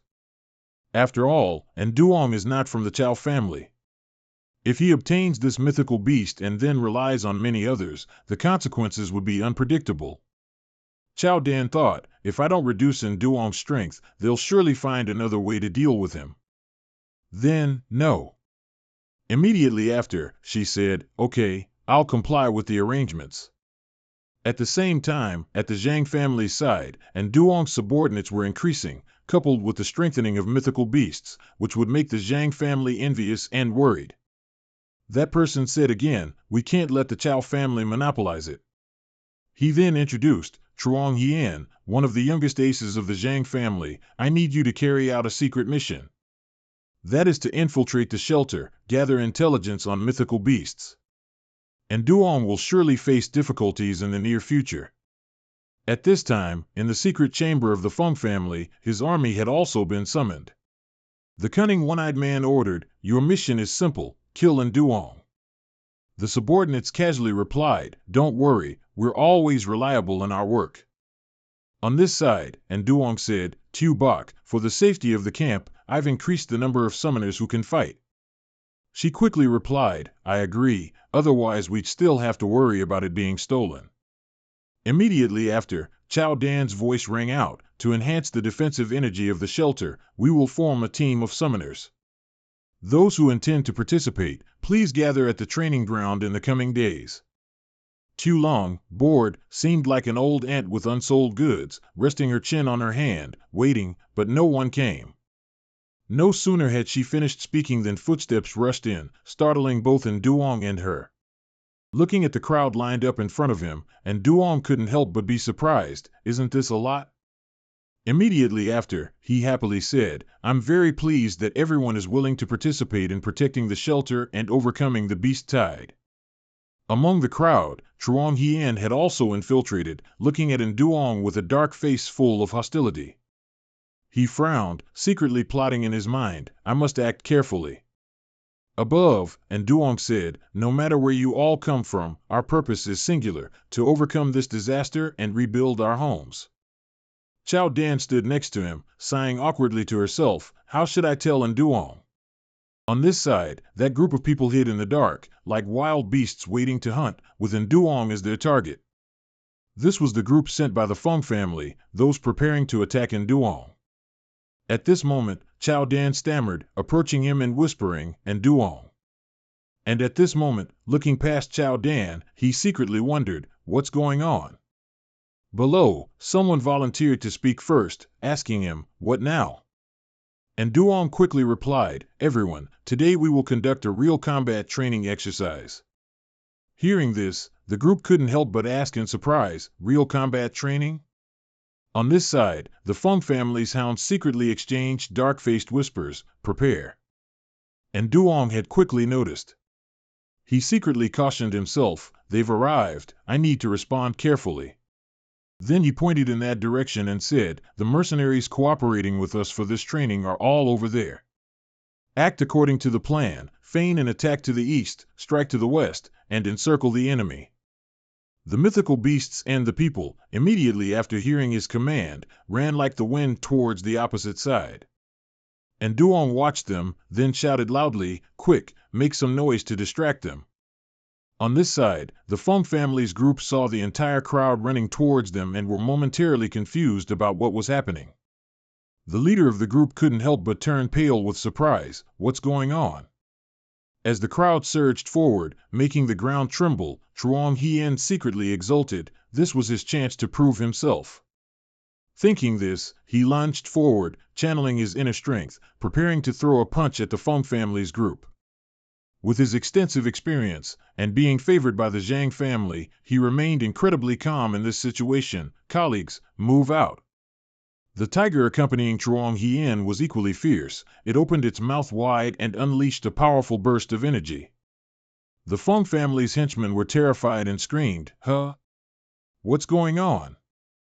That large tiger, seemingly very well trained, managed to take down the entire group by itself. Truong Hien immediately punched a few of them hard in the face. Indeed a promising candidate, his strength is no joke. Among the crowd, he was the most outstanding, so Duong was immediately impressed. He secretly grew wary. Who is this? Immediately after the skirmish ended, Duong went over and asked Truong Hien, what's your name? He then offered a harmless smile. Reporting, Commander, I am Truong Hien. Chao Dan happened to walk by just then, Duong, you have an assistant now. Below, everyone cheered enthusiastically. Commander, you're amazing. What you taught, we're learning for the first time. Chao Dan looked at him, thinking to herself, Duong is a talent. I can't let the Chao family tie him down. Seeing her staring at him blankly, Duong looked over in surprise. Chao, is something wrong? What's wrong with you? Suddenly being looked at, Chao Dan immediately blushed and stammered. No, nothing. Duong smiled, I thought it was because of too much work pressure. Chao Dan immediately replied, how could that be? You just do your best. I'm here, Duong said again. I just want to ensure our future safety. At the same time, a terrified scream rang out. Everyone, what's going on? Seeing the large beast in front of them, everyone was startled. Unexpectedly, there was a phantom beast hiding here. Let's go tame it. The beast quickly opened its large mouth, growling as if about to spit fire. Not only that, its body was incredibly huge, making everything collapse with its every movement. Duong's face darkened as he shouted a warning, this is a spirit-robbing phantom beast. Everyone, get back. Everyone looked at the beast, it was staring at them as if they were food. Duong and Chao Dan quickly ran towards them. If it weren't for him, they probably wouldn't have been able to hold on. The two faced each other. Its body radiated a powerful energy. Duong channeled his inner energy and used his spiritual power. Calm down. I won't harm you. The lizard opened its large mouth, looked at Duong, and let out a loud growl. He thought to himself, it seems after a great battle, its spiritual essence is in chaos, like a bird startled by a mere chui-ji. He continued to hypnotize the lizard repeatedly, I won't harm you. Immediately after, it stood still. Everyone looked at the scene before them and exclaimed, the instructor is amazing. Truong Hien also thought to himself, he easily tamed the spirit-robbing phantom beast. As expected. Seeing Duong suddenly fall silent in thought, Chao Dan curiously asked, what's wrong? He explained, judging by its position and the extent of its injuries, this spirit-robbing phantom beast has gone through a major battle. It was lucky to escape. The phantom beast it fought was probably stronger than it. Everyone around showed joy, the highest level I've seen in my life is only the spiritual level. Stronger than it? Chuang Hien frowned upon hearing this. What realm is this kid truly in? Then he said, I will arrange the daily training. Chuang Hien will be in charge. He quickly replied. He showed enthusiasm. All right, I guarantee the mission will be completed. After that, and Duong summoned everyone. We can't delay. The battles against the mythical spirit-robbing phantom beasts need to be put on the schedule. Chao Dan immediately spoke up, but how do we find it? And Duong replied, when I controlled that spirit-robbing phantom beast, I extracted battle memories from its spiritual power. Chao Dan continued, then we should set off now, to avoid long nights and many dreams. He immediately agreed, okay. Chuang Hien, hiding behind the door, heard the entire conversation. He secretly calculated, and Duong and his group have targeted the mythical spirit-robbing phantom beast. Chuang Hien then returned. He hastily wrote a report on the situation and tucked it into the pigeon's leg. When he finished, he looked around before releasing the pigeon into the sky. Go. On this side, a man named Chuang quickly received the letter. He smiled with contempt. This news is truly invaluable to us. Returning to the dilapidated building, Chuang Hien then found a quiet place. He called out to the man named Chuang, are there any further instructions? The master named Chuang replied, according to intelligence from the front lines of the imperial capital, after the mythical spirit-robbing phantom beast returned to the occupied zone, it escaped the military's control. He said coldly, and currently, the refugee camp is also looking for the mythical spirit-robbing phantom beast. Your mission is to follow them, like the mantis catching the cicada, unaware of the oriole behind. Chuang Hien said, and Duong probably won't take me on this kind of mission. What reason can I use to follow him?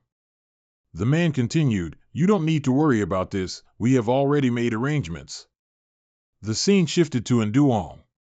He was now heading out with everyone. And Duong reminded everyone, be careful. Tu Lung spoke up, Master, are you sure the direction we're looking in is correct?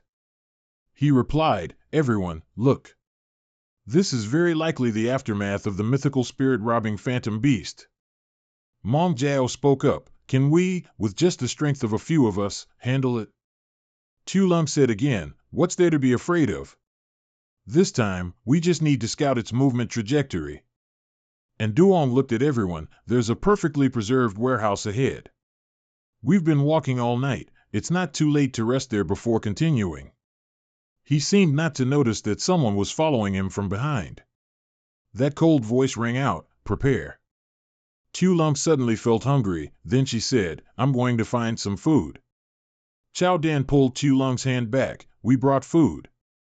Everyone, let's try to find a way together. Tu Lung seemed indifferent. She shook off his hand, don't you know my capabilities? Don't worry.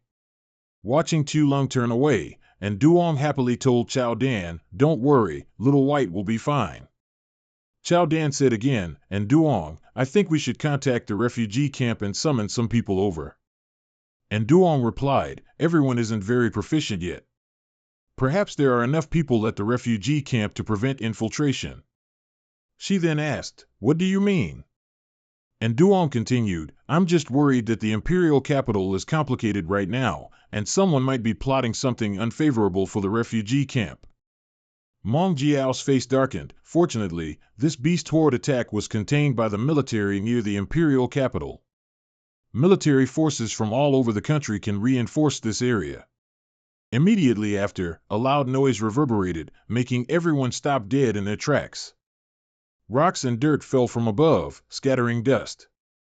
It seemed something was crashing straight down to the ground.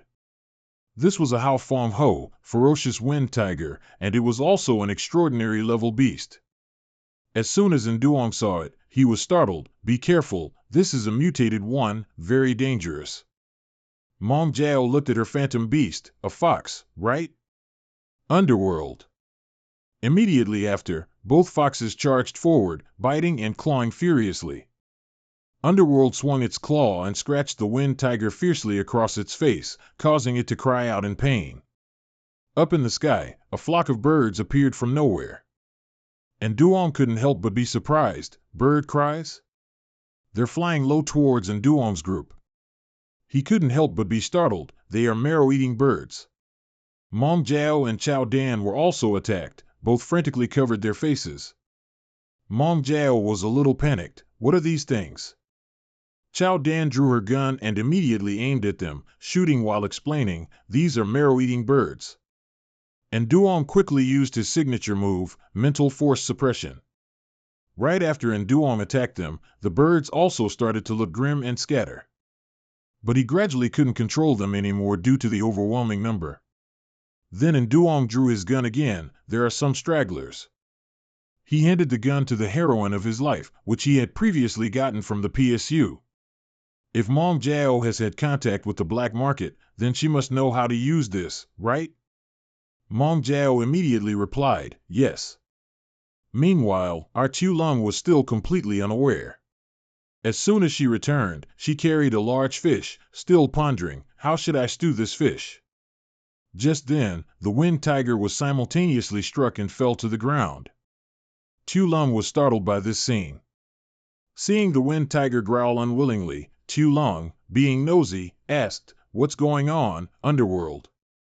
Inside, Duong and his group were still struggling with the marrow-eating birds. At the same time, suddenly, the gun in Chao Dan's hand was snatched away by one of them, much to her bewilderment. And immediately after, Chao Dan became their target. At this moment, from afar, a somewhat familiar figure quickly ran towards her. Chao Dan opened her eyes and saw that it was Truong Hien. He blocked her, playing the hero saving the damsel in distress. Hurry! Immediately after, he channeled his internal energy to create a shield and shouted, Tyrant! The leopard immediately appeared. It bared its fangs and claws, growling menacingly at the flock of birds. Then, it leaped up like a long jumper, effortlessly catching those troublesome birds. Chao Dan couldn't help but ask in surprise, Truong Hien, why are you here? On this side, Tyrant was still snarling, and true to its name, this one wasn't to be trifled with. After colliding with Tyrant, the marrow-eating birds were all terrified and fled. Truong Hien then stepped forward, Instructor. And Duong was surprised, why are you? He pretended to be honest, I won't hide it from you. That day, I secretly followed you. Let's deal with this newly appeared phantom beast first, and I'll explain everything to you later. Meanwhile, the wind tiger had also just woken up. It growled warily at Tyrant. For some unknown reason, just then, the stone wall behind Duong cracked open. It turned out to be Tu Lung. She quickly transformed and charged in to help the tyrant. And Duong was satisfied when he saw Tu Lung. She arrived just in time. Truong Hien quickly said, Tyrant, stop the robbery, but in his mind, he was secretly delighted. It's the phantom beast that sometimes appears next to Duong, according to the intel. Tu Lung opened her mouth wide and growled threateningly at that ignorant fox, which was nothing but small fry to her. But suddenly, this stupid leopard changed its target. It blocked Wind Tiger's path and turned its icy gaze to stare at Tu Lung, surprising her greatly. Immediately after, Tu Lung somersaulted in the air. Her dragon scales disappeared, and she returned to human form. It seemed she was so angry she had to transform. Tu Lung looked at that damn leopard and asked irritably, What are you doing? Truong Hien then angrily scolded it, How can you not handle such a small matter? You're just getting in the way here. And Duong quickly interjected, Forget it. You step aside. It's best if you don't use that attitude when talking to your phantom beast. Chao Dan rushed over worriedly at the same time, Is everyone okay? Mong Jiao also asked, How is it, and Duong? But for some reason, he was a bit pensive, as if something was on his mind. Mong Jiao continued, Well, you've already run away. It's good that you're okay. And Duong was worried, Little White's appearance just now. She happily replied, I've already guessed about Little White, but don't worry. You and Little White saved my life on Mount Ez. So I'll take this secret to my grave. And Duong couldn't help but feel grateful, Mong Jiao. They both simultaneously looked at Chao Dan, who forced a smile with a crestfallen face. Even if I reported this, no one would believe me anyway.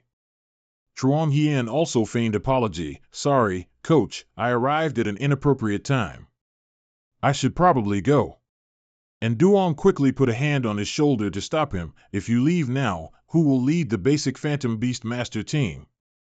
It turned out he was taking the opportunity to repair his mental energy. And Duong secretly apologized. Sorry, I can only ask you to forget the scene of Little White transforming. Chuang Hien mumbled in a daze unconsciously. Immediately after, he turned around, bewildered. Coach, honestly, I've always wanted to learn from you, so I'll go ahead and do it and report back later. And Duong was surprised. What happened to the others?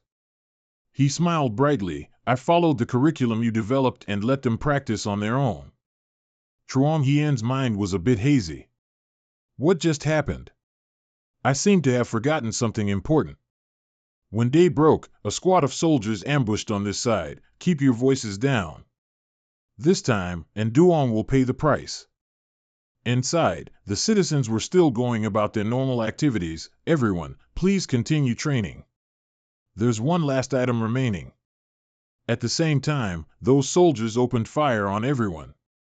But it seemed they weren't indiscriminately slaughtering, they only caused fires around the area. One young man among them immediately raised his guard. His phantom beast also quickly blocked in front of him. Who's there?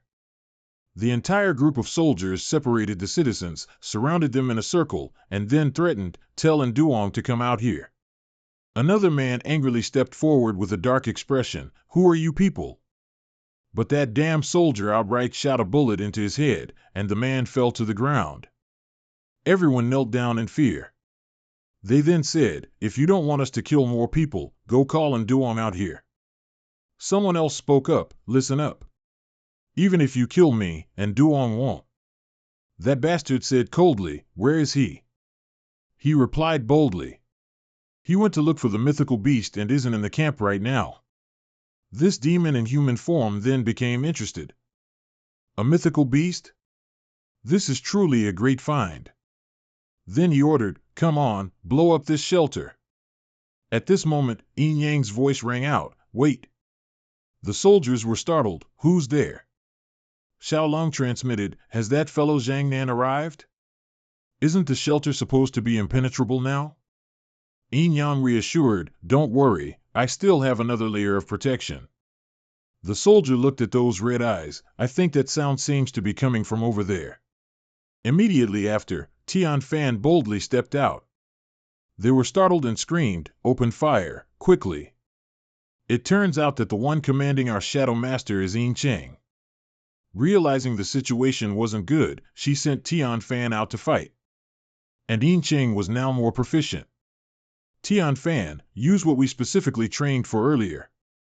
Recalling their training, Tian Fan, these are anti-bullet rubber-tipped rounds to deal with future gun wielders.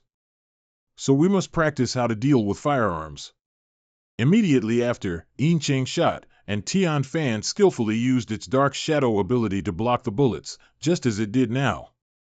The guy kept shooting, terrified. Damn it, isn't this creature not good at dealing with bullets? Moreover, didn't intelligence say it was injured by someone? On this side, the other guy pointed his gun at the civilians and shouted, the one controlling this mythical beast, I know you're nearby. Yin Cheng immediately couldn't help but worry, Tian Fan. But of course, our Shadow Master wasn't afraid, it continued to channel its internal power. From the ground, a surge of power surrounded the person kneeling on the ground. He was also momentarily startled. Immediately, everyone was brought to safety by Tian Fan. Everyone looked bewildered. Are we safe now? Yin Cheng then confidently stepped out, looking no different from a professional beast master. Looking at the flies in front of her, Yin Cheng scorned, now you no longer have anyone as hostages. Frightened, they quickly fled. This could very well be Yin Yang's trap. Brothers, the mythical young beast is very important. For now, we don't need to fight. Yin Cheng watched them, silently vowing, Big Brother isn't here, I must protect this place well. The scene shifts back to another abandoned building. The bodyguards then said, Feng family has issued a death order, and they demand that the mythical beast be captured at all costs. He said coldly, we must not let the Chu family and the Zhang family seize it first. Our troops will divide into two groups, one group will head east, and the other will be responsible for investigating the beast's location. Everyone shouted, understood. On this side, Yin Yang and everyone else were in the forest.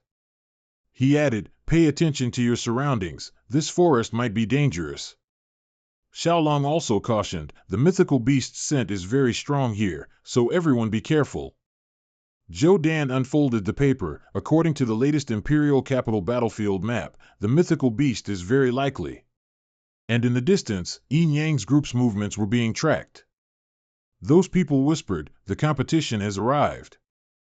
As night fell, everyone lit a fire and rested in the forest to find the mythical beast. At this moment, those wicked people happened to be walking through the bushes. Dare to steal the mythical beast from us? We need to find a way to approach them and put a locator on them. It seems like after a long day, everyone is sound asleep now, unaware that someone is approaching. Seeing that they weren't moving, they cautiously and lightly approached from a distance. That guy saw him still asleep and gloated, do you want to contend with us for the mythical beast? I don't know what he put in Duong's luggage, but it definitely wasn't anything good. Once done, that guy immediately ran for his life to escape the scene of the crime. At the same time, for some reason, Chuang Hien appeared. Who's there? It seems he wanted to take credit. That guy angrily punched Chuang Hien hard in the face. Come on, you motherf***************. For some reason, even though he's also a talent from the Chuang family, he was knocked flying like that. Chuang Hien was furious, damn it. His leopard simultaneously charged forward, tyrant, go. Chuang Hien rubbed his crooked mouth, silently seething, damn it, I'm also the Chuang family's ace. Tyrant looked at that guy, its eyes glaring and growling as if about to attack. He quickly took out the electric whip, damn it, let's see how I deal with you. Tyrant glared, then bit hard into the hand of the scumbag who had hurt its master. Then, it violently flung the guy's jaw, sending him flying into the air like a kite in a storm. He screamed in terror. Seeing his ally being beaten to a pulp like that, the bastard standing from afar was terrified, damn it. And very quickly, Tyrant also took care of the other guy, who fell hard and was knocked out cold. And Duong and Mong Dao heard the loud noise and immediately sat up. What happened? He quickly ran over and encountered him. Seeing in Duong's imposing aura, he knew in Duong was not an easy person to mess with. I surrender. And Duong frowned, looked at the opponent, and asked, who sent you? Immediately, a sniper hiding in a tree aimed at that guy. And Duong knew they would silence him, so he yelled, careful. The old leader raised his hand to signal them to stop, don't reveal our position. And Duong looked at the motionless man and silently wondered, who sent them this time? People from the three great families? Or foreign forces, BSU? On this side, Chuang Hien mustered his strength and shouted, who's there? Come out. Looking at him, he secretly thought, someone this strong can't be unknown. Those soldiers looked on in fear, since when did the refugee zone have so many powerful individuals like this? That guy's face darkened as he calculated in his head, let's try him with some test to see what happens. Tyrant opened its mouth wide and continued to roar loudly, as if to show its strength to the opponent. Seeing the power emanating from it, that guy couldn't help but cover his face with his hand. Why is it so terrifying? We need to find a way to escape quickly. On this side, and Duong saw him gradually losing control and quickly spoke up, Chuang Hien, stop it. On this side, that soldier quickly rushed forward, good opportunity. Fire. Then the bomb was thrown, whistling through the air. Chuang Hien glanced at it and immediately deduced that it was a stun bomb. Immediately, a deafening explosion rang out, startling in Duong, Chuang Hien.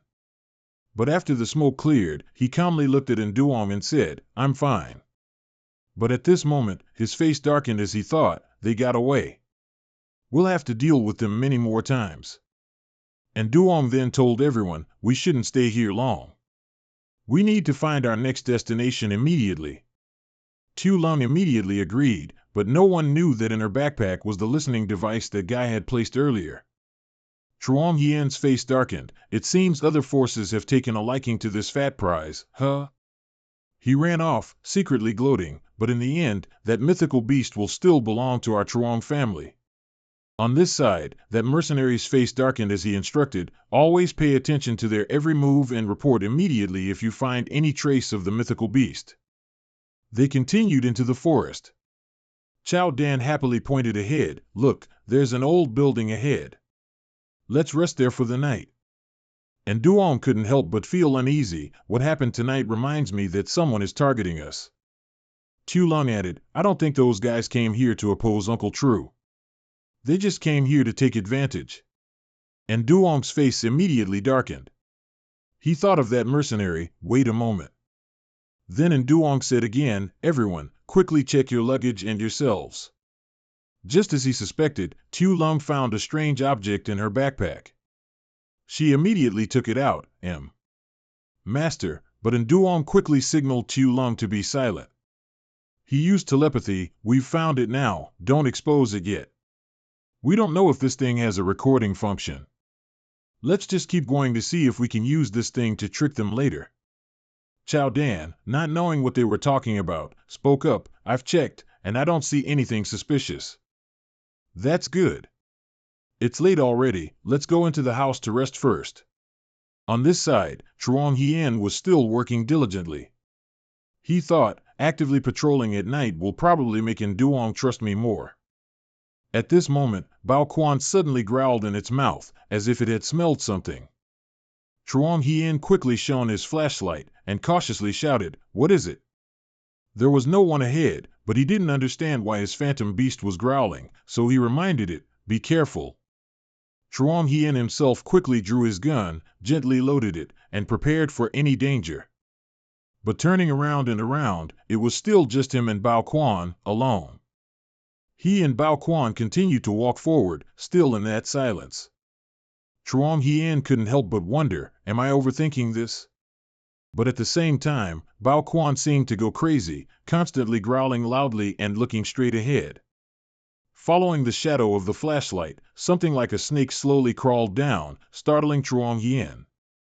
What is that?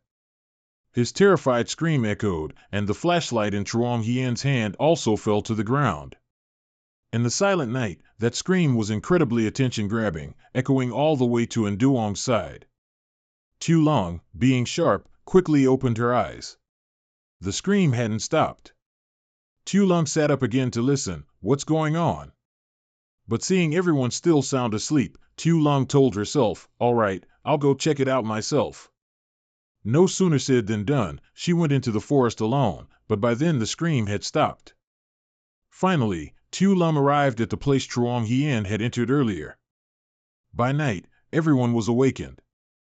Chao Dan shouted loudly, Chuang Yian, Tu Bok, where did they go? Should we split up to search? And Duong said again, no, it's safer to go together. Then, the three of them entered the forest together. The night scene was eerie. They searched every corner, Mong Dao anxiously looking left and right, calling out.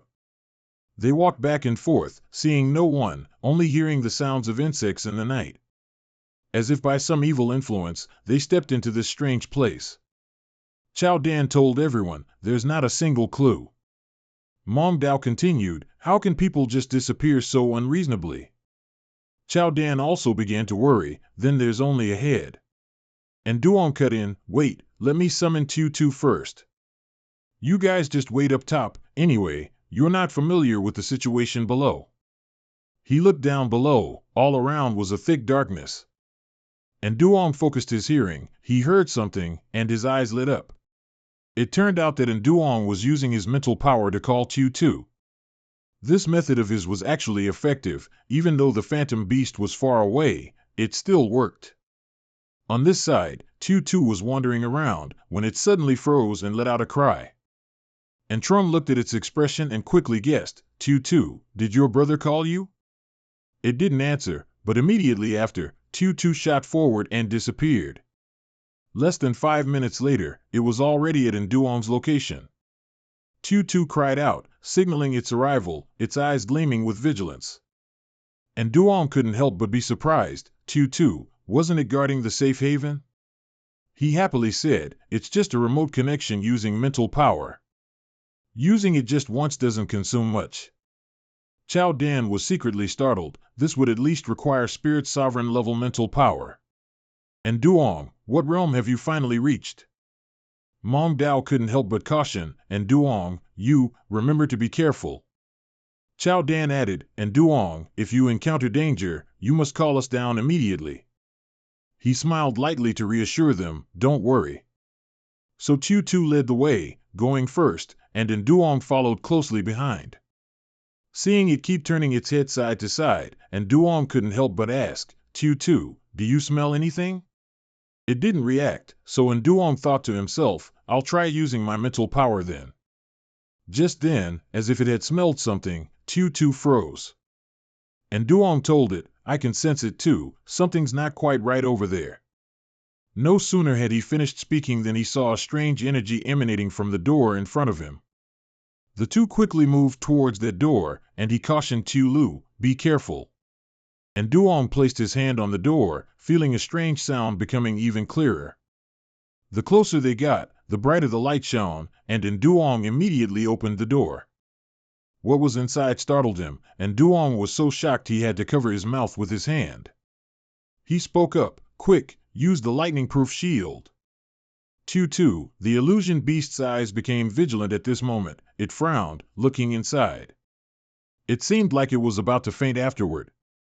And Nduong hugged Tu tightly, quick, pull yourself together. On this side, the soldier looked at his phone and said, and Nduong's position has changed. Has something happened? His teammate spoke up, boss, what should we do now? The man remained silent, looking at the device, calculating. Position stopped for about 30 minutes. Then, he ordered his men, narrow the encirclement, pay attention to concealment. The soldiers obeyed the order and walked slowly through the forest, the rustling of leaves echoing. On this side, and Nduong and Tu seemed exhausted, both lying motionless on the ground. At the same time, a large electric current suddenly surrounded Tu, waking it up. Feeling something next to him, and Nduong gradually opened his eyes and looked at it. He slowly sat up, his head aching slightly. And Nduong still worriedly asked it, Tu, are you okay? It didn't answer, its red, round eyes glowed, and its white fur bristled uncontrollably. And Nduong nervously looked at Tu, what, was it that gaseous form from earlier? Sweating, he looked at Tu, then sternly used his mental power to soothe it. Immediately, Tu returned to its original form, its innocent face looking at its master. And Nduong bent down and hugged it. Tu, how do you feel? Tu stood looking at him. For some reason, it let out a cry like a sob, making Nduong's face darken. The scene shifts to Mong Jiao. She couldn't help but worry, and Nduong won't run into any trouble, will he? Chao Dan drew his gun and loaded it. It seems we have to prepare for all difficulties. Both looked at the other side. If there's still no movement after half an hour, let's go down and check. Down here, and Nduong hugged Tu, whose mood had lightened a bit. Then he reassured it again, all right, Tu, we still have to find our teammates. And Nduong added, you were dazed by that poisonous gas, causing hallucinations. This time, we must be careful. He looked at the door and instructed, Tu, this time we absolutely cannot be careless. Immediately after, and Nduong threw open the door. What was inside surprised Nduong, are there so many floors here? And so, Tu went ahead to lead the way, its fur bristling and glowing so he could see clearly around them. Suddenly, at the end of the path, Tu stopped, staring intently straight ahead. Seeing Tu's reaction, and Nduong couldn't help but ask, is there danger? On this side, a creaking sound made Nduong look over curiously. All around them was still quiet. Someone's clothes were on the ground, and Tu continued to walk in that direction. Not just one set, and Nduong was surprised. Was there a battle here? What are these clothes? At the same time, his foot stepped hard on something on the ground, startling Nduong. What? Looking at the attire, and Duong was surprised but quickly understood the situation. And Duong picked up the gun. He examined it for a moment, then made a resolution: I will avenge everyone. Immediately after, and Duong suddenly realized something. He stopped to sense it. The electric current in front of Tu also grew stronger, and he silently watched it. Instantly, and Duong covered his mouth with his hand and simultaneously shouted, Tu, lightning shield. Hearing his master's command, its eyes grew serious, and powerful lightning bolts shot out from Tu's body. Something green was lunging towards it, but Tu's power quickly stopped it. It turned out they were giant man-eating flowers. At this moment, he finally saw clearly. These were legendary Manhua flowers. Beneath its leaves, many stark white skeletons were covered, as if it had eaten its fill before he arrived. And Duong immediately understood. It seemed this thing had harmed quite a few people and spirit beasts. Tu, prepare. As soon as his master gave the command, Tu gathered its inner power and shot forward. And the plant immediately turned towards it, its tentacles, like an octopus's, stretching out. Tu transformed, gritting its teeth and using its electricity to sever those long leaves. The Manhua flower continued to spit poison. If Tu were unlucky enough to be hit by it, it would likely share the same fate as those white skeletons. And Duong then used his mental power to instruct it, Tu, don't confront it directly. Immediately, it let out a cry as if to confirm it understood, then Tu lowered its head and successfully delivered a critical blow. It began attacking the flower plant, and at the same time, the Manhua suddenly exploded. And Duong looked at it playfully, let me help you trim your branches. Then, he leapt up and mockingly scoffed, you're too slow. With that, he drew his gun again, continuously aiming at it and firing. It seemed this thing also had sentience. It no longer opened its mouth wide but reined itself in, though it appeared to be redirecting its attack. Instantly, a branch aimed at Duong and plunged down forcefully, startling him. All the tentacles at this moment aimed directly at Duong. He calmly didn't dodge, as if he had anticipated the event. Immediately after, Duong spoke in a cold voice, Tu, now's your chance. From above, a bolt of lightning, like heavenly thunder, struck down hard on the cluster of flowers. Finally, he succeeded. They were shattered, leaf by leaf and flower by flower. And Duong was extremely satisfied with his achievement.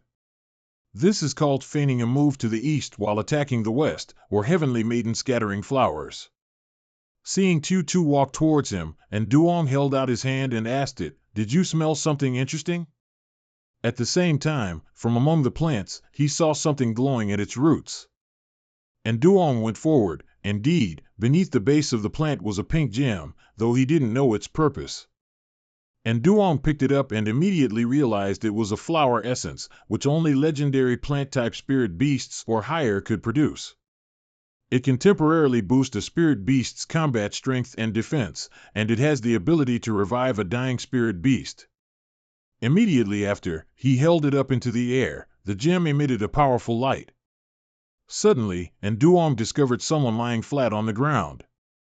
He looked a little closer. It turned out to be Truong Hien.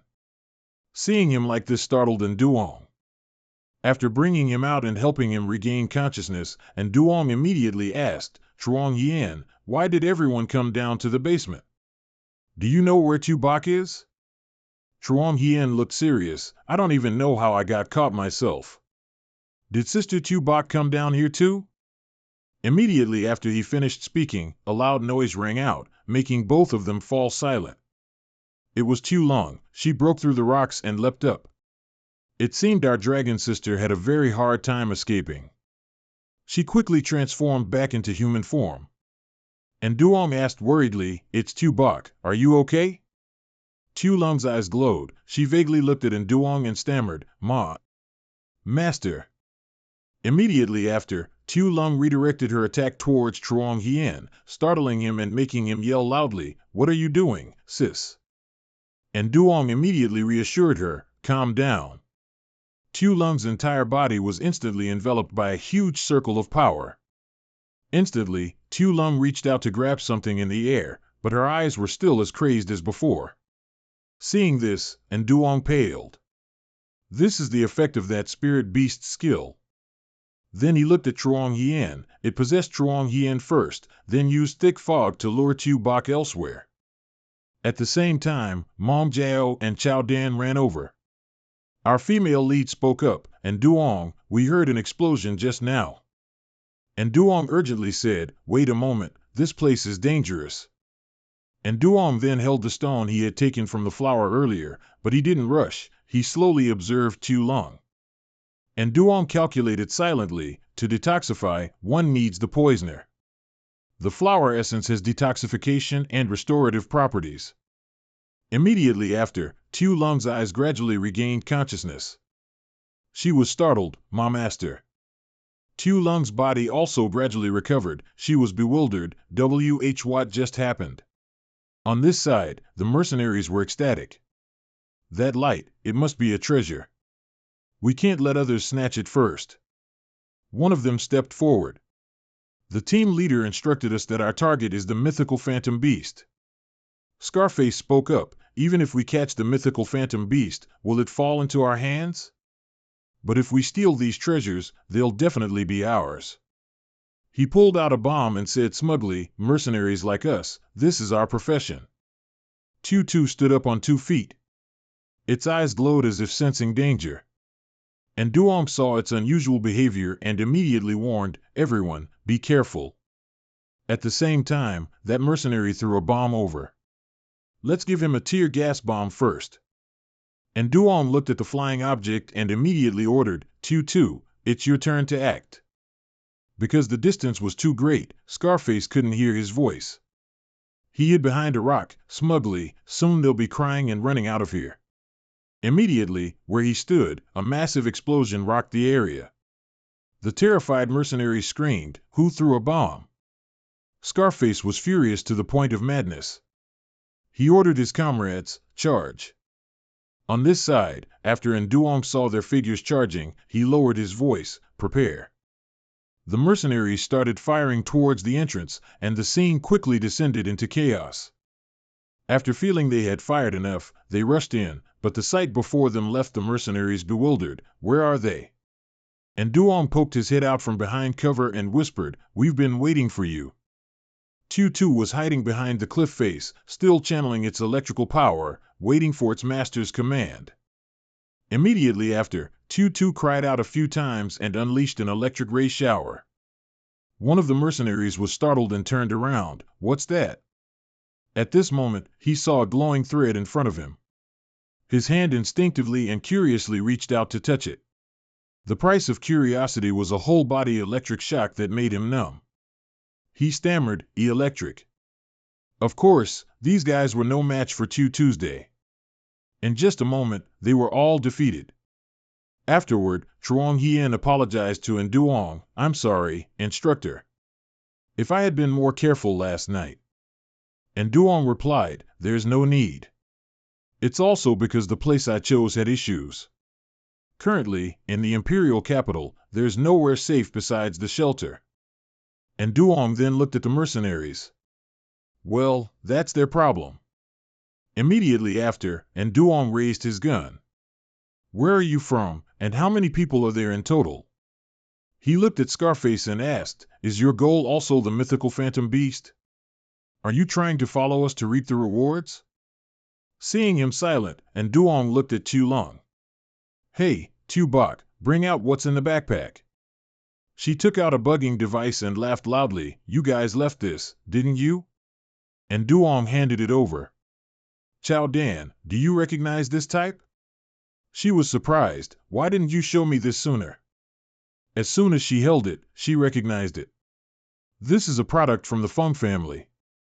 It seems to be 2 generations behind the Chu families. Chao Dan handed the item back to them and asked, "So, you were sent by the Feng family, and your goal is to follow us to find the mythical phantom beast?" Judging by this reaction, there's an 80 to 90% chance I'm right. Scarface glared at her, not saying a word. But behind his back, Scarface was trying to open something. Tu Lung quickly sniffed it out. She shouted, "Be careful, there's the smell of explosives." Following her words, everyone quickly fled. Scarface gritted his teeth in anger. As soon as Nduong and his group had run far enough, a massive explosion echoed behind them. Chao Dan looked over at the mercenaries. "Cutting off your own retreat? He must know that doing this also means he'll die." Mong Jiao looked around and then shouted, "Truong Hien, where are you?" Everyone was worriedly looking for him, but behind this large rock, Truong Hien was secretly sneaking around. It turned out he was texting the Truong family, "Attention, other forces are interfering." At this moment, a hand clapped him hard on the shoulder. Truong Hien jumped, breaking out in a cold sweat. "Ah, instructor, I saw this spot seemed sturdy, so I hid here." And Duong wasn't suspicious. He happily told Truong Hien, "It's good that you're okay."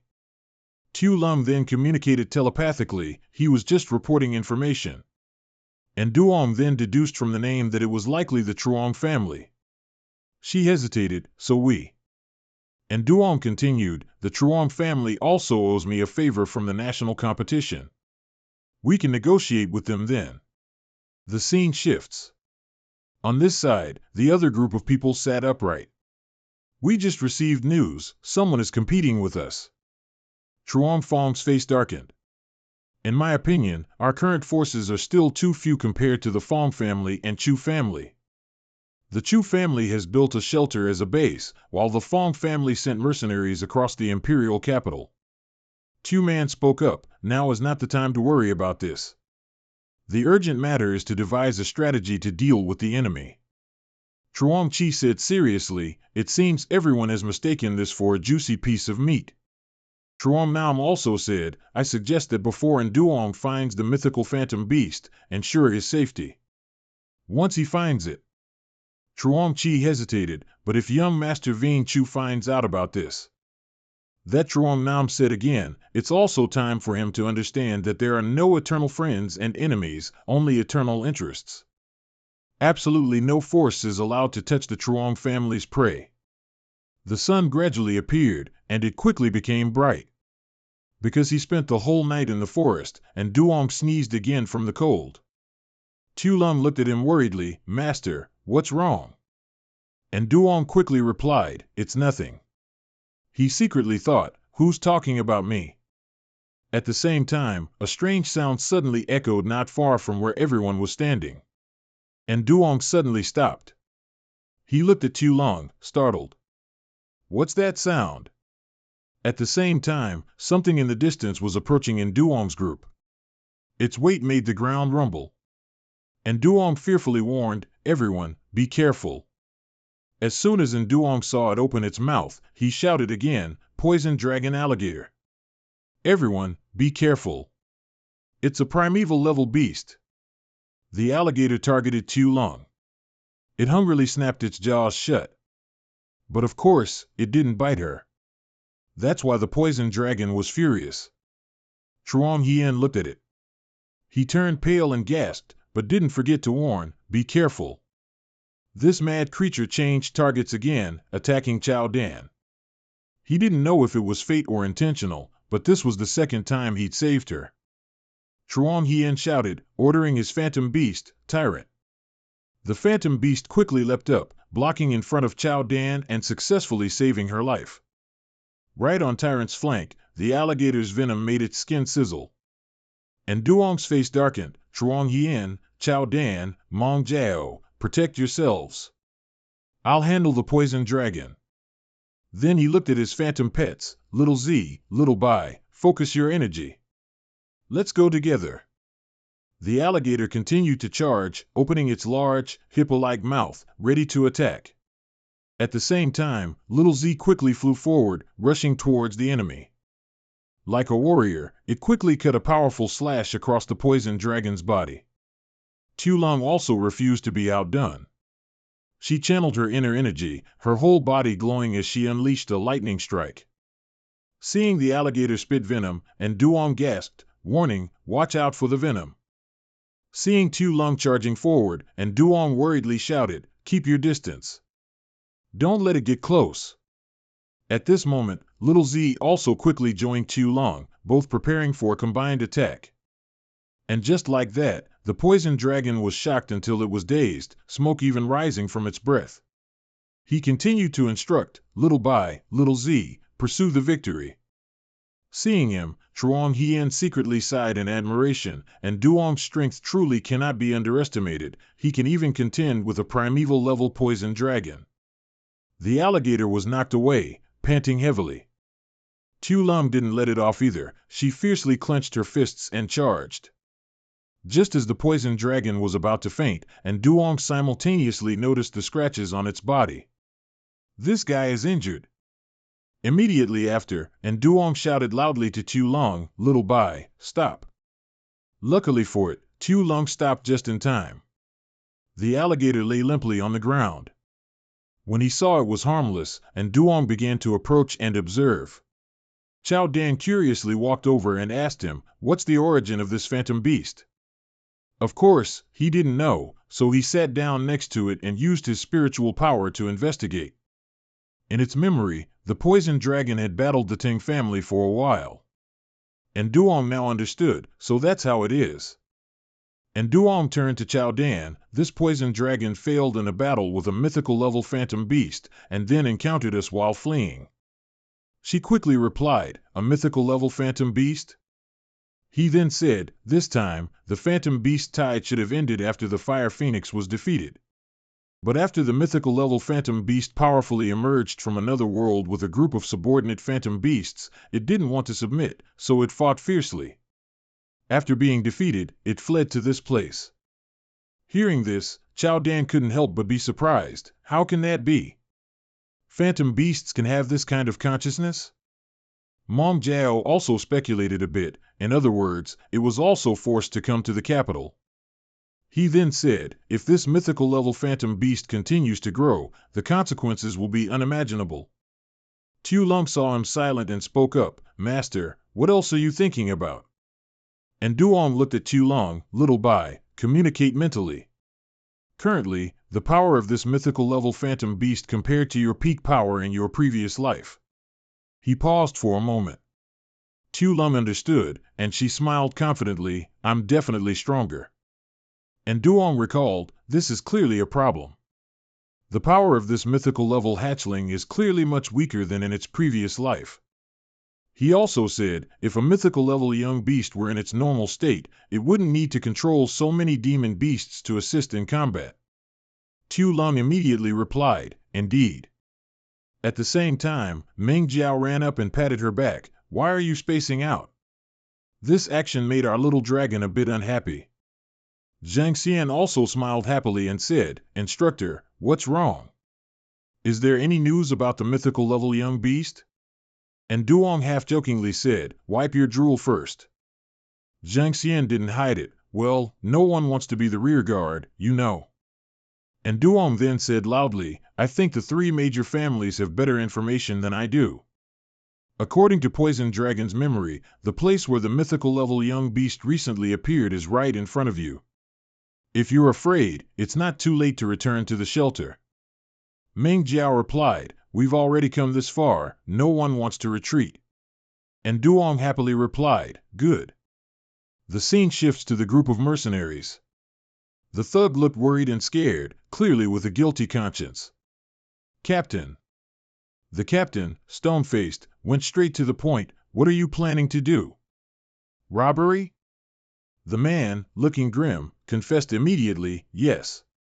No, Captain, it was my idea to lead the group to steal Duong's treasure. If you want to punish someone, punish me.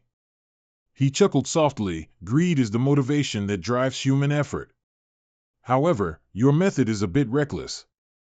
They heard this and silently understood, Captain, so your meaning is. He looked at the backs of Meng Jiao's group. Ahead is the abyss of 10,000 beasts, the Black Forest. Before the lights come on, let's make a big move. One of them cunningly ordered the rest, prepare immediately. After a while, when everyone had walked quite far, and Duong loudly said, everyone, be careful, there's a lot of fog here. Visibility is limited and it's very dangerous. Zhang Xian secretly regretted it at this moment. If he had known it was this dangerous, he wouldn't have come along. The path became more and more dangerous. And Duong then said, "Everyone, watch your step." Seeing him constantly reminding them, Chao Dan couldn't help but chuckle playfully. Could it be an ambush? He kept walking without noticing a cobra slithering after them, flicking its tongue. And Duong quickly explained to her, "The air pressure here feels very low." At the same time, another cobra aimed at Ba Quan's leg. Once it confirmed its target, the snake immediately opened its mouth wide, intending to bite. A second later, it bit Ba Quan's leg hard. The leopard roared in pain, struggling and flinging the snake away. And Duong heard the loud noise and immediately turned his head. "What's wrong?" Zhang Xian said, "One of them secretly bit Ba Quan." And Duong then said, "Forget it, don't waste any more time, let's go quickly." Afterward, he reassured his phantom beast, "All right, let's go." But it was difficult for him, there wasn't just one, but a whole swarm of cobras. Zhang Xian was anxious, could this be a snake's nest? He didn't understand why the snakes were attacking him. Then Zhang Xian turned to Duong, "It's a small matter, wait a moment for me." He was about to help but then reconsidered. And Duong secretly calculated, it's a good chance to see his strength. Immediately, Zhang Xian crossed his arms and channeled his inner energy. He let out a loud shout, causing a gust of wind to rush around. "This is human-pet fusion." The mercenary from afar gloated, "Fusion? Fusion, my ass." The captain simultaneously sneered as he walked past and instructed him, "Prepare, go."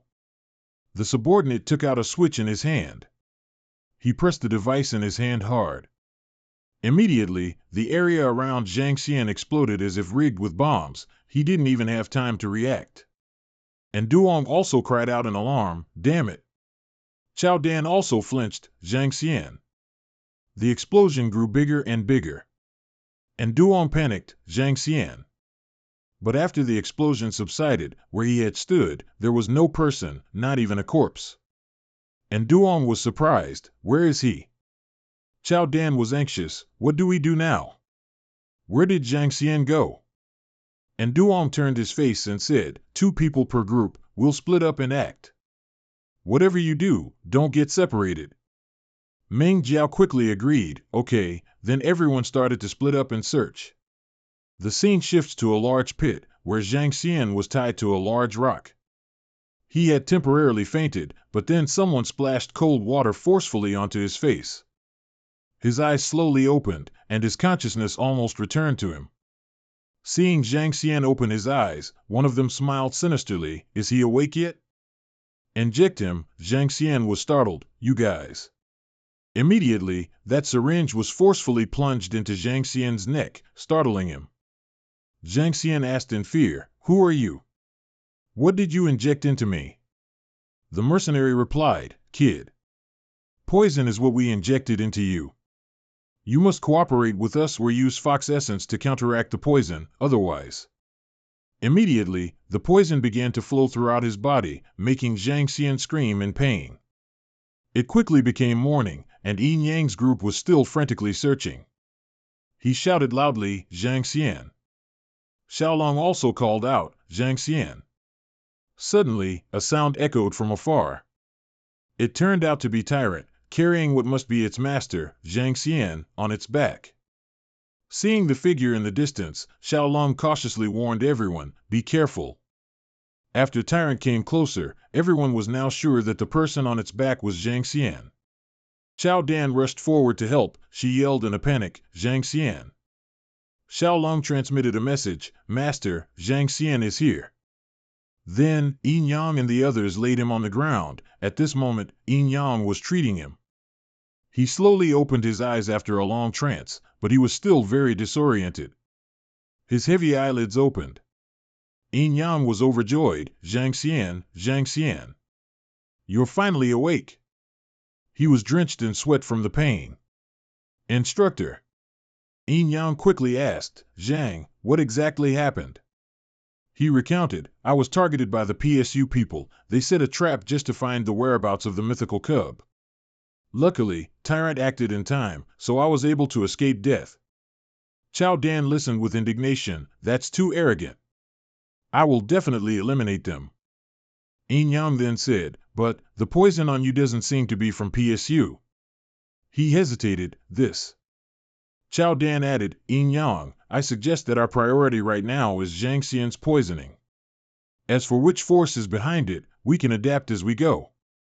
Looking at him gasping for breath, Yin Yang lowered his voice and said, I'll help you. He suggested, we must find a resting place, then take turns standing guard. After a period of treatment, Zhang Xian's complexion was still very poor. Yin Yang was somewhat surprised. What strange poison this is. His eyes tightly shut, he murmured, I feel very unwell. At this moment, Xiao Long and Xiao Tu seemed to sense something. She immediately warned, be careful. Chao Dan was also a bit nervous. The fog is too thick, we can't see clearly at all. Seeing Zhang Xian's painful expression, Yin Yang secretly paled. This is definitely not ordinary poison. Suddenly, he saw a red birthmark on Zhang Xian's wrist. Yin Yang looked closely with suspicion. This pattern. Could it be? Yin Yang pondered in his mind. Could it be related to the forest secret? From a distance, the mercenaries were still observing everyone's movements, like lingering spirits that wouldn't leave. One of them smirked, planning to feint to the east and attack to the west, taking advantage of the chaos to capture Chuang Hien and take the fox essence. If that failed, he'd act personally and conveniently kill him. Xiao Si was in charge of guarding the surroundings. At this moment, it stood on a rock with bright, glowing eyes. And Duong immediately became tense. He stood up and shouted a warning to everyone, there's movement, protect Chuang Hien. The mercenaries emerged from the fog, shouting, shoot. Tu Lum wouldn't be outdone. She frantically screamed, I won't let you harm my master. And Duong seemed to glide. He silently pondered, a fog barrier. Meanwhile, white bones were hovering in the air, seemingly like a storm. Chuang Hien's eyes were unfocused. He stumbled as if he were under a spell. Suddenly, a rough hand was placed on his shoulder, making Chuang Hien flinch. He endured the pain, breaking out in a sweat. The mercenary looked at Chuang Hien and asked coldly, where's the item? Chuang Hien seemed scared and stammered, I. Before he could finish, a punch sent him flying a long distance. Though punched in the face, he somehow clutched his stomach, crying out in pain before collapsing. The mercenary leader picked Chuang Hien up by his collar and held a knife to his throat. Hand over the fox essence, or I'll take his life. Chao Dan lowered his voice, and Duong, if you keep the green hills, you'll never lack firewood. Let's give him the fox essence.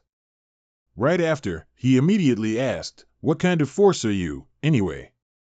The mercenary's face darkened as he chuckled maliciously. Enough nonsense. Just hand over what I told you to hand over. And Duong had no time to think. He immediately took out the fox essence. Instantly, and Duong threw it high into the air.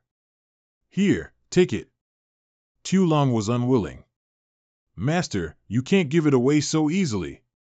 And Duong replied, the fox essence is a treasure, but we can't hold onto it this time. As soon as the captain saw the treasure, he couldn't resist leaping up to catch it. But suddenly, Chuang Hien appeared, blocking his way, startling him. What's happening? On this side, Tu Long also glared, beginning to transform back into her dragon form. Immediately, a large flood dragon appeared, coiling once, and a furious wind rose with its momentum. She roared, die, then leapt towards the mercenaries, startling them. Meanwhile, Chuang Hien seemed to have gone berserk. He gritted his teeth, glared, and roared, Lord of the world. Behind him, the tyrant also seemed energized, slowly and fiercely advancing towards the mercenaries. One of them gasped, what is that? A fireball? The intense heat made two mercenaries smoke. They were terrified, breaking out in a sweat. Run! And Duong also wondered, hey, why did you two suddenly explode with power? Seeing the mercenaries flee, and Duong secretly sighed in relief. This time, it's a good thing we had Chuang Hien and Tu Bok. At this moment, Chuang Hien had also regained his senses. He ran over and politely said, "Warden, Chow Chow, thank you. I'm cured now." Chow Dan looked at Truong Hien with admiration, exclaiming, "Truong Hien is amazing." And Duong secretly thought, it seems Truong Hien is definitely no ordinary person. After thinking that, he said, "Today, you two were able to burst with power in an instant. Who exactly gave you that strength?" Truong Hien replied, "I don't know either." At that moment, and Duong then said, "You both have a totem on you." Both of them looked at each other in surprise. And Duong speculated, "This totem. It seems to have some connection with the forest." At the same time, the stone in Duong's hand suddenly glowed, astonishing him. "The fox essence is reacting. This can't be." The strange light grew brighter and brighter, and a fierce wind rose with it. Chow Dan gasped in astonishment. She couldn't help but exclaim, "Look, the surrounding fog." At the same time, Mong Jiao looked at the surrounding phenomena and couldn't help but wonder, why has the sky changed? A bolt of lightning struck from somewhere, causing the ground to crack, unable to withstand it. Truong Hien immediately pointed to the large rock, exclaiming, "Look, you two, that mountain." The light was dazzlingly spectacular. Truong Hien was endlessly curious, what's inside the mountain? And Duong looked over, he couldn't help but wonder, is this the secret of the forest? The shocking explosion startled the mercenaries. Some were too terrified to run and were thrown far away. "Careful." The greedy captain made up his mind, "This time, I absolutely cannot return empty-handed." The scene shifts back to Nduong's group. Everyone walked cautiously, but he didn't forget to warn, "Everyone, be careful." Chow Dan said excitedly, "There might be some treasure inside." "First come, first served." Tu Lung added, "I feel a kind of summoning." And Duong looked at the glowing stone in his hand. "The fox essence is the key." With that, everyone entered together. A brilliant light immediately radiated, like a path to a wonderland. The scene shifts to a desolate mountain area. People on the plain fearfully reported to headquarters that a mountain explosion had occurred and that Nduong's group was approaching. Someone on the other end spoke up, "Follow, report immediately." The pilot quickly replied, "Received." As soon as he finished speaking, a loud sound echoed from inside the cliff, causing thick smoke and dust to billow up. Inside, that ray of light made Nduong curious. "Everyone be careful, the source of the light might hold some secret." And Nduong observed the situation, then told everyone, "Watch out for cracks." As soon as everyone entered, the things inside overwhelmed everyone. And Nduong looked on in doubt, "Star or?" And Nduong looked at the ice block in front of him. He cautiously walked slowly and didn't forget to warn everyone, "Be careful." Truong Hien casually picked up a piece. "This is star gold. We're rich this time." And Duong looked at him and warned, "Be careful, don't touch those things casually." At the same time, a contemptuous voice rang out from afar, "You country bumpkin, get down here right now." The girl slowly approached. "Who are you people? How dare you secretly trespass into this forbidden area?" Truong Hien loudly replied, "Hey, this mountain was my warden's territory. How did it become your forbidden area?" The girl said again, "Before the beast tide erupted, our company had already contracted this land." And Duong looked at her. He remained silent but secretly remembered, "I got it." He remembered hearing whispers in his previous life, Trivine Company is truly insane, spending 5 million to buy a barren piece of land. He quickly spoke up, "So, you're from Trivine Company?" Truong Hien added, "Those are all past events. Now, we want to establish a new order." At the same time, another girl walked out from behind. Seeing her, the other group showed some apprehension. Immediately after, she looked at Nduong's group, "How about we sit down and negotiate?" Thinking everything was resolved, Truong Hien couldn't help but feel pleased. "Consider yourself sensible."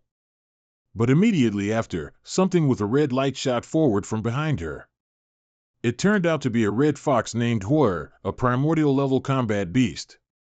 The short-haired girl looked at it with a dark expression, then excitedly ordered, "Pierce through his body." And Duong yelled out worriedly, Chuang Hien, be careful, but Chuang Hien had already quickly channeled his inner energy. The tyrant immediately charged forward, easily pouncing on the fox like prey. Huer was surprisingly at a disadvantage. Chuang Hien yelled, "Little girl, how dare you launch a sneak attack? Then I won't be polite either." After that, he used the king over the world move to strike. The two phantom beasts snarled at each other, their strength seemingly evenly matched for the time being. As the tyrant charged, Huer used its small body to dart upwards.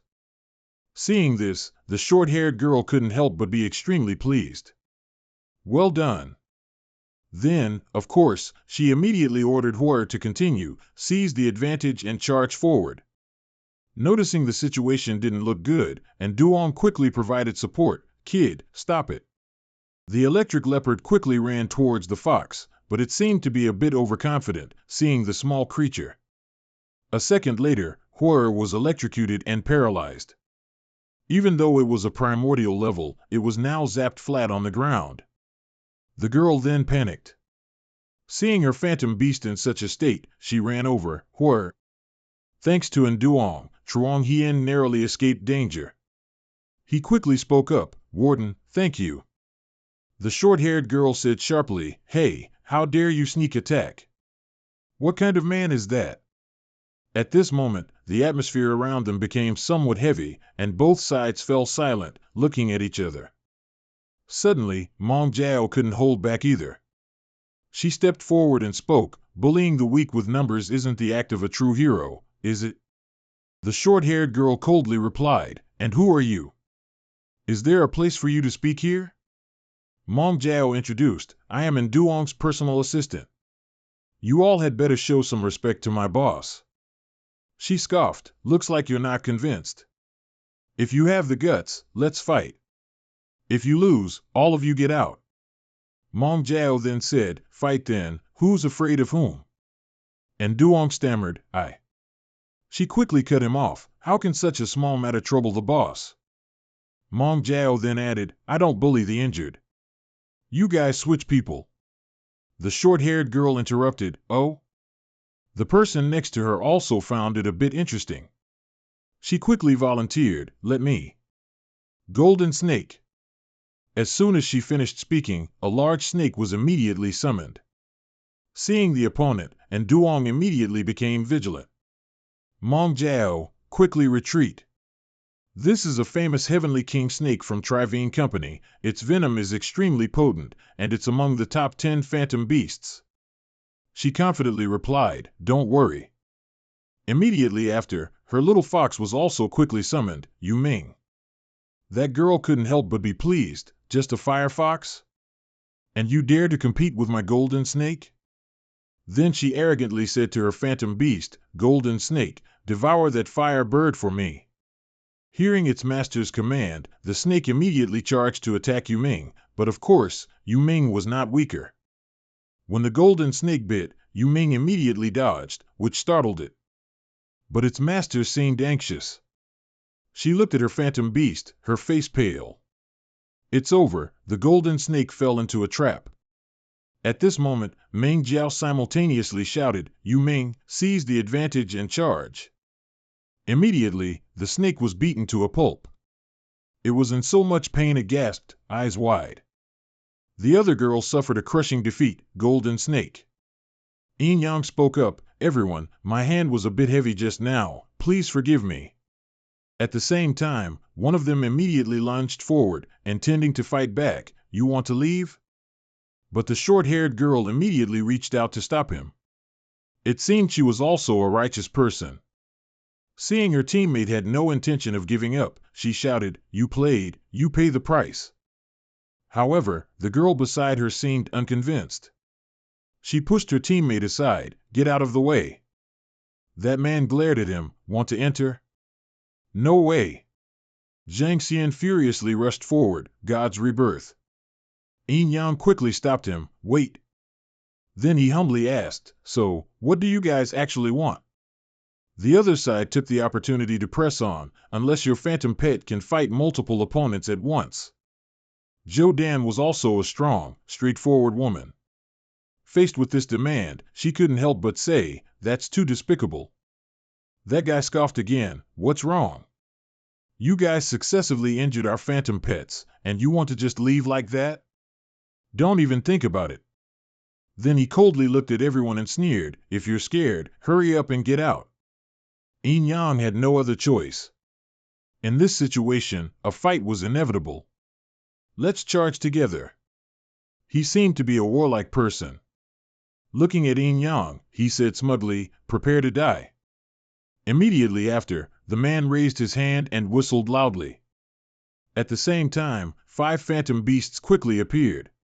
He delightedly looked at his beasts and commanded, "Annihilate them for me." At the same moment, Xiaolong immediately transformed from behind, without Yin Yang needing to say anything. In an instant, a dragon appeared, soaring in the air. Everyone was startled to see Xiaolong. One person couldn't help but shout, "A dragon!" As soon as she transformed, she turned and lunged towards the phantom beasts. And just like that, a loud explosion echoed. The crystals here were shattered by this internal force.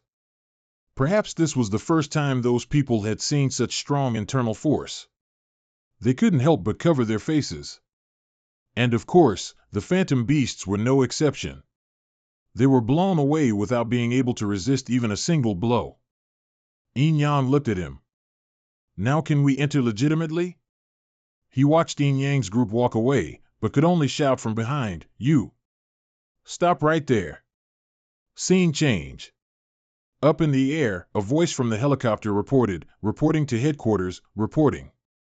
"There is a white dragon with terrifying power in Yin Yang's group." From the other end of the line, the order was given, "Keep a close watch on them." Scene change. In the meeting room, a voice spoke again, "We must obtain the white dragon. It's a treasure from the valley. Even if we have to send a secret army, we must get it back." Again this cave. Yin Yang couldn't help but marvel, "This place is so magical, what secrets does it hold?" He reached out and touched a crystal nearby, exclaiming, "Such great power." He looked at everyone and instructed, "We must carefully protect these crystals. If they fall into the hands of other forces, the consequences will be unimaginable." Hearing her master, Xiaolong immediately responded, "Understood." At the same time, Zhang Xian's phantom beast suddenly showed strange behavior, making him confused. "Tyrant." Yin Yang was lost in thought. This totem. Tyrant. Yin Yang pieced all the events together, the tattoo, the phantom beast, the guardian. He looked at the phantom beast and secretly wondered, what is the relationship between Tyrant and the forest, after all? From afar, footsteps were approaching. Yin Yang vigilantly turned around. It seemed someone's coming. One of them, with a sinister look, cunningly said, "I saw Yin Yang enter. He must have found a treasure. Let's charge together and take him down." No sooner had he finished speaking than they charged, but Tyrant quickly stepped forward to block them. It merely opened its mouth and growled, and the 2 men were sent flying wildly. Zhang Xian immediately commanded furiously, "Tyrant, annihilate them." Seeing the panther's frenzy, the 2 men quickly fled, saying to each other, "Run." Seeing Tyrant playfully giving chase, Xiaolong didn't stop it. Instead, she watched with amusement, "That annoying guy." Yin Yang couldn't help but ask, "Zhang Xian, what exactly is your and Tyrant's relationship with the forest?" He stammered, "Oh." Chao Dan spoke at the same time, "Yin Yang, our important task right now is to protect those crystals." He looked through the gap between the 2 crystal blocks. "This matter should not be delayed. Let's go quickly." On this side, it seems someone is also coming this way. Another guy looked around and said, "Those crystals are treasures, we must snatch them from him." Yin Yang then said, "Zhang Xian, the crystals in the cave could very likely react strongly with the tattoos on your bodies. Tyrant will be more irritable, and besides, this cave entrance needs someone to guard it. For now, you 2 stay outside." He quickly replied, "All right." Chao Dan then said, "Yin Yang doing this, of course, has his reasons." A trace of hatred flashed in his mind as he looked at him. He secretly thought, "Yin Yang, just you wait." Zhang Xian and Tyrant stood there. He watched Yin Yang's group gradually disappear, unable to do anything. Then Zhang Xian looked at his phantom beast. Tyrant, that old man told me back then that after 5 years, I would know your secret. What exactly are you? At the same time, the group of strangers finally caught up. One of them looked scornfully at Zhang Xian and exclaimed, "If you know what's good for you, get out of the way, guard dog." And of course, he wasn't one to be messed with. Zhang Xian turned around with Tyrant and coldly asked, "Who are you cursing?" That thieving guy replied, "What's wrong? Am I wrong? You're clearly Yin Yang's guard dog. There's treasure inside, why wouldn't he let you in?" Their companions laughed mockingly, "Guard dog, you're just Yin Yang's guard dog." Remembering Yin Yang's words, Zhang Xian, "You guys, stay outside for now." Zhang Xian secretly resolved, "Yin Yang, I will take your place." Then he channeled his inner energy, "A mere ant like you dares to disrespect me?" After that, Zhang Xian looked at his phantom beast and commanded, "Tyrant, take their lives." As soon as it heard its master's command, the leopard glared and snarled fiercely at the enemies.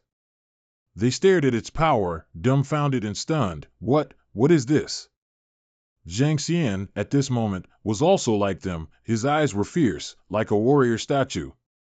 Immediately after, he channeled his inner energy, and a violent gust of wind instantly engulfed and flung those people away. Then, Zhang Xian looked at Tyrant again. "The treasure inside belongs to us. Let's go settle the score with Yin Yang." But he didn't notice that after he left, another guy hiding behind the rock wall overheard this. He looked proudly at his companion. "Big bro, your second brother's trick of sowing discord is really. So what should we do next?" The big brother, with an arrogant demeanor, said, "We'll sit here and reap the benefits." Inside, Yin Yang looked around and thought, "With these crystals, the best way is for our phantom beasts to absorb all their energy." Then he turned to look at Xiaolong. "We shouldn't delay this, let's act quickly." Immediately following the command, Xiaolong stepped forward and reached out to touch the crystal in front of her. But it seemed that as soon as she touched it, this crystal piece showed an anomaly. Yin Yang quickly stepped forward to support her. "Careful." Xiaolong was startled. What immense power! He then said, "We must try to absorb the power within the crystals." Meng Yao also stepped forward at this time. "Yin Yang, I advise us to proceed cautiously. Whether the crystals cause side effects for phantom beasts still needs further research." Behind them, Zhang Xian and Tyrant were slowly following everyone's trail. Seeing his phantom beast hesitate a bit, he couldn't help but say, "Tyrant, go. Are you scared?" For some reason, as soon as he spoke, the phantom beast went wild. It let out a loud roar, then fell down in pain. Zhang Xian panicked. "Tyrant! Tyrant! Tyrant! Oh my, sir, Tyrant, what's wrong with you?" His scream echoed so loudly that Xiaolong heard it from where she was. She wondered, Zhang Xian's voice? Yin Yang and Xiaolong quickly turned back, but Zhang Xian had no time to pay attention to them. "Oh my God, Tyrant, what's wrong with you, Tyrant?" Yin Yang approached. "What happened?" Seeing him, he quickly said, "Yin Yang, look at this." Seeing Tyrant foaming at the mouth and lying on the ground, Yin Yang immediately speculated, craving addiction. He thought to himself, craving addiction is mainly caused by the phantom beast's emotions being affected, leading to internal neurological disorders, causing them to exhibit symptoms like going crazy or having convulsions. He looked around again. Could it be that these crystals contain radioactive elements, emitting waves that we can't see, disturbing the visual and auditory nerves of phantom beasts? Zhang Xian looked at him in silence. He was also a bit nervous. "Instructor, please save my Tyrant." He then spoke, "We can use our mental power to control Tyrant." Immediately after, Xiaolong extended her hand towards Tyrant. She began to use her celestial summoning intellect to heal it. Meng Yao looked at the emitted light. She couldn't help but happily speculate, could Tyrant be absorbing the power of the crystal? Yin Yang observed his surroundings, secretly surprised. What's going on? The crystal can actually heal a phantom beast? After Tyrant woke up, Zhang Xian was overjoyed. "Yin Yang, Xiao Bai, I really thank you too." At the same time, that group of people rushed up. "Brothers, Tyrant's roar has stopped. It seems they've both suffered greatly." Charge! But as they approached their location, Xiaolong and everyone else were already waiting for them there. She scornfully looked at the riffraff in front of her and asked, "Hey, what are you guys planning to do?" Those people immediately charged forward, saying, "Cut the chatter, let's go." Zhang Xian said again, "Leave this place to us, you two quickly go collect the crystals." After Tyrant woke up, it was already in a battle stance. A roar echoed, and a fierce gust of wind immediately followed, blowing them far away. They fell tumbling there and couldn't help but be startled, some even screamed in fear. Zhang Xian looked at them and scornfully said, "They don't know their own strength." Yin Yang looked over, extremely surprised. The power of the crystal has made Tyrant stronger. That cowardly bunch scrambled to flee. "Quick, quick, go back and report to headquarters to request reinforcements." Inside, Yin Yang still hadn't detached from those crystals. "I understand now. In the initial stage, when the crystals begin to be absorbed by the illusion beast, they'll create resistance within the illusion beast's body. However, as long as it gets past this stage, it'll be fine. We might as well take this opportunity to help Xiao Xi advance." He looked at Xiaolong and then said, "This is a once-in-a-thousand-years opportunity." Immediately, he held the crystal up towards Xiao Xi to see if it could absorb it. Xiaolong was also excited. "I can feel Xiao Xi's autonomous combat ability advancing." Right after that, it launched itself into the air, and she was delighted again. The crystal's power is stimulating Xiao Xi's potential. "It seems our electric leopard has leveled up again. Its whole body is now constantly emitting powerful electrical energy." Yin Yang happily reached out and hugged it. "It's a success, Xiao Xi. You've advanced to the golden spike body. With the golden spike protecting your body, your defense is strengthened, and your attack is also unleashed." Xiaolong couldn't help but say, "Master, congratulations." Meng Yao added, "Yin Yang, congratulations." Zhou Dan also chimed in, "We have another powerful assistant now." Then she became curious again. "What should we do with these leftover crystals?" Yin Yang replied, "Put them all in the bag." The scene shifts to the sky. That helicopter was still flying and hadn't landed yet. At this moment, Zhang Xian also looked up. For some reason he was nervous. "Oh no." The soldiers started descending from above, aiming at the cave and saying, "Attention." Another voice on the other end of the line ordered, "Team 1 is in position, ensure mission completion." From the helicopter, a familiar figure gradually walked towards Zhang Xian. As soon as he saw the person, he was surprised. "Zhang Feng, Xianer, why did you run off here and make a fool of yourself?" Zhang Xian was startled. "Captain Zhang," he said 2 sentences and then cursed, "Useless. I even had to show up in person." Seeing Zhang Feng disregard him, Zhang Xian was startled. "Captain Zhang, everything is currently part of my plan. Your arbitrary entry like this, I'm afraid." With a short temper, Zhang Feng punched him. "Useless. What good plan could you possibly have, you who can't accomplish anything worthwhile?" Zhang Xian was knocked to the ground. Zhang Feng immediately ordered, "You two stay here, everyone else follow me." Inside the cave, hearing footsteps, Yin Yang immediately guessed, "Someone's here." He vigilantly turned to ask everyone, "Are all the crystals put away securely?" Xiaolong hugged her shoulder bag tightly and reassured him, "Don't worry." Yin Yang then glanced at the illusion beast on his shoulder. "Xiao Xi, your advancement test has arrived." Zhang Feng shouted loudly, "Listen up, whoever's inside, bring out the things and surrender obediently, and I'll give you a way to live." He arrogantly strutted, "Don't refuse a toast only to drink a forfeit." Seeing no movement inside, he coldly ordered, "Attack." Upon receiving the order, the mercenaries immediately threw bombs inside. Zhang Feng again spoke disdainfully, "Don't say I didn't give you a chance, later you'll be kneeling and begging me." But of course, things didn't go as he expected. The 2 bombs that were thrown in immediately reversed direction with the wind and bounced back. Then a huge explosion echoed, dust and smoke filled the air, making them cough uncontrollably. Only now did Zhang Feng feel the danger of the enemy. He pulled a gun from his pocket. "How can this be?" From inside the cave, Xiao Xi immediately flew out. He hastily fired continuously at it. Yet this ignorant fool remained confident. Let's see if your footwork is faster or my bullets are faster. Go to hell. Yin Yang inside felt the situation was quite dangerous. He couldn't help but caution Xiao Xi, be careful. Xiao Xi quickly charged electricity from the long horn on its head. Zhang Feng looked on, furious. Damn it. Immediately after, it aimed directly at him and charged wildly. At this moment, Zhang Feng was nervous. Oh no. With one hand, he covered his face to avoid being scratched to pieces, and with the other, he held his gun, aiming at the electric leopard. He turned around and ordered the soldiers, bring that guy to me, retreat. And Duong and Tu Lung looked towards the helicopter. He was startled to see that Truong was on it.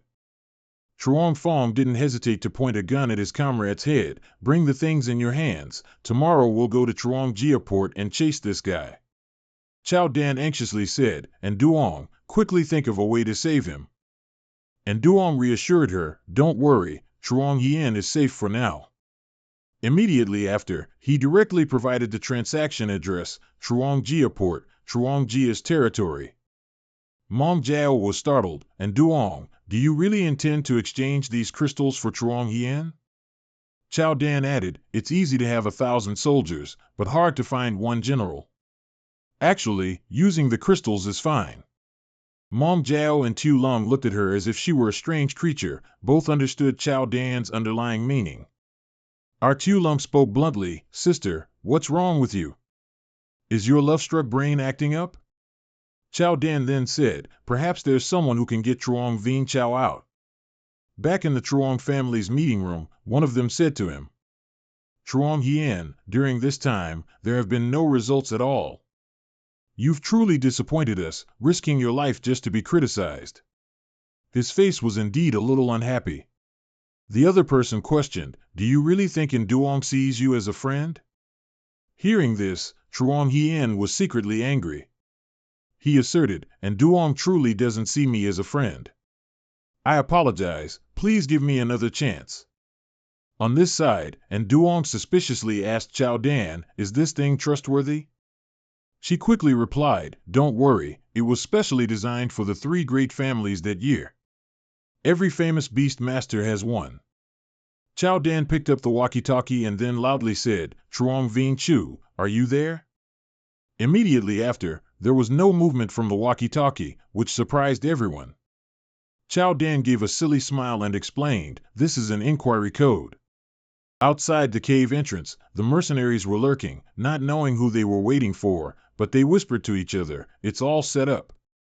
Chao Dan then said, Truong Vien Chu, I'm Chao Dan.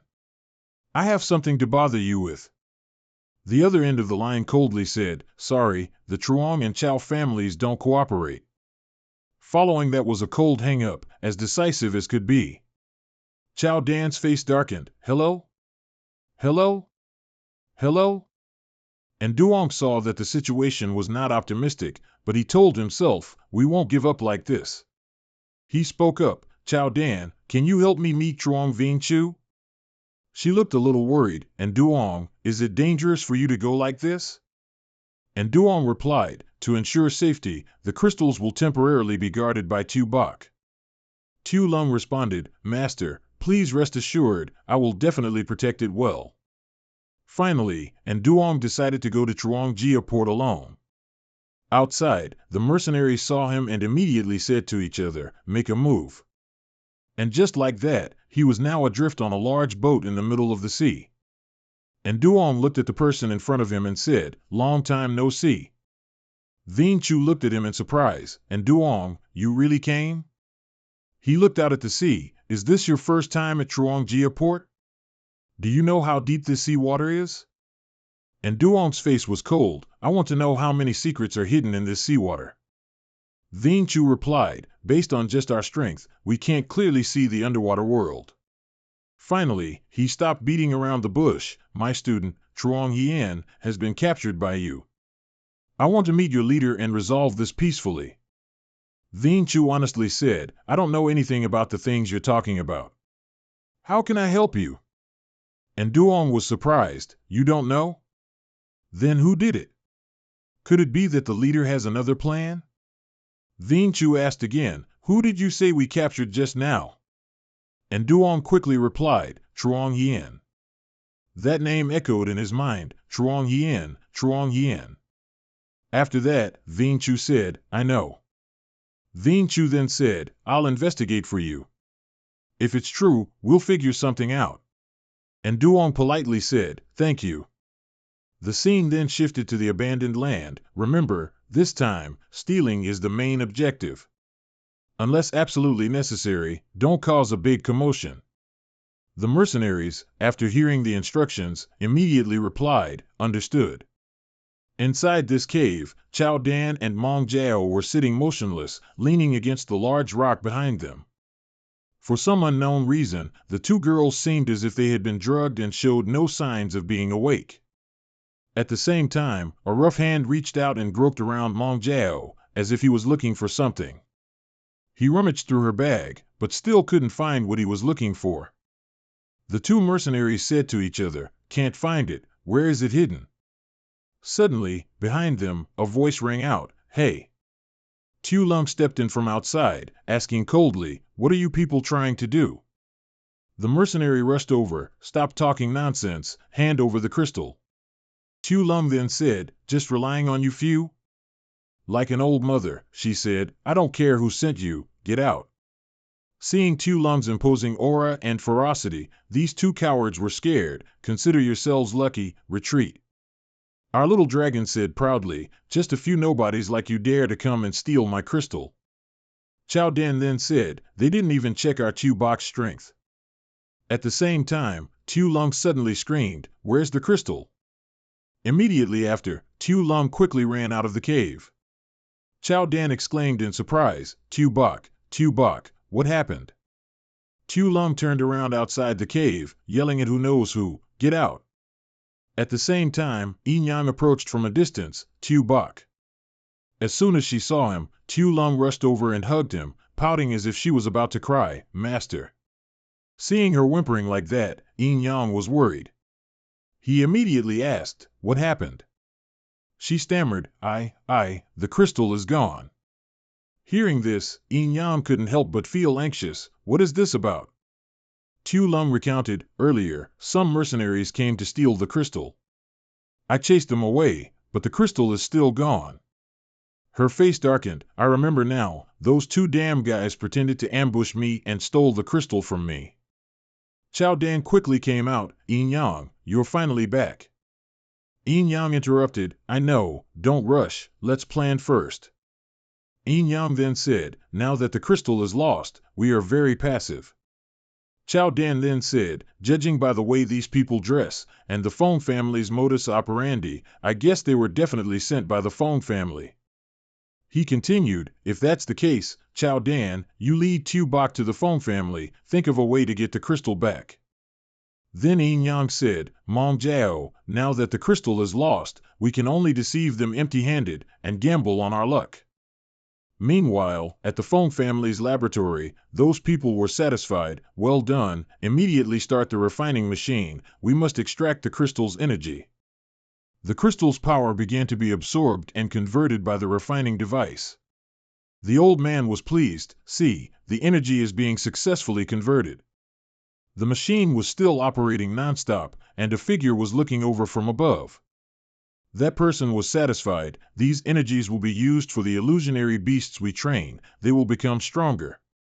At the same time, two crystals flew out from inside the machine, and the old man couldn't help but rejoice.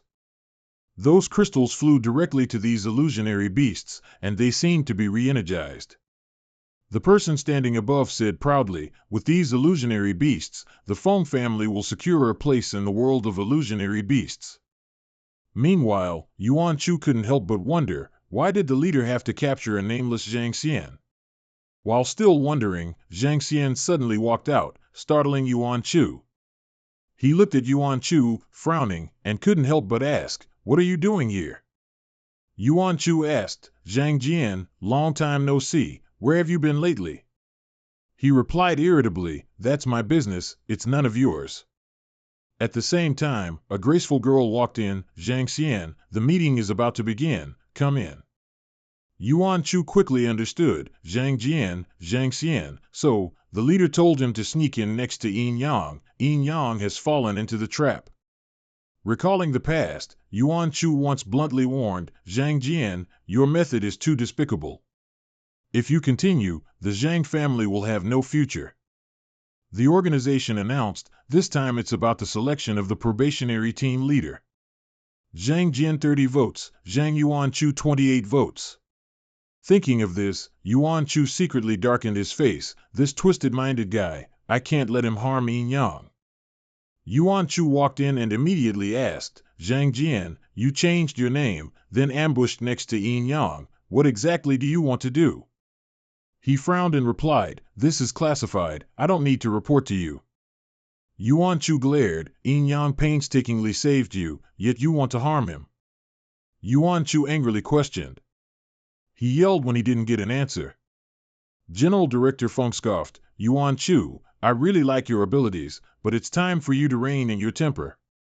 As soon as he finished speaking, 2 bodyguards immediately stepped forward and grabbed Yuan Chu. He angrily gritted his teeth. Yuan Chu yelled, let me go. Where are you taking me? General Director Feng ordered, as long as Yin Yang comes, let him not return. I want both you and the crystal. Meanwhile, Chao Dan asked Tu Long, Tu Bok, are you ready? At this moment, those people saw a dragon flying up into the sky. Quick, look, there's some movement over there. Chao Dan quickly entered, rejoicing at the thing in her hand, the crystal, this is great. But immediately after, she was spotted by 2 men, who yelled loudly at Chao Dan, stop. One of them climbed up and firmly grabbed Chao Dan's arm, hand over the crystal. Tu Long had finished dealing with the 2 outside, she quickly stepped in and kicked the remaining 2. The crystal in Chao Dan's hand was yanked away, and she gasped, yelling, no. But luckily, before the crystal could spill all over the ground, a hand quickly caught it. Tu Long decisively opened the cap, she worked skillfully and swiftly. Immediately, Tu Long tilted her head back and drank the entire tube of crystal. After that, her entire body quickly absorbed that bottle of crystal, and Tu Long glowed all over. Meanwhile, outside the villa, Yin Yang and Meng Jiao were hiding in the bushes. He worriedly instructed, Meng Jiao, stay close to me. He looked around and speculated, it seems Truong Qian is being controlled by them. Yin Yang lowered his voice, I have a plan, follow my instructions. Meng Jiao continued, how can we rescue Truong Qian? After discussing, Meng Jiao joyfully exclaimed, come here and see this. At the same time, Yin Yang ran towards Truong Qian. 2 bodyguards chased after Meng Jiao, yelling as they ran, stop. Who are you? Meanwhile, Yin Yang rushed towards the man standing next to Truong Qian, behave yourself a little. Immediately, he punched the man hard in the face, causing him excruciating pain. Looking at Truong Qian being led away in handcuffs, he feigned dejection. Meanwhile, Meng Jiao was chased by 4 bodyguards, she was momentarily startled. But from afar, the little spirit beast coldly flew straight towards her. It thrashed its tail, and its electric discharge quickly shot out, paralyzing the bodyguards. Meng Jiao hugged the little phantom beast, petting it dotingly, both of them very happy. It turned out that Meng Jiao's movements were all being monitored, they were surprised, when did they act? One of them then said, currently, the plan has changed, the latest news is that the crystal has fallen into the Feng family's hands. Right now, Yin Yang still has value, so let Truong Qian continue to hide. The other man sneered cunningly, arrogant Yin Yang refuses to submit, if we release him, it'd be like letting a tiger loose in the mountains. The person next to him reassured, don't worry, I've already told Truong Qian to find an opportunity to poison him, by then. Yin Yang took Meng Jiao out to sea by canoe, he was a bit worried, I wonder how things are with Tu Bok. Seeing Meng Jiao worried, he questioned, what's wrong? She said, there's a problem. How could we rescue Truong Qian so smoothly? She worried, Yin Yang, could it be that we've fallen into the Truong family's trap? He lowered his voice, let's just observe quietly. On Tu Long's side, she shot straight into the sky with loud, piercing cries. Thunder and lightning flashed in the sky. Tu Lum coiled around herself, tumbling in midair. Chao Dan couldn't help but worry and yelled, "Tu Bok, what's wrong with you?" Tu Lum screamed in fear, "I feel like my whole body is about to explode." Seeing her about to erupt, the bodyguards frantically yelled, "Quick, get out of here." Then, Tu Lum plunged straight down from the sky, and the ground shook with her impact. Tu Lum then reverted to her original form, wearily kneeling on the ground. Chao Dan worriedly looked at her and asked, Tu Bok, how are you?" Tu Lum stammered, I think I. At the same time.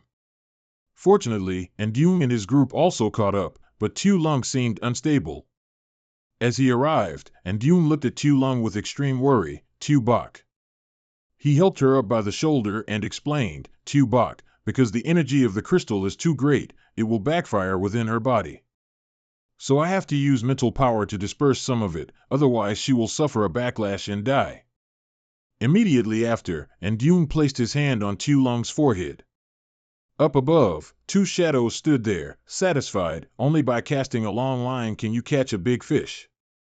Tu Lum woke up at this moment, "Master, I feel much better now."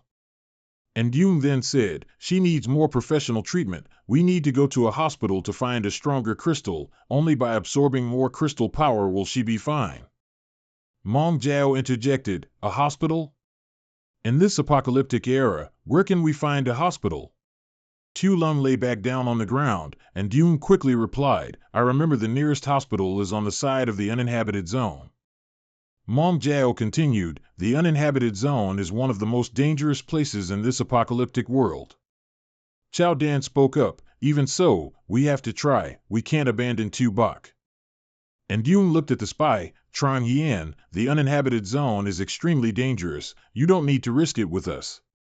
He showed his loyalty, "You all gave me this life, I will go with everyone." And so, Ndung carried Tu Lum on his back, and everyone immediately moved. They entered an abandoned area, and Ndung spoke up, "Let's rest here for a bit." Chao Dan casually sat on a large rock, she was a little tired and wanted to rest her feet. Suddenly, something soft and warm under her butt, panting, Chao Dan was startled and realized, "No, that's not right." It turned out Chao Dan had been sitting on the back of a primordial flying pig, which now stood up, startling her. Chao Dan immediately jumped down in a panic, she screamed and ran away. The commotion on her side made Ndung react quickly, he ordered, "Tu, electric strike." And at this moment, a powerful lightning bolt struck its pursuit path. Ndung quickly yelled, "Tu, aim for its left eye, that's its weakness." The pig was quickly electrocuted, it would probably turn into roasted pig soon. The flying pig fled in a panic. View true when Thursday are herd animals, this environment is not suitable for them, it's highly likely someone is controlling them from behind. Trong Kin thought to himself, this View true is not from the Trong family, could it be? Ndung looked over, we can't just be passive like this, take Tu Bok and find the person pulling the strings behind this. Chao Dan asked Ndung, where are we going next? He followed the View True's footprints, if we want to get out of the uninhabited zone and reach the hospital, we'll have to rely on it. And just like that, following the footprints, they had traveled quite a distance. Ndung calculated, if the crystal has been taken, then let him repay with something more precious. Feng Tong inside then said, "'Cause a big commotion in the uninhabited zone, wait for an opportunity, and snatch the Bao Hing Trung for Ndung." The secretary quickly replied, "I understand, I'll arrange it right away." The scene shifted back to Ndung, and Ndung said, "By following these footprints, we can find the way out." Mong Jiao heard a loud gunshot. Mong Jiao immediately looked into the distance, and Ndung, look. Over there, two girls were surrounded by flying pigs. Tu Mai vigilantly looked at the pigs, everyone, concentrate. Immediately after, one charged to attack Kyo, making her scream in surprise, "Help me, it's terrifying." At the same time, a lightning bolt struck the fat pig, paralyzing it. The View True tumbled to the ground and quickly died, the other pigs saw their companion and retreated in fear. Very quickly, the pigs left, the two girls looked back behind them in a panic. Ndung stepped forward and praised his phantom beast, Tu, well done. Kyo smiled brightly. Thank you for saving us. It was so dangerous just now. And Yoon then said, don't be so polite. The uninhabited zone is very dangerous. How did you two get here? She sighed. My sister and I are Phantom Beast Masters from the Koei Hong Training Organization. Tu Mai was injured by a Huen Hoa beast. Only the blood of a Huen Hoa beast can detoxify. We chased it all the way here, but didn't expect to encounter danger.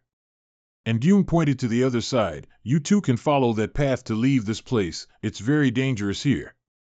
Kyo replied, my sister and I grew up in an orphanage. We won't abandon Tu Mai, but still, thank you for saving us. At this moment, Mong Jiao shook Tu Long. She screamed in fear, Tu Bok, wake up. Seeing Xiao Long lying motionless on the ground in pain, and Yang also worried, Xiao Bai. Xiao immediately looked at Xiao Long. She instantly knew, the energy was too much. And Yang sat down near Xiao Long. Xiao Bai, I'm about to take you to the hospital. You have to hang in there. Xiao suddenly rejoiced. She excitedly exclaimed, I have a way. Immediately after, she stretched out both hands, channeling internal energy to heal Xiao Long, penetration level 1. Zhou Dan was wary. Hey, you girls. And Yang quickly stopped her. She's using spiritual power to dilute the energy in her body. He secretly thought, the spiritual dilution method is a unique technique that has been lost for a long time. How do they know this technique? Xiao looked at her sister. Xiao Mei, come quickly and help me. I can't hold on much longer. And Yang also immediately ran over to help. Seeing him, Xiao was also a little surprised. After a while, Xiao happily exclaimed, the energy is stable. Xiao Long slowly opened her eyes. I feel much lighter now. Zhou Dan was very happy to see her awake. Xiao Bai, you scared me to death. And Yan looked at Xiao. Thank you for helping me with such a big matter. How should I repay you? The beautiful girl stretched. Repay what? In this apocalypse, life and death are unpredictable. How about we become friends? My name is Lu Shuiqiao. Just call me Xiao. What about you? He extended his hand and briefly introduced himself. My surname is An, my given name is Yang. Xiao Mei exclaimed in recognition. He's the champion of the National Illusion Pet Competition. And Yang was surprised. You all have heard about that competition too? Xiao quickly replied, of course. When you won the championship, there were many girls next to me, and they were all your fans. Xiao Mei smiled brightly. Mr. and Yang, do you mind us coming along? And Yang was generous. Of course not. Along the way, everyone also became friends. Xiao also liked this. I was thinking the same thing. Turning back to Zhou Dan, Zhang Jian curiously asked, Zhou Dan, what's in your bag? It's very heavy. She explained, inside is the communication device from last time. If you throw it away, I won't let you off. He remembered the instruction, it's the... Zhang Jian secretly thought, how should I handle this matter after all? He looked at the bottle of medicine in his hand, secretly calculating, right now, pretending to be unable to is not a good opportunity. At the same time, the phone suddenly rang, startling Zhang Jian. He looked around, seeing no one paying attention, and quickly fumbled with his phone. Looking at the call, Zhang Yuanchu, this person is too nosy, does he want to expose me? On this side, Yuanchu worried, I can't just watch An Yang fall into danger. I must expose Zhang Jian and the Zhang family's conspiracy. Zhang Jian immediately reached out to reply to the message. Of course, he was working stealthily so no one knew. After finishing, Zhang Jian deleted the message. Zhang Yuanchu, you've fallen into my trap. At this moment, Zhou Dan shouted loudly and waved, Zhang Jian. He was startled. Coming. An hour later, Yuanchu arrived alone at the meeting place he had messaged earlier. Suddenly a strange voice rang out, Zhang Yuanchu. He was startled. He was beaten unconscious and hung up. The two bodyguards angrily said, you bite the hand that feeds you. They looked at him, still unconscious, and disdainfully asked, speak, what other secrets are there? On this side, Xiao Long and the others were tired, unable to keep their eyes open. Everyone held onto each other's clothes, walking closely together. Xiao Lung quickly caught a scent. She shouted a warning, careful. There's an illusion beast. Xiao Qiao screamed, brother and Yang, save me. It's so scary. Get out of here quickly. And Yang spoke up, Xiao Xiai, prepare. Immediately, the small leopard glared and charged forward. Thunder and lightning struck down from the sky like a hurricane, but Yang looked at the pigs and couldn't help but wonder, strange, did we enter a pig's nest? Xiao Qiao hugged him tightly, brother Yang, you scared me to death. Luckily you're here. This girl was bold, brother Yang, listen, my heart is beating. He was bewildered, huh? Meng Jiao secretly grumbled, damn monster. She put her hands on her hips, hey, the illusion beast has already run off, stop fooling around. Xiaomei was embarrassed, Mr. Yang, I'm really sorry, my sister is naturally timid, lacking a sense of security, so that's why. He cut her off, it's nothing. Meng Jiao snapped, just go by yourself, don't cause any more trouble for brother Yang, protect yourself.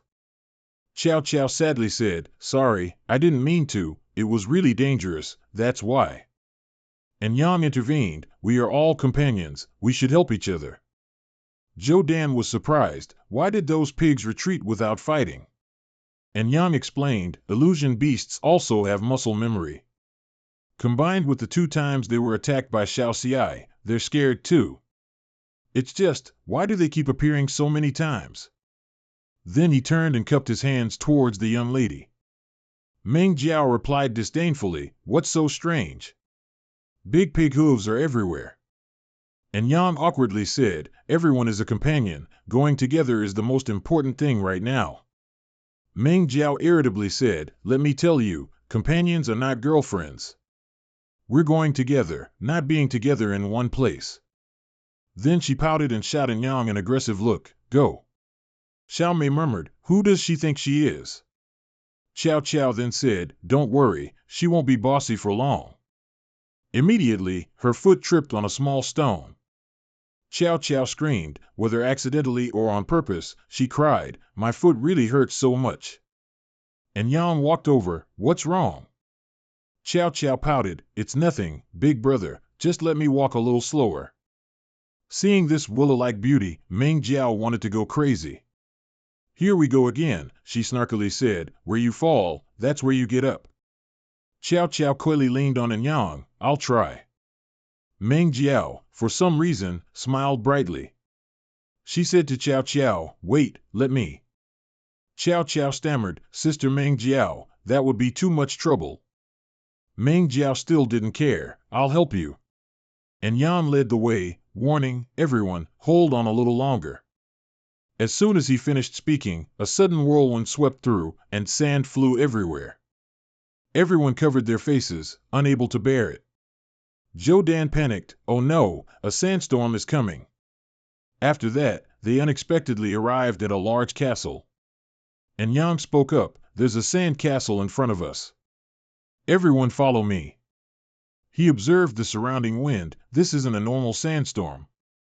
Then Yang quickly ran forward and told everyone, quick, quick, quick. A swarm of insects, seemingly from nowhere, clumsily crawled towards them. Zhang Jian yelled in surprise, these desert worms. If desert worms attack, there won't even be bones left. Immediately after, he placed his bag in the sand, fumbling for a while, seemingly trying to do something. But as soon as he stood up, the desert worms surrounded Zhang Jian, startling him. And Yang instructed, everyone go in first, Xiao Bai and I will save him. Then Yang directed, Xiao Bai, use water bullets to hit them. She immediately replied, understood. Immediately, Xiao Bai transformed into a dragon, a huge and majestic dragon. She opened her mouth, concentrated her inner energy, and unleashed a massive blow towards the swarm of insects. A fierce wind arose, blowing them far away. Zhang Jian couldn't help but cover his face with both hands. He was about to do something, but Yang immediately grabbed Zhang Jian's hand, startling him. He asked, can't you just throw away that tattered bag of yours? Whether speaking truthfully or pretending, Zhang Jian replied, no, this belongs to Sister Zhou Dan. Even if it costs me my life, I won't throw it away. And Yang ran towards the door, speaking to Zhang Jian as he ran, "Hurry." Everyone quickly ran inside. And Yang immediately ordered, "Quick, close the door." Seeing Zhang Jian's swollen face, yet still clutching Zhou Dan's bag, Zhou Dan couldn't help but be stunned. "Zhang Jian, you." Zhang Jian innocently. "Sister Zhou Dan, your bag." She was touched and hugged him tightly. "To get your face covered in scratches for my bag, it's a bit not worth it." He smiled warmly at Zhou Dan. And Yang ignored the new couple. He walked around the castle to observe. Looking at the drawings, and Yang secretly calculated. And Yang held the torch to illuminate. She added. Mong Jiao looked at those drawings. And Yang looked at the things on the table. He then looked at the large steel. And Yang analyzed. Mong Jiao saw these things. She couldn't help but wonder. And Yang explained. Zhou Dan was curious. And Yang sighed inwardly. He remembered that roar. And Yang pondered in his mind. He remembered. Then and Yang happily said. He looked over at Xiao Qiao and Xiao Mei. The two sisters stood there as if waiting for orders. Zhang Jian secretly calculated. He added. Xiao Mei secretly asked her sister. Xiao Qiao cunningly said. At this moment, in the tall building, the people here were discussing him. And Yang discovered many mysterious things in the no man's land. Although it's unclear what's inside now, if there truly is a treasure, that guy will take it all. Therefore, I propose unified action, forming an alliance. Scene changed to the cave, a blue light emanated followed by a horrified scream. Zhou Dan was puzzled. And Yang then said. Mong Jiao worried. Xiao Qiao chimed in. He turned around and instructed. Immediately after, he walked towards that blue cave entrance. Not long after entering, and Yang seemed to be possessed and laughed loudly, startling everyone. He then shouted. According to Yang's knowledge, the flower of life can help phantom pets quickly recover and even advance. Xiao Qiao looked over in surprise. And Yang quickly reached out and touched it. After collecting some pollen from the flower, and Yang quickly brought it before Xiaolong.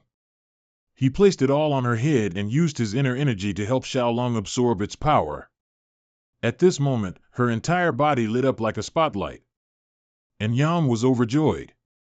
He secretly thought. He recalled his teacher in his previous life once saying. It also brought disaster to the Dream Nation, and then at its demise, the mythical grade phantom beast and the flower of life also disappeared with it. Their whereabouts remain a mystery to this day. Back in reality, he told everyone. Zhou Dan was excited.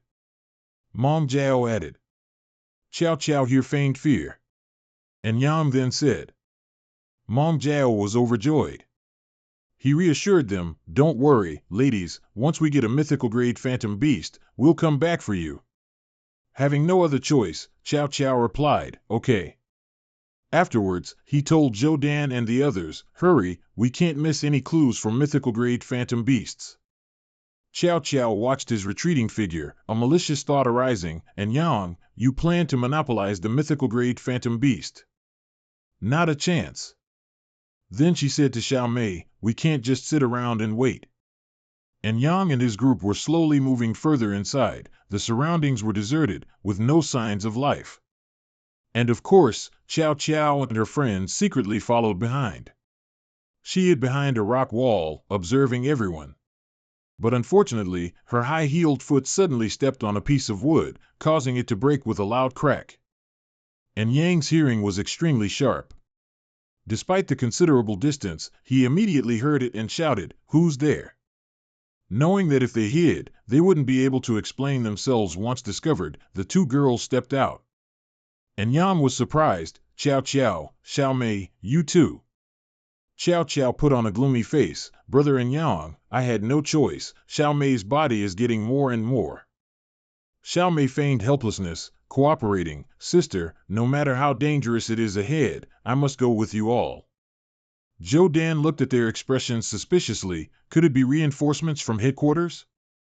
At the same time, she looked at the laptop screen, where a message clearly read, "Joe Dan, this mission is very important. You must retrieve the map and find a way to eliminate Yang." Seeing Joe Dan deep in thought, he stepped forward. "What's wrong?"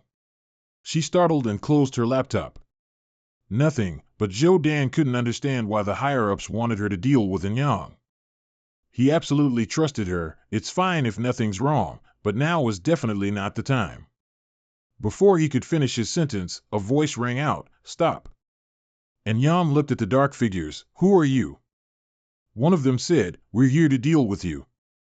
The leader and his phantom pet stepped out. "Enough talk. Hand over the map, or you'll regret it."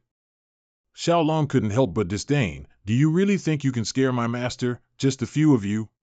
The man looked at her. "Don't speak so arrogantly. Get them." Immediately, Xiaolong took a deep breath and blew forcefully. This was her new move, Dragon Trapping Ball. The group was enveloped and lifted by a large sphere. They cried out in panic, "Help!" Zhou Dan looked at them, thinking to herself, "It seems the families of Zhou, Feng, and Zhang San have indeed allied." Then she spoke to Xiaolong in a very urgent voice, "There's no time to waste, let's leave here quickly." And Yang held the map and pointed behind him, "Go that way." Everyone walked for a while, and eventually they came across a small town. And Yang said again, "It looks like a safe zone ahead. Let's go check it out." Suddenly, at the same moment, and Yang's entire body froze, as if he'd discovered something. "Wait!" Swarms of buzzing bees appeared from nowhere, flying in hordes towards them. They were venomous bees, with skills like venom transformation, venom sting, and demonic sound sphere. At this moment, one lunged at Zhou Dan and bit her hand fiercely and painfully. Sensing that the situation was not good, and Yang glared at the phantom pet on his shoulder, "Kid, electric ball." Electric Report immediately obeyed its master, leaping towards the swarm of bees and unleashing a powerful electric current. In this way, the entire swarm was thoroughly shocked, paralyzed, and powerless to fight. The bees, like flies sprayed with insecticide, all lay dead on the ground. They fled in fear, but the little one gave the enemy no room to retreat. Seeing the hordes of bees, and Yang couldn't help but speculate. It seems someone did this on purpose. At the same time, Meng Jiao worriedly walked over, and Yang, "Zhou Dan is very weak, she seems to have been poisoned." He worried, "Only a beekeeper can cure her. Come on, let's go check inside." And so, for Zhou Dan, he had to enter the residential area. And Yang was surprised, a gathering place for survivors? One of the people there saw them and grew wary. "Who's that?" "Go tell the boss." Xiaolong looked at the only girl she could see there. "Sister, can you help us?" Afraid they would cause trouble, Zhou Dan, despite sweating from the pain, tried to speak, and Yang, "Leave me behind." He said in a low voice, "Don't be silly, Zhou Dan, how could we abandon you?" "Friend." Before he could finish speaking, a tall man walked over. "Please wait a moment, I'm the leader here." He looked at Zhou Dan and immediately understood the situation. "I can save your friend, follow me." After that, Zhou Dan was taken into a room, her entire arm bandaged, but Zhou Dan's expression was still pained, causing her to frown. The leader looked at Yang. "I apologize for my bees, they are my guardian illusory pets." He introduced, "We were originally a company, and after the surge of illusory pets, we found such a safe land, but outsiders always come to attack." And Yang asked, "Uncle, with the tide of illusory beasts, the whole world has fallen into ruin, why is this place enjoying peace alone?" He then said, "Little brother, you don't know this, but this place was once the retreat of ancient illusory beast masters. Legend has it, mythical level illusory beasts are always hidden within a mountain range here." Zhang Jian was surprised. "A mountain range? We have a map, please take a look for us." Hearing this, the leader inexplicably frowned and asked, "A map?" Zhang Jian replied, "Of course, it's a map to find that divine beast." "Uncle, you don't know, my instructor is very talented. In that castle, he deciphered the secret on the stone tablet. He broke into a sweat. I've heard of it for a long time, but it hasn't been found for years." They all say that only by deciphering the secret on the stone tablet can one find the hiding place of mythical-level illusory beasts. Little brother, it seems your good fortune hasn't run out. Seeing that he had said too much, and Yang turned his face away and reminded Zhang Jian, don't talk nonsense. The leader then said, no need to be nervous. Many people want to obtain the divine beast, but they all go and never return. He then asked, Uncle, are you very familiar with this area? The leader replied, I wouldn't say familiar, but I've lived here a long time. I know where the mountains are, and where the pits are. Zhang Jian interjected, Instructor, ask this uncle to guide us. He replied, Uncle has already helped us a lot. The leader looked at Zhou Dan, this girl's illness still needs a few days of rest. If you don't mind, you can set off after she recovers. She opened her eyes, I can't delay everyone's journey. And Yang reminded, Zhou Dan, your health is important. The leader then said, everyone, please rest here. I'll make arrangements for you. And Yang said politely, we're bothering you, uncle. As soon as he left the room, he had malicious thoughts. Could they really have found traces of the mythical-level illusory beast? I can't let them succeed. At this moment, one of the burly men asked, when do we make our move? He replied, we'll talk about it after they fall asleep.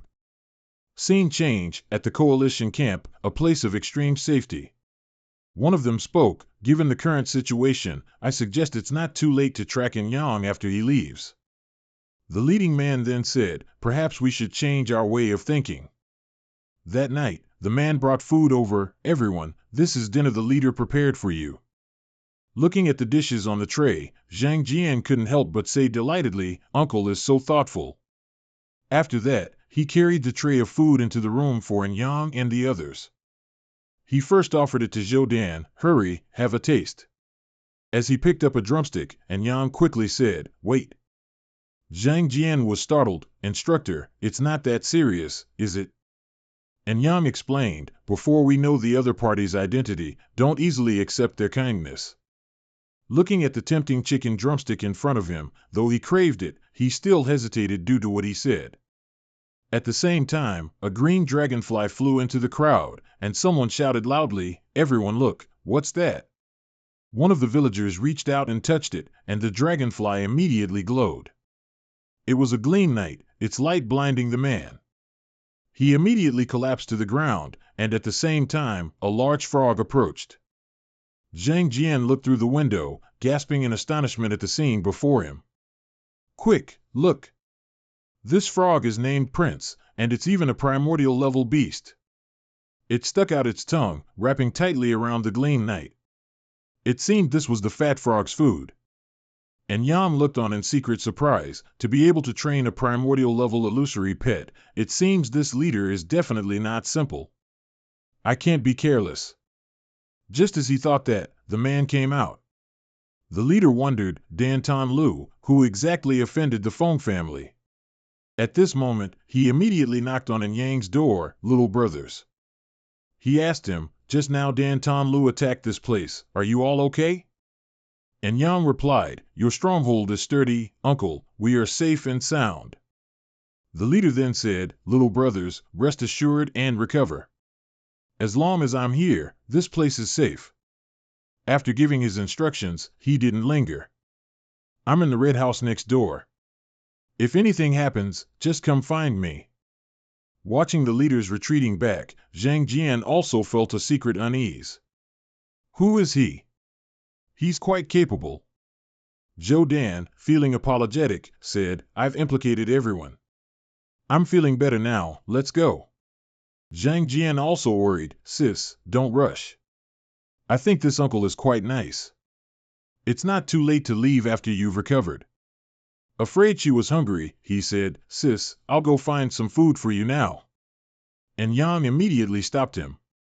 Stop right there. I just said earlier, when we don't know the other party's identity, don't casually accept their kindness. Have you forgotten so quickly? He forced a smile. Bro, it's not that serious, is it? Do you have a persecution complex? You're too suspicious. Not to mention Sister Zhoudan, my stomach is rumbling too. Zhang Jian looked unhappy. Since following you, I've been hungry 3 out of 9 meals. You're so calm. I don't like it. Just go. Zhoudan quickly intervened. All right, I know you mean well. Meng Jiao also soothed him. And Yang, you're acting like a child. And Yang asked again, I'm not making it hard for you. I know you're unconvinced. Today, are you staying or going?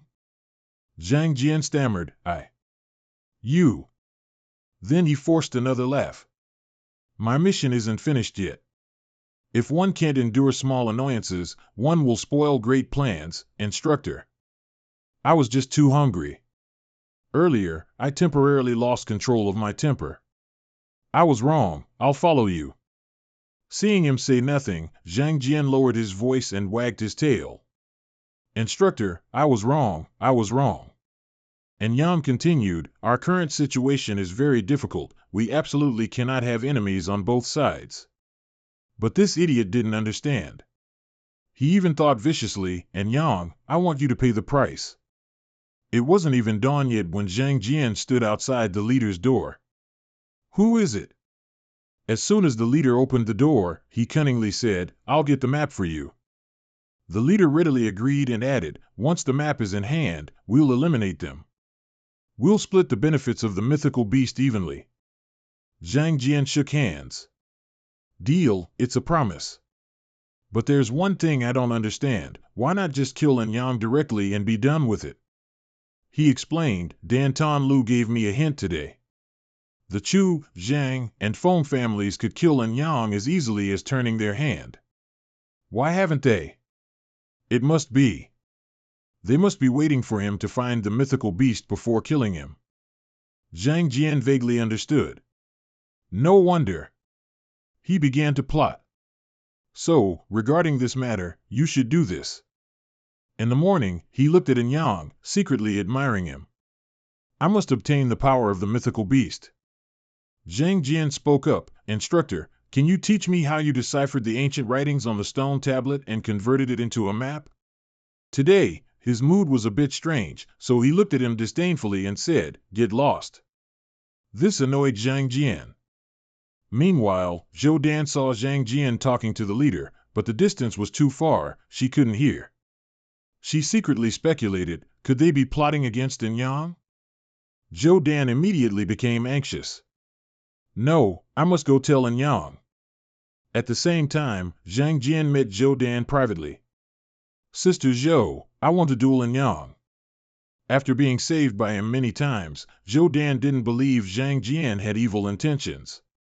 She asked in surprise, Duel? What happened? He continued, I've been in his team for so long, and all he's done is suppress me, he hasn't taught me anything. I don't believe my abilities are inferior to his. I want to challenge him. Zhoudan explained, I think Yang definitely has his own arrangements. At this time, we can't add more trouble. Zhang Jian was furious. No. If Yang defeats me, I'll wholeheartedly accept it. But if he loses, the map belongs to me, and I'll take charge of the rest. I guarantee I'll defeat him, just wait and see him embarrass himself. No sooner said than done, Zhang Jian immediately went to find his opponent, and Yang. Zhang Jian was direct. And Yang, I want to duel you. If I win, you must hand the map over to me. He chuckled lightly, feigning surprise. Recalling Zhoudan's words, and Yang, I just heard 2 people secretly plotting. It's very possible they have other intentions towards us. And Yang replied, I know. Let's deal with the immediate problem first. At that moment, without waiting for Yang's agreement, he tilted his head back and yelled, Tyrant. As soon as Zhang Jian finished speaking, the tyrant fiercely pounced towards him.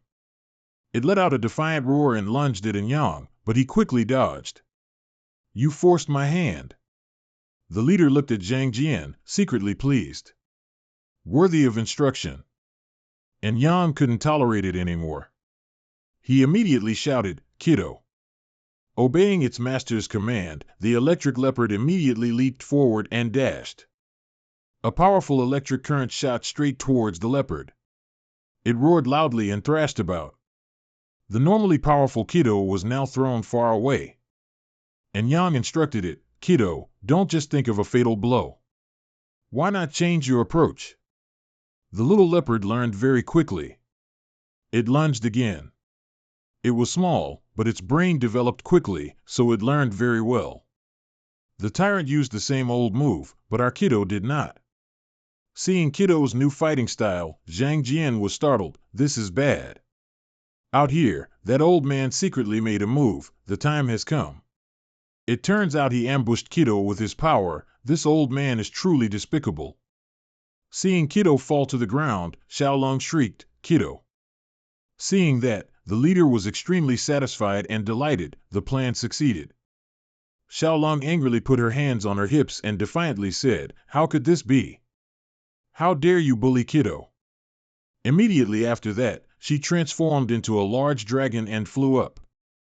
Xiaolong hates it most when others bully her family. She'll definitely get revenge for this anger.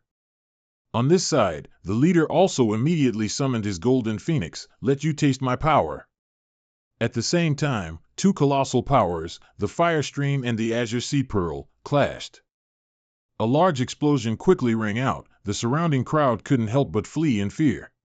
Zhang Jian was startled. This is at least a legendary grade illusion beast. But it seems Xiaolong's power is superior to this fire phoenix. It was beaten so badly it couldn't turn over. Seeing the situation wasn't good, the leader worriedly ordered, "Golden Phoenix, retreat quickly." But how could it be that easy? And Yang pursued relentlessly, pressing his advantage. The old leader was now tense. It seemed he was afraid of Xiaolong's might. "No." At the same time, a loud crash echoed, surprising the leader. What was that sound? The leader anxiously watched his phoenix. "Golden Phoenix, hurry, hurry." It quickly understood, spreading its wings wide and flying far towards the other hill. And Yang's group quickly followed. He looked on, not understanding what was happening. "This place, what's going on?" He picked up the map and observed it carefully. "It looks like there's a..." At this moment, Zhang Jian quickly ran over and snatched the map, startling Yang. "Zhang Jian, what are you doing?" He gloated, "Sorry, instructor." Zhou Dan was also shocked. She looked at him. "Zhang Jian, what are you doing?" He looked at him with a smug smile. "Thanks, instructor, no one's playing with you anymore." Immediately after, Zhang Jian and the leader quickly fled, while in his direction, a large volcano erupted with fire. It turns out it wasn't a volcano, and Yang speculated, how high-level an illusion beast must this be to possess such colossal power? Xiaolong looked at those two beasts and couldn't help but be annoyed. Damn it, they got away. But Yang didn't seem urgent at all. Instead he was quite calm. They haven't gone far. Prepare for battle. And at this moment, the owner of the Great Fire also appeared. It was a primordial grade fire Qilin. With every step the Qilin took, a scorching spark emanated from beneath it. As soon as Yang saw it, he urgently told everyone, "Move away quickly." Seeing its aura, everyone there ran away in fear. "It's so hot, I'm going to die." The Qilin seemed to be in a frenzy, its eyes wide as it ran wildly everywhere, causing fires. Xiaolong stood in front of it, acting tough like an elder sister, and Yang couldn't help but worry. "Xiao Bai, be careful." But immediately, before he could even finish speaking, Xiaolong was rammed and sent flying far away. Due to her carelessness and overconfidence, our little dragon fell to the ground with a painful thud. Xiaolong then vaguely sat up. Teleportation, too fast. Zhou Dan worried. "Xiao Bai, are you okay?" For some reason at this moment, the Qilin's gaze shifted towards Yang's group, or perhaps it seemed they were making a lot of noise. Seeing it run towards her, Zhou Dan couldn't help but shriek in fear. "Don't come over here. Is this the rhythm for an impromptu feast?" But at this moment, for some reason, Yang stood in front of the three girls. "Wait a minute." Using his spiritual power, Yang speculated, this illusion beast's ability has reached the primordial grade, but its spiritual power is very volatile. It seems to be seriously injured. Immediately after, he ordered Xiaolong, "Xiao Bai, help me control it." And so, both of them coordinated seamlessly. When the fire Qilin was controlled and stopped, and Yang immediately soared and launched himself straight towards its forehead. A stream of light emanated from there. It seemed he wanted to heal the fire Qilin. Immediately after, a flood of its memories rushed back into his mind, and Yang was surprised. It actually has the ability to recall memories. I didn't expect you to have suffered such treatment. Don't be afraid, I won't hurt you, I will heal you. After a while, the fire Qilin finally calmed down and sat, and Yang couldn't help but rejoice. It worked. He looked at Xiaolong again. Xiao Bai, it's different from the illusion beast we met before. It has the ability to rewind time. Now I'm not entirely sure, but I see its nature is kind, and it has a past similar to yours. I wanted to become your friend. Xiaolong happily said, Congratulations, Master, for getting another illusion beast. He sat down and stroked the fire Qilin. Starting today, we've formed a contract. You'll become my illusion pet. You're red and good at flying, so I'll call you Fire Cloud Beast. Qiao Dan walked over. I can't believe it. This guy was so fierce and harmful just now, but now he's turned into a pet. Kyo Tamer ran over and hugged his arm. Brother and Yang, you're amazing. You really scared me to death just now. Mong Jiao said impatiently, Stop being so delicate here. Don't forget the map is still in Chuang Hien's hands. Xiaolong was anxious. Then let's go find it quickly. Qiao Dan immediately stopped them. Wait, Chuang Hien and his group's whereabouts are unknown now. How can we find them? At this moment, everyone was momentarily confused. What should we do? And Yang touched his new illusion beast. Everyone, don't forget, the Fire Cloud Beast has the rewind skill. Suddenly finding a solution to the problem, Qiao Dan and Mong Jiao couldn't help but rejoice. She couldn't help but exclaim, That's great. At this moment, Yang placed his hand on the Fire Cloud Beast's forehead. He closed his eyes to feel its power. The rewind images in its mind appeared. At this time, Chuang Qian and the leader were heading towards a large castle. He couldn't hear what the two were saying, but at least he knew they were together at some location. And Yang secretly suspected something. That's strange, the uncle's face, why does it feel like I've seen it before? Seeing him dazed, Xiaolong couldn't help but come over and ask, Master, what's wrong? And Yang snapped back to reality. It's nothing, let's go. That's what he said, but he was still thinking, why was Qiu Lu in the rewind images? Does this man have connections? Meanwhile, the leader told Zhang Jian that there was no time to lose. They had to act immediately and couldn't let the illusion beast fall into someone else's hands. But he thought to himself, smugly, the map is in my hands. This is my best chance to dominate. I must find a way to eliminate them. Seeing Zhang Jian hesitate, the leader couldn't help but ask, Little brother, what are you still thinking about? He spoke up, I'm afraid that relying only on our strength, we might encounter problems on the way. The leader laughed loudly. Don't you worry about that. This is a military base I've hidden for many years, filled with countless treasures. Hearing him say this, Zhang Jian couldn't help but gasp. The leader then turned and said to him, Follow me. Back on Yin Yang's side, everyone was still stealthily following the path he had indicated. Very quickly, they arrived in front of the villa he had seen in the Fire Cloud Beast's memories. Yin Yang whispered, Xiao Bai and I will go scout the situation. You all hide here and don't act rashly. Before he left, Meng Yao couldn't help but worriedly warn him, You absolutely must not let anything happen. The scent of intimacy wafted up again, and Yin Yang squeezed her hand to reassure her, Don't worry. It turned out that the leader had led Zhang Jian to a warehouse full of weapons. He took one look and couldn't help but exclaim, Uncle, you're impressive. The man smugly said, This is the accumulation of half my life. With guns in hand, who do we fear? Seemingly in high spirits, the leader put an arm around Zhang Jian's shoulder and said, This is just an appetizer. Follow me. He led him to another warehouse, the leader going ahead to open the door and lead the way. Inside were piles of rare treasures. Look, all these things are precious items for evolving illusion pets.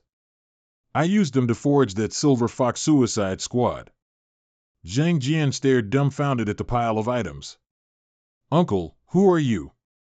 A few years ago, the Illusion Beast Suicide Squad assassinated many illusion pet masters. Their joy was short-lived. Suddenly, a loud shout rang out from outside. Hearing it, he immediately became anxious. Oh no, something's happened. With the sound, both of them anxiously rushed upstairs, everyone breathless.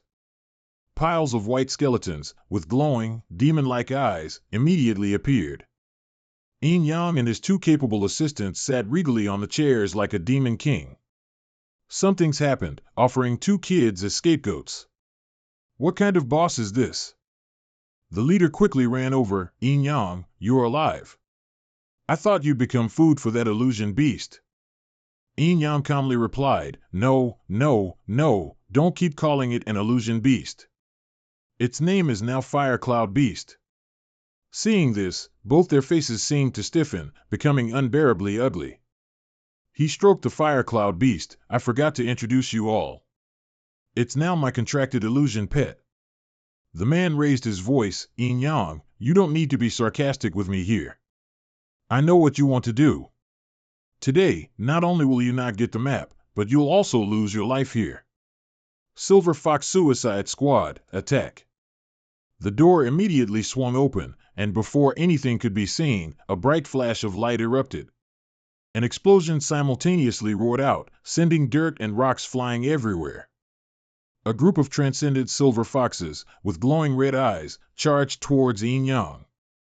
He covered his face with his hand. Old man, you have no martial ethics. From a distance, 3 silver foxes suddenly shimmered and transformed into 3 human figures, surprising Yin Yang. What's going on? The 3 girls, with graceful curves and gentle, beautiful faces, spoke up. Young master. Just like that, he was utterly captivated by their beauty. One of them stepped forward and lifted Yin Yang's chin, making him blush with embarrassment. A hero can't resist a beauty, but by chance, Yin Yang noticed the fox tail. He told himself, an illusion. The girl looked at him with intoxicating eyes, seemingly trying to hypnotize him. But immediately, large bolts of lightning shot out from Yin Yang's eyes, startling the foxes. Seeing them revert to their true forms, Xiaolong stepped forward, pleased. Master, I knew it. Petty tricks like these can't trouble you.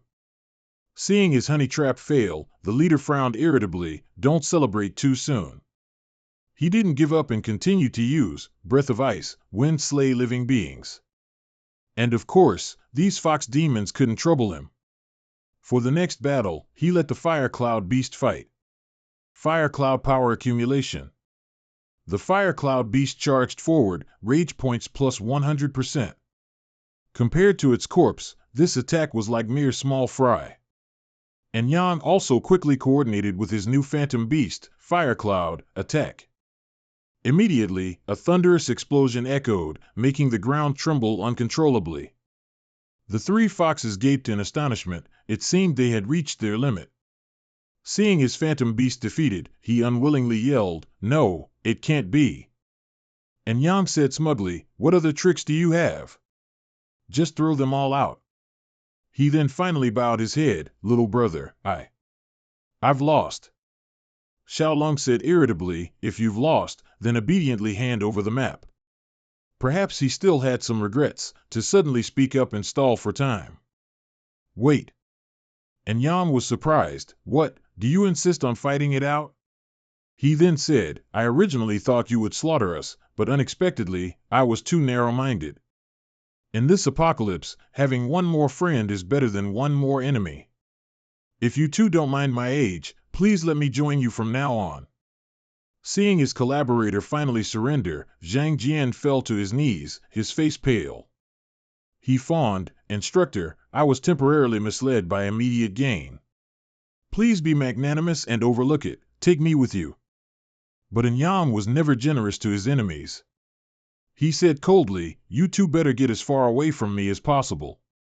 It seemed this time he was determined to follow him. And Yang, how about we make a deal? There must be something in this villa that interests you, right? He and Xiaolong secretly exchanged glances, wondering what trick this sly old man was up to now. Hit a running dog, but not a returning one. And Yang spoke up, "What do you want, sir?" He was straightforward, "The mythical beast belongs to you, I only need one treasure." And Yang then said, "Let's go see your things first, but before we go, send 2 people to pick up my teammates and bring them here." Soon, he and Xiaolong got to see the warehouse.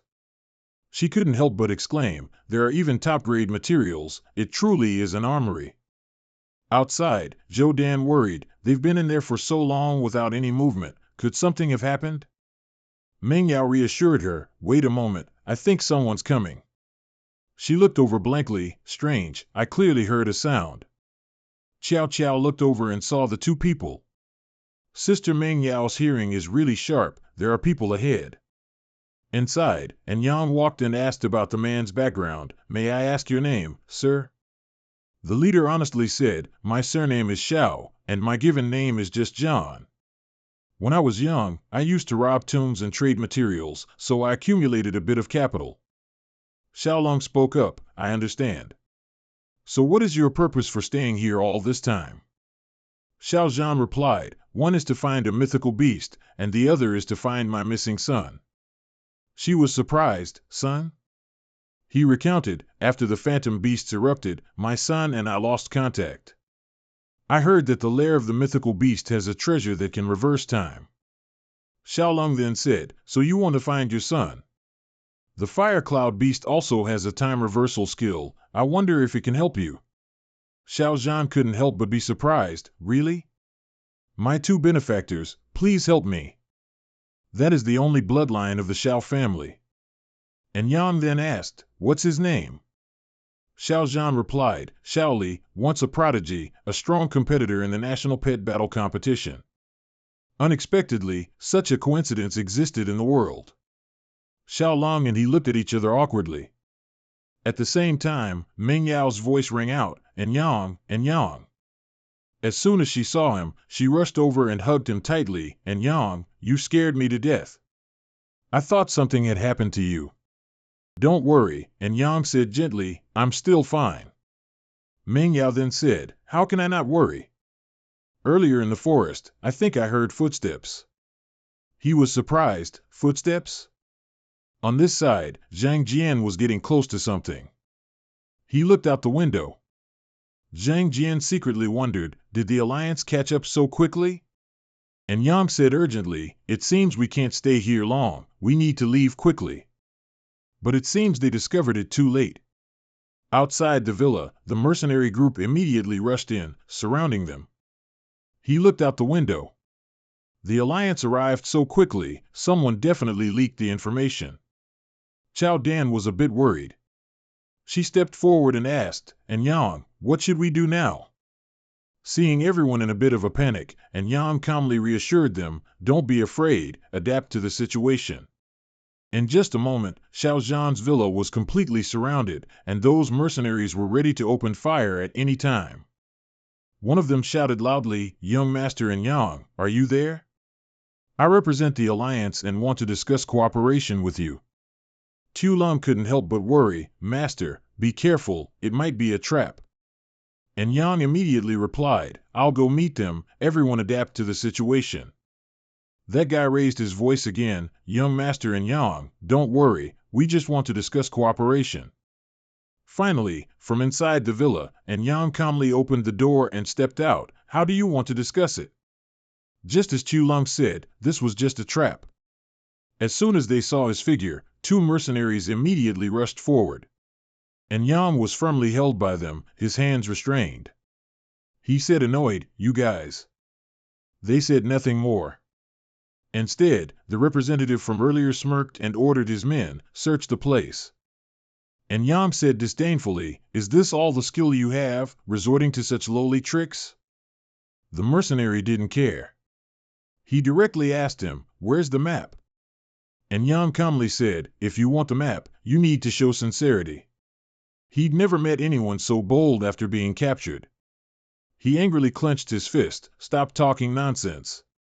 And Yang just glared at the enemy, but then a bullet flew from a distance and hit his arm. Immediately, the spot was charred, and the mercenary screamed in pain, opened fire. Tu Lung came out of the villa holding a gun. Seeing her, he was also slightly surprised. Tu Lung's eyes showed annoyance. Seeing Yang being restrained like that made her uncomfortable. Master. They thought he was restrained, but it turned out Yang only intended to play around a bit. At this moment, he stood up and with a slight flick of his hand, broke free. Tu Lung added, Master, I knew these guys couldn't be trusted. Xiao Zhan came out with a gun. I'll lure them away, you guys find a chance to leave here. And Yang quickly said to him. They were outnumbered and couldn't confront them directly. Since they had already cooperated, he couldn't let his people suffer losses. The mercenary captain was annoyed at this moment. He was just getting bandaged while shouting, surround this place. Even after being shot in the arm, that guy wasn't scared. He smiled slyly and said, call Little Butterfly here. Mong Dao looked worried. She looked out the window, why is there no movement? At the same time, that beautiful blue butterfly caught Mong Dao's eye. It was the little butterfly that guy mentioned earlier, also a primordial-level mythical beast. Girls always love beauty. Mong Dao was mesmerized looking at it. In the apocalypse, even this tiny creature had no home to return to. For some reason, Yang ran in at this moment. He saw the butterfly perched on her hand and couldn't help but exclaim in surprise, Mong Dao, be careful. He was a step too late. The long needle on its body, like a poisonous bee, powerfully stung Mong Dao's finger. She immediately felt dizzy. And Yang worried, what's wrong? She said, it's nothing, just a scratch, I just feel. Before she could finish her sentence, she collapsed. And Yang worriedly hugged her, Mong Dao, Mong Dao. He carried her outside. At this moment, Mong Dao was unconscious. Tu Lung and Chao Dan were startled when they saw this scene, Mong Dao, Mong Dao. Suddenly, she immediately woke up, but her eyes seemed off. As if under a spell, Mong Dao tightly squeezed in Yang's neck and then lifted him up. Tu Lung saw her master being attacked like that and couldn't help but angrily shout, Shen Mong Dao, what are you doing? Tu Lung reached out and firmly grasped Mong Dao's shoulder, snarling, let go. Mong Dao looked at him, her eyes filled with a devilish frenzy.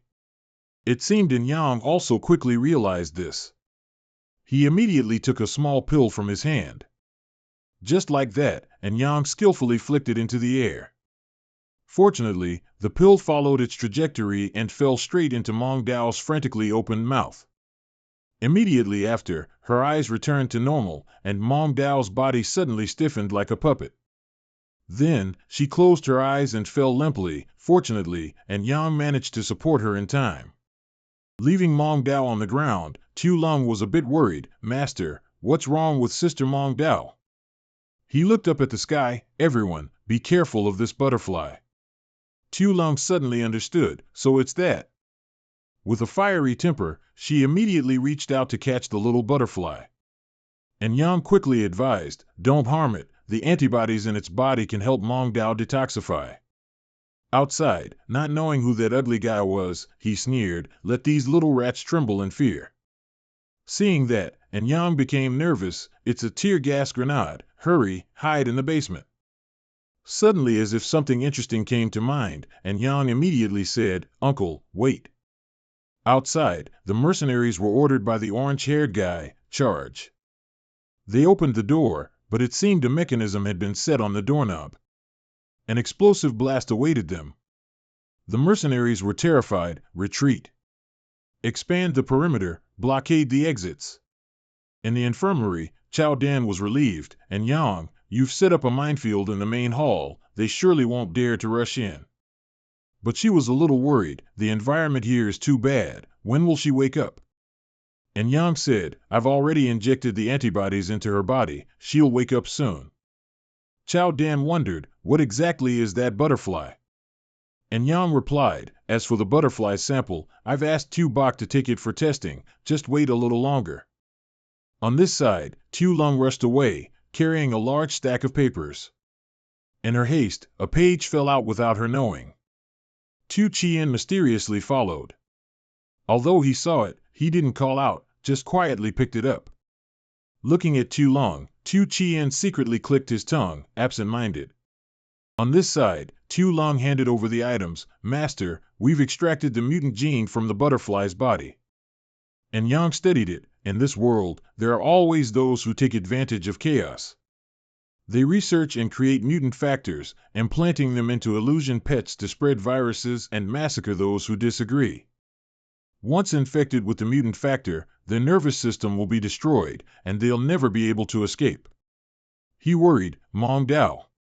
Tu Lung spoke up, but last time in the lab, Tu Lu and his accomplices were eliminated by us.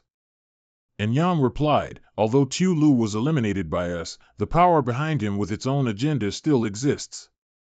At the same time, Tu Chien, standing outside, heard everything, so you are the true culprits. At this moment, consumed by hatred, he made a vow, son, I will definitely avenge you. And Yang pondered, I have a feeling there's an invisible hand manipulating everything. Could it be? Why did Tu Bok become human after reincarnation? Why is the timing of the Phantom Beast Dimension outbreak different from before? At this moment, Chao Dan cried out in alarm, something's wrong. These words brought him back to reality. Mong Dao, in a daze, murmured, hot. And Yang was surprised, could the antibodies in the butterfly's body be fake? Why is the situation getting worse? Her body was covered in sweat, and she was even vomiting blood. Tu Lum was terrified, Mong Dao. Her tightly closed eyes suddenly opened, and Mong Dao's gaze was now out of control. She seemed to go mad, losing control of her whole body, sitting up and screaming. What was worse was that Mong Dao was like a rabid dog. She simply grabbed Tu Lung's arm and bit it. Tu Lung was also startled. Mong Dao, stop. But at this moment, she wouldn't listen anymore. Mong Dao bit fiercely. Afraid that she would get hurt if he reacted, Tu Lung didn't dare to move and just let Mong Dao bite him. Soon, blood flowed from his arm. Tu Lung looked at the wound on his hand, but he was more worried about Mong Dao, who was lying there. And Yang looked over. He couldn't explain this situation, but he hypothesized. Could it be that the dragon race's bloodline can suppress the mutant gene? At the same time, a voice rang out, and Yang, if you want to save your comrade, trade the map for the antidote. He turned to instruct, Chao Dan, you must protect it carefully. She was startled, what are you going to do? And Yang said again, Chao Dan. You stay here and take care of Mong Dao. Tu Bok and I are going to meet this Chao Thong. In case of any mishap, you must find the mythical beast. Chao Dan worried, and Yang, you absolutely must not let anything happen to you. Mong Dao is still waiting for you. Before leaving, he looked at Mong Dao affectionately, Mong Dao, wait for me. Then Yang said again, Chao Dan, with the Chao family's work style, where would the Allied forces guard their important items? Chao Dan recounted, I heard the adults say that important items must have several layers of protection. And Yang didn't ask any further, I know. Tu Bok, let's go. Before Yang left, Chao Dan said again, wait a moment, I remember now, the Chao family's secret passphrase is 9527. You and Tu Long had just stepped out of the kitchen, and Tu Chien pretended as if nothing had happened. He was still smiling cheerfully, and Yang, come home a bit early tonight. I'll wait for you for dinner. Then, as Tu Chien cooked, he secretly thought, son, tonight, I'll let those two accompany you. In this dish, he had specifically added a poisonous medicinal herb. Meanwhile, at the camp, Yang went alone to meet Chao Thong. Gene mutation is a tactic often used by terrorist organizations. They plot to disrupt world order, slaughter humans and mythical beasts. So, is your surname Chao or Fong? He replied scornfully, what my surname is not your concern. I forgot to tell you, the gene mutation will gnaw at your comrade's brain within 24 hours. By then, she'll turn into an idiot. He felt like a mad winner, tilting his head back and laughing loudly. Meanwhile, Tu Lum was rummaging and searching in their meeting room. At this moment, seeing several stacks of papers, she couldn't help but feel annoyed. It's all just some battle route maps. There are no documents at all. Suddenly, her eyes accidentally caught sight of a compartment on the table, which seemed to be a secret drawer. Tu Lum looked over triumphantly. As expected, it's concealing a secret. Not getting anything more, she quickly opened it to investigate. She entered the password that Chao Dan had given earlier. It seemed Tu Lum had done it correctly. The secret compartment was opened, and inside, a notebook was hidden very carefully. She curiously flipped it open to read. The content inside startled Tu Lum. The more she read, the more unbelievable it became. Tu Lum stared blankly, mouth agape, no way. Damn it. Meanwhile, Chao Thang was still laughing loudly with his mouth wide open, but he didn't notice that a pill was already in your hand. And Yang frankly shot something into Chao Thang's wide-open mouth, startling him. Here's something for your laugh. Only then did he stop laughing. Chao Thang frowned and asked Yang, what did you make me eat? And Yang said gleefully, I took the gene mutation and mixed it into a candy. So now you. Pausing for a moment, he smiled brightly and patted the man's shoulder repeatedly. Oh right, what did you say about the gene mutation just now? 24 hours? Chao Thang retorted furiously, you. He pointed at Yang's face and cursed, you're sinister and despicable. I'm telling you, there's no antidote for gene mutation, and you won't get out of here either. Immediately after, in anger, Chao Thang shouted loudly for reinforcements, guards. At the same time, a mercenary ran in breathlessly, report. Someone was just found infiltrating the tent. Hearing this, the man secretly tensed, thinking, secret documents. Then he ordered 2 mercenaries, you stay here. Before leaving, Chao Thang didn't forget to turn back and say to Yang, don't try any tricks. But he didn't care. Instead, Yang casually gave a scornful smile. Less than 5 minutes later, the 2 mercenaries were struck hard on the back of the neck, taken by surprise and unable to react in time. Tu Lum appeared, and she said scornfully, you 2 alone thought you could stop Master? After knocking down the 2 mercenaries, Tu Lum quickly grabbed his hand, Master, let's go. After hearing his soldiers report, Chao Thang immediately bolted towards the meeting room. Meanwhile, they recounted, at that time, the 2 of us heard sounds inside, so we rushed in. But after entering, they didn't see anyone. Chao Thang ordered, you 2, go outside first. Immediately, he opened the secret compartment. The notebook was still there. But it seemed Chao Thang was still uneasy. He stared at the drawer for a long time. The mercenary quickly reported, it's not good, that guy got away. Chao Thang knew this was a feint to lure the tiger out of its mountain lair. Looking at the notebook, he firmly concluded, someone must have touched it. Could it be in Yang's person? Back at Tu Qian's castle, as soon as he saw him, he said happily, you're back. Tu Lum was a bit worried, Master, Chao Thang has us surrounded tightly, it looks like we won't be able to break through the encirclement anytime soon. And Yang replied, no need to fear. The map is in our hands, sooner or later we'll find that mythical beast. Meanwhile, Tu Qian secretly calculated, a gentleman's revenge is never too late, even after 10 years. Why not use him? As soon as they entered the medical room, Chao Dan reported the situation. Since you 2 left, she's been sleeping soundly, and her condition has improved. And Yang touched her forehead. Her fever's also gone down. Could it really be Tu Bok's bloodline suppressing the gene mutation? Chao Dan looked at Tu Long. Did you find anything?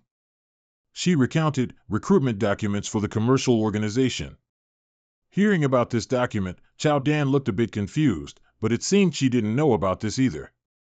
Tu Long added, Chao Thang is a minor leader of the commercial organization, and it seems they are researching a virus called the Nemesis Project or something. And Duong continued, this is the first time I've heard of a commercial organization, but looking at their actions, they must be an extremely evil organization. At the same time, Xiao Qian walked in cheerfully and said, time to eat. And Duong looked at the 2 and said, let's eat first. Later, I still have to research the antidote serum for the mutated gene. His personality hasn't changed. On this side, Truong Qian cooperated with Kyo, and now he was eavesdropping on everyone's conversation. After Nduong left, he seemed a bit worried. Do we really have to act?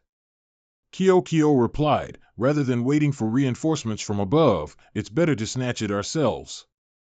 Truong Qian hesitated, but... She cut him off. While the map is in Chao Dan's hands, we must act quickly. Truong Qian was finally blinded by hatred. All right, I'll listen to you. After dinner, Nduong remained in the research lab. He looked at the serum bottle and pondered, indeed, within Xiao Bai's blood, there's a hidden secret to counteract gene mutation. Seeing the serum gradually separating, Nduong gasped, the serum is separating. He added something else, thinking to himself, the power of the Dragon Clan serum is unprecedented. Mong Dao is saved. After preparing the antidote, Nduong immediately took it to the infirmary to inject Mong Dao. He also suspected the Dragon Clan's blood can counteract mutated genes. The commercial organization can't possibly not know about this. So, wouldn't Xiao Bai become their target for elimination? Remembering his little dragon girl, Nduong couldn't help but worry about Xiao Bai. He also recalled how, in his previous life, he and Xiao Bai were framed by Xiaoli, but why did he always feel there was an invisible hand controlling everything? He couldn't help but wonder, could he be the one who wanted to eliminate Xiaoli? What exactly does the organization behind him want?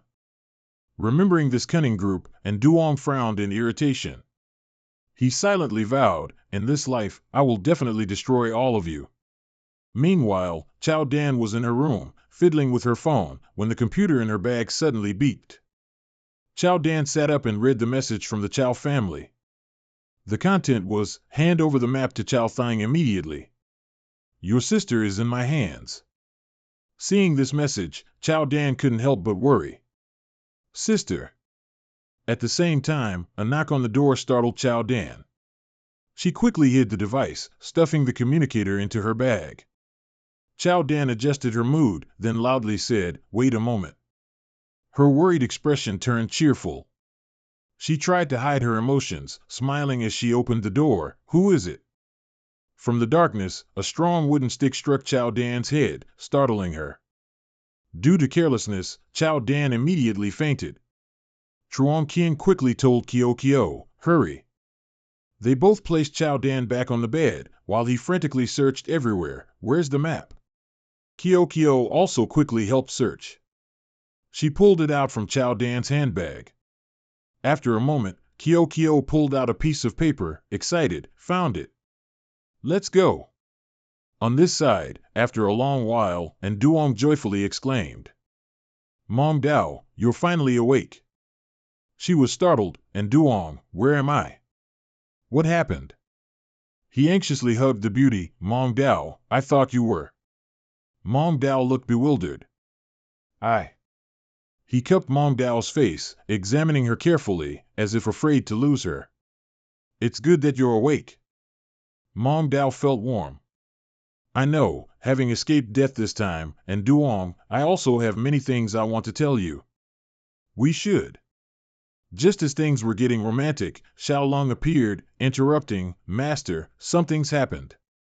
Meanwhile, Chao Dan, who had just woken up, had her wounds bandaged. She sat silently on the bed, tormented. Finally, unable to hold it in, Chao Dan sadly shed tears and said, I'm sorry, and Nduong, I lost the map. His face filled with rage, and Nduong spat out each word, Truong Yin, Kyo. As soon as he snatched the item, he immediately gave it to Chao Thang, who took the map with excitement. Seeing Chao Thang repeatedly looking at it, Truong Qian spoke up, don't worry, the map is definitely real. She also spoke frankly, what do you people want? Truong Qian replied, safety. After we find that mythical beast, I want a share of the treasure as well. Kyo then put on her vixen act, as for me, just following you will be enough. Chao Thang started playing games again, this map is priceless, but you people. Hearing this, Truong Qian knew he couldn't gain anything, and might even lose his life. Wait a minute, Chao Thang, consider us blind. I'll leave by myself. He was smug. Get lost. After that, Chao Thang told his soldiers to inform the Night Eagle unit, action tonight. Over here, everyone couldn't help but wonder, leaving tonight? It's not that urgent, is it? And Duong explained. Truong Hien and Kyo Kyo betrayed us. It's very likely they followed Chao Thang.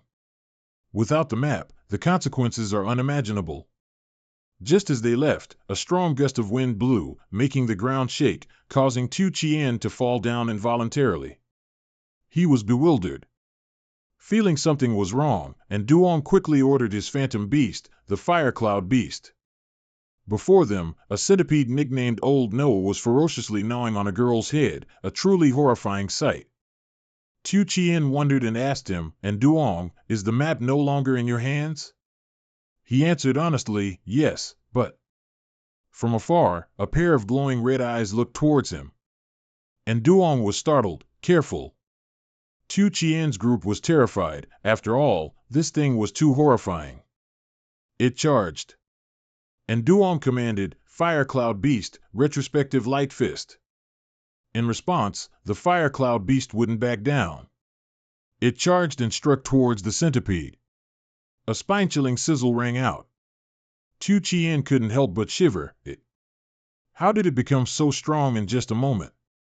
And Duong explained, the Fire Cloud Beast was originally a potential beast, it just lacked development. Immediately feeling that the situation was not good, Tu Chien glanced around and told everyone, quick, follow me. Finally, he came face to face with Chao Thang. Both sides prepared for battle. Chao Thang excitedly looked at Duong. I thought you'd hole up there forever. Seeing Duong's Fire Cloud Beast, Chao Thang smugly said, Qilin Beast, so you're here. At this moment, one of them jumped out and attacked the Phantom Beast. His power tightly bound the Fire Cloud Beast's entire body, making it a bit annoyed. And Duong calmly patted it, I told you, I'll help you get revenge. They're right in front of you now. At this moment, the rage point was 1%, then increased by 10%, and then 100%. A fire cloud strike was unleashed, making the soldier flee in terror, screaming, Save me! Seeing him control it to kill someone in a flash, Chao Thang couldn't help but praise him. No wonder you're the champion of the National Phantom Beast competition. In just a few days, you've trained the Qilin Beast quite well. He pointed his gun at him, and Duong, you're truly talented. What a pity you were born in the wrong era. At the same time, Tu Lung rushed forward, no sportsmanship at all. If you want to touch my master, you'll have to get past me first. Like a feisty ant, Tu Lung slapped him hard across the cheek, making it swell. That slap's for the Fire Cloud Beast. You animal abuser. Just after receiving one slap, Chao Thang couldn't help but collapse to the ground, unable to get up. At the same time, the map he was carrying flew out. Tu Lung quickly ran over and picked it up. Then, she scurried after Duong. He said, Little White, we shouldn't stay here long. Let's retreat. Seeing him leave, Chao Thang dared not react anymore. He could only glare with a dark expression, you won't get far. Taking out his anger on others, Chao Thang pushed his soldier away and cursed, useless. All of you are useless. After leaving that place, they stopped at a large school. And Duong said, let's rest here for today. We'll decide after we get the map back. Tu Lung then happily said to him, Master, look what this is. And Duong was surprised, Little White, you're good. With this, we can continue searching for that Phantom Beast. She handed him another item, Master, I found this too. Take a look. He was surprised, this is. As soon as he read the contents, and Duong couldn't help but frown. He was surprised, where did you find this? Tu Lung recounted, after you guys went up there, I saw a hole in the wall damaged by the centipede. When I got closer to look, I found this. He focused on reading, Year 3024, God of Beasts Reborn, White Dragon appears, Calamity strikes, Eastern Hidden Divine Beast, turn the tide of the universe. Year 3024 is the year the God of Beasts is reborn. Could it be that everything was destined long ago, or is someone secretly manipulating things? Tu Lung was curious. Strange, what does it say? And Duong then said, let's not think about these things for now. Let's go inside first and see the situation there. He said to Tu Chien, Uncle, who did you buy this villa from? He recounted, I bought it from a broker back then. I heard that the owner of this house was once a beast king, but disappeared during a mission. On Chow Thong's side, a loud voice echoed through the phone, you can't even handle this small matter? At this rate, just get lost. He was startled. Sir, don't be angry, I know what to do now. Immediately after that, Chow Thong's sly face looked at his mercenaries, you guys. Time flew by, and it was already dark. Tu Lung looked around, it's too dark. Is anyone there? And Duong instructed, everyone be careful, split up and act. First, eliminate any dangers. If something happens, shout. Because she was too formidable, Tu Lung always went off by herself. She opened the door to another room, it was empty inside, no one was there, and items were scattered. Looking over at the girl, a familiar figure was slumped in a corner. Tu Lung approached, reached out, and was surprised, is that Kyo? For some reason, our Tu Lung keeps encountering these situations. Kyo's eyes were bloodshot and wide. Her face was covered in bulging veins, feeling somewhat similar to Mong Dao earlier. Tu Lung was startled, hey, what's wrong with you? Seemingly not hearing Tu Lung, Kyo continued to open her mouth wide. Tu Lung couldn't help but be annoyed, crazy woman. Meanwhile, Duong and Mong Dao heard a loud scream and were startled, Tu Bok. Yu and Mong Dao were worried, both of them startled and ran towards Tu Bok, this isn't good. On this side, Kyo went crazy, looking at Tu Lung with craving, while our little dragon was currently pinned to the ground. Fortunately, there was a tree near Tu Lung. She gritted her teeth and firmly held the tree. Tu Lung immediately slammed it hard into Kyo's head. Kyo fell back, and Tu Lung immediately sat up, completely losing her mood looking at this crazy woman. At the same time, Duong also happened to walk over.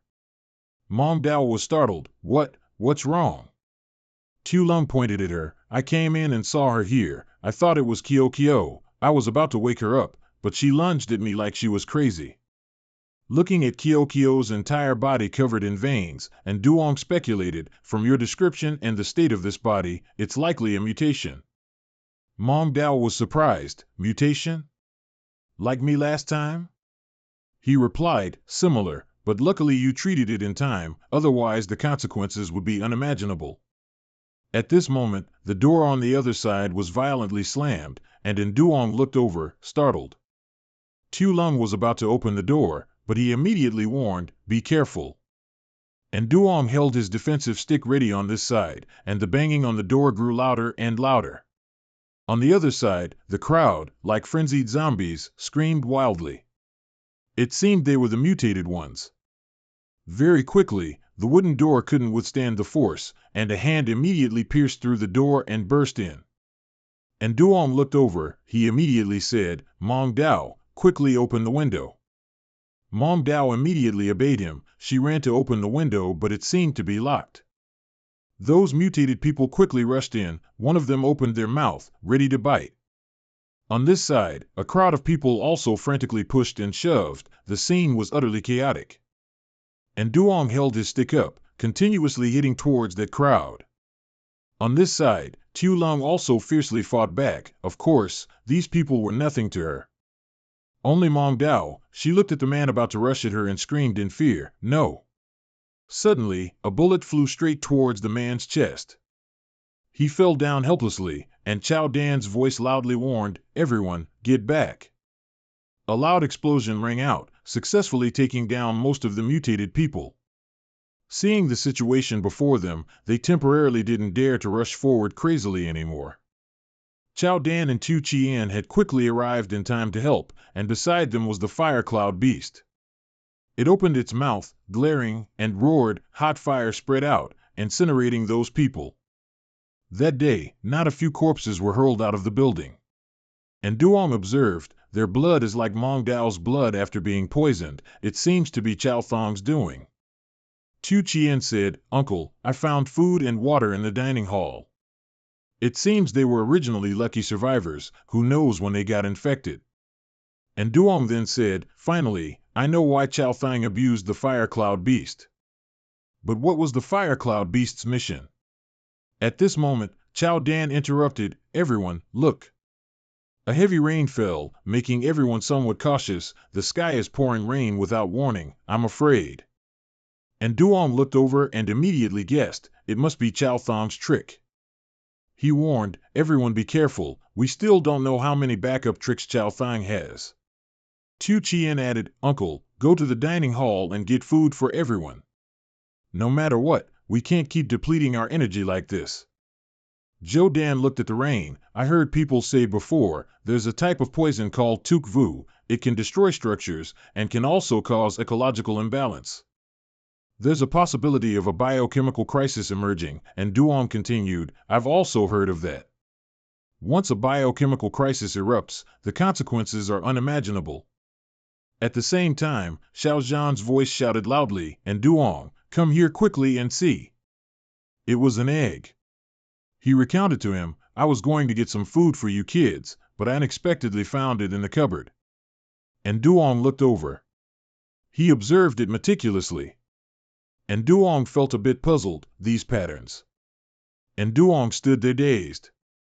He said to himself, "It's too familiar, where have I seen it before?" Seeing his illusion beast constantly sniffing, and Duong then said, "Fire Cloud Beast, you seem very interested in it." He suddenly guessed in surprise, could it be that the little one inside the eggshell is a kin of the Fire Cloud Beast? Zhou Dan still looked through the window, observing. "The rain has stopped, but I see something's wrong out there." From afar, for some unknown reason, a strange fire appeared. On this side, Chao Thang still hadn't given up. He ordered the mercenaries, "You must capture the Qilin beast alive. As for the others, if anyone is still alive, eliminate them all. The fog is thick, be careful." As soon as they heard his order, the mercenaries immediately shouted loudly, "Understood." And then, all of them went deeper inside together. Suddenly, one of them was tightly wrapped around the neck by a dry branch. The rest looked at their comrade in shock. "What's going on?" The man's face turned pale, the branch was tightening more and more. A swirl of elemental energy rose, engulfing his body. The man screamed in fear, "Help me!" He didn't care about the lives of his men. Chao Thang majestically commanded, "Fire." Immediately, many bullets were fired at that soldier, and he couldn't survive. But the problem was, the bullets fired bounced back towards the group of mercenaries. Very quickly, they were hit by their own bullets and perished. Right after that, the dry tree immediately revealed its true form. It was a plantain tree, a mutated plant. Being chased like that, Chao Thang was startled. A tree spirit, how can this be? On this side, the ground slowly cracked. Tonight would probably be a long night. Chao Dan looked out the window from her room. Frightened, she said, "Everyone, look. With this biochemical crisis, humanity will face overwhelming disaster." The sand house inside also shook violently. And Duong was startled, an earthquake. The egg on the table was shaken and fell. Mong Dao, startled, reached out to catch it. No. From beneath the ground, something seemed to be escaping from those cracks. Tu Chien also poked his head out to observe.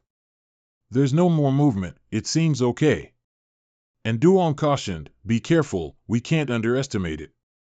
Indeed, tiny hands started to emerge from the crack, gripping the edge.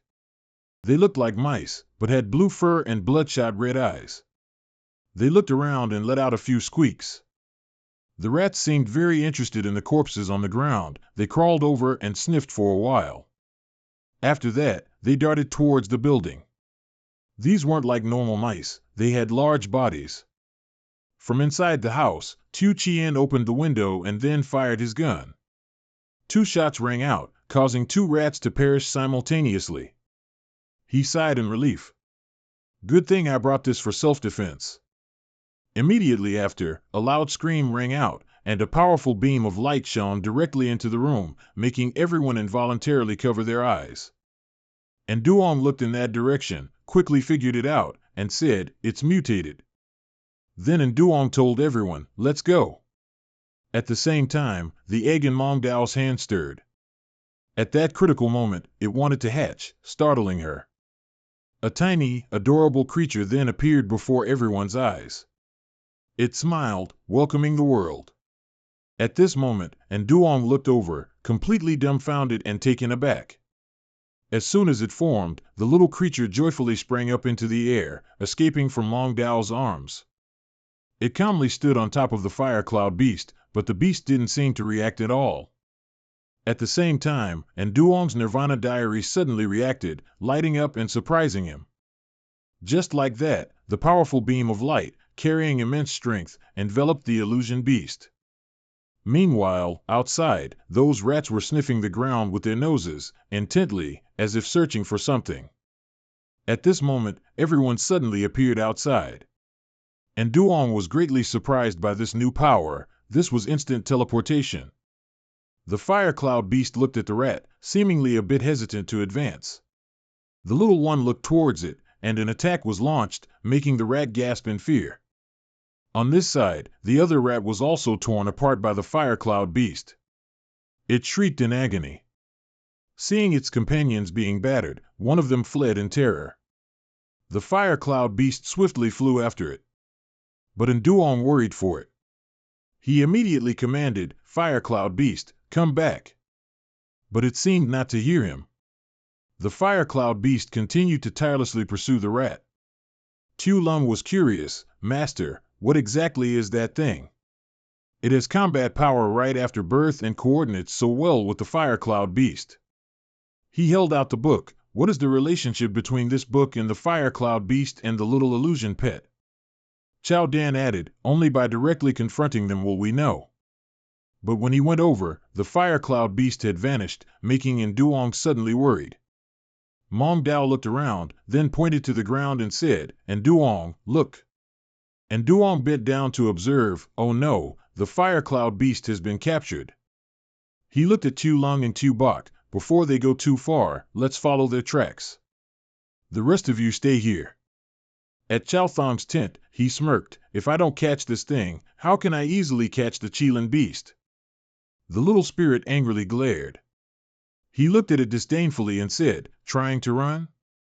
Chao Thang took out a needle. "You truly refuse a toast only to drink a forfeit. Originally, I just wanted to use you to eliminate the chaos illusion beast. To let the world know that in this world, only mutated illusion pets are the strongest, but you insist on opposing me." He laughed triumphantly, injecting the needle into the fire cloud beast, which writhed in pain and sweat. Just then, its eyes shone brightly. "What I can't have, Yin Yang won't get either." The little spirit angrily kicked and thrashed, crying out. Chao Thang furiously yelled at it, "Shut up." He pointed his gun at the little spirit, intending to shoot. At the same time, a mercenary rushed in, reporting. He reported, "The detector shows an unidentified creature 3 kilometers away from us, approaching."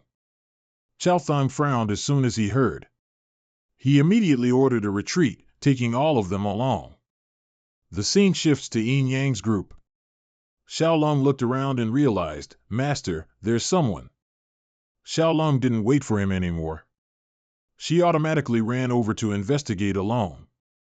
She pressed his head down and interrogated him, "Where's Chao Thong? Did you capture the fire cloud beast?" He gritted his teeth. "I truly don't know anything. I've lost them." She angrily pressed down, "Don't play games with me." He was terrified. "It's completely true, we were scattered by a monster." At this moment, a poisonous centipede slowly approached him. It crawled over him, frightening the mercenary. He foamed at the mouth after being bitten. Xiaolong asked Yin Yang, "Master, what should we do now?" Yin Yang placed his hand on the man's neck. "He's dead." They paid him no more attention. She pointed to Yin Yang, "Master, look." At the same time, the mercenary suddenly seemed like a zombie. He crawled up, his fingernails growing long. At this point, the mercenary looked like he'd gone mad. He resembled a dog, his teeth also growing long and somewhat unusual. Soon after, his entire body smoked, and his skin and flesh began to rot. In an instant, his entire body was as if corroded by acid. In a moment, only a dry skeleton remained. From his remains, a centipede crawled out. Xiaolong was surprised. This is... Yin Yang immediately recognized it. A mutated bloodworm. It can drain an adult's blood in an instant. He shivered, speculating, could it be a conspiracy to eliminate humanity? At the same time, Xiaolong discovered something. She looked at Yin Yang. Master, look at this. Before them was a fierce whirlwind, sweeping everywhere. Trees were toppled by the storm, their roots ripped out at the same time. The ground also cracked open. The scene was no different from a natural disaster. Yin Yang looked at this and thought, could it be the third illusion beast tide? They both stared blankly around them, not noticing someone secretly attacking from behind. When Yin Yang woke up, he was tied to a hospital bed. Where am I? The doctor held a syringe. You're awake? Yin Yang was surprised. Who are you? He said nothing, just darkly asked Yin Yang back, what are you doing in the Phantom Forest? Yin Yang didn't understand what he was saying. He asked again, what forest? The doctor sighed, well, the components on your body. It's truly a long story, only the cornea is left. Immediately after, Yin Yang stopped pretending. He easily broke free from the restraints and gripped the doctor's hand, making the doctor scream in surprise. Before he could react, Yin Yang decisively injected the needle into his neck. Seeing the doctor collapse to the ground, he said with a dark expression, sorry, I don't want to be your experiment, but I'm quite interested in your clothes. Yin Yang wandered around and coincidentally overheard another doctor's conversation. According to her, is it really possible to obtain healthy human organs and immortality through surgery? The nurse replied, there's already been a successful case, don't you believe it? He heard again, that's right, I heard the former member has been awakened, and they captured 2 test subjects from the scene. They'll have surgery later, hurry up and prepare. At the same time, from a distance, a man walked over. On both sides of him were mercenaries. The man said again, target in the abandoned environment, 3 test subjects, 2 females, 1 male. Act immediately. Seeing Yin Yang, who looked a bit unfamiliar, one of them was surprised, which department are you from? He pointed his gun at Yin Yang's head. Take off your mask. The nurse, startled, ran over, Li Wei, what are you doing? Isn't this the new Dr. Zhao? His ID badge says so. She led Yin Yang away. Dr. Zhao, the surgery is about to begin. Where did you run off to? Hurry up. Watching Yin Yang's retreating figure, he secretly wondered. Dr. Zhao? As soon as Yin Yang passed, that guy looked at Xiaolong and said, Dr. Zhao, we're just waiting for you. This girl's body is extremely special, every organ is completely different from ordinary people. Seeing Xiaolong in danger, Yin Yang immediately shouted, stop. Cutting to Zhou Tong, he smugly said, as long as I gather enough 49 core crystals as a catalyst, I'll be able to establish my position in this apocalyptic era. Then he injected it into the spirit creature, saying, congratulations, you've become my final piece. Immediately after, its eyes widened and it growled. He was delighted, it's starting to work. Immediately after, the little spirit creature untied itself. Its power burst out wildly, startling Zhou Tong, out of control? What's going on? He threw the illusory beast towards the unconscious Fire Kirin. Perfect timing. Today I want their core crystals. Guards, quickly throw these 2 out. In the hospital, the hallway outside was quite quiet. Xiaolong lay unconscious on the hospital bed. The doctor wondered, what happened? Yin Yang quickly explained. This test subject is very special, capable of mutation. I recommend you all leave first, otherwise, there will be a risk to your lives. The doctor decided to leave, then we won't disturb Dr. Zhao any longer. After the two of them left, he leaned in close and whispered, "Xiao Bai, wake up quickly." The head of department, seeing the commotion, stepped forward and asked, "What's going on?" The man, wearing only a pair of shorts, quickly explained, "I'm not a pervert, I'm Dr. Zhao. I was drugged, something's happened." The head of department was confused. Why is there another Dr. Zhao? So who is inside? The new Dr. Zhao revealed the truth, he's an imposter. Immediately, they went to the door and knocked repeatedly. "Dr. Zhao, open the door." The head of department impatiently urged, "Open the door."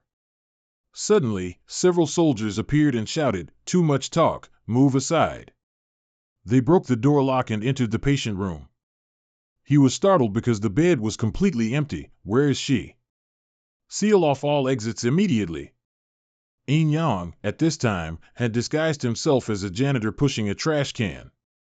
The soldiers were moving together, surveying the surroundings. Seeing him pass by, a soldier suddenly yelled, "Stop!" He abruptly wanted to open the trash can lid. "What's in the can?" Yin Yang feigned awkwardness. "Medical waste, radioactive material, very strong stuff." Just as he slightly opened it and hadn't had a chance to look, a command came through, "Everyone, assemble."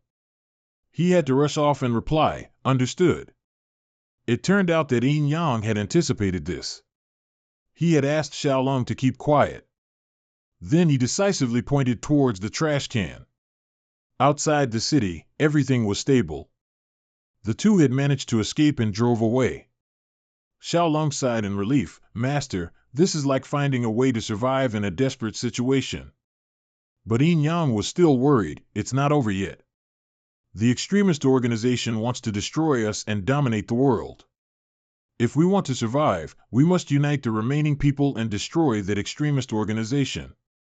Xiaolong smiled confidently. "Master, this time we will definitely succeed."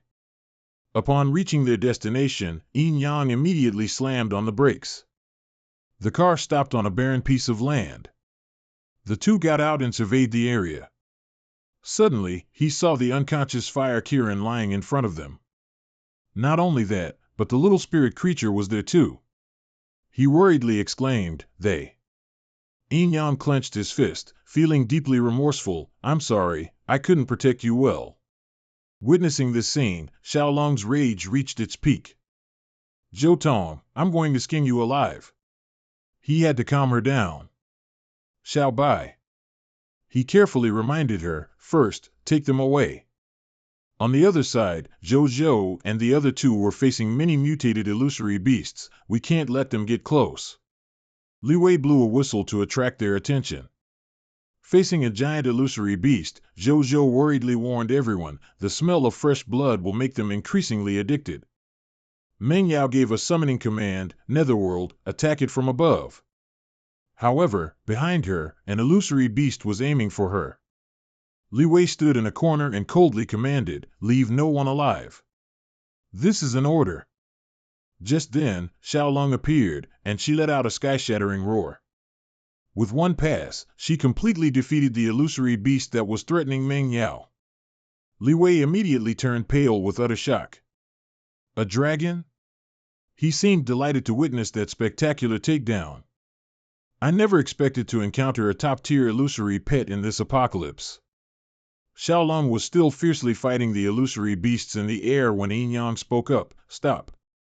He still didn't know that dragon was Yin Yang's illusory pet, so he praised, "I didn't expect you young ones to be protected by a white dragon." Xiaolong heard his command and immediately landed. She looked at him and sighed in relief, "Master, luckily we arrived in time." Li Wei was once again amazed. "You, a white dragon that can transform, truly rare." He wondered, "What did you call him?" "Master?" "Is she your illusory pet?" Yin Yang felt it was strange and asked, "Is there something you're curious about, uncle?" Li Wei praised endlessly, "At such a young age, you can already tame a top-tier illusory pet. Your beast taming skills must be extraordinary." But he felt annoyed. "Just say what you want directly. Don't ramble so much." Hearing that, he began to introduce himself. "I'm Li Wei, commander of the Special Forces. How about joining me?" I'll train you to become a divine tamer in the future.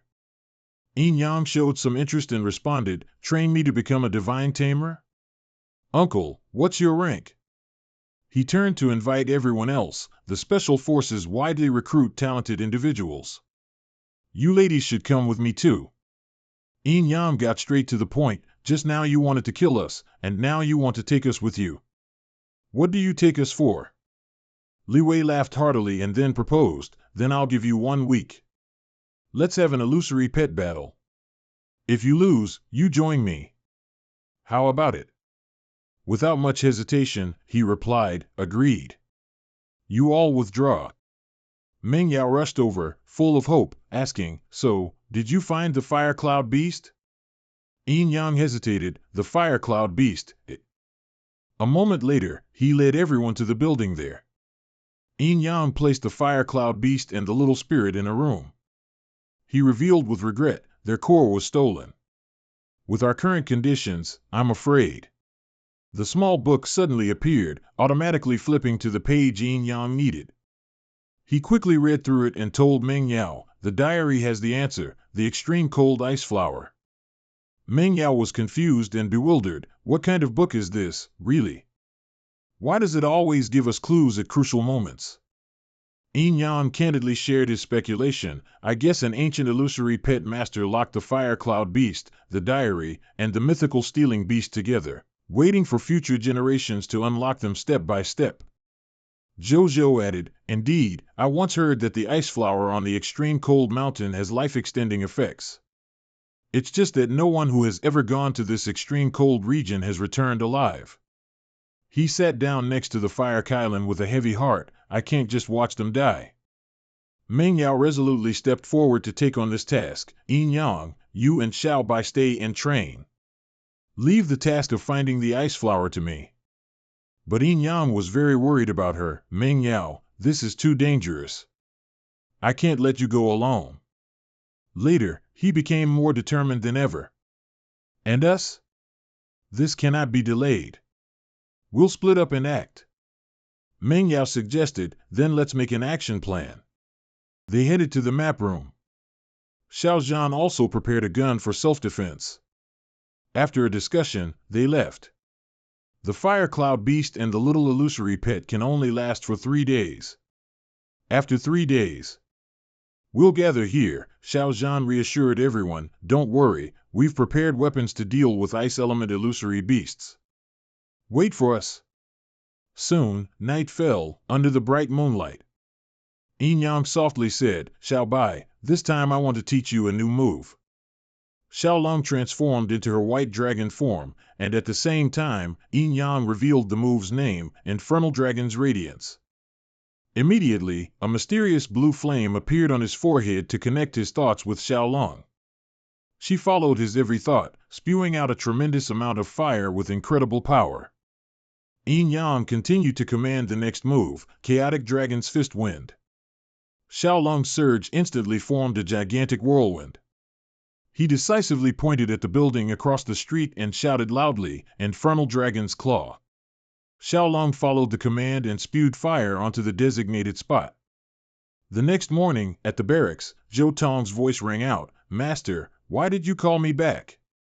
Li Wei called him over and gravely instructed, I've reviewed all the battle records regarding Yin Yang and Bai Long. We can't underestimate them. Zhou Tong picked up the paper, read through it, and confidently remarked, he and I have fought a few times. His abilities are indeed very strong, but he's not without weaknesses. He leaned in with a sly expression and whispered to Li Wei, I have a way.